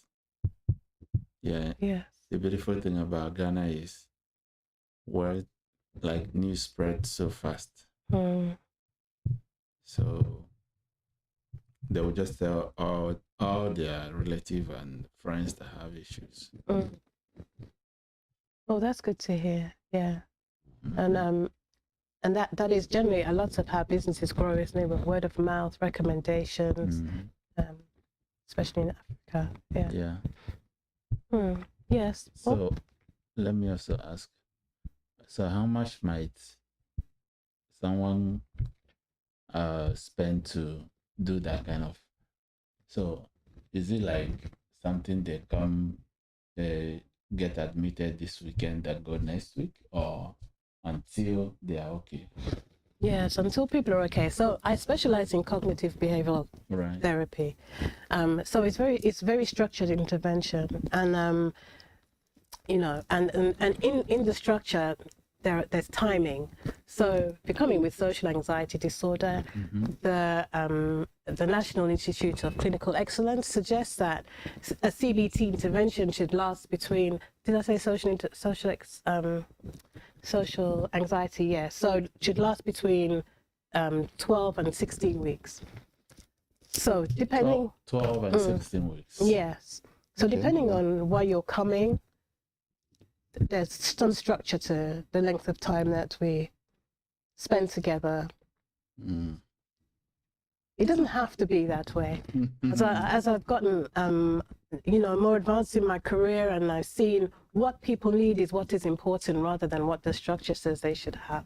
So, but just to let you know, Tom, that it's like not never ending. It's not everlasting. I'm not into capturing people and and their children and their grandchildren. No. Nah. Okay. You need some water. After your session, I'll go for a break. So I have 1 hour break. Cool. Yeah. Okay. So, what else are you thinking about? What else am I thinking about? I'm thinking about you. About me? Oh, yeah. I'm so blessed that I get to occupy some portion of your thinking. That's amazing. How long ago was this picture? You look so young. Oh wow! So now I look what? Nothing.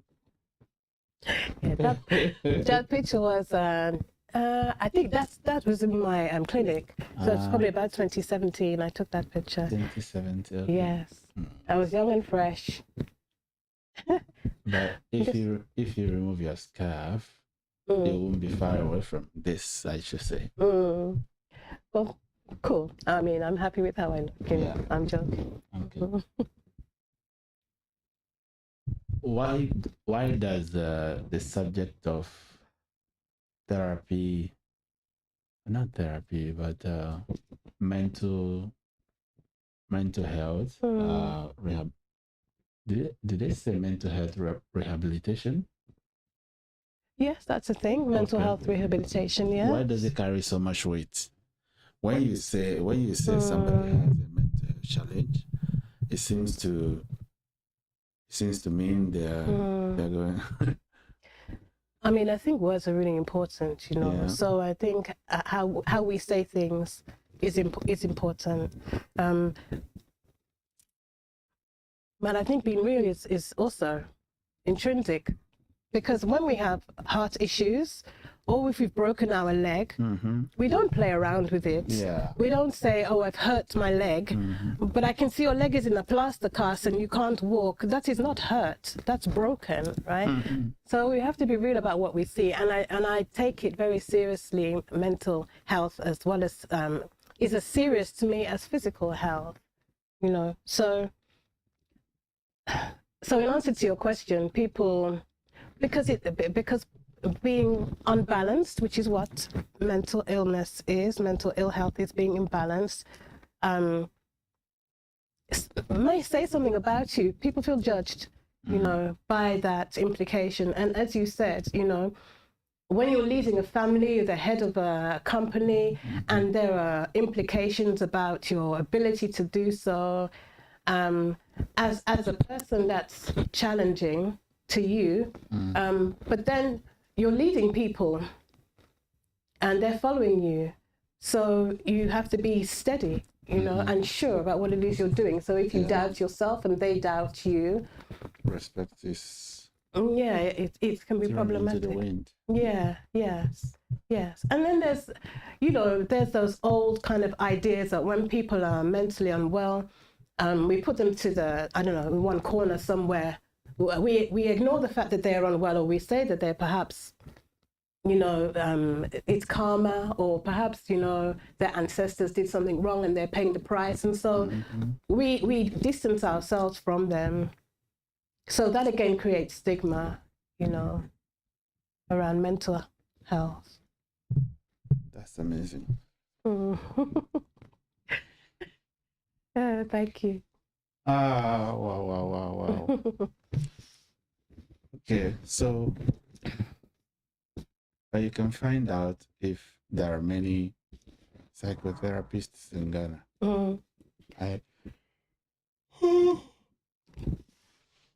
I can assume there are not a lot of them in Accra. I've met a couple I met a couple of psychotherapists, yeah. But yeah, there aren't many around from what I can see. But as in the employment psychological services, they obviously have their psychotherapists and their psychologists there. But yeah, we're a bit rare. We're a bit rare. Yeah. Your career preference is rare. Yes. Okay. Do you get to advise younger people who are looking to choose jobs and pursue careers? In my career path, yes, that has happened. I have worked with young people from a psychological perspective. So in terms of getting into work, so sometimes confidence is a thing. So I haven't worked with young people in groups, usually one-to-one. And what they tell me is they're not very confident about getting a job, or they're not confident in completing application forms. Sometimes we find it's because they perhaps haven't been diagnosed with properly. They haven't had a proper assessment, and so what we get to find out is sometimes children are autistic and it hasn't been recognized. So their confidence is about that. Sometimes that can make them feel less confident. But then finding out that perhaps you're on the spectrum, you're on the ASD spectrum, can be useful. What's the spectrum? The spectrum. What is it? Autistic spectrum disorder. What is AAD? Autistic spectrum disorder. Autism. Autism is a neurological. I know. You know. So it's okay. So it's a neurological. Yeah. Okay. Issue. So let's talk about autism.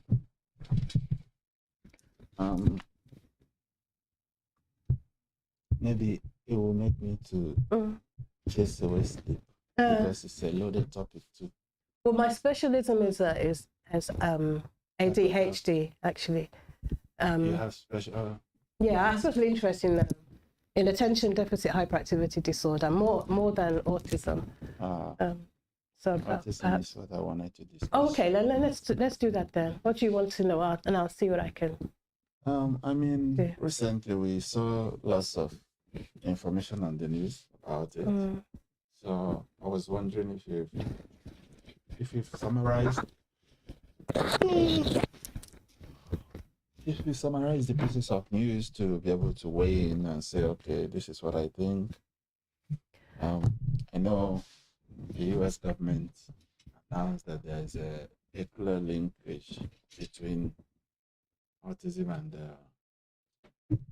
vaccine or some drugs.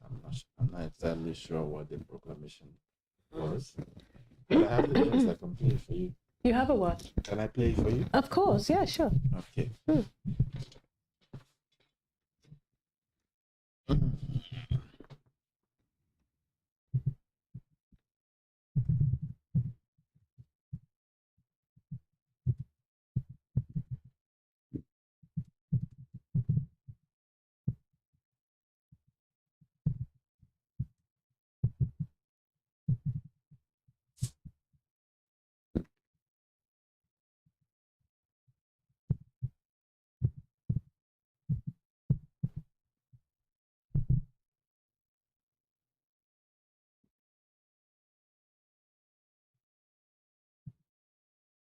You're doing really well, Tom. We're proud of you, you know. Thank you. Taking Tylenol is not good. U.S. President Donald Trump said on Monday there was a link between the use of Tylenol and the development of autism during pregnancy, a claim which many doctors dispute. He did not present evidence for the claim. First, effective immediately, the FDA will be notifying physicians that the use of let's see how we say that, acetaminophen. Is that okay? Yes. Which is basically commonly known as Tylenol. during pregnancy can be associated. Well, Dr. Donald Trump speaks again. I mean, Well, you know. the producers of the medicine actually, they posted it themselves.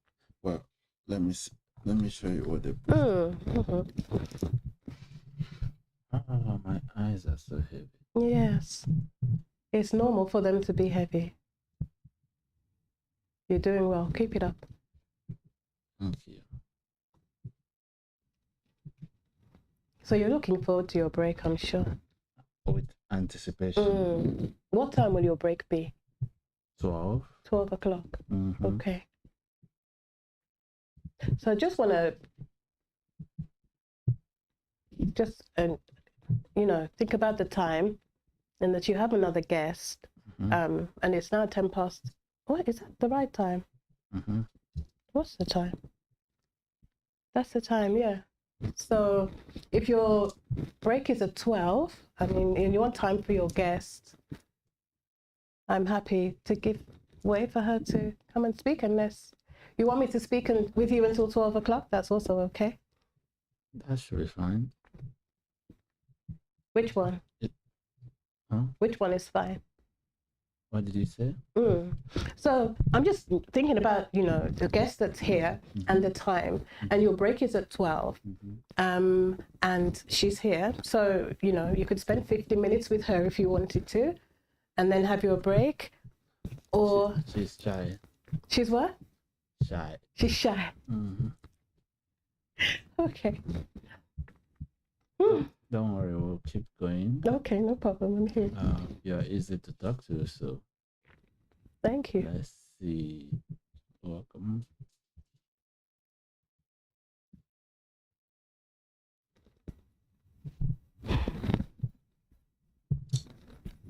Okay.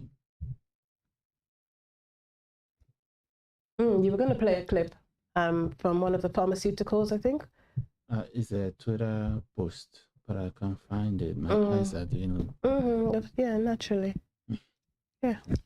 I'm gonna do that. I got one more lap to run. After that, then I'll go to the bed and hide myself inside. Yes. You're doing so well, honestly. Should we sing? Should we raise a chorus, the Jamaicans watching? I have. Do you know Lakeisha? Lakeisha. No, I don't. She's Jamaican. And she owns a restaurant. I probably know her then. What's her restaurant called? Something. Okay. 1 second, let me find it.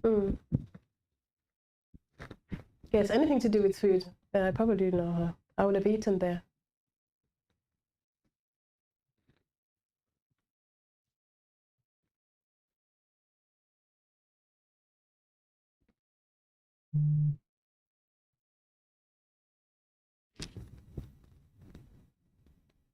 One of the things that happens when you're sleep deprived, obviously is your concentration and focus goes. So how are you doing there, looking for Lakeisha's restaurant? I have seen her. Let me look for the name she said.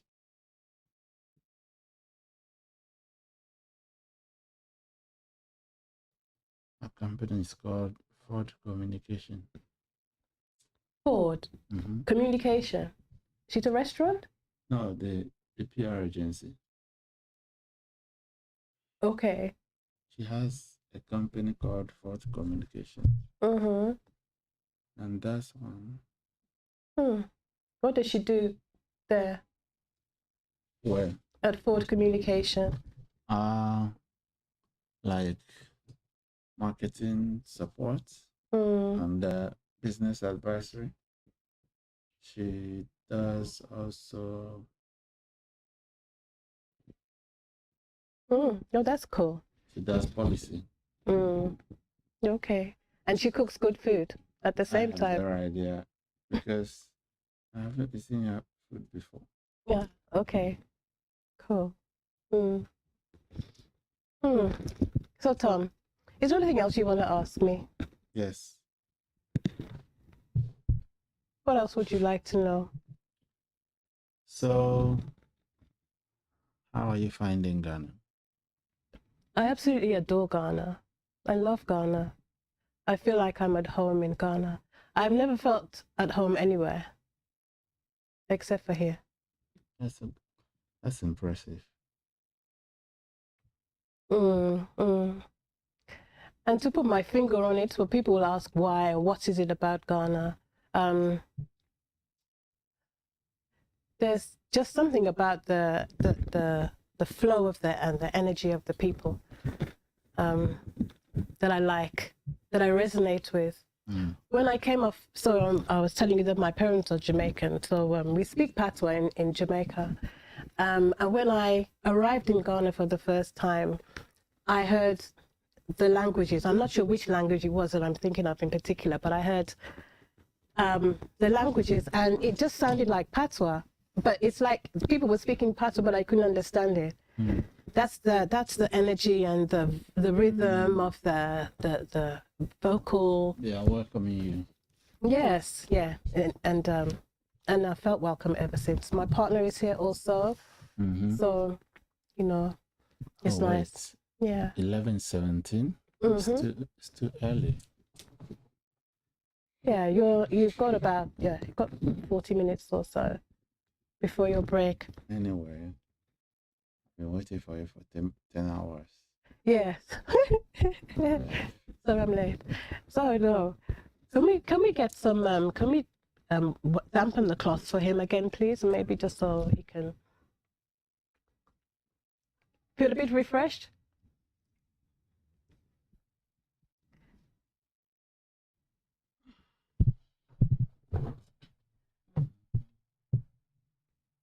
Make the water cold. Should I stand up with you? Should we do some stretching? Don't worry. I'll be more alert in a moment. Yeah. After the break, I'll be alert. I just need to sleep for at least 30 minutes. Yes, and you will get that soon. It's coming. It's on its way. Right. So what? Can I ask you something? Please do. So I heard you say that. I think you were speaking to Toyin, and you were saying that you actually have already surpassed the world record for the longest interview. Yeah. You've already surpassed it. Have a look. 96. If you go to the website, Guinness World Record website, it's 55 and change over there. Yeah. So why are you not saying I've done it? I've done enough. Let me stop. No, but that's not what I told people. So keep your word. You know, I like to say something and get it done. You like to? I like to say something and get it done. So if I don't do it, it affects me. Okay. Yeah. So that's a major part of your character then, to honor your word, to say something and see it through. Yeah. Have you always been that way?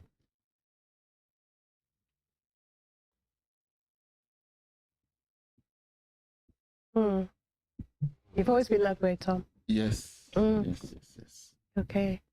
That's cool. So that must be quite inspirational for the young people you work with. I hope so.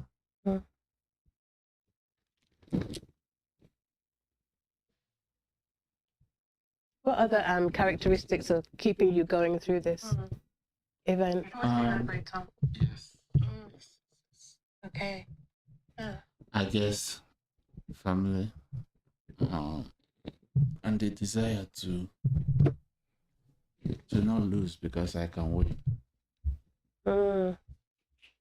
What gives you that impression that you can win, though? Not everybody has that, so what gives you that? But I know the same way it's like if I bring somebody that has one of those disturbances, chances are you will know without engaging them so much. Yes. Say that again. If I bring one of those individuals that have disturbance, chances are you will know without meeting them so much. Mm-hmm. Yes or no? Yes. I think that's a question you're asking me. Mm-hmm. Well, you know, when you've done something for a long time. Sorry, I'm just going to clear my throat. I don't want to impact the mic. Yeah.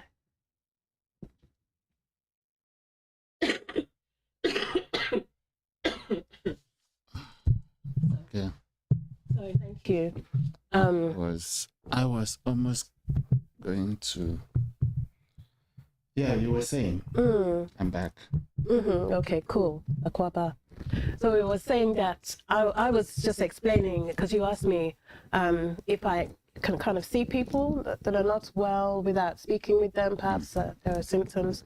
And yes, when you've been doing something for a long time, you pick up on flavors of people's speech, the way that they speak, what they say, posture even, nonverbal communication, things that people don't say but do say with their bodies. Yes, you pick up on those things, yes. I didn't get the bearing.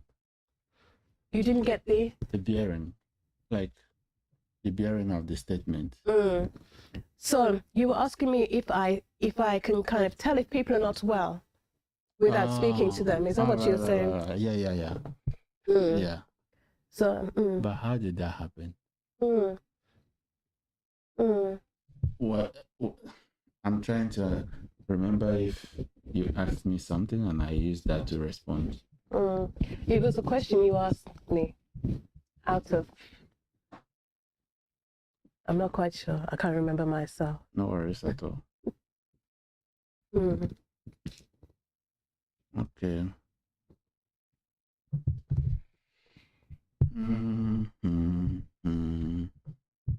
I think we were talking about other characteristics that you have that are keeping you going.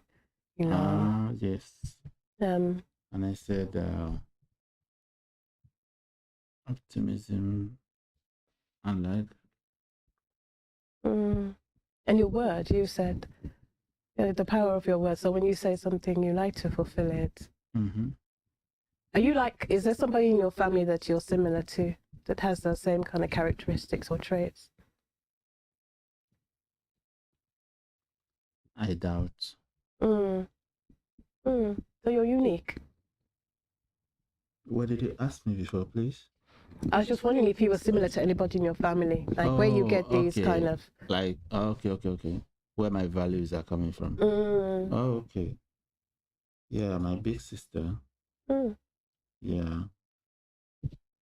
And then, of course, as you grow along,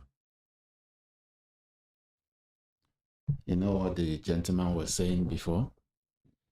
Did you listen into his session?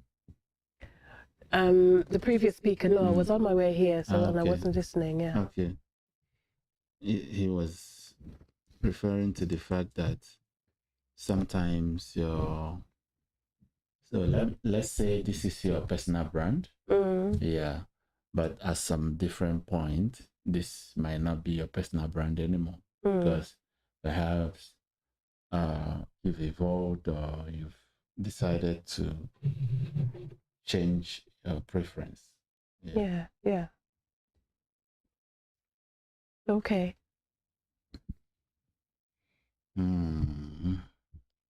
The body is such a mechanical instrument. It is, and it wants what it wants, and when it needs, it goes for it. And you're fighting. So you said that your sister is an inspiration. Yes. How has she inspired you? She, she go for what she wants, and she goes for what she wants. She's resourceful. She started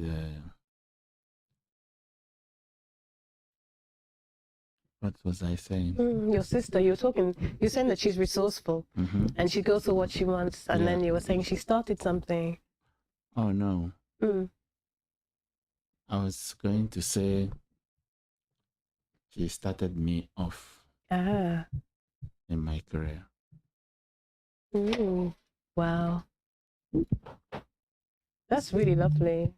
Yep. Be inspired like that by your sibling. My water. Okay. Oh yeah, I was very. I still am very inspired by her.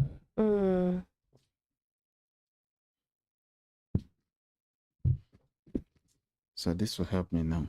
Yeah, it should do. Should I open your water for you? It's good. Yes, when I came back from the UK, you know they give you those towels on the aeroplane. I know. Yeah, so they gave me that one. I never used it. Okay. So I thought I'd give it to you. That's so kind of. It was meant for you.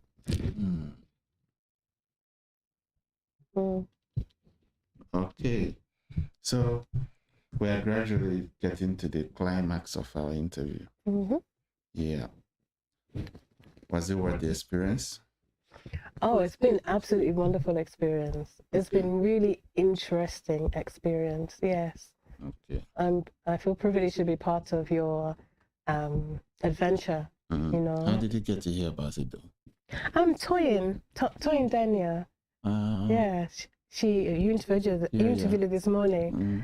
She came and looking glamorous as usual. When she came in the morning, I was in my body was so heavy. Oh Lord. Yeah, so she was doing some exercises with you. Yeah, but, you saw it. Yes, yes. She was the one that told me about this. But that's her thing, isn't it? She's a connector, you know. She's a brilliant connectorpreneur. That's nice. Yeah, so I'm grateful to her for. So you guys work together? We don't work together. No, I know her through a sisterhood group that I'm in. A group of professional women. With the connection being that we've come through the UK somehow, and we're now in Africa, in Ghana. Yeah. So you have a UK professionals in Africa WhatsApp. It's called the Sisterhood, and we are professionals, but it's about supporting each other in the journey. There's all kinds of people on there, but. So when Toyin's doing a talk, or you know, she'll send out an invitation and we'll go and support her. Or another woman that you had on here was Paulette Watson. You know Paulette? I thought as much because you know, she has your accent, and I was like, yeah, you're all coming from the same neighborhood. Yes, the same bush. We all came from the same place. Yes. And go ahead, please. Oh no, I was going to say Jacqueline as well, the lady that you spoke to last night, if you recall. Okay. Yeah. So we all know each other. Paula seems to be like an amazing person with the project she's doing, and yeah, she has a global vision, well, an African vision and a global one, for women and young girls in STEM. Yeah, she's fascinating and she's inspirational. Yeah. Imagine having that kind of vision. It's amazing that it took her to come all the way from, and then to change that for the young kids. I'm sure they will never forget it in their life, because that kind of thing is a memory you never forget. They go to when they get to school the next day, they will go and brag to their classmates. Yes, exactly. Create memories and create a desire, you know, an interest in other children too. Yes, it's very contagious. It's nice. It's good to see. I remember when she first started when she first came to Ghana. And yeah, very humble beginnings, you know, but her vision was huge. It was massive. And it didn't deter her, the uphill struggles that she had.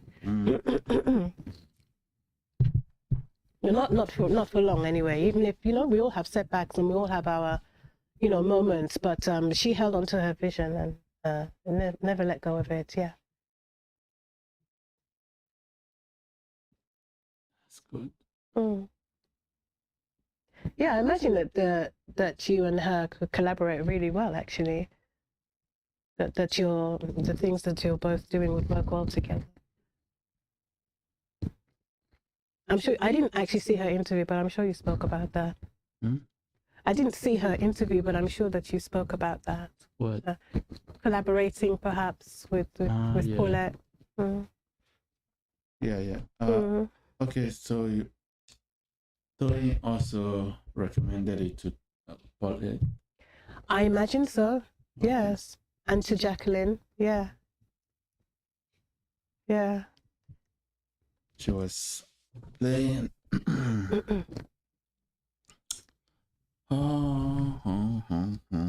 Yes, Toy, the ultimate connectorpreneur. Connectorpreneur, how'd you say it? Yes.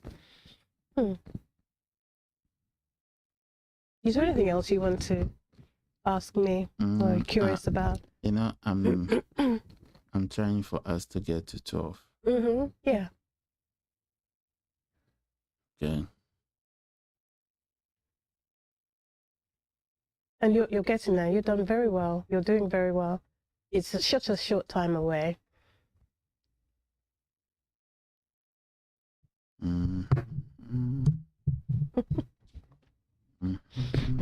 Yeah. Wow. I know I've seized you today, so don't be too mad. Yeah, I'm not mad at all. Okay. Then, is there any topic you want to discuss? Any topic I want to discuss? Wow. Not that one, no. I mean, any suggestions? Excuse me. No, let's not do politics then. You see, I'm always controversial, so I was going to maybe ask you about politics, but maybe not. Maybe a little bit about politics then. What do you think about what's happening in Burkina Faso and the, you know, rise of Ibrahim Traoré and the Sahel regional states kind of getting together? Any thoughts about that? Or did you want me to talk about it? Is that... Say again? What are your thoughts about that? What is that? About Ibrahim Traoré and what's going on in Burkina Faso and the young president. Yes. No comment for now. No comment for now. Fair enough. That's fair. Do you still have the cloth with you there? Yeah.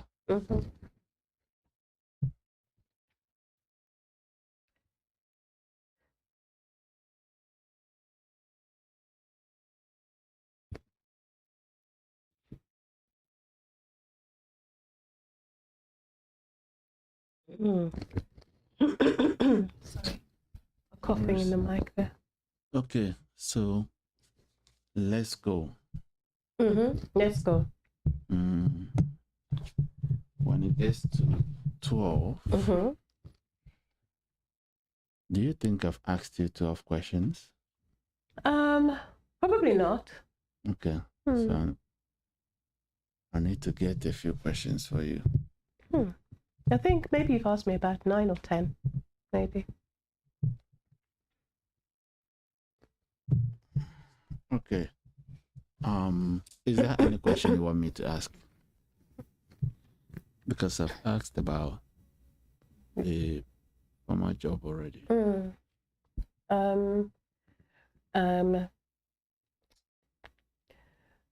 You could ask about a bit about psychology from an African perspective. as opposed to a European perspective. If you wanted to talk a bit about that. Okay. So we get the idea that psychology kind of began in Europe somewhere, you know, with Freud.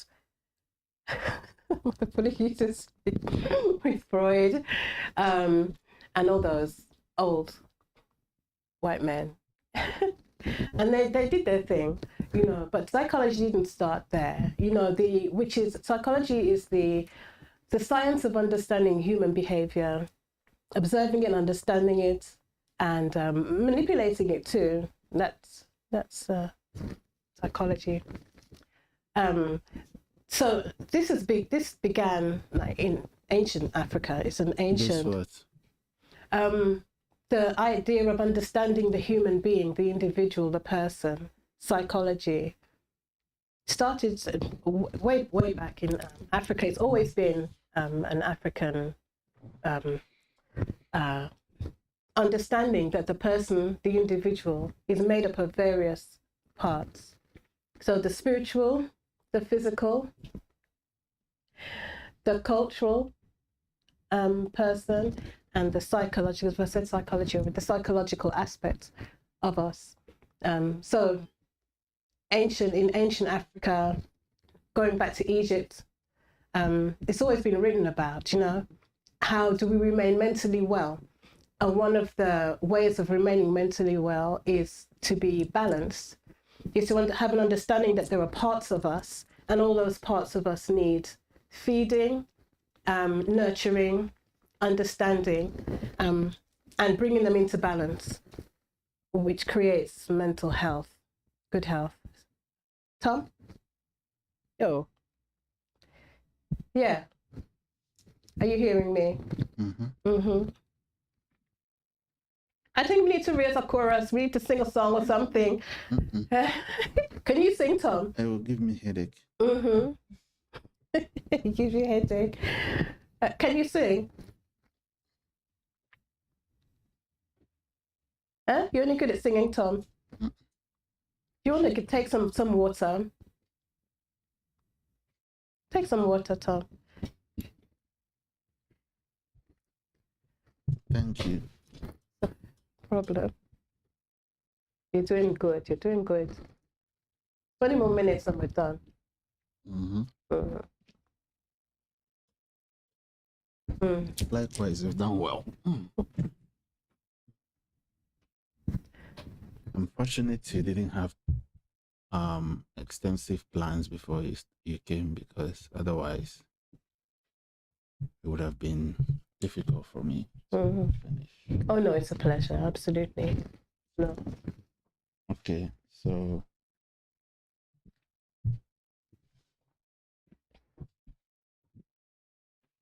I'm not gonna sing then.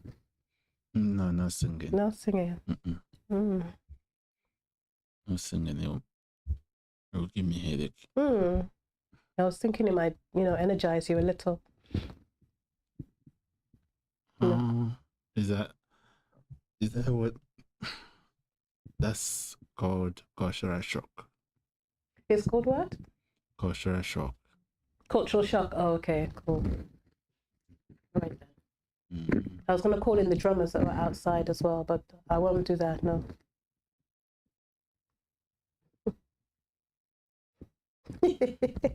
I'm not laughing at you. No worries. This is hard. I know. No worries. No worries. So you said that your sister was inspirational. Yes. Can I ask you, what does she do now? It's her job? Tom? I was curious about your sister. You said that she inspired you. I was wondering, sister? Yeah, your older sister. I was wondering what her... How she inspired me? Yeah. She was... Oh, you don't like people doing it? No. Really?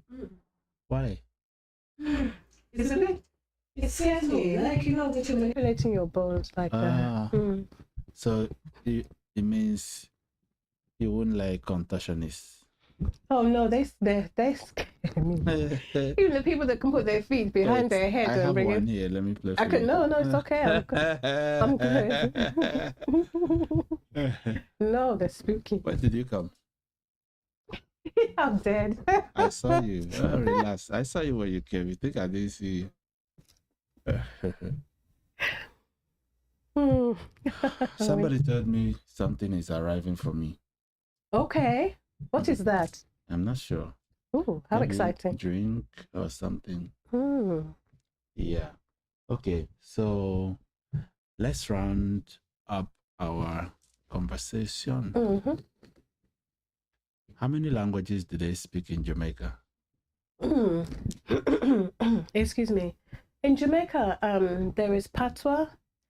There is actually it's an Akan language that is also spoken in Jamaica, and I don't know what it's called. We speak patois and English. Spanish as well. Like in the mountains, people speak some Spanish, but it's Spanish and African, so it's not Spanish from Spain. Mm-hmm. It's a combination. So why is Jamaica and Africa not?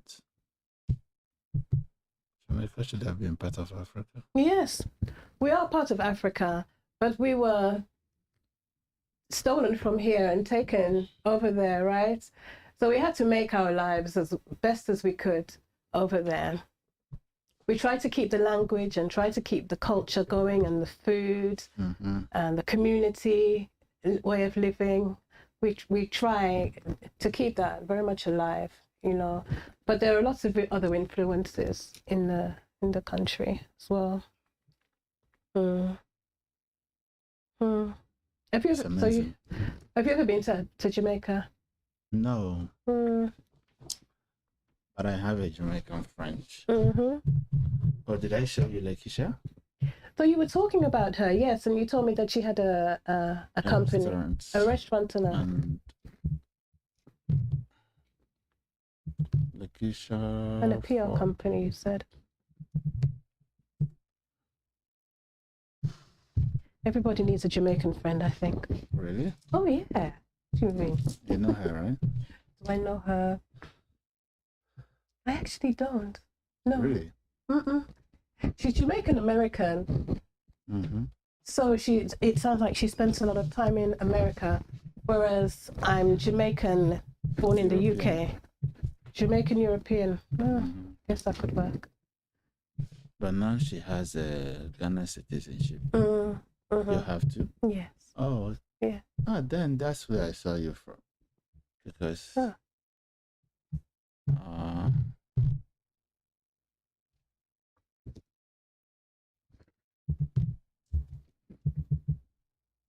So did she get hers last year?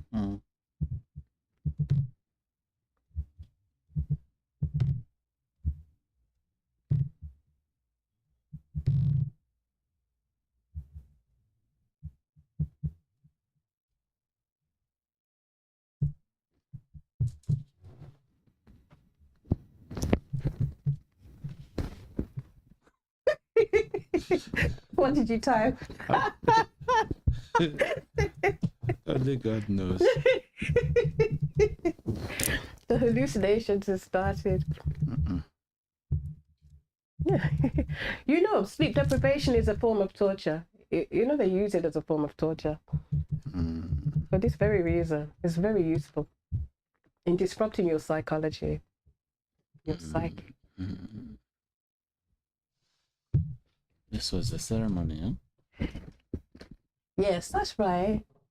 Yes, there were so many Americans there. Yeah, it was wonderful. I'm not sure what that is. Oh, this is it over here, isn't it? Oh, that's Umar Johnson. Yes, Umar Johnson. Yeah, so President Akufa Adjos set that up for the diasporans who wanted to return home, back to the motherland. So were you there? No.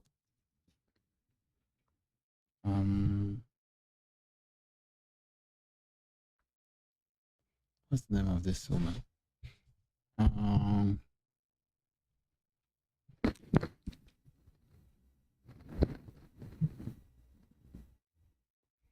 Do you all know each other? Me and Lakeisha.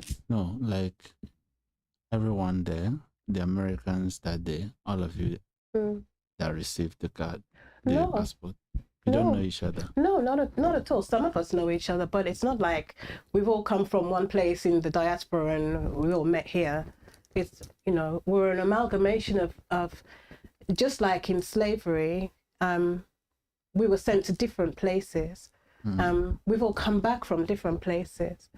So no, we don't know each other like that. Mixed multitude. Yes, yeah.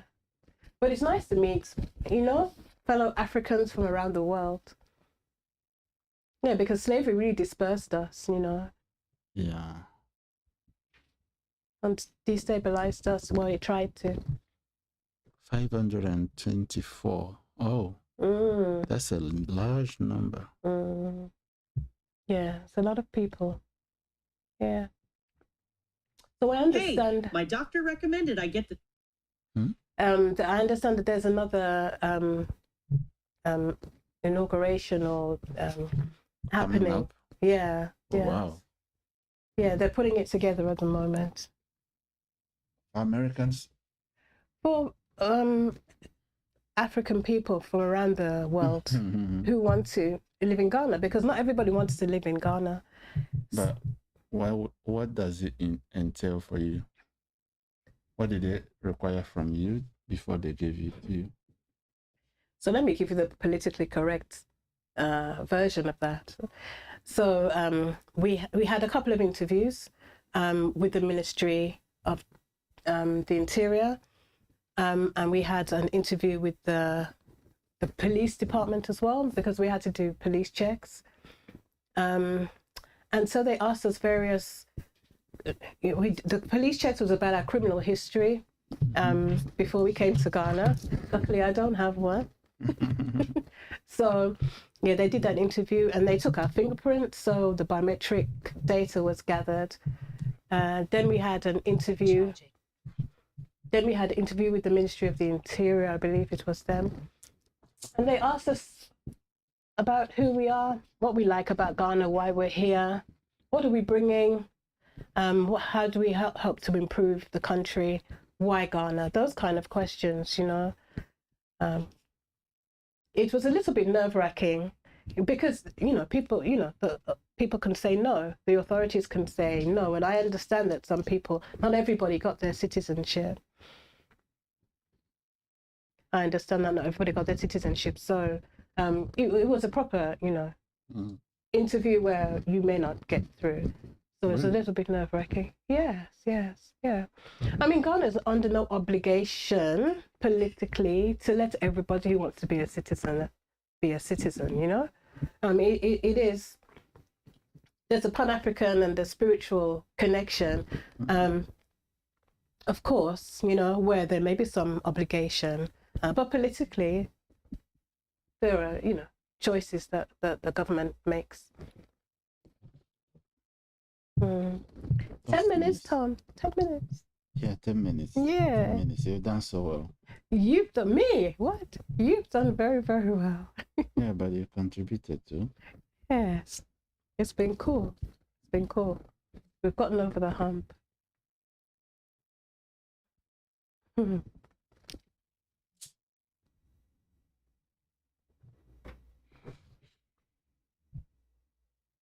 So did your friend Lakeisha get her citizenship as well last year? Oh yes, I think you said. That's cool. What do you think about African people from the diaspora wanting to become citizens in African countries? It's good. It's good.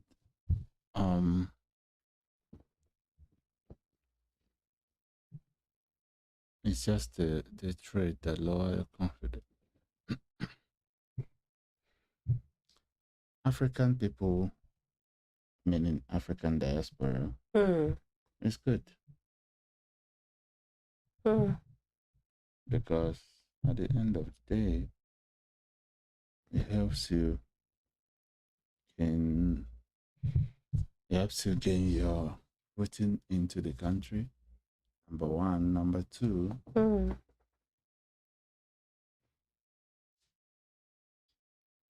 you bring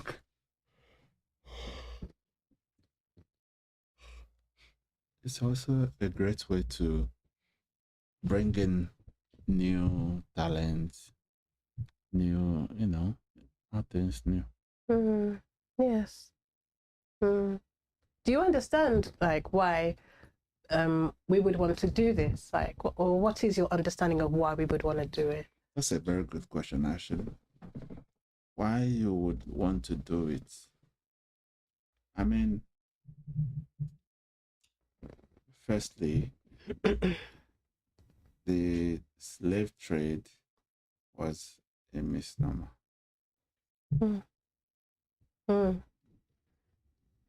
A misnomer. Yes. What do you mean by that? Huh? What do you mean? Which one? You said the slave trade was a misnomer. What do you mean by that? It was a misnomer because it was a terrible evil. Actually, not a misnomer. It was a terrible evil that if it didn't happen, I wonder if Africa will be the most powerful continent in the world. And so the project to trace your origin back to where you belong is a good one. Yeah.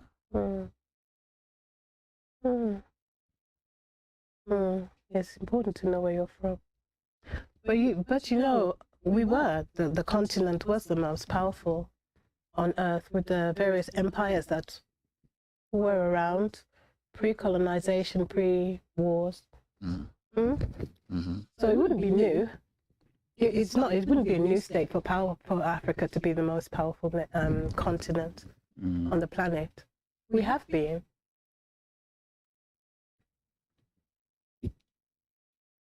We've come back to make it great again. We've come back to make it great again. Well, yeah. We are expecting nothing less. Let me ask you a question. Sure. Do you think there is a rift between Africans and Black Americans? Africans and Black Americans, there's a rift. You know, Black people, Hey, let me be politically correct in this answer. Why do you use political correctness? Because I think it's fair, you know. Fair? Yeah, I think it's fair. How is it fair? Because I'm not saying that it's not an emotional situation, but I think words are important. So I want to use the words that will move us forward as opposed to keep us in a place that's not useful, perhaps. So that's what I mean when I say let me be politically correct about it. Let me be balanced. That's what I'm saying. Balanced. Yeah.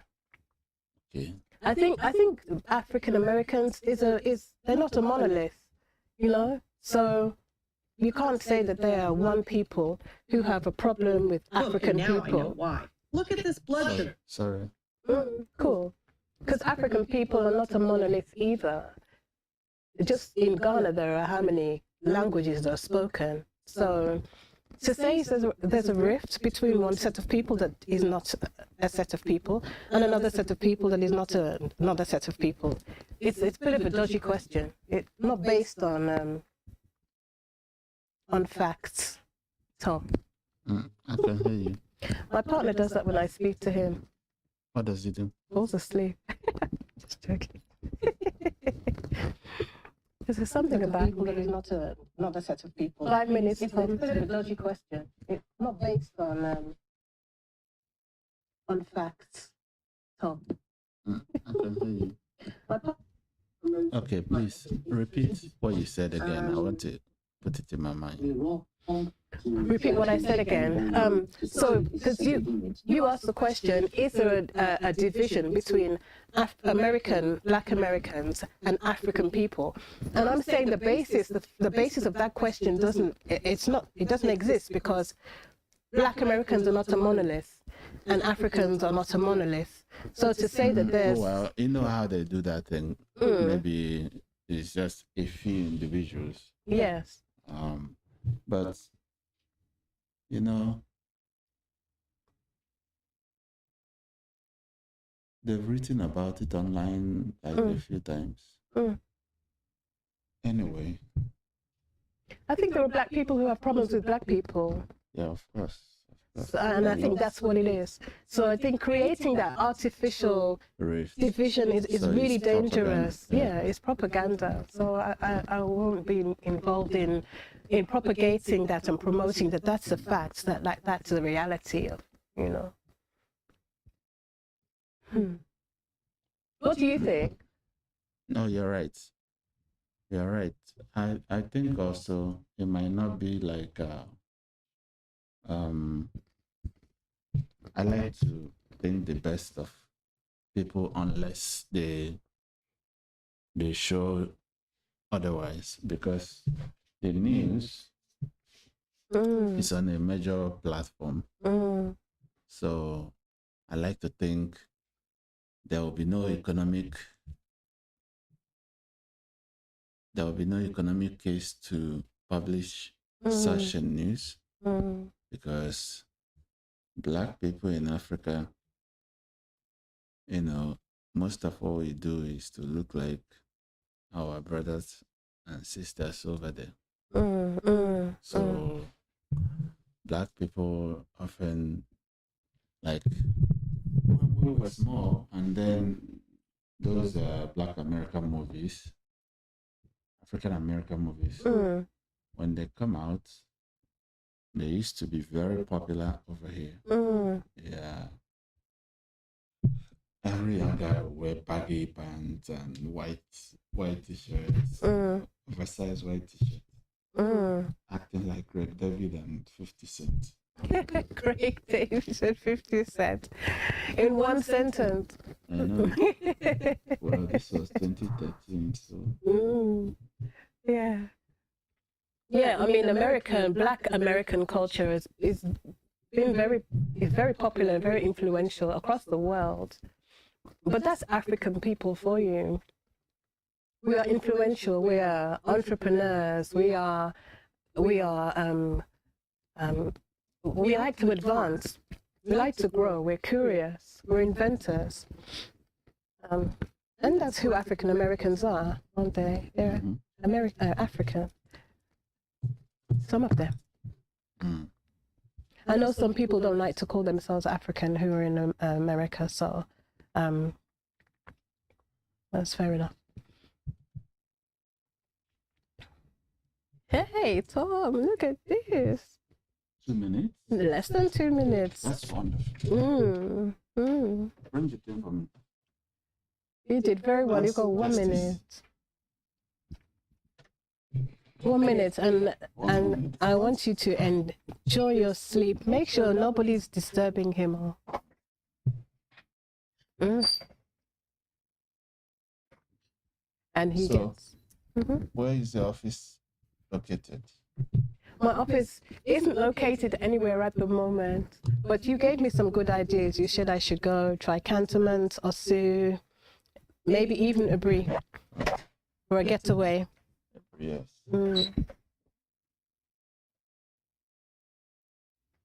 Well, someone's bought you something. That's nice. One of the speakers. Oh, lovely. So, Tom, we've got 15 seconds. So yes. I want you to sleep for as long as possible, okay? So I won't infringe on your rest period.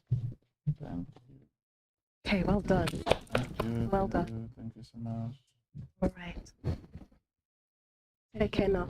Thank you. I hope your coming was fruitful. Oh, it was.